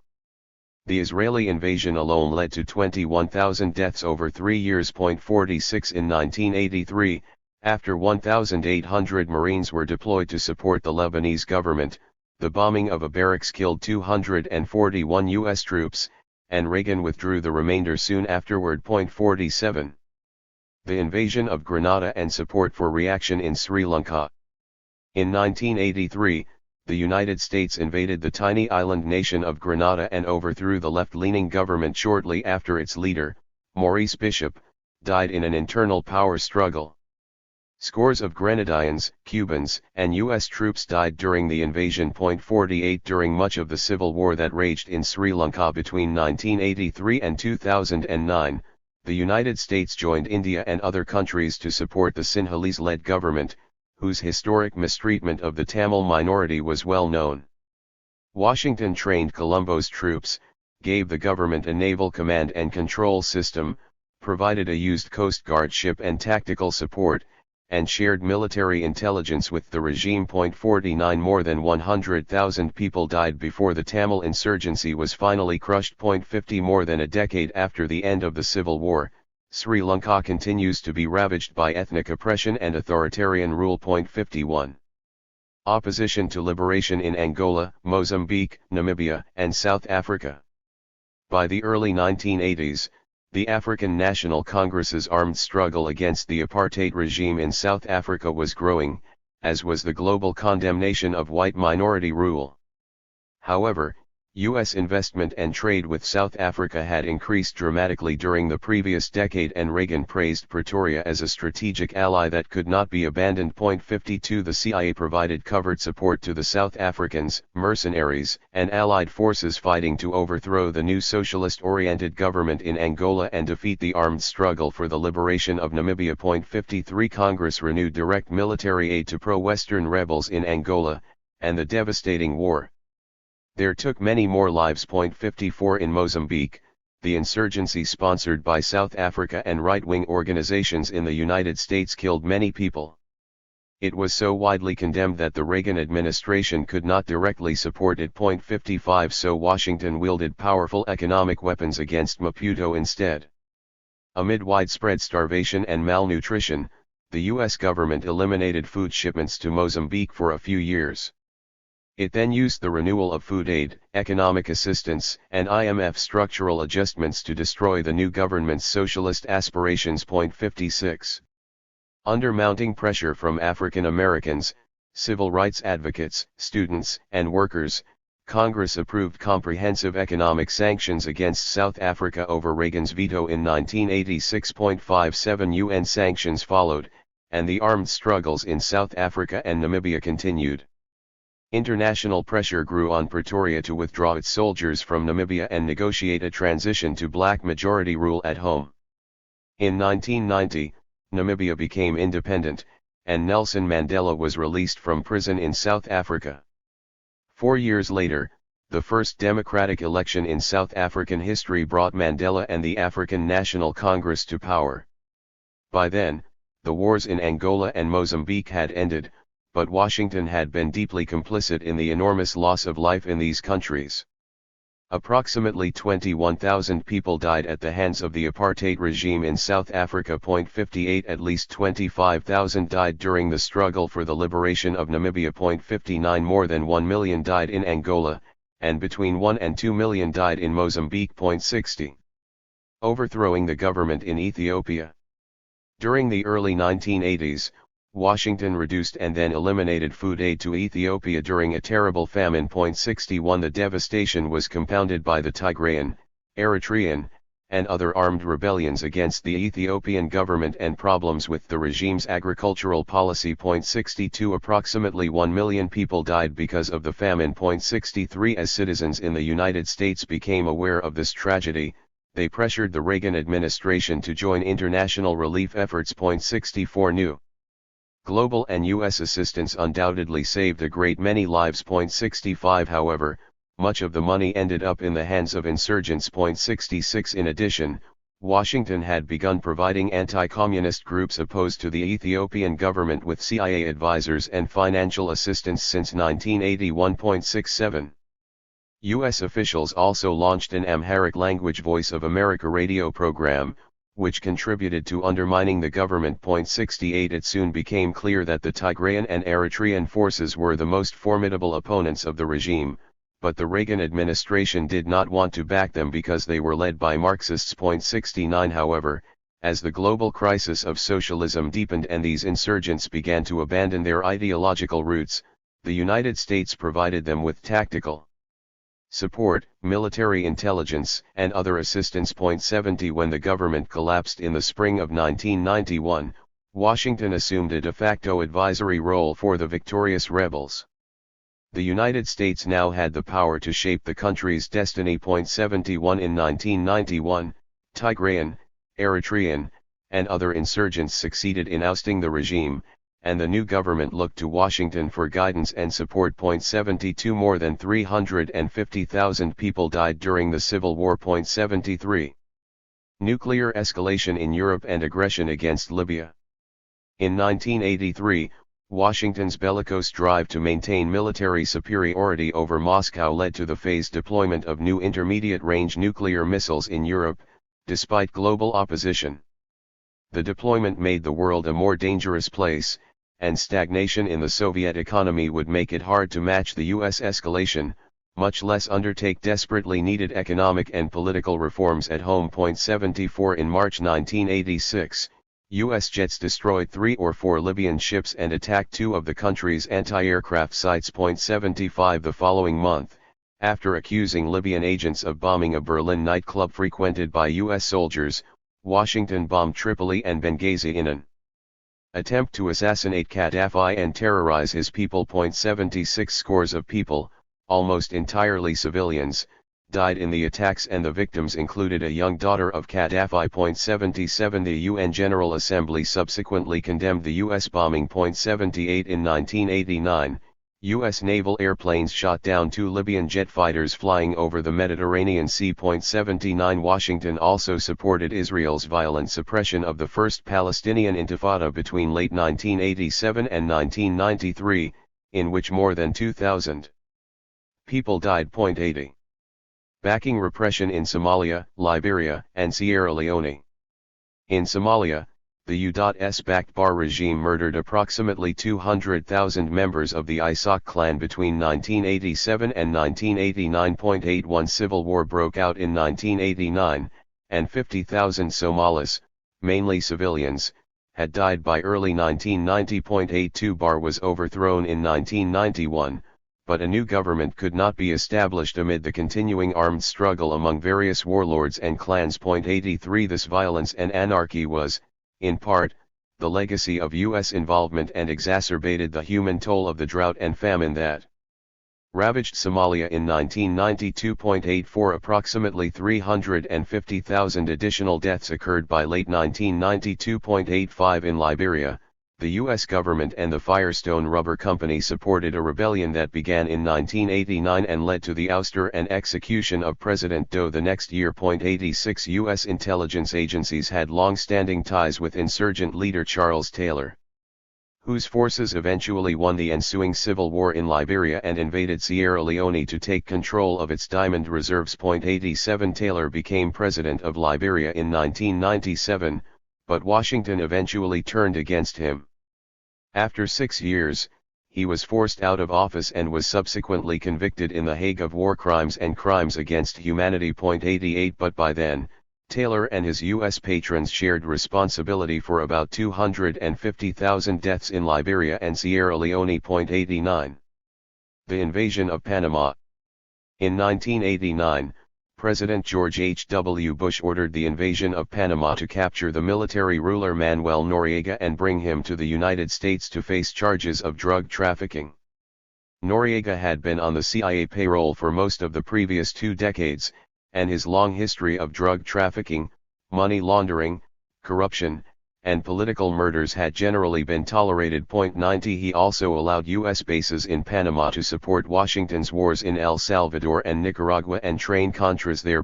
91 But the Bush administration decided that his future usefulness as an asset was limited and deployed 15,000 troops to join the 12,000 already in Panama to overthrow him. 92 Bush's insistence that this action was necessary to save U.S. lives in Panama was widely rejected, and the Organization of American States condemned the invasion. 93 Between 3,000 and 4,000 Panamanians died while defending their country. 94 Noriega spent most of the rest of his life in prison in the United States and France.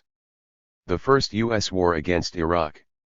In 1990, Kuwait's extraction of millions of barrels of oil from the disputed Rumaila field on the border with Iraq led to mounting tensions. 95 After U.S. Ambassador April Glaspie told Hussein that Washington had no opinion on the issue, Iraqi troops invaded and occupied Kuwait in August 1990. 96 Unalterably opposed to Iraq now controlling 20% of the world's oil, the Bush administration launched a war against the Hussein regime, deploying more than 500,000 troops to the region. The United States also conducted a massive bombing campaign against Iraqi forces in Kuwait and military sites and civilian infrastructure in Iraq. 97 Bush's objectives were to punish the impudent former U.S. ally, restore the al-Sabah monarchy in Kuwait, safeguard the royal family in Saudi Arabia, establish a permanent military presence in the region, and ensure continued Western access to oil in the region. 98 With the Soviet Union collapsing and unable to take effective countermeasures, the U.S. empire's war plans won UN approval and garnered support from more than 24 countries. 99 Most of the U.S.-led ground operations and bombardment occurred in January and February 1991, forcing Hussein's troops to return to Iraq and producing widespread carnage and destruction. More than 3,400 Kuwaitis died during Hussein's invasion, and the loss of Iraqi lives was far greater. 100 More than 200,000 Iraqis, half of them women and children, died because of the war. 101 Subsequent economic sanctions against Iraq resulted in more than 500,000 deaths, primarily of children and women, by 1995. 102 The 1991 coup in Haiti. In 1991, 5 years after popular opposition ousted Baby Doc Duvalier, Jean-Bertrand Aristide became the first democratically elected president in the history of Haiti. Washington had backed a more conservative candidate and opposed the new president's proposals for a minimum wage increase, a social security program, and land reform. 103 The Haitian Army and Police, still funded and supported by the United States, overthrew Aristide after only 9 months in office. Some coup leaders were on the CIA payroll, and U.S. intelligence officers were in the Haitian military headquarters during the coup. 104 The Bush administration formally denounced Aristide's ouster but quietly backed the new Haitian regime, which murdered between 4,000 and 5,000 Aristide supporters and other people during the next 3 years. 105 In 1994, after the massive refugee crisis fueled by this violence became an international issue, the UN authorized a U.S.-led intervention to restore Aristide to power. However, U.S. officials limited Aristide's term in office, forced him to forego major reforms, and insisted that supporters of the dictatorship must be viewed as the legitimate opposition in Haiti. 106 Counterinsurgency in Turkey and Peru. By the early 1990s, Washington had been providing Turkey with aircraft, helicopters, tanks, weapons, and other military equipment used against the continuing Kurdish insurgency for a decade. 107 The United States sold approximately $15 billion in weapons to Ankara between 1980 and 1999. 108 Almost 40,000 Kurds and Turks had perished by 1999, and more would die in the decades that followed. 109 In the early 1990s, under the pretext of combating drug trafficking, the Bush administration began training Peruvian soldiers and police, which had a long history of human rights abuses, to fight the resilient Shining Path and Tupac Amaru guerrillas. 110 Public U.S. assistance was briefly suspended after Peruvian President Alberto Fujimori assumed dictatorial powers in 1992, but covert aid was uninterrupted, and the CIA helped capture the Shining Path leader later that year. 111 The armed struggle against the government has greatly diminished in the past 2 decades but continues intermittently to this day, as does U.S. counterinsurgency assistance. 112 Peru's total number of related deaths has been conservatively estimated at more than 69,000. 113 U.S. complicity in the collapse of the Soviet Union. Profound domestic economic and political problems played a central role in the abandonment of socialism by the leadership of the Communist Party of the Soviet Union in the late 1980s and the subsequent collapse of the world's first socialist state in 1991. So, too, did the unwinnable arms race, unrelenting military threats, sabotage, subversion, and propaganda for which the U.S. empire was largely responsible. 114 Thus anti-communist leaders in both Washington and Moscow shared the responsibility for approximately 150,000 deaths in the nationalist wars and uprisings in Georgia, Azerbaijan, Armenia, Russia, and other former Soviet republics after 1991. 115 Many U.S. officials, advisors, and capitalists energetically promoted what came to be known as shock therapy, the rapid privatization of state and collective enterprises, the creation of a new capitalist class, and the elimination of social protections and state services. The results were catastrophic for most people in Russia, the former Soviet republics, and the former socialist countries of Central and Eastern Europe. 116 Siamas Milne has emphasized that far from opening the way to emancipation, these changes led to beggary for most citizens, ushering in the most cataclysmic peacetime economic collapse of an industrial country in history. 117 Milne explained. Under the banner of reform and the guidance of American prescribed shock therapy, perestroika became catastroika. Capitalist restoration brought in its wake mass pauperization and unemployment, wild extremes of inequality, rampant crime, virulent antisemitism and ethnic violence, combined with legalized gangsterism on a heroic scale and precipitous looting of public assets. 118. Life expectancy in Russia dropped precipitously. 119 by 2001, as many as 3 million excess deaths had occurred. 128 years later, the number of excess deaths had risen to almost 7 million. 121 Similar but smaller scale tragedies occurred in some other nations that experienced shock therapy. 122 Not surprisingly, most people in Russia and former Soviet states continue to tell pollsters that they regret the destruction of socialism and the breakup of the Soviet Union. 123 The end of food aid that accompanied the collapse of Soviet socialism also contributed to the loss of hundreds of thousands of lives during a terrible famine in North Korea between 1995 and 2000. 124. Intervention in Somalia. In late 1992, after the massive loss of life in Somalia brought on by drought, famine, and civil war had begun to abate, the U.S. government began deploying 28,000 troops as part of a UN mission to safeguard international food shipments and other humanitarian assistance. Both the outgoing Bush administration and the incoming administration of Bill Clinton were chiefly concerned with helping create a central government in Somalia that could honor the country's contracts with Conoco, Amoco, Chevron, and Phillips for the exploration and exploitation of oil and natural gas. 125 Although some Somalis appreciated foreign assistance in food deliveries, many others resented the United States because of its previous backing of the Barr regime. 126 When U.S. soldiers began attacking various Somali clans to support a pro-Western warlord's claim to power, significant combat and massive casualties ensued. In 1993, Somali fighters shot down 2 Black Hawk helicopters, killed 18 U.S. soldiers, and dragged some of their bodies through the streets of Mogadishu. Clinton withdrew U.S. forces early in 1994, but by then several thousand Somalis had died because of the military intervention and the country was more unstable than ever. 127. Wars against Serbia.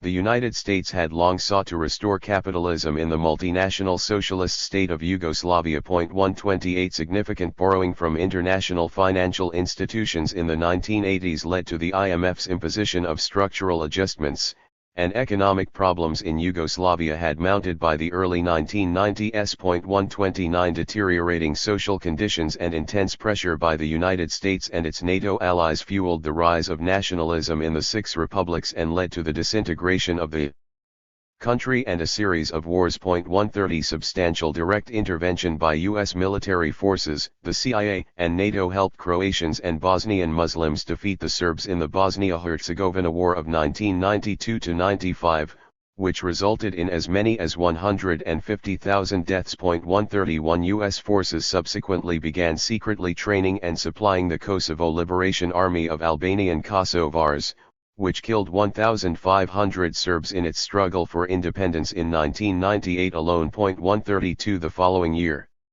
the United States led the NATO bombing of Serbia on the pretext of defending the Kosovars from genocide. 133 2,500 Serbs and Kosovars died as a result. 134 Washington then deployed several thousand troops to Kosovo as part of a UN peacekeeping force and later supported its declaration of independence from Serbia. 135 Growing U.S. intervention in Africa. Notwithstanding the global crisis of socialism and President Bush's proclamation of a New World Order in 1990, the U.S. empire continued to face substantial challenges. 136 The imperative to obtain vital resources, new markets, and cheap labor remained relentless. 137 And the bombing of the World Trade Center in 1993, which left 6 people dead, reflected what Helen C. Epstein has called the growth of anti-Western sentiments in West Asia and East Africa. 138 Africa became increasingly important to U.S. policymakers for both reasons, and Washington found new allies in President Yoweri Museveni of Uganda and his chief of military intelligence, the Rwandan-born Tutsi exile Paul Kagame. 139 Although Museveni's forces had killed scores of thousands of Ugandans to seize and maintain power, Washington began providing significant military and economic aid to his regime. 140 In contrast, the US government disapproved of the Hutu majority government in Rwanda, which had ousted the Tutsi minority monarchy and brought considerable progress for many Rwandans. 141 By 1990, Washington had succeeded in pressuring President Juvenal Habyarimana to privatize state enterprises, reduce government spending, and implement other IMF structural agreements. 142 And US officials were demanding that Rwanda accept the return of Tutsi exiles from Uganda, where they had lived for decades. 143 Support for the invasion of Rwanda. While Washington was loudly condemning Iraq's invasion of Kuwait in 1990, it was quietly supporting Uganda's invasion of Rwanda. The invaders were mainly Tutsi exiles who had been part of Museveni's army, and some had been trained in the United States. 144 US officials wanted a new, friendlier Rwandan government to help the Ugandan regime unlock Central Africa's mineral resources for Western capitalist exploitation. 145 But Belgian, French, and Zaire troops helped the Rwandans fend off the invaders, now rebranded as the Rwandan Patriotic Front, who retreated and began a guerrilla war. 146 Edward Herman and David Peterson noted, Paul Kagame and the RPF were creatures of US power from their origins in Uganda in the 1980s. 147 Kagame left a US Army training course at Fort Leavenworth, Kansas, to assume command of the invaders. 148 During the next 3.5 years, Washington nearly doubled its aid to Uganda. 149 In 1991, Washington sold Kampala 10 times more weapons than in the previous 4 decades,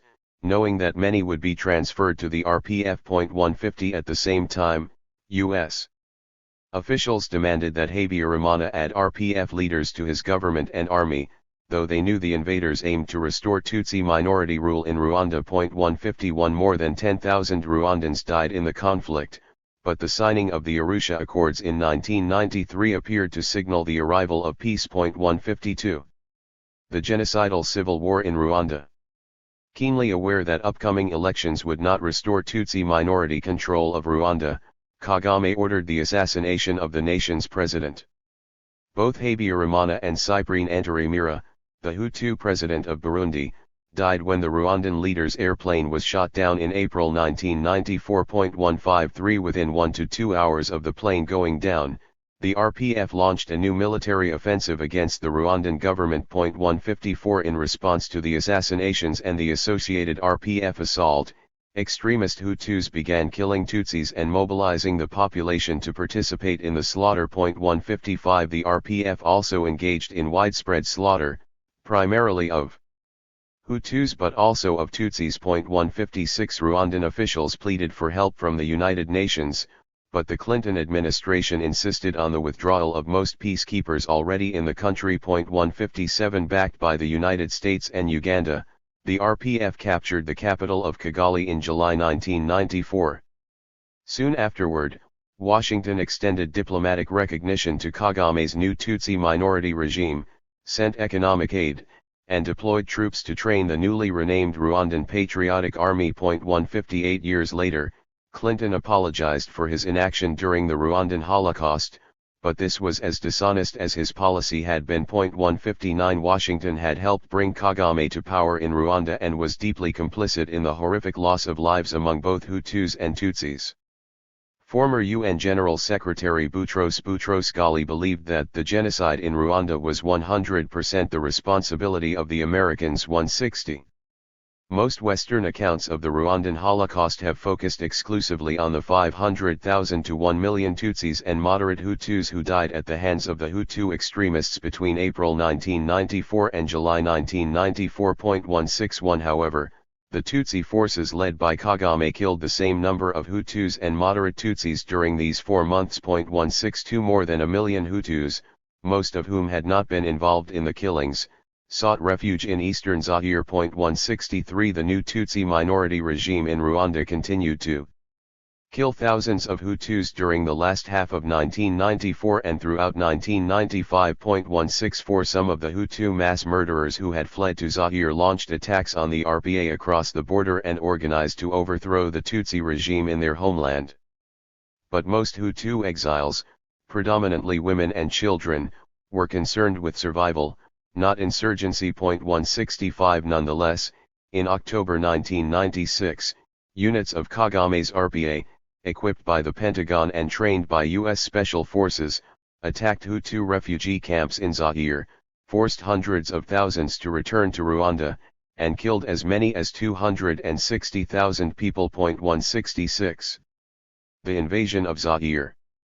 In November 1996, Museveni's Ugandan army joined the RPA in a full-scale invasion of Zaire supported by the United States.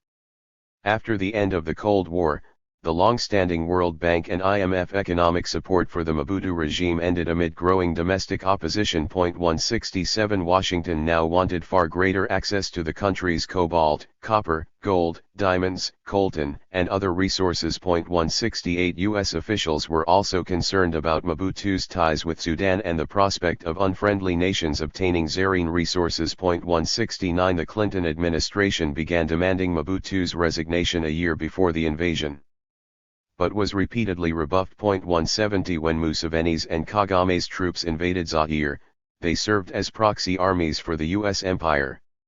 Washington had trained both armies, provided the Ugandans with arms, and sent the Rwandans weapons and military equipment through Uganda and other countries. 171 The U.S. government and U.S. companies provided vital military intelligence to the invaders, and a small contingent of U.S. Special Forces fought alongside the invaders in Zaire. 172. Although Washington and its allies depicted the invasion as a civil war, the Ugandans and Rwandans created La Ronde Zaire Kabila's alliance of democratic forces for the liberation of Congo Zaire and did much of the fighting on its behalf. 173 The giant U.S. company Bechtel became first in line to win contracts after providing Kabila with satellite intelligence during the rebellion. 174 A month before ousting Mobutu, Kabila approved a $1 billion mining contract with American Mineral Fields, a multinational corporation headquartered in Clinton's hometown, Hope, Arkansas. 175 In May 1997, Mobutu was forced to flee the country, and Kabila came to power in what became known as the Democratic Republic of the Congo. In the years to come, the new ruler would open up as much of the country's mineral wealth as possible to U.S. and other Western exploitation. 176. Plunder and genocide in the Democratic Republic of the Congo. In 1998, Kabila became estranged from his Ugandan and Rwandan allies and ordered their troops to leave his country. Museveni and Kagame refused and instead launched a new invasion of the DRC and began working with about a dozen Congolese opposition groups with the shared aim of toppling Kabila. 177 Washington continued to train Kagame's troops until shortly before the invasion and dispatched a military and diplomatic team to the Rwanda-Congo border when it began.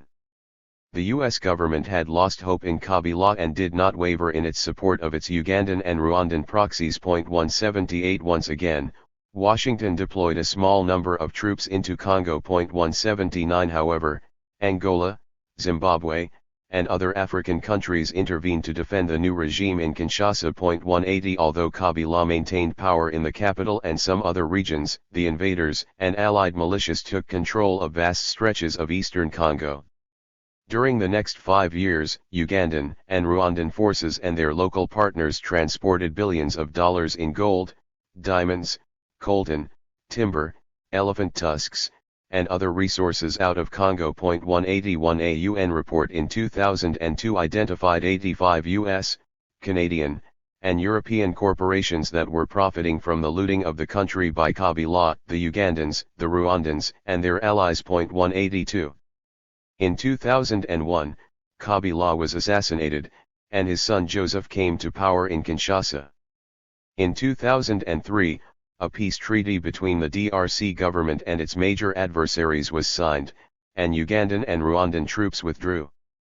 Although the level of violence has significantly declined since then, intermittent armed struggle between the regime and Congolese militias allied with Kampala or Kigali has turned the country into what reporter Jeff Gettleman has called a never-ending nightmare. 183 The plunder of Congo has continued, albeit on a smaller scale than before, and in recent years Western domination of its mining industry has declined. 184 In 2018, Kabila agreed to leave office, but the subsequent presidential Election was widely regarded as fraudulent. 185 Today the masses in the DRC remain impoverished and unable to benefit from their country's extraordinary resources, while U.S. policy has handsomely rewarded those who have invaded and pillaged their land. More than 5.4 million people died because of war, disease, and starvation in the DRC between 1998 and 2008, and many thousands more have died since then. 186 As an independent Ugandan newspaper concluded, the US and the West bear responsibility for the deaths of the Congolese people. 187 Glenford has explained that the United States has financed and given overall direction to the worst genocide since World War II in the Democratic Republic of Congo. 188 Backing the regime and rebels in Sudan. After a second civil war began in Sudan in 1983, Washington provided significant military assistance to support the government against southern insurgents. 189 But U.S. policy changed after a new regime came to power in 1989 and then supported Iraq during the Gulf War and allowed bin Laden to seek refuge there. 190 Soon afterward, the U.S. government began paying Uganda to provide military training and equipment to the insurgents fighting against Khartoum. 191 In 1996, the Clinton administration began sending communications equipment and other ostensibly non-lethal military equipment to the rebels through Uganda, Ethiopia, and newly independent Eritrea. 192 Museveni's soldiers also fought alongside the insurgents in Sudan and against Ugandan rebels based there. 193 Small contingents of U.S. troops were reported to be fighting for the rebels in Sudan as well. 194 After Al-Qaeda attacked U.S. embassies in Kenya and Tanzania in 1998, killing 224 people, Clinton ordered strikes against a purported chemical weapons plant in Sudan and military training camps in Afghanistan, where bin Laden had moved 2 years before. 195 In fact, the Al-Shifa facility in Sudan, a pharmaceutical plant with no ties to Al-Qaeda or chemical weapons, was destroyed by U.S. cruise missiles. 196 Only one person died in the strike, but thousands of Sudanese likely perished in the following years because the plant was never rebuilt, and they were unable to obtain life-saving medications. 197 New rulers and new violence in Indonesia and Ethiopia. Just as the U.S. empire ousted Mobutu in Zaire when he had outlived his usefulness, it drove General Suharto from power in Indonesia in 1998. 198 Suharto had resisted structural adjustments demanded by the IMF and was slowly losing control of his country.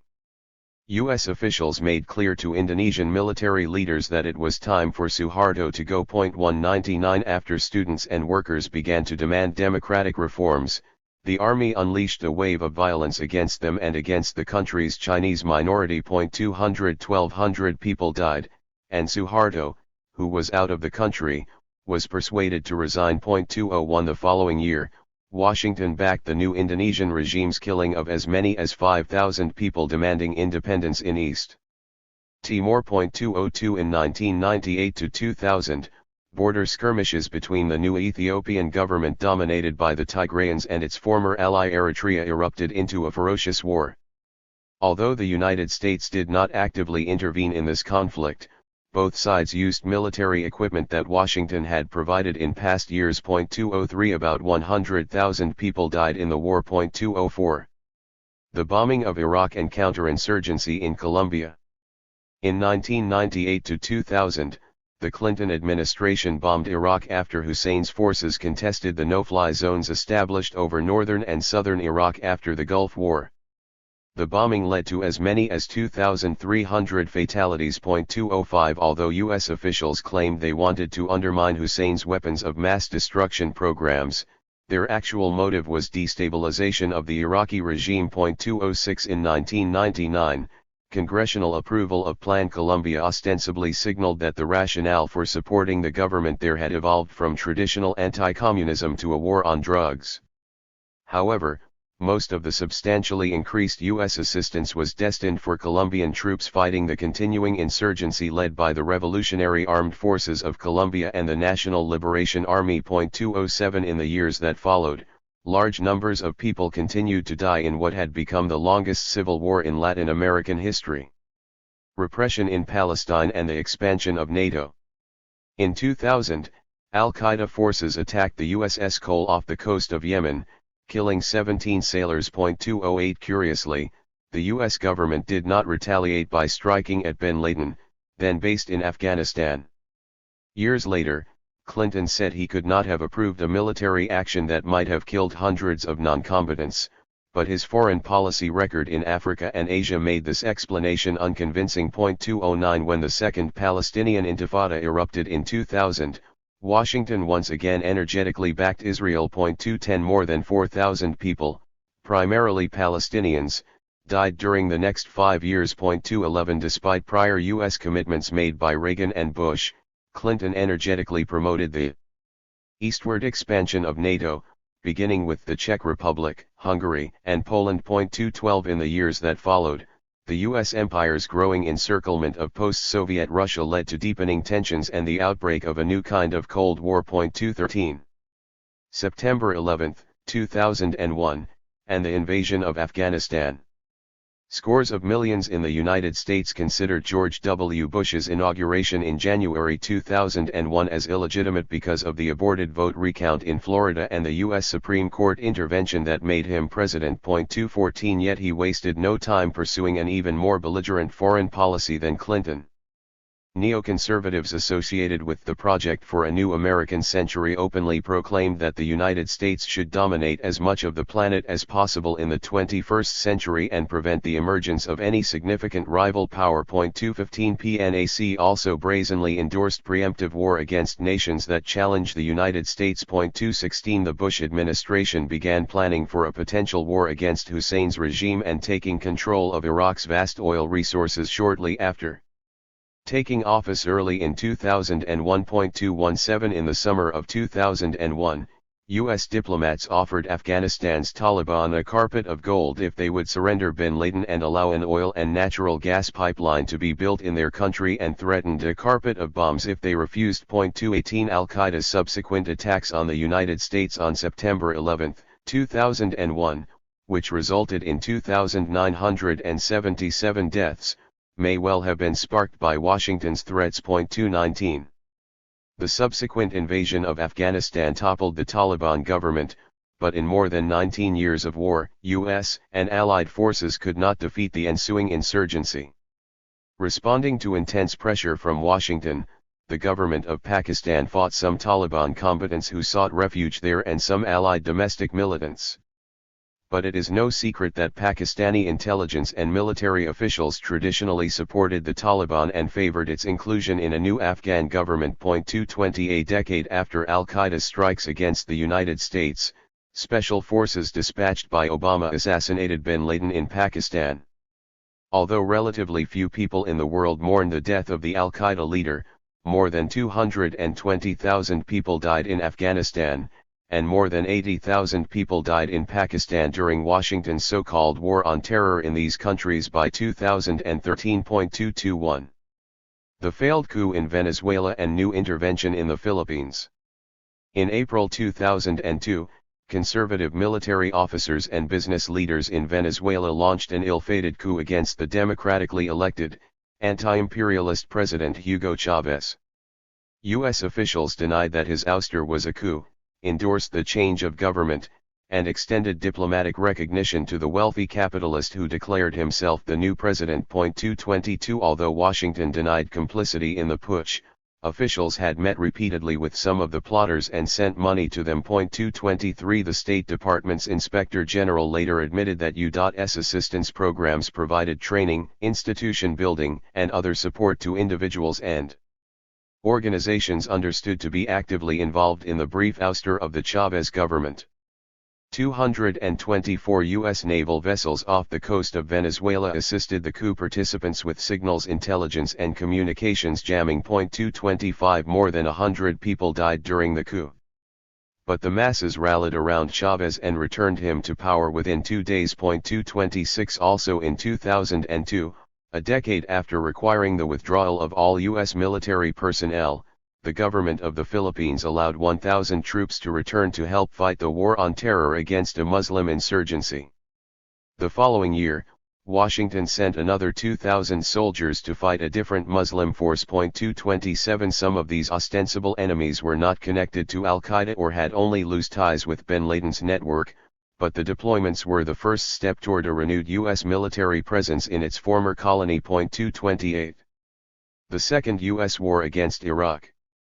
In 2002 to 2003, the Bush administration subjected the U.S. public to an intense propaganda campaign to legitimize a new war against Iraq. 229 U.S. officials wanted to bring Iraqi oil back into international markets, create a new client state, weaken regional opposition to Israel, and expand U.S. power in West Asia. 230 Bush, Vice President Richard Cheney, and other officials falsely claimed that Hussein was developing weapons of mass destruction and had close ties to Al-Qaeda. 231 As the U.S. empire prepared for war, people across the planet forged the largest anti-war movement in history.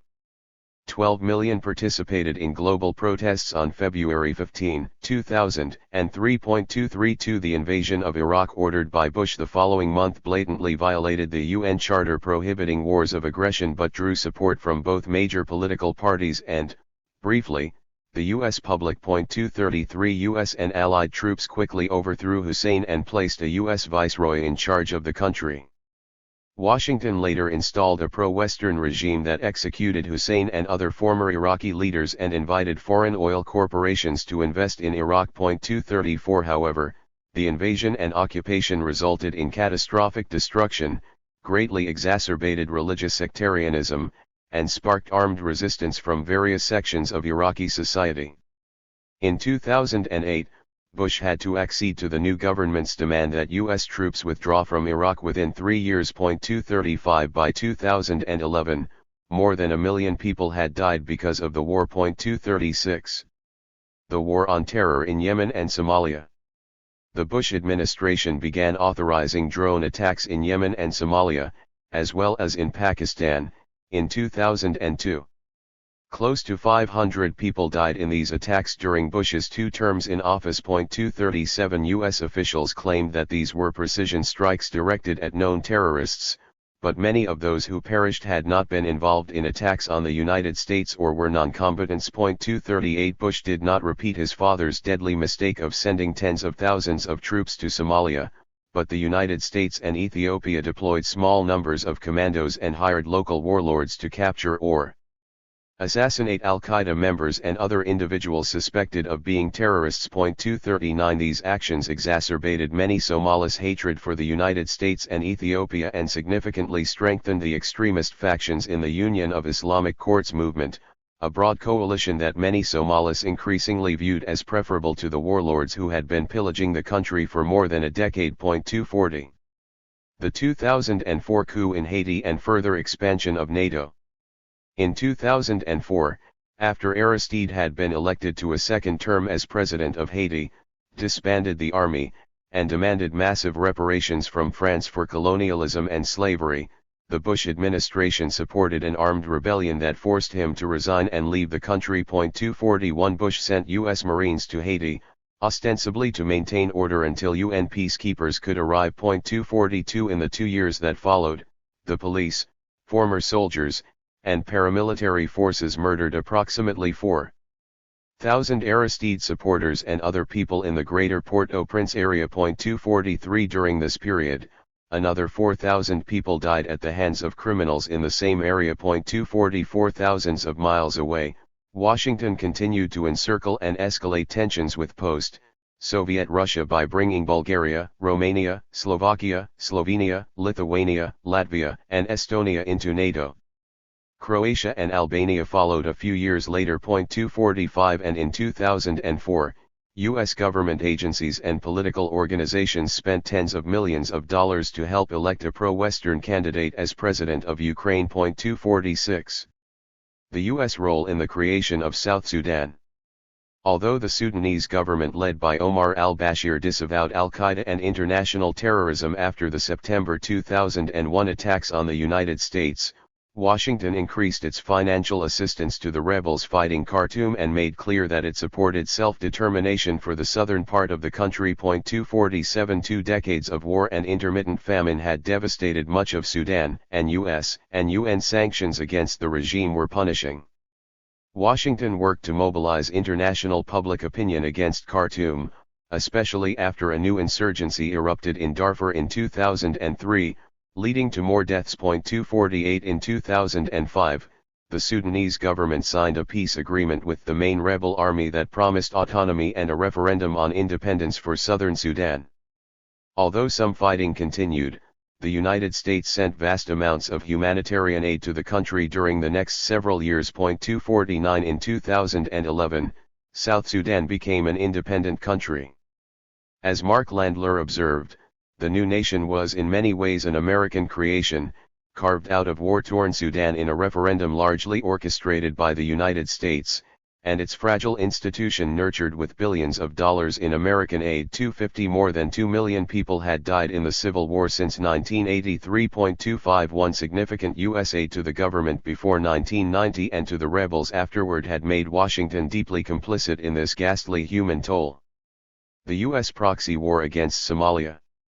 In 2006, the Union of Islamic Courts defeated an alliance of Somali warlords backed and financed by the United States, gained control of Mogadishu, and quickly expanded its authority to much of central and southern Somalia. 252 The Warlord Alliance, which previously hoped to become the country's permanent government, was not interested in working with the UIC, which they falsely depicted as made up entirely of terrorists. 253 In December 2006, the U.S. government approved and sponsored Ethiopia's invasion of Somalia and the overthrow of the first relatively stable and popular government that the nation had known in decades. As Jeremy Scahill has pointed out, this was a classic U.S. proxy war. 254 Since coming to power in Addis Ababa and remaining in office with Washington's help, Meles Zenawi's pro-Western regime had killed hundreds of domestic opponents, and it did not hesitate to attack Somalia on behalf of its patron. 255 U.S. military airplanes bombed suspected terrorist targets and a U.S. naval vessel fired Tomahawk missiles that killed at least one fighter identified as a member of Al-Qaeda. 256 A small group of U.S. soldiers was already in Somalia before the invasion. More U.S. troops entered the country with the Ethiopians and established a permanent military presence there. 257 Washington provided satellite and other intelligence to both the Ethiopian soldiers and the Kenyan troops guarding their border with Somalia, and CIA agents worked closely with both allies. 258 U.S. trained Ugandan troops and other African Union mission forces also entered the country. 259 The invasion succeeded in ousting and fragmenting the UIC, but approximately 20,000 died.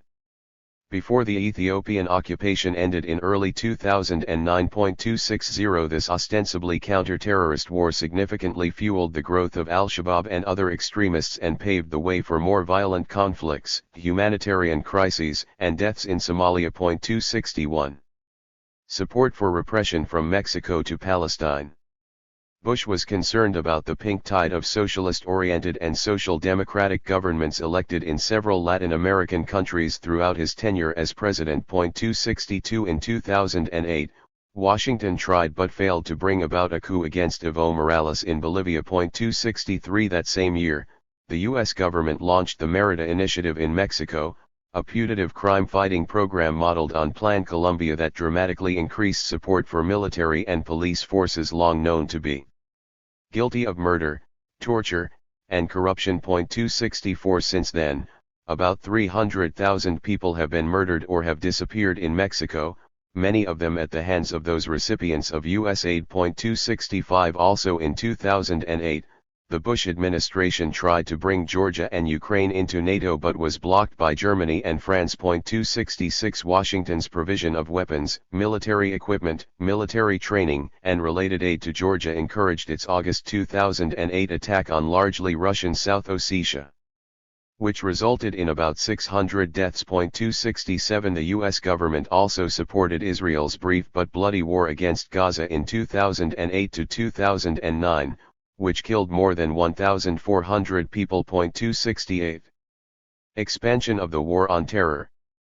Repudiation of the Iraq War and Bush's militarism by a majority of people in the United States contributed to the election of Barack Obama as president in November 2008. 269 Major sections of the capitalist class supported Obama, viewing him as the candidate who would be most able to repair Washington's global image and advance the interests of the U.S. empire in an increasingly multipolar world. 270 Obama vowed to end the wars in Iraq and Afghanistan but also pledged to vigorously prosecute the war on terror and back U.S. allies across the planet. Soon after his inauguration in January 2009, Obama began authorizing new drone strikes against reputed terrorists in Pakistan, but civilians were among the first casualties. 271 During the next 8 years, there were 10 times as many drone strikes as there had been during the Bush years. 272 Approximately 3,800 people, many of whom were not combatants, died in such attacks in Pakistan, Yemen, and Somalia. 273 Obama eventually boasted to his aides that he had become really good at killing people. 274 One famous victim was the U.S. citizen Anwar al-Awlaki, an important propagandist for al-Qaeda who was never charged with a terrorism-related crime. 275 He was killed in a drone strike in Yemen in 2011, and his 16-year-old son and 8-year-old daughter died in subsequent U.S. attacks. 276 Notwithstanding his campaign promises, Obama increased the number of U.S. soldiers deployed in Afghanistan from 50,000 to 100,000 in 2009, even as other NATO countries withdrew or reduced their presence. 277 However, fierce if intermittent combat continued throughout much of the country. Tens of thousands of people continued to die directly or indirectly because of the war, just as they had during the Bush administration. 278 Although relatively few al-Qaeda militants remained in Afghanistan, the Taliban fought U.S. and allied troops to a virtual stalemate and gradually regained control over wide sections of the country. 279 By the end of his second term, Obama had reduced the number of U.S. soldiers there to less than 10,000 but had not been able to bring the war to a successful conclusion. By 2015, Washington was compelled to support peace talks between the Afghan regime and the Taliban, though these efforts failed to end the fighting. 280 The putsch in Honduras and the failed putsch in Ecuador. In 2009, right-wing military officers overthrew the reformist government of José Manuel Zelaya in Honduras. The Obama administration may not have approved the coup in advance, but U.S. military advisors in Honduras almost certainly encouraged it. 281 Most of the top generals involved in the putsch had trained in the United States, and the U.S. Embassy's defense attaché met with the coup leader the night before his forces ousted Zelaya. 282 As Dana Frank has emphasized, it is unlikely they would have perpetrated a coup without U.S. approval. 283 The Obama administration refused to endorse Zelaya's return and instead supported the new government. 284 Since 2009, the repressive regime and allied vigilantes in that country have killed thousands of political opponents and other people. 285 In 2010, police officials with a long history of working with U.S. intelligence agencies tried but failed to overthrow President Rafael Correa in Ecuador. There is no evidence of Washington's involvement in this attempted coup, but the plotters were undoubtedly encouraged by U.S. support for the Honduran putsch the previous year. 286 Civil war, drought, and famine in Somalia. The U.S. Ethiopian invasion of Somalia ended in early 2009, but armed conflict continued between the weak pro-Western Somali government and allied warlords and al-Shabaab and other forces radicalized by decades of foreign intervention. 287 Only a few months into his presidency, Obama shipped 40 tons of weapons and ammunition to the Somali regime despite its widespread unpopularity and the desertion of most of its troops. 288 Madeline Bunting has pointed out that Somalia being sucked into the war on terror by Washington led to another calamity. 289 A terrible drought and famine in 2010-12, exacerbated by the Civil War, led to almost 260,000 deaths. Yet another tragedy in Somalia for which the U.S. government shared responsibility. 290 A new pro-Western government was formed in 2012, and U.S. troops, mercenaries, and African Union mission soldiers continued to conduct ground operations against al-Shabaab while U.S. drones continued to kill both insurgents and civilians. 291. The war against Libya. In 2011, the United States, Britain, France, and other countries launched a war against Libya, where armed rebels were trying to overthrow Gaddafi's regime. 292 After Washington and its allies falsely claimed the Libyan ruler was about to commit genocide, the United Nations authorized military action to protect civilians. 293 However, the Obama administration's actual objective was regime change.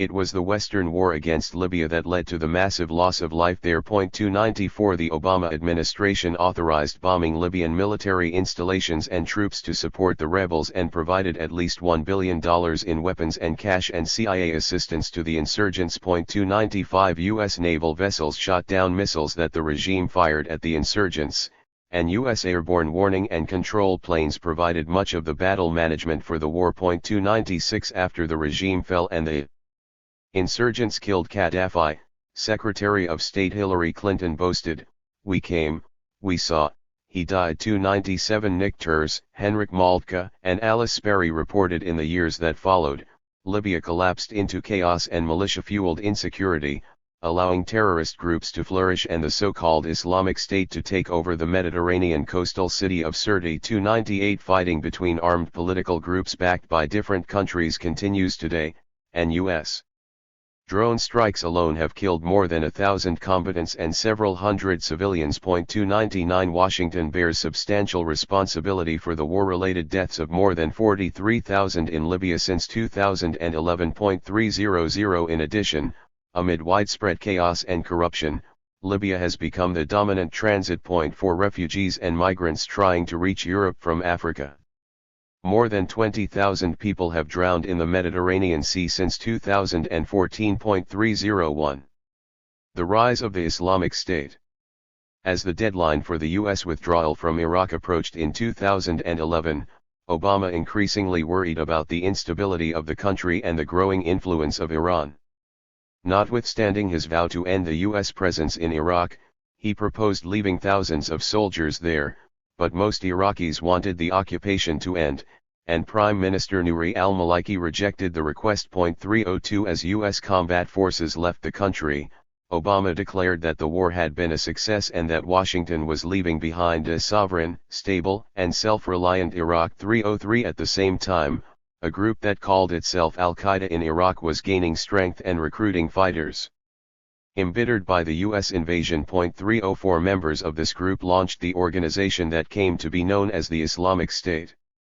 During the next 3 years, this new movement savagely but skillfully exploited the weakness of the Iraqi regime and challenged the Assad government in Syria.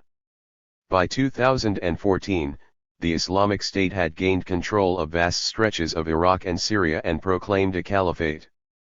Later that year, Baghdad allowed Washington to deploy 1,500 troops to help train Iraqi forces to fight them. 305 The United States also began to bomb Islamic State positions in Iraq. 306 Although the Obama administration had not hesitated to work with other religious extremists in the region, it could not countenance a caliphate opposed to the U.S. empire and attacking sites in the United States and Europe.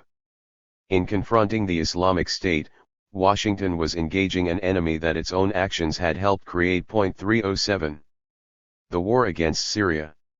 In the spring of 2011, while peaceful demonstrations in Syria called for political reforms, armed rebels killed dozens of soldiers and bombed a Ba'ath Party building in Daraa. 308 The government of Bashar al-Assad harshly repressed the protests and fought back against the insurgency. 309 Washington had long supported the ouster of the Syrian regime and, in August 2011, imposed economic sanctions on the country and demanded that Assad give up power. 310 From the outset, the armed insurgency was led by Sunni religious extremists committed to overthrowing the secular Alawite regime. 311 Thousands of fighters from other countries soon came to Syria, mostly through Turkey, and join the growing war to topple Assad and establish a new Islamist government. 312 Al-Qaeda supporters in Syria launched their first bombing campaign against the regime in late 2011 and founded the Jabhat al-Nusra Front several weeks later. 313 By then, the United States, with British help, was transporting Libyan small arms from Benghazi depots to the anti-Assad forces, with Turkey, Saudi Arabia, and Qatar paying for the shipments. 314 Washington later helped these countries obtain weapons for the Syrian insurgents from Central Europe. 315 In August 2012, the Defense Intelligence Agency reported that Al-Qaeda and its allies were the major forces driving the insurgency in Syria. 316 The DIA approvingly anticipated the prospect of a Salafist principality in eastern Syria and an Al-Qaeda-controlled Islamic State in Syria and Iraq. 317 A few months later, U.S. military personnel began secretly training Syrian insurgents to use anti-tank and anti-aircraft weapons they were receiving from Turkey, Saudi Arabia, and Qatar. 318 Washington claimed that it was helping the so-called Free Syrian Army, a group of secular and moderate rebels.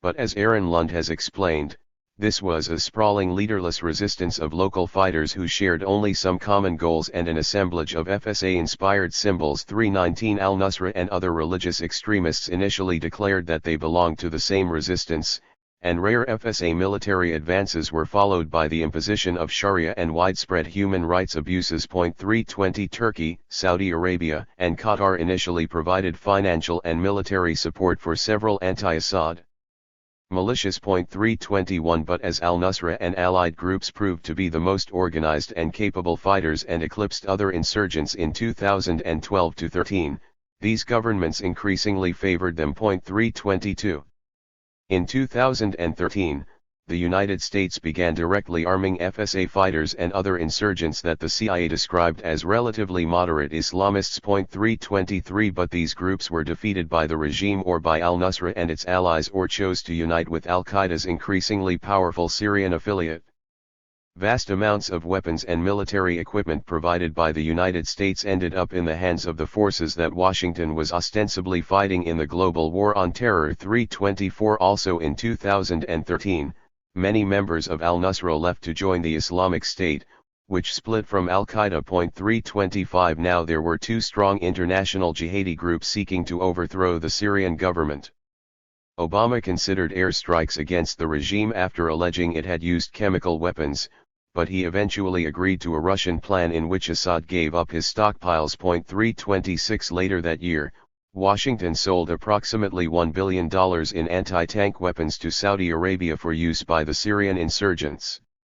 Most of these weapons were delivered to various extremists in 2013 to 14.327, but the growing strength of the Islamic State led the U.S. government to begin bombing its positions in Syria in 2014.328. The Obama administration sent hundreds of troops to train and assist the secular Kurdish-led Syrian Democratic Forces fighting the Islamic State in 2015.329.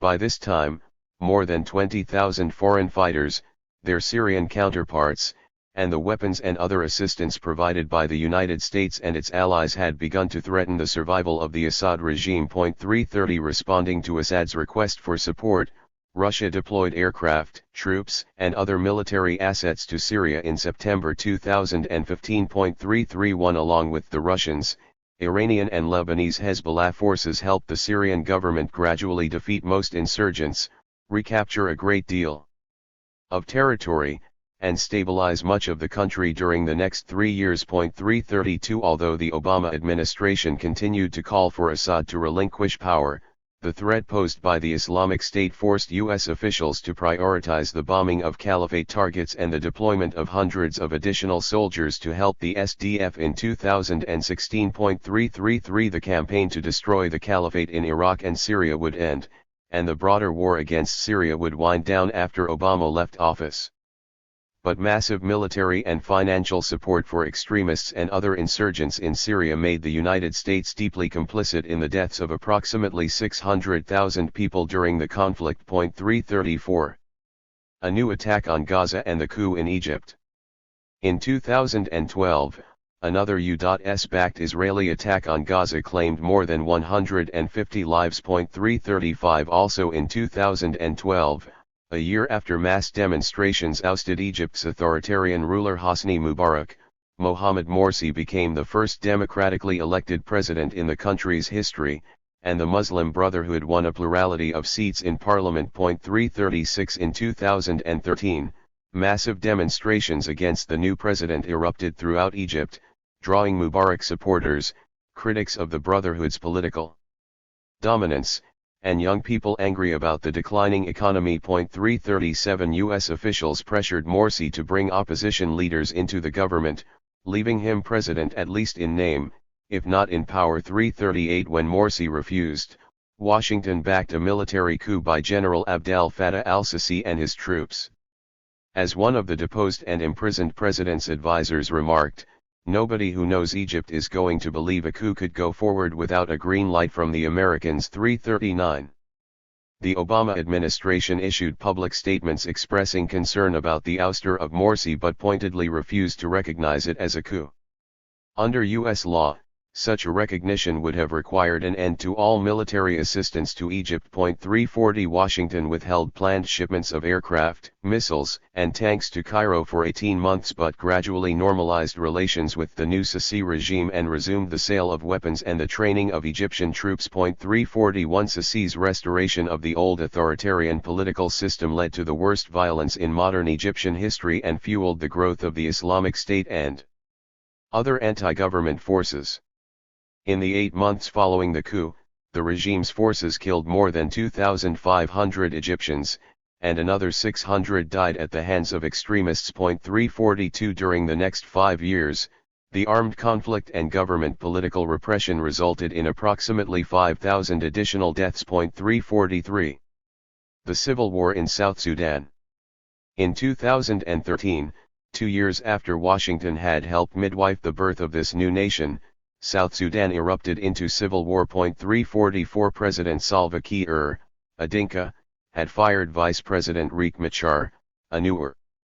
Kiir then cancelled upcoming elections after Machar announced he would seek the presidency, and government troops loyal to Kiir began massacring the Nuers. 345 Similar violence against Dinkas by Machar's supporters followed, and soon much of the country was experiencing vicious ethnic cleansing, the killing of non-combatants, and huge numbers of people fleeing their homes. 346 UN experts noted that Kiir's forces have been the main belligerent during this war, but the United States continued to support them during the next 5 years. 347 The Obama administration ended direct military assistance to Juba but blocked an international arms embargo for years while quietly endorsing Uganda's deployment of troops and provision of weapons, airplanes, and helicopters to assist the Kiir regime. 348 Although ExxonMobil ended its exploration plans in South Sudan in 2014 because of the violence, Washington hoped the restoration of peace would enable U.S. companies to gain some access to South Sudan's immense oil resources, which are currently dominated by China. 349 5 years after the Civil War began, Washington finally agreed to support a UN arms embargo and issued sanctions against the oil companies doing business in South Sudan. 350 By that time, more than 380,000 people had died because of the conflict, and significant violence continued despite a new peace accord. 351 The coup in Ukraine. In February 2014, State Department officials and CIA agents helped right-wing Ukrainians in parliament and neo-Nazis in the streets overthrow the democratically elected president, Viktor Yanukovych.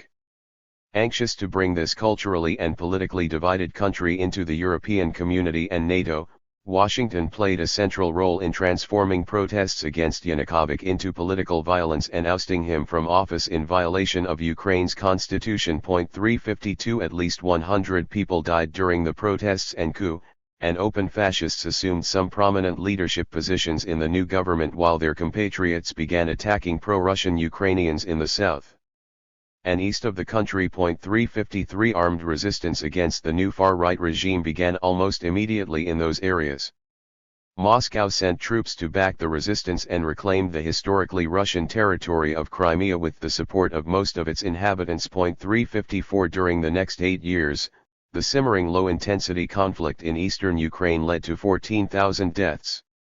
After the United States rejected its demand to end NATO's eastward expansion, Russia invaded Ukraine in February 2022, resulting in tens of thousands of deaths within 3 months. 355. Support for Israeli aggression, sanctions against Iran and Venezuela. In July 2014, Israel attacked Gaza again and killed more than 2,200 people, mainly non-combatants. 356. As media Benjamin and Nicholas J. S. Davies have pointed out, the continuing provision of massive financial and military assistance makes the United States complicit in the atrocities Israel commits. 357. Although the Obama administration occasionally criticized Israeli policies, it pledged in 2016 that Washington would provide about $38 billion in aid during the next decade. 358. In stark contrast, the United States and other nations imposed draconian economic sanctions against Iran for several years. 359. Although these punitive measures ostensibly aimed at preventing the Islamic Republic from developing nuclear weapons, the CIA and other intelligence agencies informed Congress that there was no current evidence of such a program. 360. The sanctions crippled the Iranian economy. Restrictions on exports of civilian airplane parts and licensing for medicine exports have been linked to reports of deaths there. 361. The Joint Comprehensive Plan of Action on Iran's nuclear energy program was eventually signed in 2015, and some sanctions were lifted. But U.S. officials insisted that the military option would still be on the table if the agreement broke down. 362. That same year, Obama declared that left-leaning Venezuela was a significant threat to U.S. national security and imposed economic sanctions on several of its leaders. 363. The war against Yemen. A popular insurgency led by Houthi rebels, largely Shias, began in Yemen in 2014 and overthrew the pro-U.S., pro-Saudi regime in early 2015. Soon afterward, Saudi Arabia and other Sunni Arab states launched a war against the Houthis and their allies. The Saudi-led coalition has waged an unrelenting bombing campaign, maintained an air and naval blockade, and deployed ground troops to Yemen. 364. The United States became deeply involved in the war from the outset by selling military aircraft, jet fuel, bombs, weapons, and other military equipment to the Saudis, by helping them choose targets to strike in Yemen, by refueling their aircraft, and by sending an advisory mission to their operational headquarters. 365. In late 2016, as casualties mounted and the scope of the catastrophe in Yemen became increasingly clear, Obama decided to forego the planned sale of some precision munitions guidance systems and reduce some intelligence sharing operations with the Saudis. But other significant U.S. military support for the Saudi war continued. 366. Obama's neoliberal legacy in foreign affairs. As Cornel West has emphasized, Obama proved to be a neoliberal politician who was just as committed to the defense and expansion of the U.S. empire as his predecessors had been. 367. Obama's actions in Iraq and Afghanistan, his military strikes against ostensible enemies in Pakistan and Somalia, his undeclared wars in Libya, Syria, and Yemen, his backing of Israeli attacks against Gaza, his support for coups in Honduras, Egypt, and Ukraine, his aid to the regime in South Sudan, and his approval of sanctions against Iran and Venezuela contributed to an enormous number of deaths. Obama also dramatically increased the U.S. military footprint in Africa, establishing dozens of bases and outposts and developing close military ties with several governments. 368. Moreover, although Washington and Moscow signed a new strategic arms reduction treaty and Obama reduced the U.S. nuclear stockpile by more than 1,200 weapons, he refused to commit the United States to no first use of weapons of mass destruction. 369. He also approved plans for a comprehensive modernization of U.S. nuclear weapons and delivery systems that would violate existing international arms treaties and cost about $1 trillion during the next 30 years. 370. As Glenn Ford has suggested, Barack Obama may go down in history as the most effective and deceptive imperialist of them all. 371. Trump's America First imperialism. Thomas Meany and Stephen Wertheim have observed that Donald Trump's America First approach to foreign relations was a radical American imperialism that does not so much break with tradition as bring forward some of its most retrograde but persistent elements. 372 Every president since the end of the Second World War has recognized the importance of maintaining close relations with Western client states and invoking the rhetoric of freedom, democracy, and human rights while prioritizing the interests of the U.S. empire and presiding over imperialist wars, military interventions, and other hostile actions abroad. 373 In stark contrast, Trump repudiated the post-war liberal international order by promoting brazen national chauvinism, endorsing unilateralism, equivocating on NATO's doctrine of collective defense, scorning other global institutions and treaties, and enthusiastically embracing authoritarian rulers. 374 Ironically, although his foreign policy decisions led to numerous deaths in other countries and potentially could have led to catastrophic regional wars or global nuclear conflagrations, the human toll during his tenure turned out to be considerably less than that of his two immediate predecessors. Trump and nuclear weapons, pretty damn scary. As a candidate, Trump repeatedly asked a foreign policy expert why the United States cannot use its nuclear weapons and refused to rule out their use in West Asia or Europe. 375 After Trump entered the White House, former Director of National Intelligence James Clapper warned that his access to the nuclear codes was pretty damn scary. 376 The refusal of the United States and 8 other nuclear powers to sign the new UN Treaty on the Prohibition of Nuclear Weapons in July 2017 was unfortunate, but hardly surprising. 377 As president, Trump initially wanted a tenfold increase in the nuclear arsenal, but his advisors helped him understand this was politically impossible. 378 Nonetheless, he became the first president in decades to abandon the objective of reducing weapons of mass destruction, and he authorized the development and deployment of new kinds of nuclear warheads and missiles. 379 After withdrawing the United States from the nuclear agreement with Iran,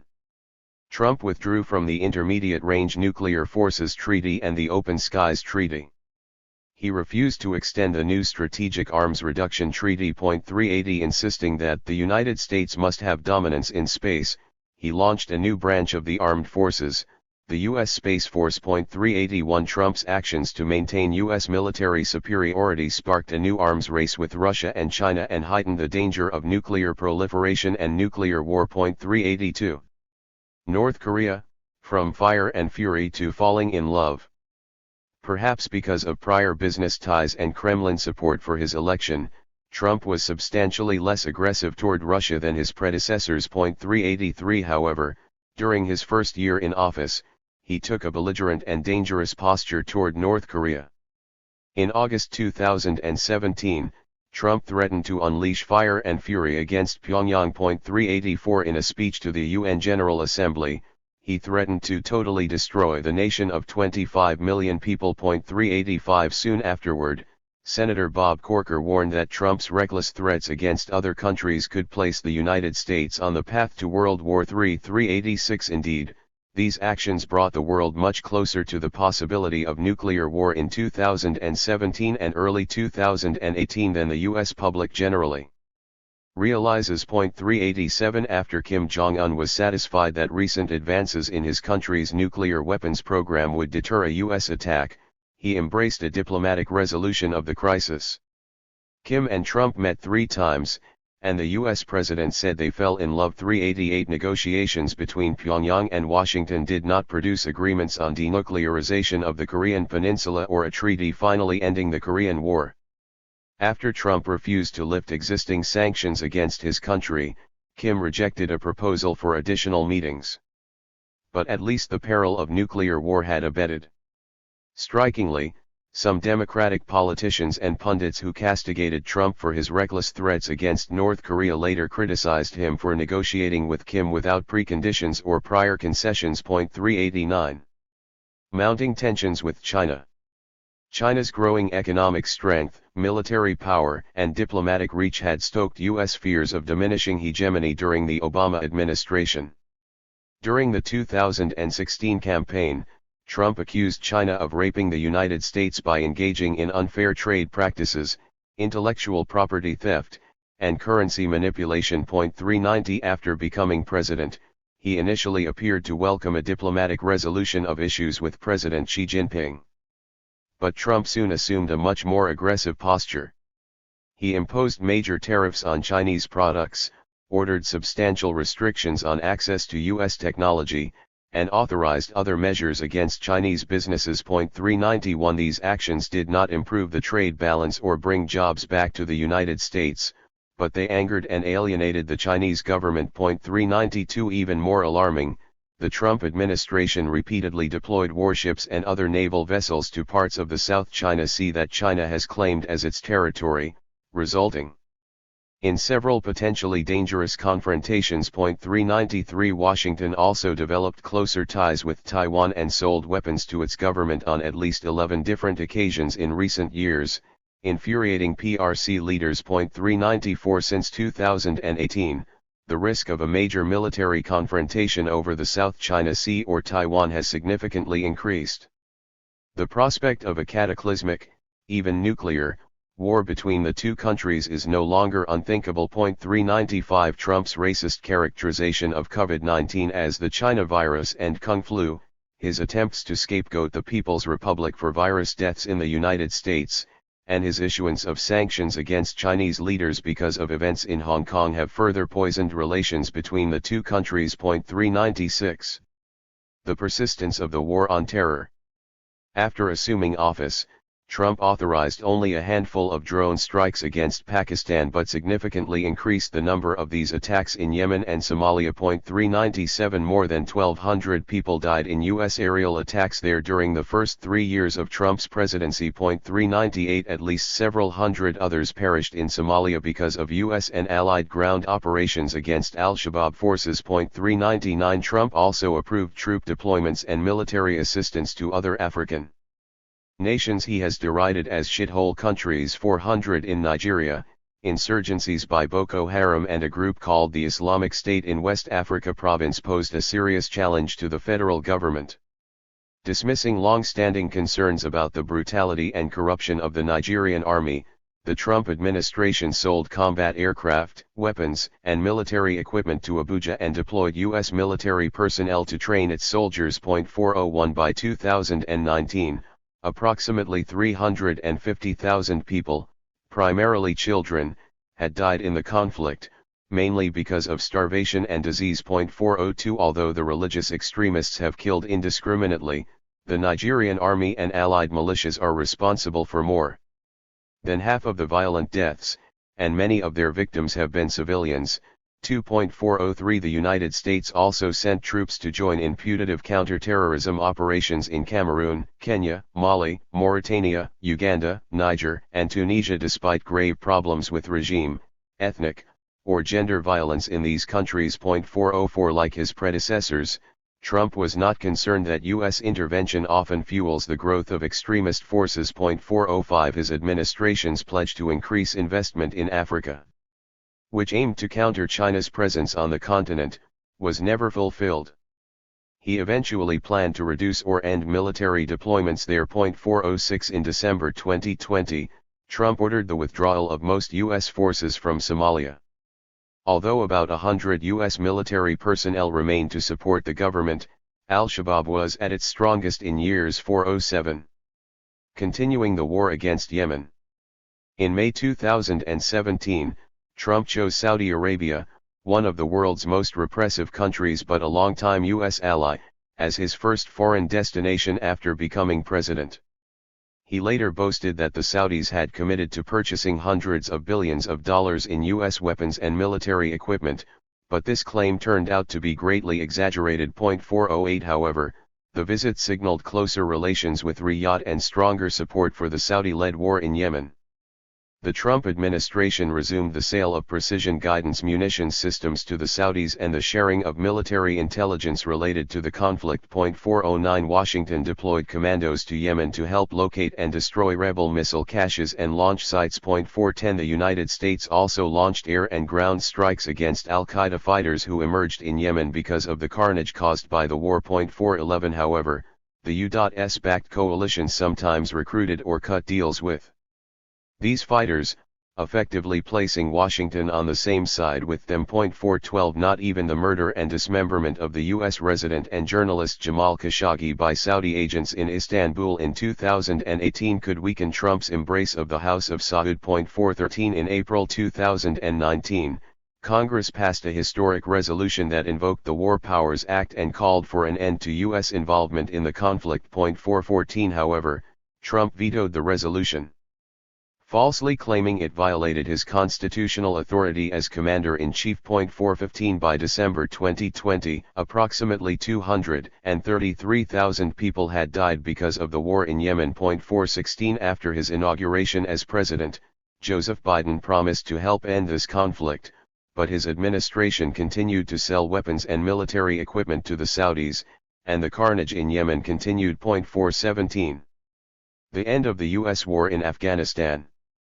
Although Trump had criticized the U.S. wars in Afghanistan, Iraq, and Syria during his presidential campaign, he deployed thousands of additional troops to these countries during his first year in office. 418 Trump also significantly increased aerial bombardment and civilian casualties in Afghanistan. 419 At a July 2017 meeting, Trump told his advisors that the United States should demand a share of Afghanistan's enormous mineral wealth as compensation for backing his regime. 420 Afghan President Ashraf Ghani later agreed to work with U.S. companies to explore and extract minerals. 421 In October 2018, the Afghan government signed contracts with the U.S. Space Center Company to develop 2 sites with copper and gold deposits. 422 The U.S. Geological Survey also signed a letter of intent to assist with resource development and marketing. 423 The deteriorating military situation soon jeopardized these arrangements,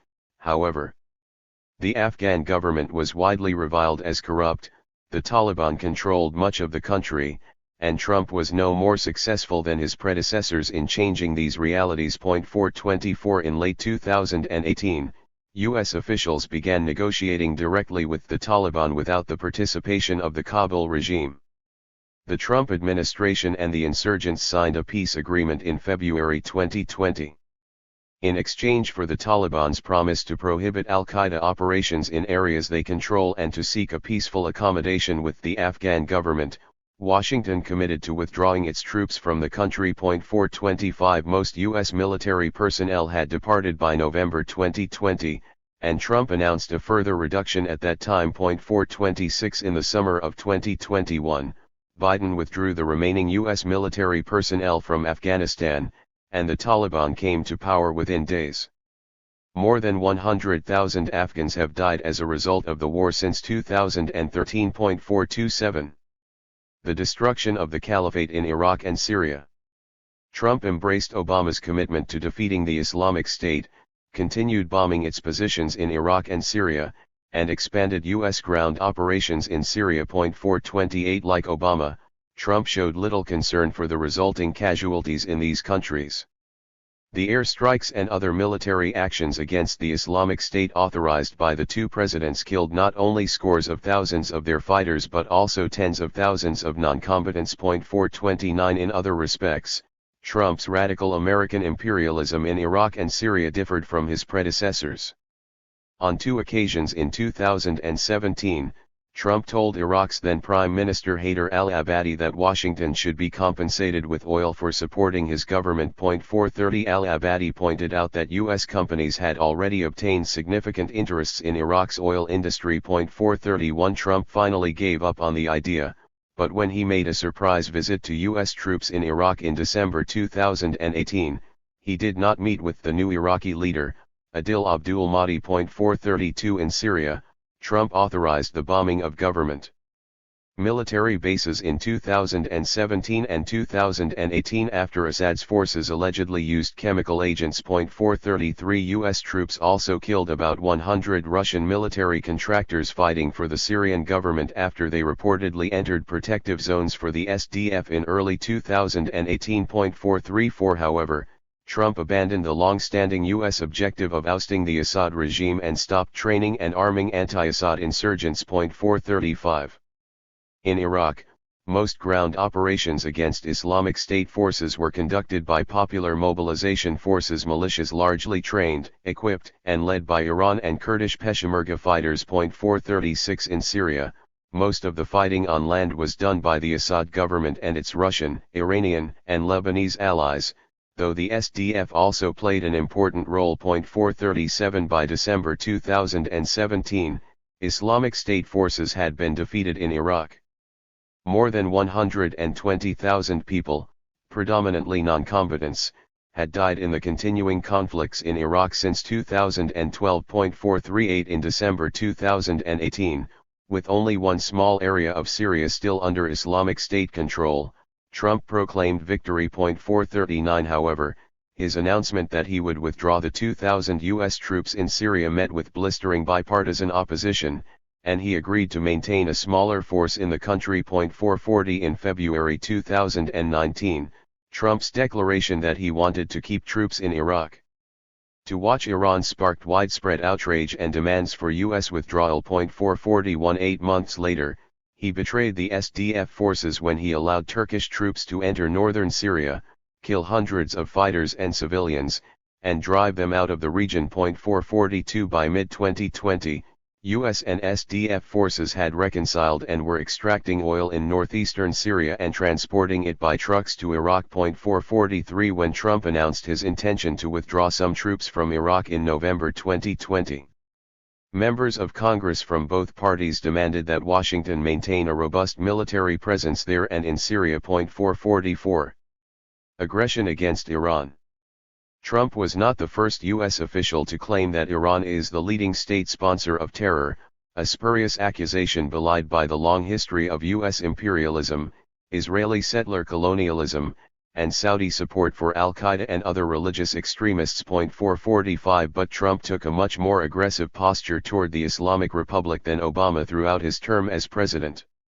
In May 2018, Trump withdrew the United States from the Joint Comprehensive Plan of Action on Iran's nuclear energy program and reinstated punishing economic sanctions against Tehran. 446 By effectively limiting the importation of medical supplies and humanitarian goods, those sanctions have contributed to the deaths of thousands of people in Iran. 447 In addition, Trump backed Israeli military attacks on Iranian forces in Syria and encouraged Jerusalem and Riyadh to ally against Tehran. 448 His national security advisor in 2018-19, John Bolton, had long called for bombing Iran and bringing about regime change. 449 In June 2018, Trump threatened to make Iran suffer consequences the likes of which few throughout history have ever suffered before, and in May 2019, he threatened to bring about the official end of Iran. 450 In January 2020,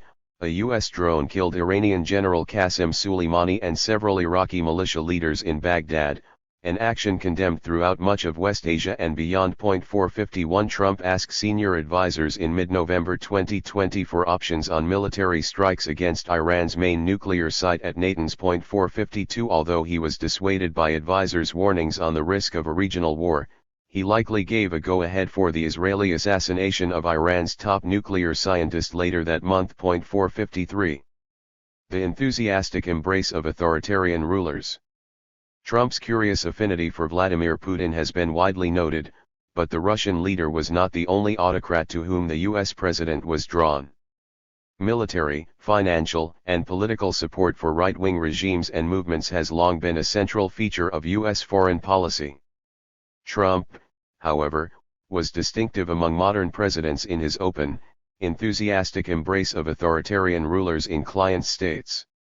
He backed Filipino President Rodrigo Duterte's war on drugs, which has led to approximately 30,000 extrajudicial murders. 454 Trump called Egyptian President Sisi "my favorite dictator" and continued the flow of weapons and cash that has enabled his regime to kill thousands of people in the past several years. 455 Trump described himself as a big fan of Turkish President Recep Tayyip Erdogan despite Ankara's deadly intervention in Syria and the mass imprisonment of Kurds and other political Opponents at home. 456 Trump endorsed the re-election of pro-U.S. Honduran President Juan Orlando Hernandez in November 2017 despite electoral fraud and the murder of dozens of people protesting against it. 457 The United States has also continued to fund and arm the right-wing Colombian government, whose supporters have been responsible for killing more than 850 former guerrillas and social justice activists between 2016 and 2019. 458. Backing coups in Venezuela and Bolivia. In stark contrast, the Trump administration sought to oust the Venezuelan government of Nicolas Maduro by imposing new, harsher economic sanctions and a de facto embargo on Venezuelan oil. During the Trump years, U.S. officials also financially supported right-wing opposition groups, deployed CIA agents to encourage a military coup, officially recognized a right-wing opposition legislator as president, and placed Venezuelan financial assets in the United States under his control. 459 In addition, Trump repeatedly declared that U.S. military intervention in Venezuela remains an option. 460 The Maduro government survived the coup effort because many Venezuelans and the armed forces continued to support the Bolivarian Revolution. 461 But U.S. sanctions caused more than 40,000 deaths in Venezuela in 2017-18, an armed conflict between the U.S.-backed opposition and the government led to at least 200 deaths. 462 In Bolivia in November 2019, the military and police forced the newly re-elected leftist President Evo Morales to leave office.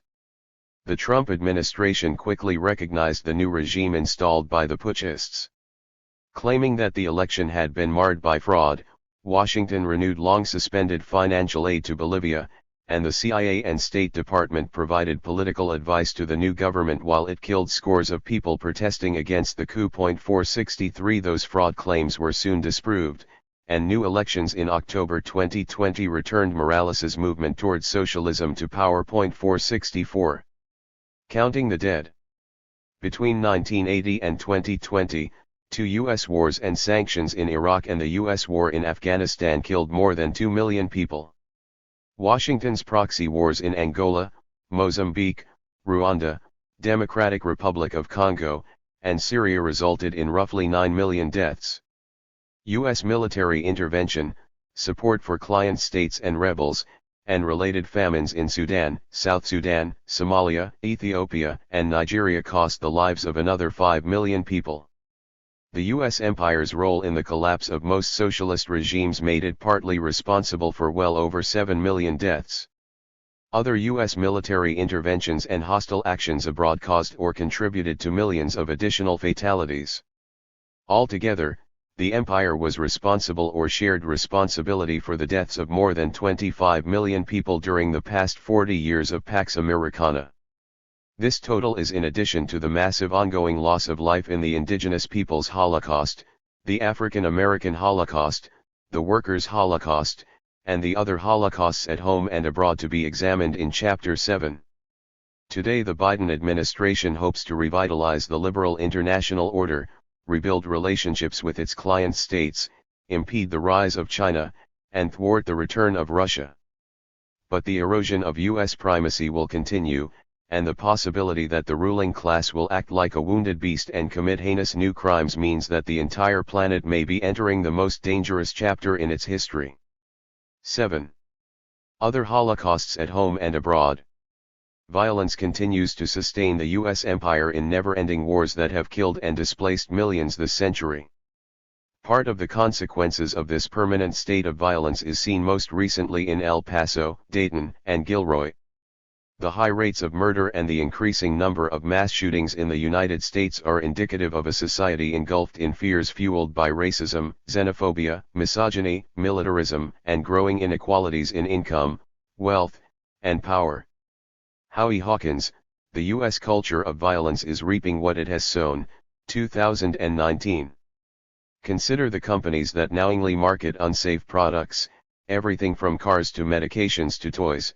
Consider the multinational firms that knowingly sell addictive and injurious tobacco products here and abroad, that kill hundreds of thousands every year in the United States alone. Many more people sustain injury, loss, and death from the doings of corporate America than from street crime. There is no social formation more profoundly immoral than a big capitalist corporation. Michael Parenti, America Besieged, 2001. In addition to the holocausts inflicted on indigenous people, people of African descent, workers, and the victims of U.S. wars, military interventions, and hostile actions in other countries, the U.S. empire has been responsible for other kinds of mass death at home and abroad. This country's long history of armed conflicts has resulted in an enormous number of U.S. military and civilian fatalities. 1 White mob and vigilante violence, police murders, political repression, incarceration, and government actions against migrants have taken a terrible human toll. 2 Along with these forms of carnage, widespread homicides and suicides have made the United States the world's most violent advanced capitalist society. 3 Far-right and other extremist violence have proved deadly for many people, as well. 4 Various forms of large-scale social murder continue to occur today, claiming far greater numbers of lives. The profit-driven proliferation of dangerous drugs, tobacco, automobiles, and other unsafe consumer products has led to horrific human costs in this country and other nations. 5 Unconscionable medical experimentation, the failure to address public health crises, limited access to quality health care, and often dangerous medical treatments have produced mass death as well. 6 Moreover, the U.S. empire's sordid record of environmental pollution has killed vast multitudes of people and now threatens the future of the planet. 7 U.S. deaths in the empire's wars. The main victims of the empire's wars have generally been people in other lands, but U.S. military personnel and non-combatants have also paid a heavy price. 26,000 members of the Continental Army and state militias died fighting for the new United States during the War of Independence. 8 20,000 U.S. soldiers died during the War of 1812. 9 Just under 14,000 U.S. troops perished during the Mexican War, and more died later from diseases contracted during the war. 10 The total number of deaths in the Civil War likely exceeded 1 million. 11 In 1894, the Census Bureau estimated that 19,000 white people had died in the wars that nearly annihilated indigenous peoples, and this was probably an underestimate. 12 Approximately 6,000 U.S. troops died during the War of 1898, almost entirely because of disease in the war zone and in training camps at home. 13 Another 4,200 soldiers died during the bloody war against the people of the Philippines between 1899 and 1913. 14 Although Washington did not officially enter the First World War until April 1917, more than 120,000 U.S. troops lost their lives in this imperial bloodbath. 15 More than 400,000 U.S. soldiers, sailors, and other military personnel died in the Second World War. 16 Almost 37,000 members of the U.S. Armed Forces died in the Korean War. 17 More than 58,000 perished in the Vietnam War, but the total number of U.S. deaths caused by this conflict was far larger. 18 A roughly equivalent number of Vietnam veterans died later from the effects of exposure to Agent Orange, the deadly herbicide widely used by the United States during the war. 19 And a similar number of Vietnam veterans have committed suicide since returning home. 20 About 380 U.S. military personnel died in the Gulf War of 1990 to 91. 21 More than 2,400 U.S. troops lost their lives in the Afghanistan War. 22 Over 4,500 died in the Iraq War. 23 Uncounted hundreds of U.S. nationals working as mercenaries and military contractors have also died in the conflicts in Afghanistan and Iraq. 24 U.S. combatants and other U.S. nationals have also died in smaller-scale military operations from the quasi-war fought primarily off the East Coast and in the Caribbean between 1798 and 1800 to the current military interventions in Syria, Somalia, Yemen, and other countries. Altogether, well over 1.8 million people of the United States have perished in this country's wars since 1775.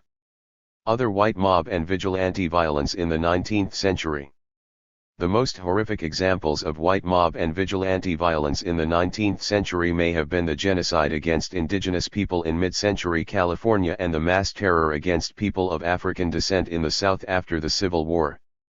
Such violence has been primarily used against Native and Black people, but it has also been directed against other people of color, immigrants, religious minorities, dissidents, and radicals. Bigots killed 17 Mormons in Missouri in 1837 and murdered Mormon leader Joseph Smith and his brother Hiram in Illinois in 1844.25. A pro-slavery mob fatally shot the abolitionist Elijah Lovejoy in 1837 in Illinois. 26 Anti-Catholic violence claimed more than 45 people in Philadelphia in 1844 and in St. Louis a decade later. 27 About 30 people died in violence initiated by the nativist Know Nothing Party in Baltimore in 1856.28. More than 50 people died in the conflict between pro-slavery and anti-slavery forces in Bleeding, Kansas between 1855 and 1860.29.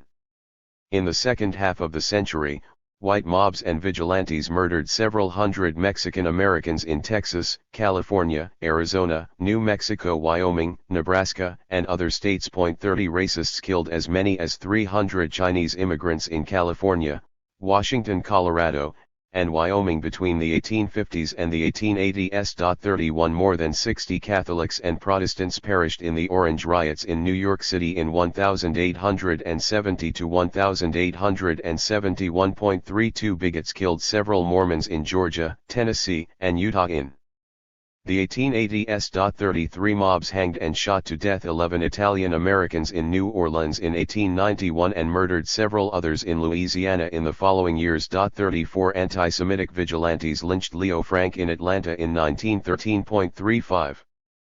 Police murders and political repression in the 19th century.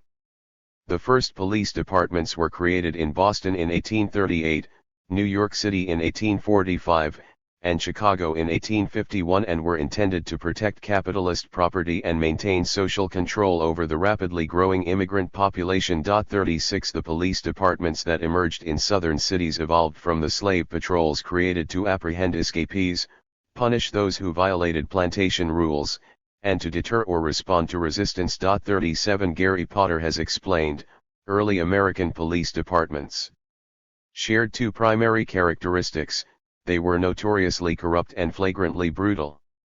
38 police officers in some cities injured and even killed people by clubbing them with batons or nightsticks, and the growing use of handguns led to more deaths. 39 Reports of wrongful killings began to emerge soon after the establishment of police departments.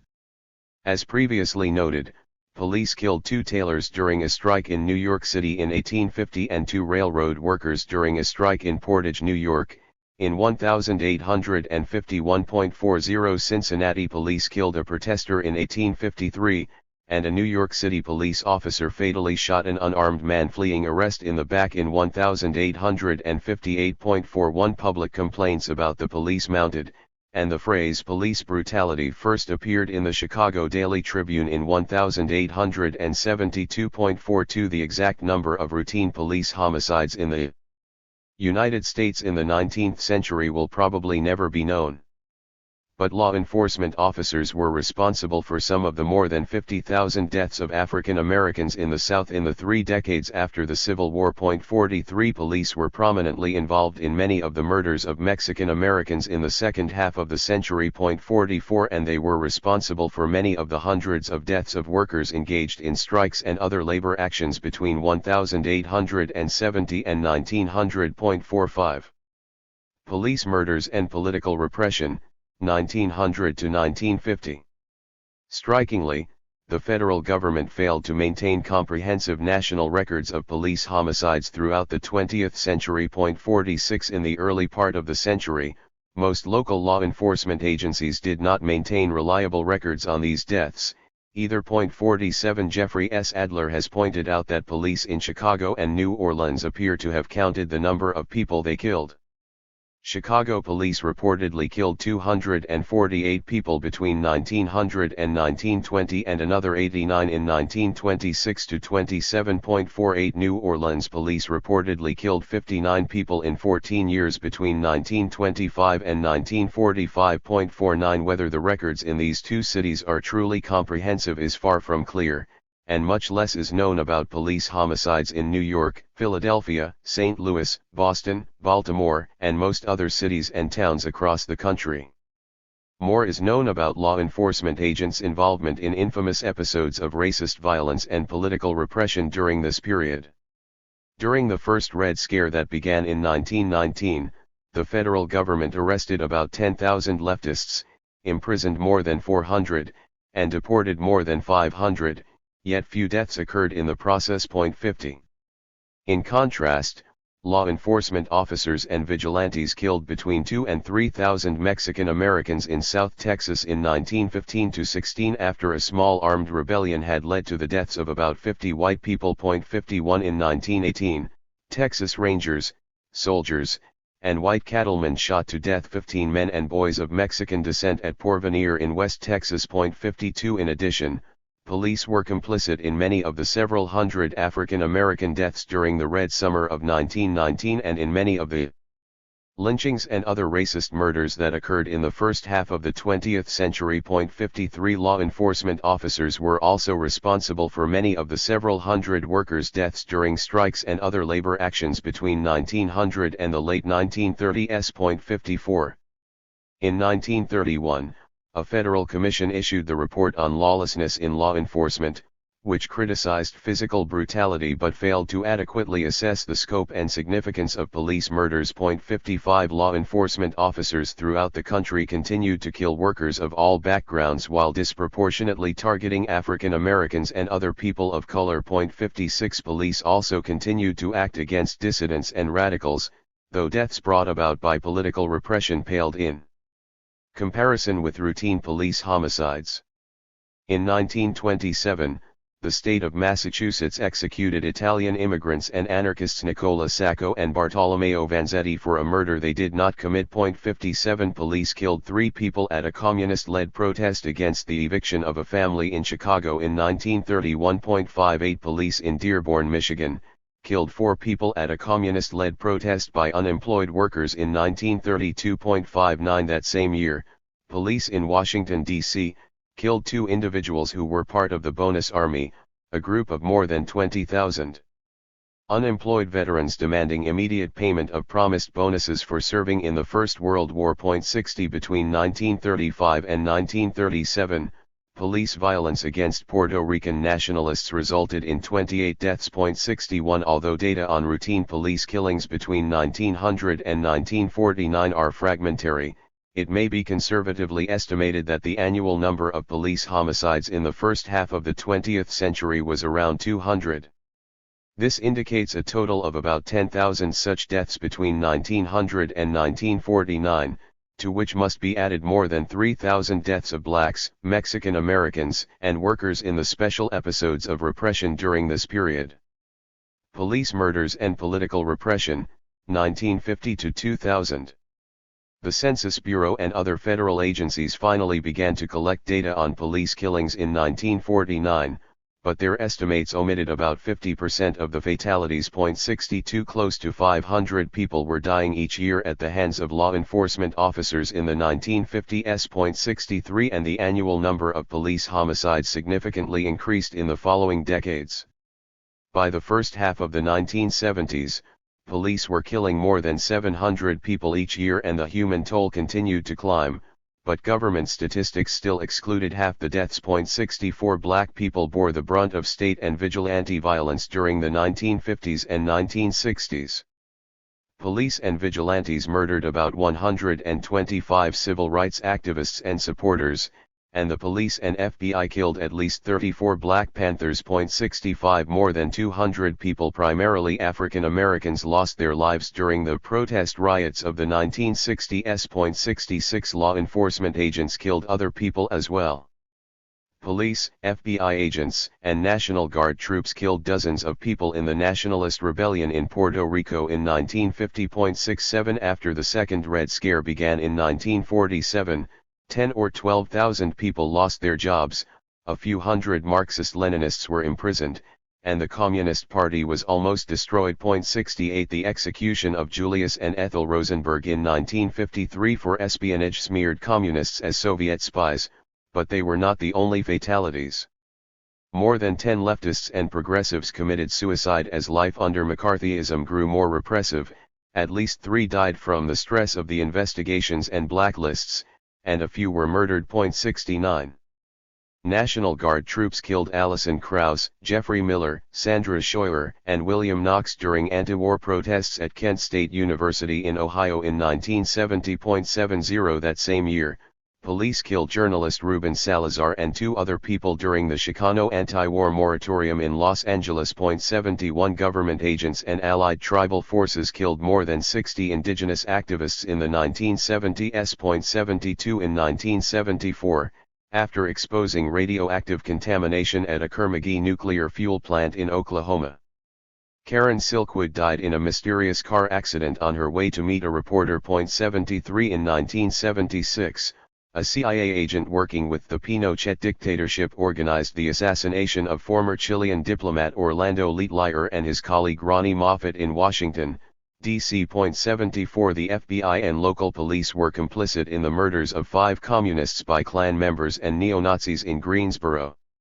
North Carolina in 1979. 75. Puerto Rican independence activist Angel Rodriguez Cristobal was mysteriously murdered in his federal prison cell in Florida in 1979. 76. Philadelphia police killed 11 people when they bombed the home of the African American Move group in 1985. 77. In 1993, when federal agents tried to search the Branch Davidian compound near Waco, Texas, and arrest its leader David Koresh on firearms charges, the ensuing gun battle killed 4 agents and 6 cult members. After unsuccessfully seeking the surrender of Koresh and his followers for 51 days, the FBI used tear gas to try to force them out of the compound.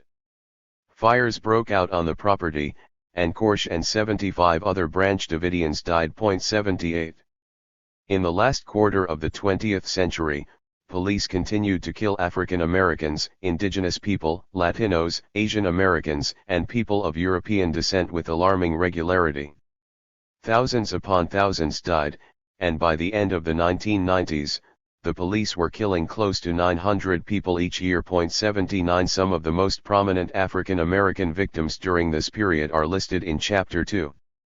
Some of the most prominent non-black victims were Santos Rodriguez in Dallas in 1973, Joe Campos Torres in Houston in 1977, Luis Baez in New York in 1979, Jeff Cordova and Juan Luis Garcia in Longmont, Colorado, in 1980, Leonard Zuckel in Denver in 1985, Manuel Diaz in Los Angeles in 1987, Carmen Correa in Perth Amboy, New Jersey, in 1988, Anthony Baez, Anthony Rosario, and Hilton Vega in New York in 1994, Quan Chung Cao in Sonoma County, California, in 1997, and Abelino Montoya in Las Vegas, New Mexico, in 1998. Data from the Census Bureau and other federal agencies indicate a total of just under 13,000 police homicides between 1949 and 1992, and extrapolations for 1993 to 99 indicate the official total between 1949 and 1999 was just under 15,000 deaths. 81 Because government estimates included only half the officer-involved killings in the 1950s,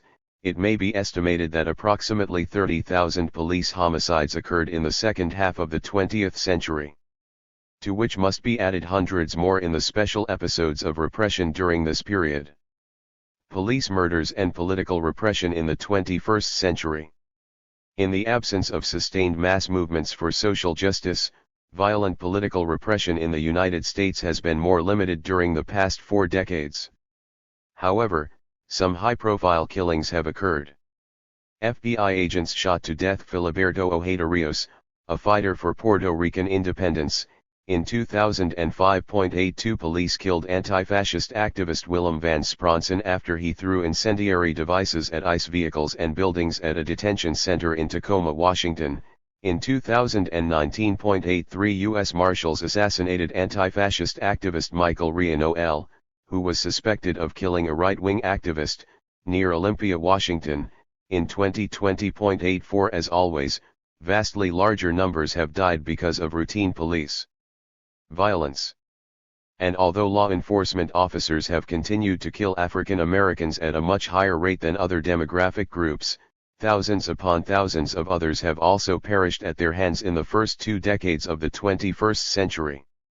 Some of the most prominent non-black victims during this period were Bitch Tran in San Jose in 2003, Rigoberto Alpizar in Miami in 2005, Alvin Feta C. Ichola in Salt Lake City in 2006, Michael Cho in La Habra, California, in 2007, Stephen Paul Crowells in Tulsa in 2009, Brian Clonch in Houston in 2012, Alex Nieto in San Francisco in 2014, Brandon Stanley in East Bernstadt, Kentucky, in 2016, Dennis Tuttle and Rogena Nicholas in Houston, Li Shiwang in Chico, California, in 2019, Eric Salgado in Oakland, California, in 2020, and Joseph Johnson in Idaho Falls, Idaho, in 2021.85. Amid the widespread demonstrations sparked by the police killings of Michael Brown, Eric Garner, and Tamir Rice in 2014, the public learned that the federal government still did not have comprehensive national statistics on police homicides. 86 By this time, the Mapping Police Violence Project and the Fatal Encounters Project had begun tracking officer-involved deaths. 87 In 2015, The Washington Post and The Guardian also started counting the number of people who died at the hands of police each year. 88 These investigations soon confirmed that half of the people killed in interactions with police were not included in federal government databases in 2013 to 15.89 Under growing public pressure, the U.S. Department of Justice's Bureau of Justice Statistics reported that approximately 1,200 people had been killed by law enforcement officers between June 2015 and May 2016. 90 The federal government's commitment to tracking annual police killings soon faltered, but other researchers continued their work. The Washington Post found that officers shot to death almost 1,000 people annually between 2015 and 2018. 91 This estimate does not include individuals police have killed with tasers, batons, their hands or knees, or police vehicles. The Mapping Police Violence Project has reported that almost 1,100 people die each year because of police actions. 92 The Fatal Encounters database has indicated an average annual number of well over 1,400 deaths and a total of more than 31,000 deaths since 2000. 93 U.S. law enforcement officers kill many more people each year than their counterparts in other advanced capitalist countries. 94 The vast majority of these deaths are unnecessary and preventable. 95 Researchers with Mapping Police Violence have emphasized that the majority of all police killings in 2020 could have been avoided. 96 As the editors of the Houston Chronicle have pointed out, even for the ones killed while armed, the mere presence of a gun can't be considered the sole justification for the use of government-sponsored lethal force. 97 Despite the paucity, incompleteness, and unreliability of official records, it can be roughly estimated that law enforcement officers have killed a minimum of nearly 80,000 people and possibly many more since the mid-19th century. Incarceration deaths. Approximately 16,000 people have been officially executed since the beginning of the British colonial period, and it is widely recognized today that many of them were innocent. 98 However, many more people have died because of various kinds of incarceration in the United States. About 2,000 Tsalagis perished in internment camps awaiting deportation to Oklahoma in 1838, and approximately 3,000 died while interned at Bosque Redondo in eastern New Mexico in 1864 to 67.99 Tens of thousands of men, primarily African Americans, likely died while performing convict labor in harsh and dangerous conditions in southern states between the 1870s and the late 1920s. 100 During the Second World War, the U.S. government's internment of approximately 120,000 people of Japanese descent exacted a substantial human toll. Military guards killed at least 7 and possibly more internees accused of trying to escape. 101 More than 1,800 died from diseases in the camps, and many of these deaths were at least partly attributable to harsh conditions and inadequate health care. 102 The impact of physical deprivation and psychological trauma on internees lasted for decades after the camps closed. Survey information developed by one researcher indicated that former internees had more than twice the risk of cardiovascular disease, cardiovascular mortality, and premature death than other people. 103 The number of premature deaths among Japanese Americans, at least partly caused by the internment experience, may have run into the thousands in the decades following the end of the Second World War. 104 The new wave of mass incarceration that began in the mid-1970s increased the U.S. prisoner population from about 300,000 to more than 2 million. 105 With less than 5% of the world's population, this country holds almost 25% of its prisoners. 106 The disproportionate impact of mass incarceration on blacks and Latinos is widely recognized today, but far less attention has been paid to the many deaths of prisoners. More than 10,000 prisoners died from suicide, homicide, accidents, and other non-natural causes in U.S. prisons and jails between 1981 and 2000. 107 More than 12,000 died of non-natural causes between 2000 and 2018. 108 Local jail and state and federal prison authorities are responsible for these deaths and many of the thousands of fatalities resulting from diseases. 109 A 2017 study concluded that many prisoners' deaths could be prevented if adequate medical care were provided in their institutions. 110 Government actions against migrants. From its first years, the U.S. government encouraged immigration so there would be enough people to settle the lands forcibly taken from indigenous people and perform the labor required for capitalist economic development. However, historically racist federal immigration law largely excluded people of color from migrating to the United States until the mid-1960s. 111 Repressive government actions against migrants have taken a considerable human toll over time.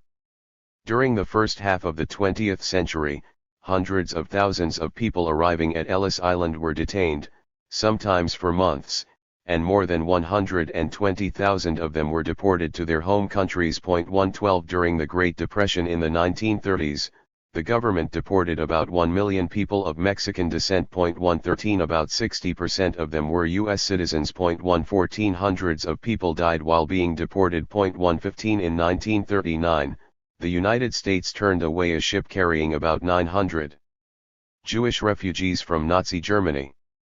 More than 250 of them later perished in the show. 116 Also in 1939, Congress rejected a bill allowing 20,000 German Jewish children to come to this country. Many of these children almost certainly perished in the years that followed. 117 Between the mid-1940s and the mid-1950s, the U.S. government deported approximately 1 million Mexican migrants who were not part of the Bracero Temporary Worker Program. 118 This second mass deportation led to hundreds of deaths. 119 Since 1994, the militarization of the southern border has contributed to as many as 10,000 migrant deaths. 120 Since 2004, almost 200 migrants have died after being detained, and more than 130 more have died after being deported. 121 Homicides.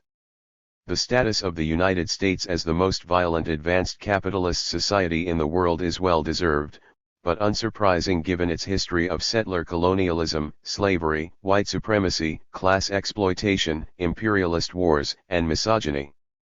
Strikingly, routine homicides and suicides have taken a much greater human toll than state, mob, and vigilante violence for more than a century.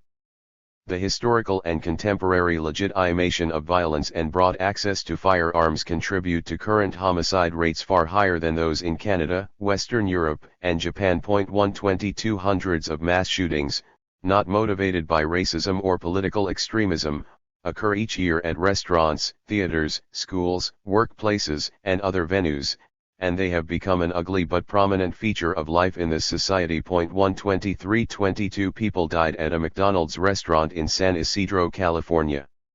In 1984. 124 24 died at a Luby's restaurant in Killeen, Texas. In 1991. 125 32 people lost their lives at Virginia Tech University in Blacksburg, Virginia.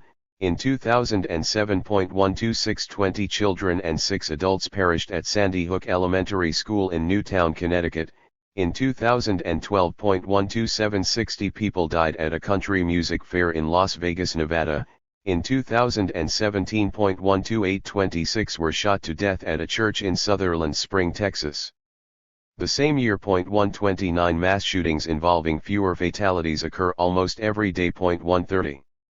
However, deaths resulting from mass shootings account for only a small percentage of gun murders each year. 131 In 2020, approximately 19,400 homicides occurred, mostly through firearms violence. 132 Blacks suffer disproportionately from this public health crisis. 133 Although the large annual number of homicides is clearly a major public health problem, federal legislation effectively precluded using federal funds for the scientific study of this issue between 1996 and 2019. 134 The number of routine homicides in the late 18th century and the 19th century may have run into the hundreds of thousands, not including the killing of indigenous people, enslaved black people, the deaths during the Civil War and Reconstruction, and the murders of Mexican Americans and Chinese Americans. 135 Available if incomplete records indicate that well over 1.5 million homicides occurred in this country between 1900 and 2020. 136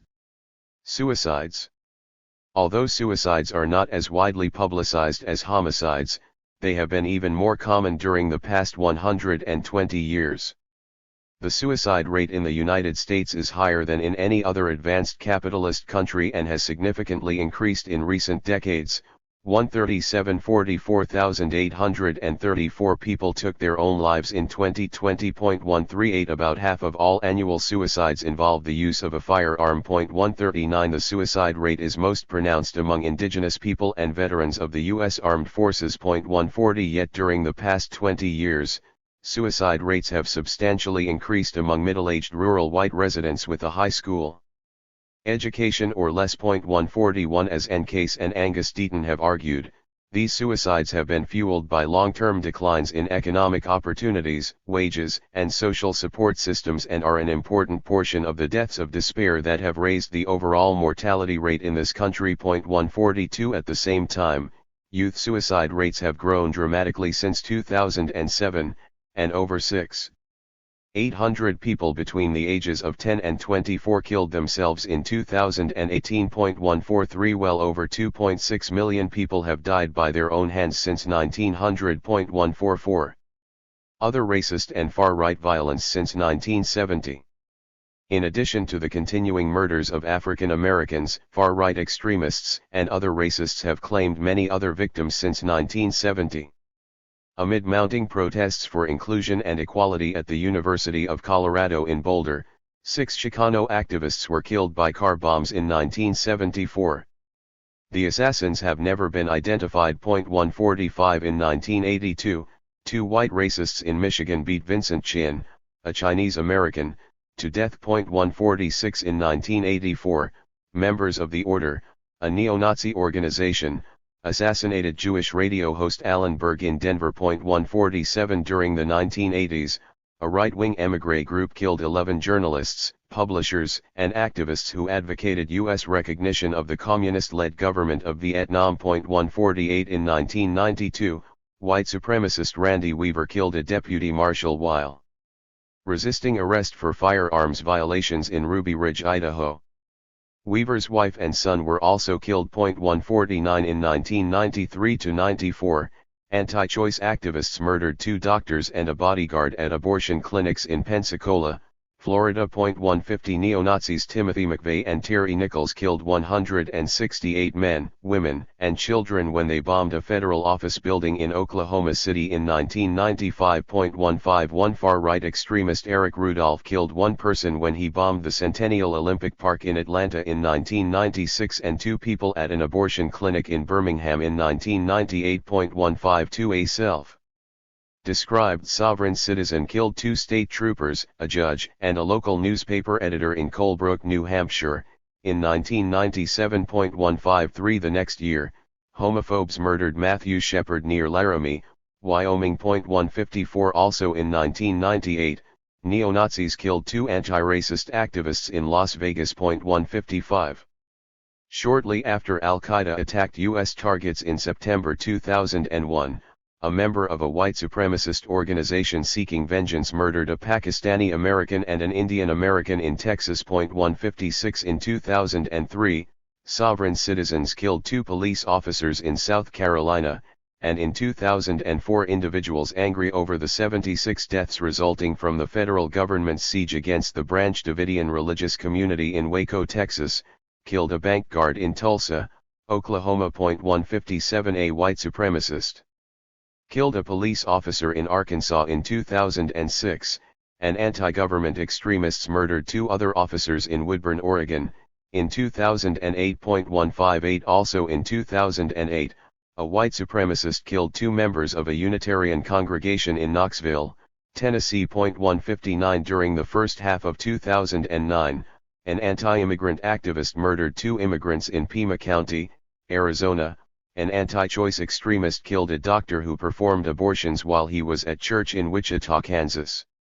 And a white supremacist killed a security guard at the Holocaust Memorial Museum in Washington, D.C. 160 In 2010, an anti-tax protester killed himself and another person when he flew a small plane into a building that housed Internal Revenue Service offices in Austin, Texas. 161 That same year, 2 white supremacists killed 4 people in Washington, Oregon, and California. 162 In 2012, a racist skinhead murdered 6 Sikhs at a temple in Oak Creek, Wisconsin, and a group of sovereign citizens killed 2 sheriff's deputies in Laplace, Louisiana. 163 The same year, an anti-government extremist killed a Transportation Security Administration worker at the Los Angeles International Airport. 164 In 2014, a neo-Nazi murdered 3 people outside a Jewish community center and retirement home in Overland Park, Kansas, and a right-wing extremist married couple killed 2 police officers and a third person before being shot dead in Las Vegas, Nevada. 165 In 2015, a white supremacist killed 2 people at a movie theater in Lafayette, Louisiana, and then himself. 166 Later that year, an anti-abortion extremist killed 3 people at a Planned Parenthood clinic in Colorado Springs, Colorado. 167 After armed sovereign citizens and militia members seized a national wildlife refuge in Harney County, Oregon, in 2016, one of them was shot dead by state police officers. 168 Later that year, a white supremacist murdered an Arab American man in Tulsa, Oklahoma. 169 Donald J. Trump's virulently racist campaign and presidency contributed to a significant increase in hate crimes, and some of them were deadly. 170 In February 2017, a white man making anti-immigrant remarks killed an Indian engineer at a bar in Olathe,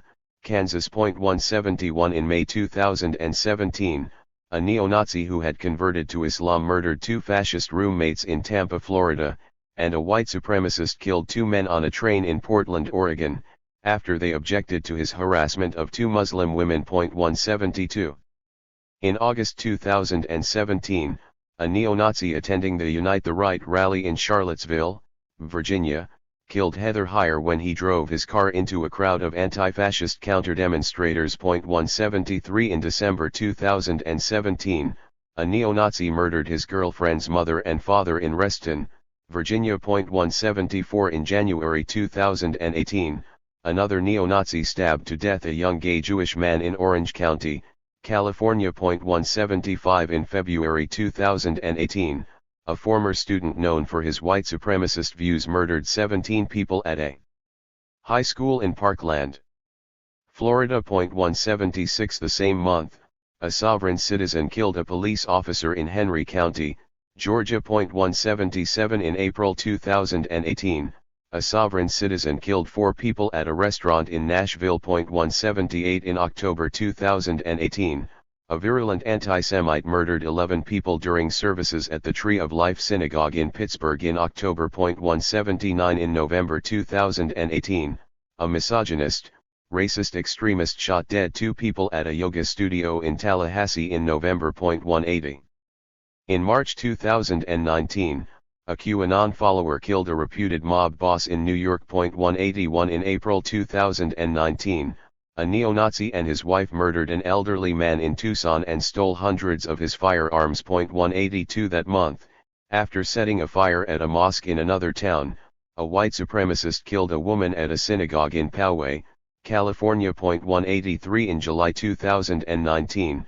a young white supremacist and misogynist killed 3 people at a garlic festival in Gilroy, California. 184 In August 2019, a racist who parroted Trump's language about an immigrant invasion of the United States murdered 23 people at a Walmart in predominantly Latino El Paso, Texas. 185 In February 2020, a white supremacist fatally shot a police officer in Kimberly, Alabama. 186 In March, an anti-government extremist killed a police officer north of Ely, Nevada. 187 In May 2020, 2 far-right Boogaloo adherents gunned down a federal security officer at a court in Oakland, California. 188 In July 2020, a misogynist attacked the home of a federal judge and killed her son. 189 That same month, a right-wing U.S. Army sergeant killed an anti-fascist demonstrator in Austin, Texas. 190 In August 2020,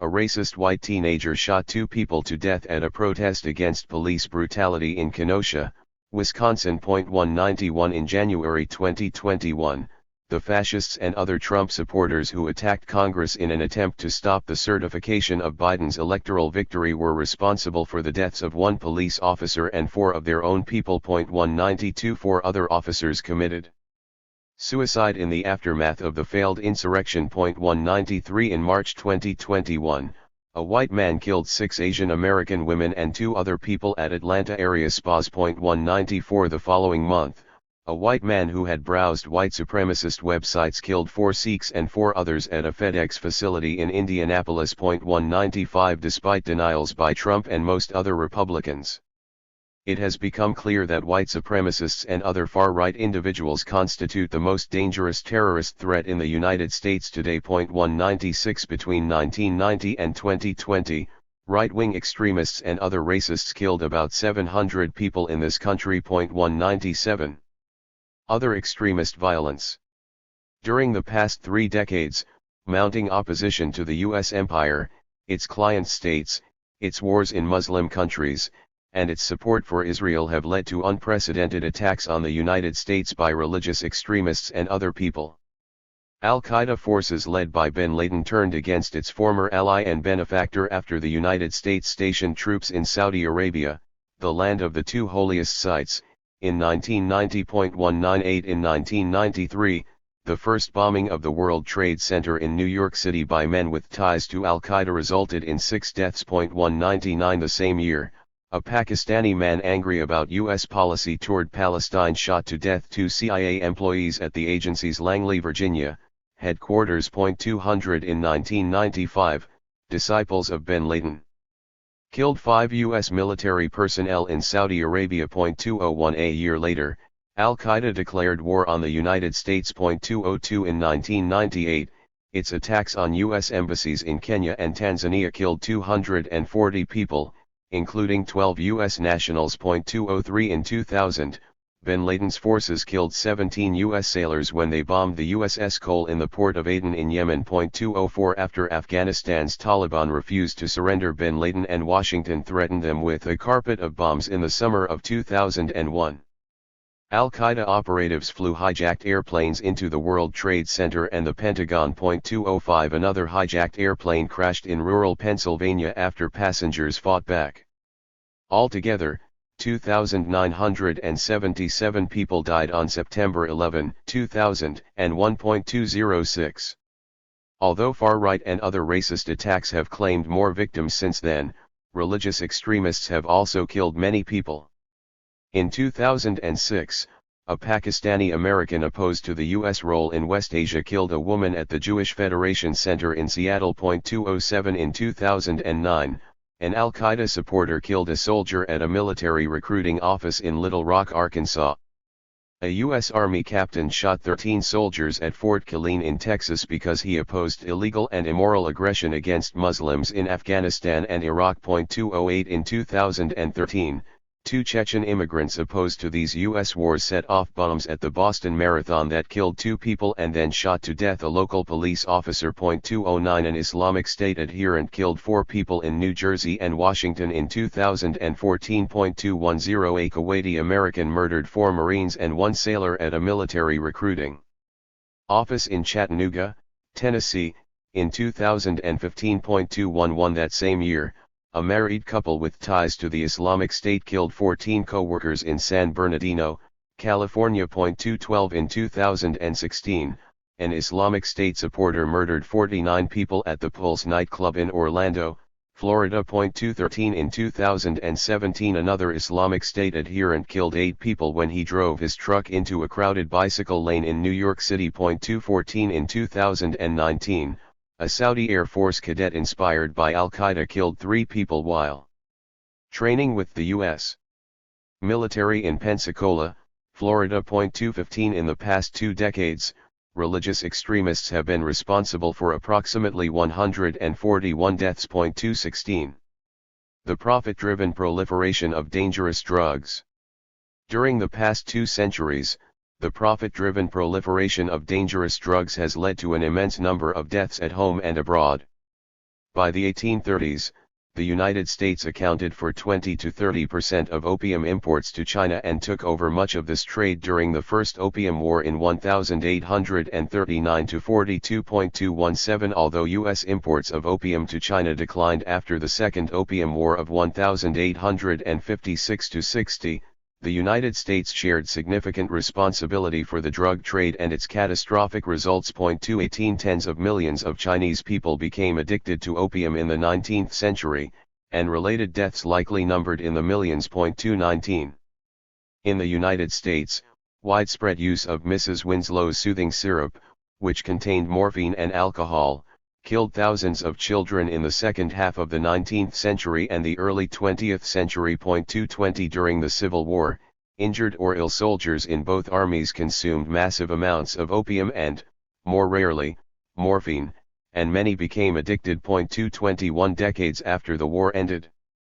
doctors massively overprescribed morphine and other opiates for pain relief to veterans and affluent women. 222 Smoking opium also increased, particularly among Chinese immigrants and poor white urban men. 223 Approximately 300,000 people were addicted to these drugs by the late 19th century, and thousands, perhaps tens of thousands, died because of their addiction between the 1870s and the 1920s. 224 By the beginning of the 20th century, cocaine and heroin were viewed as important new medicines and legally sold without prescription. But as public understanding of the addictiveness and other harms of these drugs grew, pressure mounted on the government to address the problem.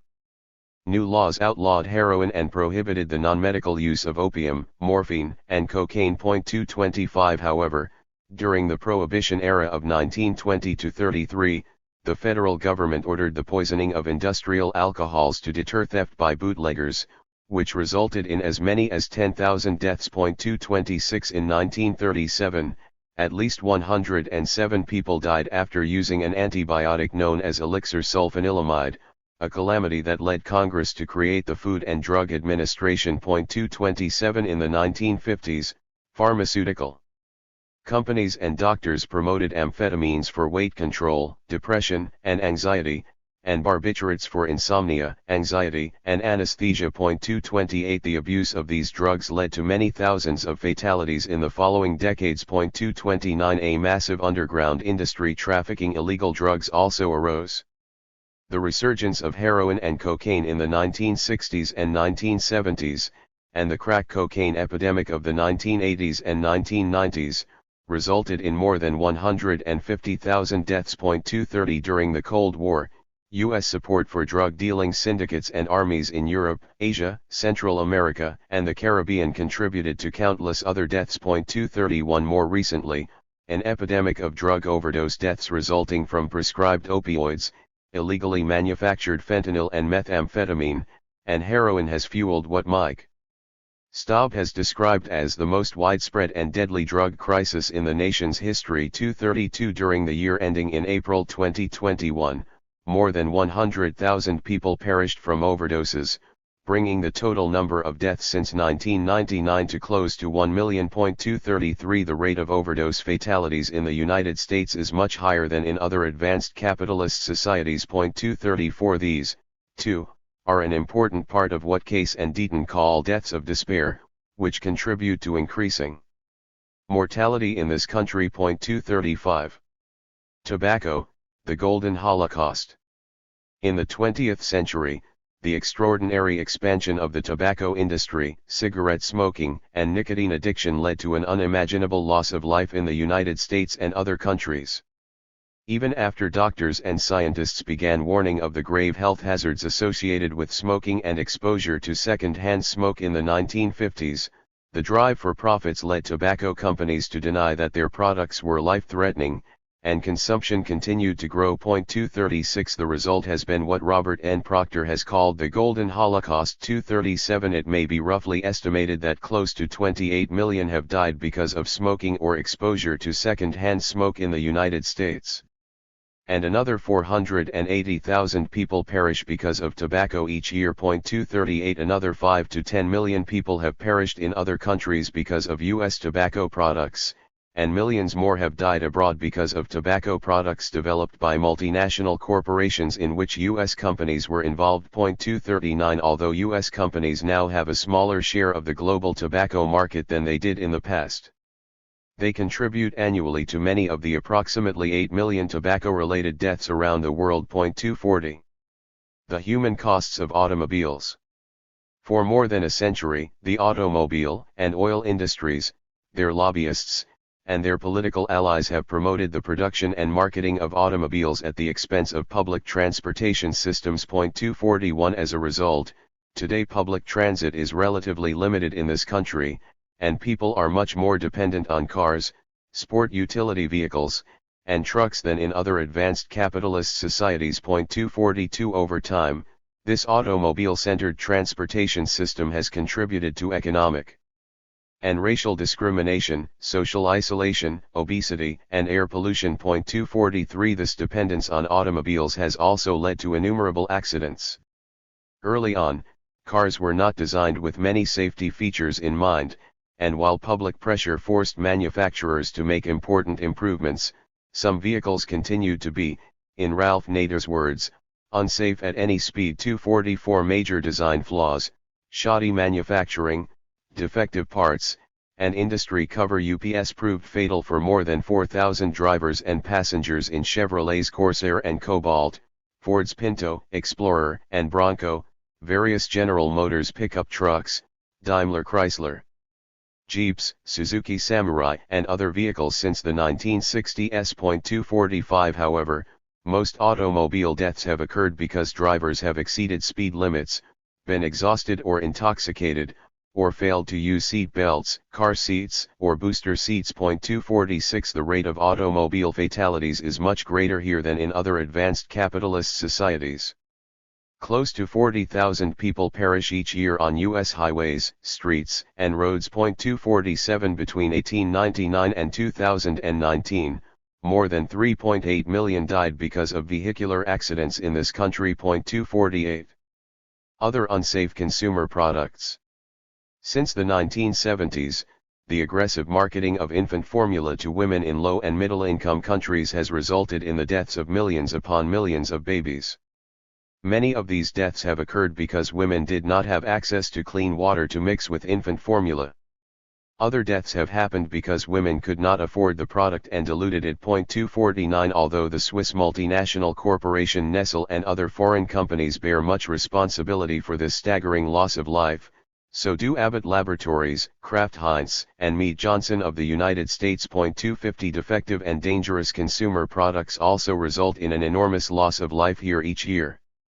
These products include furniture, all-terrain vehicles, lawn mowers, generators, heaters, televisions, kitchen appliances, dryers, lamps, power tools, pools, hot tubs, clothes, toys, strollers, infant bibs, and household cleaning products. 251 Unsafe consumer products are implicated in the deaths of more than 25,000 people each year. 252 Although significant progress has been made in ensuring food safety during the past century, 3,000 people continue to die annually because of foodborne diseases. 253 In addition, processed foods loaded up with salt, sugar, fat, strange additives, and refined grains and bereft of naturally occurring nutrients and antioxidants contribute to about 310,000 deaths each year from heart disease, strokes, hypertension, diabetes, obesity, and other largely preventable medical conditions. 254.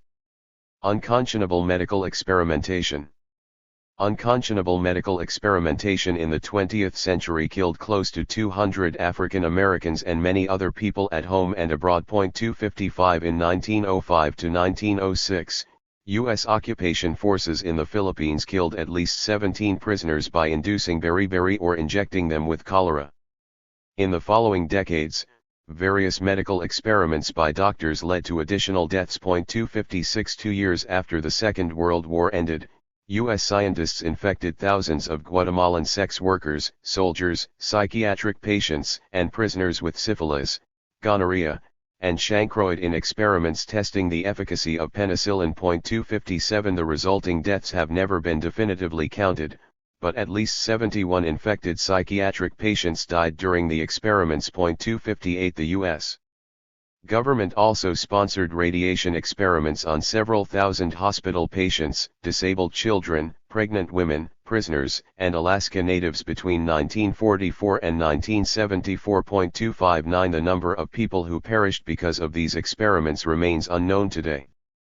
Between 1946 and 1962, the U.S. government deployed as many as 400,000 soldiers and sailors near atmospheric nuclear tests in the Marshall Islands and Nevada. 260 Clyde Haberman explained that these service members were used as guinea pigs in studies of how combat troops might stand up in a war fought with nuclear arms. 261 Many of them later developed cancer and other diseases, and in 1988 the federal government began providing special benefits to atomic veterans suffering from different kinds of cancer presumptively caused by exposure to radiation. 262 In 1995, President Clinton publicly apologized for these reprehensible experiments. 263 By 2019, more than 4,600 veterans had been approved for benefits, but more than 3,500 other applications had been denied. 264 Scientific research on the effects of nuclear testing on soldiers and sailors has been limited and has produced mixed results.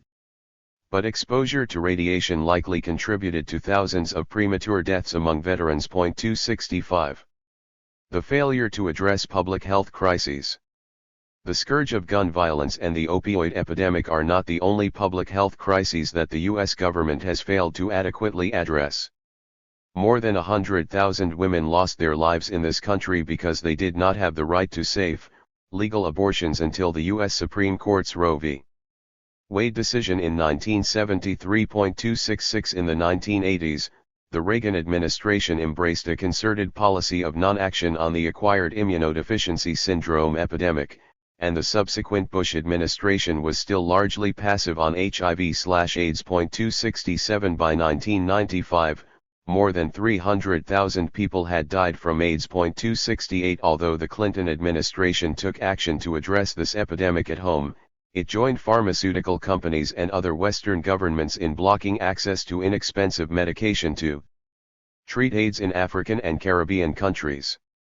Under intense public pressure, Clinton eventually changed course, but years of U.S. obstruction contributed to the deaths of untold millions of people. 269 After the September 2001 attack in Lower Manhattan, scientists warned that local residents faced significant air hazards, but authorities insisted that the area was safe. 270 More than 2,000 people later died from exposure to toxins, more than 50,000 New Yorkers are now ill with related diseases, and thousands of additional deaths are expected in the future. 271 Many of the approximately 1,800 Hurricane Katrina deaths in New Orleans in 2005 occurred because of the Bush administration's indifference to poor and black residents. 272 Many of the roughly 4,600 Hurricane Maria deaths in Puerto Rico in 2017 resulted from the Trump administration's indifference to poor and Latino residents. 273 Until recently,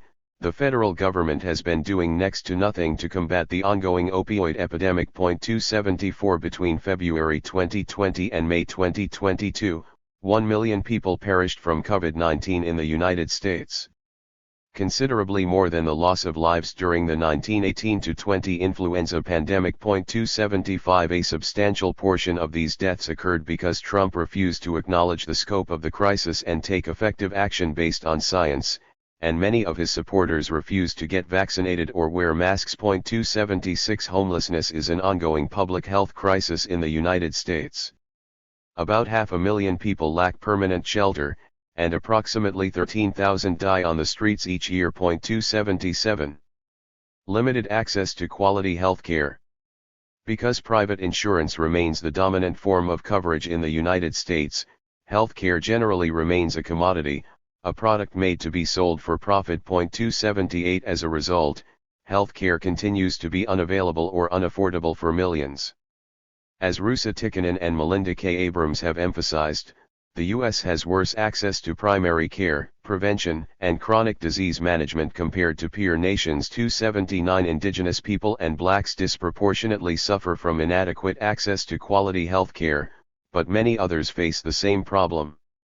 Today approximately 37 million people do not have health insurance, and 68,000 die each year because they do not receive the medical care they need. 280 Another 41 million do not have adequate access to health care and have to forego doctor visits, medical treatment, and prescription drugs because of costs not covered by their insurance. 281 About 25% of adults have reported that they or a family member have postponed care for a serious medical condition because of cost. 282 In one 2019 poll, 13% About 34 million people reported that a family member or friend died in the past 5 years due to being unable to afford treatment for a condition. 283 Although the per capita expenses of the healthcare system in the United States far exceed those in any other advanced capitalist country, public health there is significantly poorer than in most of those other nations. 284 The United States has higher maternal mortality rates, higher infant mortality,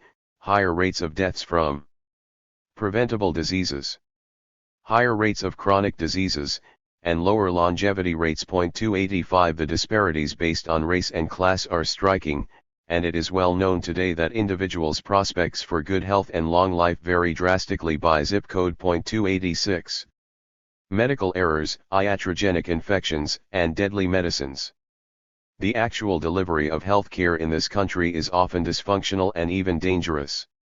Various kinds of grave medical errors not infrequently lead to death. 287 These mistakes include failure to review the medical record, failure to order appropriate tests and address abnormal results, failure to diagnose diseases, delayed diagnosis, incorrect diagnosis, unnecessary surgeries, wrong site/wrong procedure surgeries, injuries caused by surgeries, errors related to anesthesia, inadequate follow-up after treatment, communication errors, and other mistakes. 288 Medical error rates are significantly higher in the United States than in other advanced capitalist countries. 289 In addition, iatrogenic infections, that is, infections resulting from hospital or outpatient treatment, often prove to be fatal.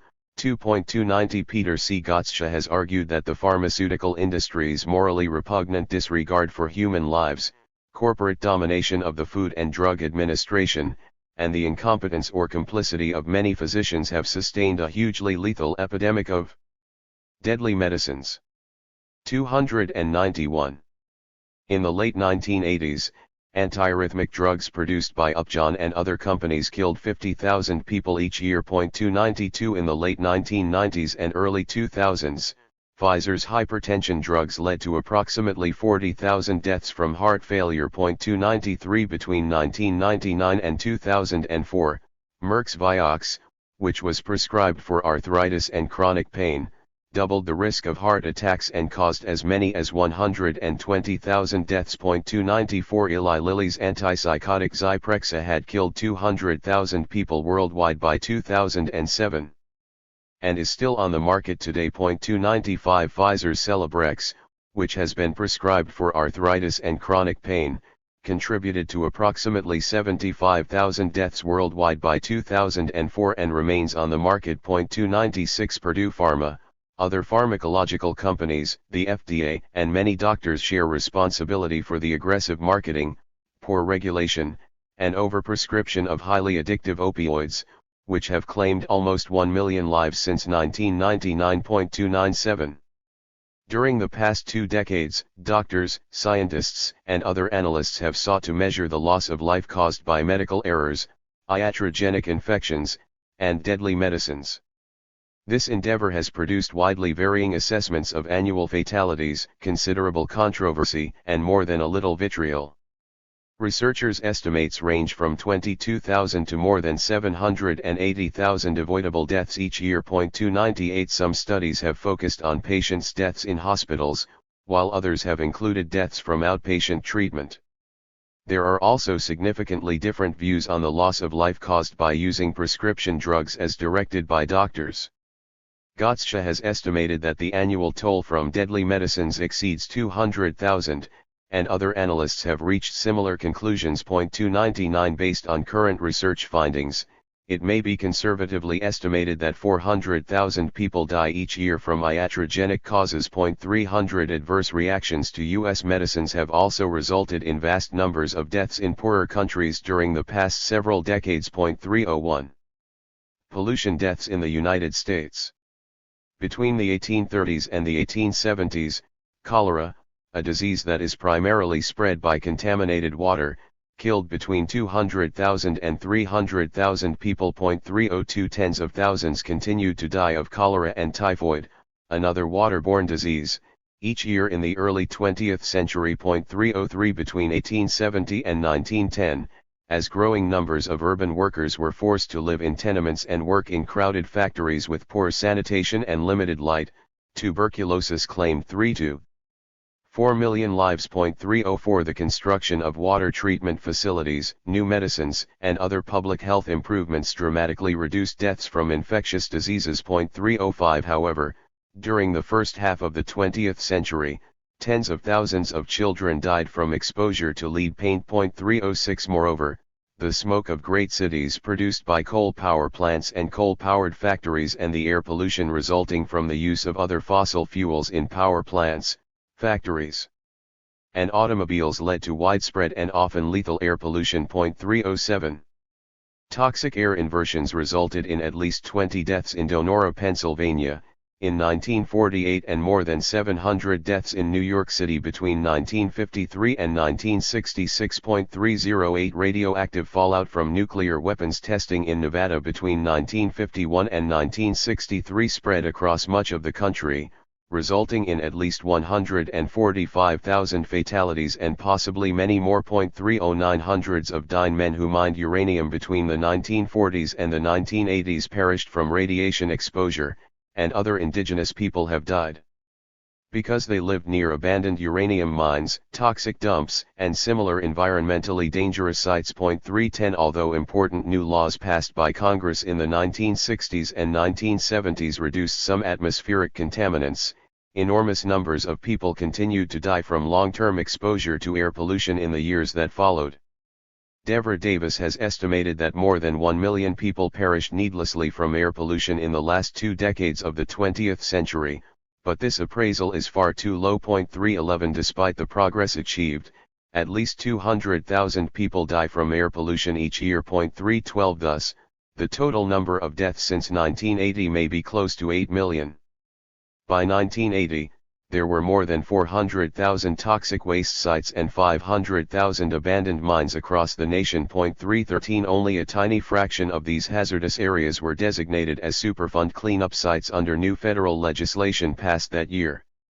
Although these sites have been linked to increased cancer risk, most of them still await remediation today. 314 In recent years, lead contamination of water in Flint, Michigan, and Newark, New Jersey, has been widely publicized. 315 Less well known is that 400,000 people die each year because of various kinds of exposure to lead in water, soil, and air. 316 Carcinogenic hexavalent chromium is found in the tap water supplied to more than 200 million residents, and as many as 110 million drink water. containing perfluoroalkyl or polyfluoroalkyl substances, which are also carcinogenic. 317 Arsenic, radioactive elements, and other toxic substances also contaminate water supplies and soil in the United States. 318 Most analysts have refrained from estimating the number of deaths caused by water and soil pollution, but at least half of the annual lead-related deaths result from exposure to toxic water or soil. 319 So even in the absence of reliable data about the loss of life caused by other poisons, it may be conservatively estimated that at least 8 million people died from water and soil pollution between 1980 and 2020. 320 Grave new dangers have emerged with the proliferation of chemicals in foods, consumer goods, and other commodities, the mass production of plastics, and the expanded use of pesticides. 321 Most of the 100,000 chemicals used commercially today have not been adequately tested for toxicity and long-term harm. 322 It is increasingly clear that there is a causal, if complex, connection between some chemicals and the unprecedented epidemic of cancer and skyrocketing cancer deaths that has been developing in the United States since 1940. 323 Scientists have found that chemicals used in some food dyes, baking ingredients, preservatives, and other food additives are carcinogenic. 324 Vinyl chloride, used to make plastics for construction and hundreds of consumer products, is also carcinogenic. 325 So are at least two phthalates found in detergents, adhesives, shower curtains, and personal care products. 326 It is not yet known how many of the 600,000 cancer deaths each year are caused or partly caused by chemicals, but approximately 100,000 annual deaths are likely caused by exposure to phthalates. 327 As Davis has lamented, it seems that cancer has become the price of modern life. 328 Pollution deaths in other countries. The U.S. empire is also responsible for a substantial, if difficult to quantify, portion of the estimated 9 million environmental contamination deaths in other countries each year. 329 Air and water pollution generated in the United States crosses national boundaries, often with deleterious effects on people in distant lands. 330 In addition, as Vandana Shiva has emphasized, the outsourcing of manufacturing by U.S. and other corporations to low-wage, low-regulation countries is also outsourcing of pollution. 331 Because U.S. companies have relocated a significant amount of production to China, they are complicit in some of the approximately 1 million annual pollution deaths there. 332 Massive U.S. exports of petroleum coke, a dirty fuel waste product, to India contribute to the atmospheric contamination that claims more than 1 million lives each year. 333 ExxonMobil and Chevron share responsibility for the massive oil spills in Nigeria, which poison water and soil and lead to the deaths of approximately 16,000 infants each year. 334 U.S. exports of hazardous pesticides contribute to more than 200,000 annual deaths in other countries. 335 No one knows how many people in other countries perish each year because of exposure to lead paint, asbestos products, plastics, other toxic commodities, and hazardous waste exported from the United States, but the number is almost certainly large. 336 Global warming and climate change. Justin Gillis and Nadia Popovich point out that the United States has been the biggest carbon polluter in history and bears more responsibility than any other country for the excess carbon dioxide that is heating the planet. 337 During the past 2 decades, global warming and the unprecedented climate change it is producing have led to higher temperatures, increasingly severe heat waves, wildfires, droughts, storms, and floods in parts of the world. 338 These developments have resulted in the spread of malaria, dengue fever, and other communicable diseases, along with increasing hunger, malnutrition, and diarrhea, mainly in poorer countries. 339 It has been conservatively estimated that between 300,000 and 400,000 people are already dying each year because of climate change, and the future appears even more ominous. 340 As David Wallace Wells has warned, global warming and climate change threaten to make parts of the planet close to uninhabitable and other parts horrifically inhospitable in the coming decades. 341 Higher temperatures, more dangerous and frequent heat waves, the spread of deserts and loss of soil, growing scarcity of clean water, widespread famine and diseases, the destruction of cities by rising sea levels, worsening pollution, economic and social collapse, mass migrations, and wars arising from these catastrophic developments could endanger the lives of billions of people in the coming decades. 342. Counting the dead. The various kinds of state and social violence surveyed in this chapter have exacted terrible human costs, yet different forms of social murder have taken a significantly higher toll. The total number of U.S. deaths caused by wars, mob, vigilante, police, and extremist violence, incarceration, and homicides and suicides is considerably more than 6 million. 343. The total number of U.S. deaths resulting from drug overdoses, tobacco use, the automobile-centered transportation system, other dangerous consumer products, medical experimentation, government failures to address public health crises, limited access to healthcare, iatrogenic causes, and environmental pollution is close to 60 million. 344. The empire is also responsible for more than 5 million fatalities from U.S. tobacco products in other countries and shares responsibility for at least 3 million deaths resulting from climate change since 2010. 345. In sum, it may be that these holocausts at home and abroad have taken the lives of more than 74 million people. Moreover, this appraisal is conservative because it does not include the uncounted millions who perished because of 19th-century U.S. imports of opium into China, 20th-century tobacco products made by multinational tobacco companies with U.S. investors, U.S. exports of infant formula and deadly medicines to poor countries, the U.S. refusal to allow inexpensive AIDS drugs to be manufactured in Africa in the 1990s, and U.S. contributions to global air pollution. When the mass deaths surveyed in this chapter are considered along with those of indigenous peoples, people of African descent, workers, and the peoples of other lands, it becomes inescapably clear that as long as it exists, the U.S. empire will continue to produce endless holocausts.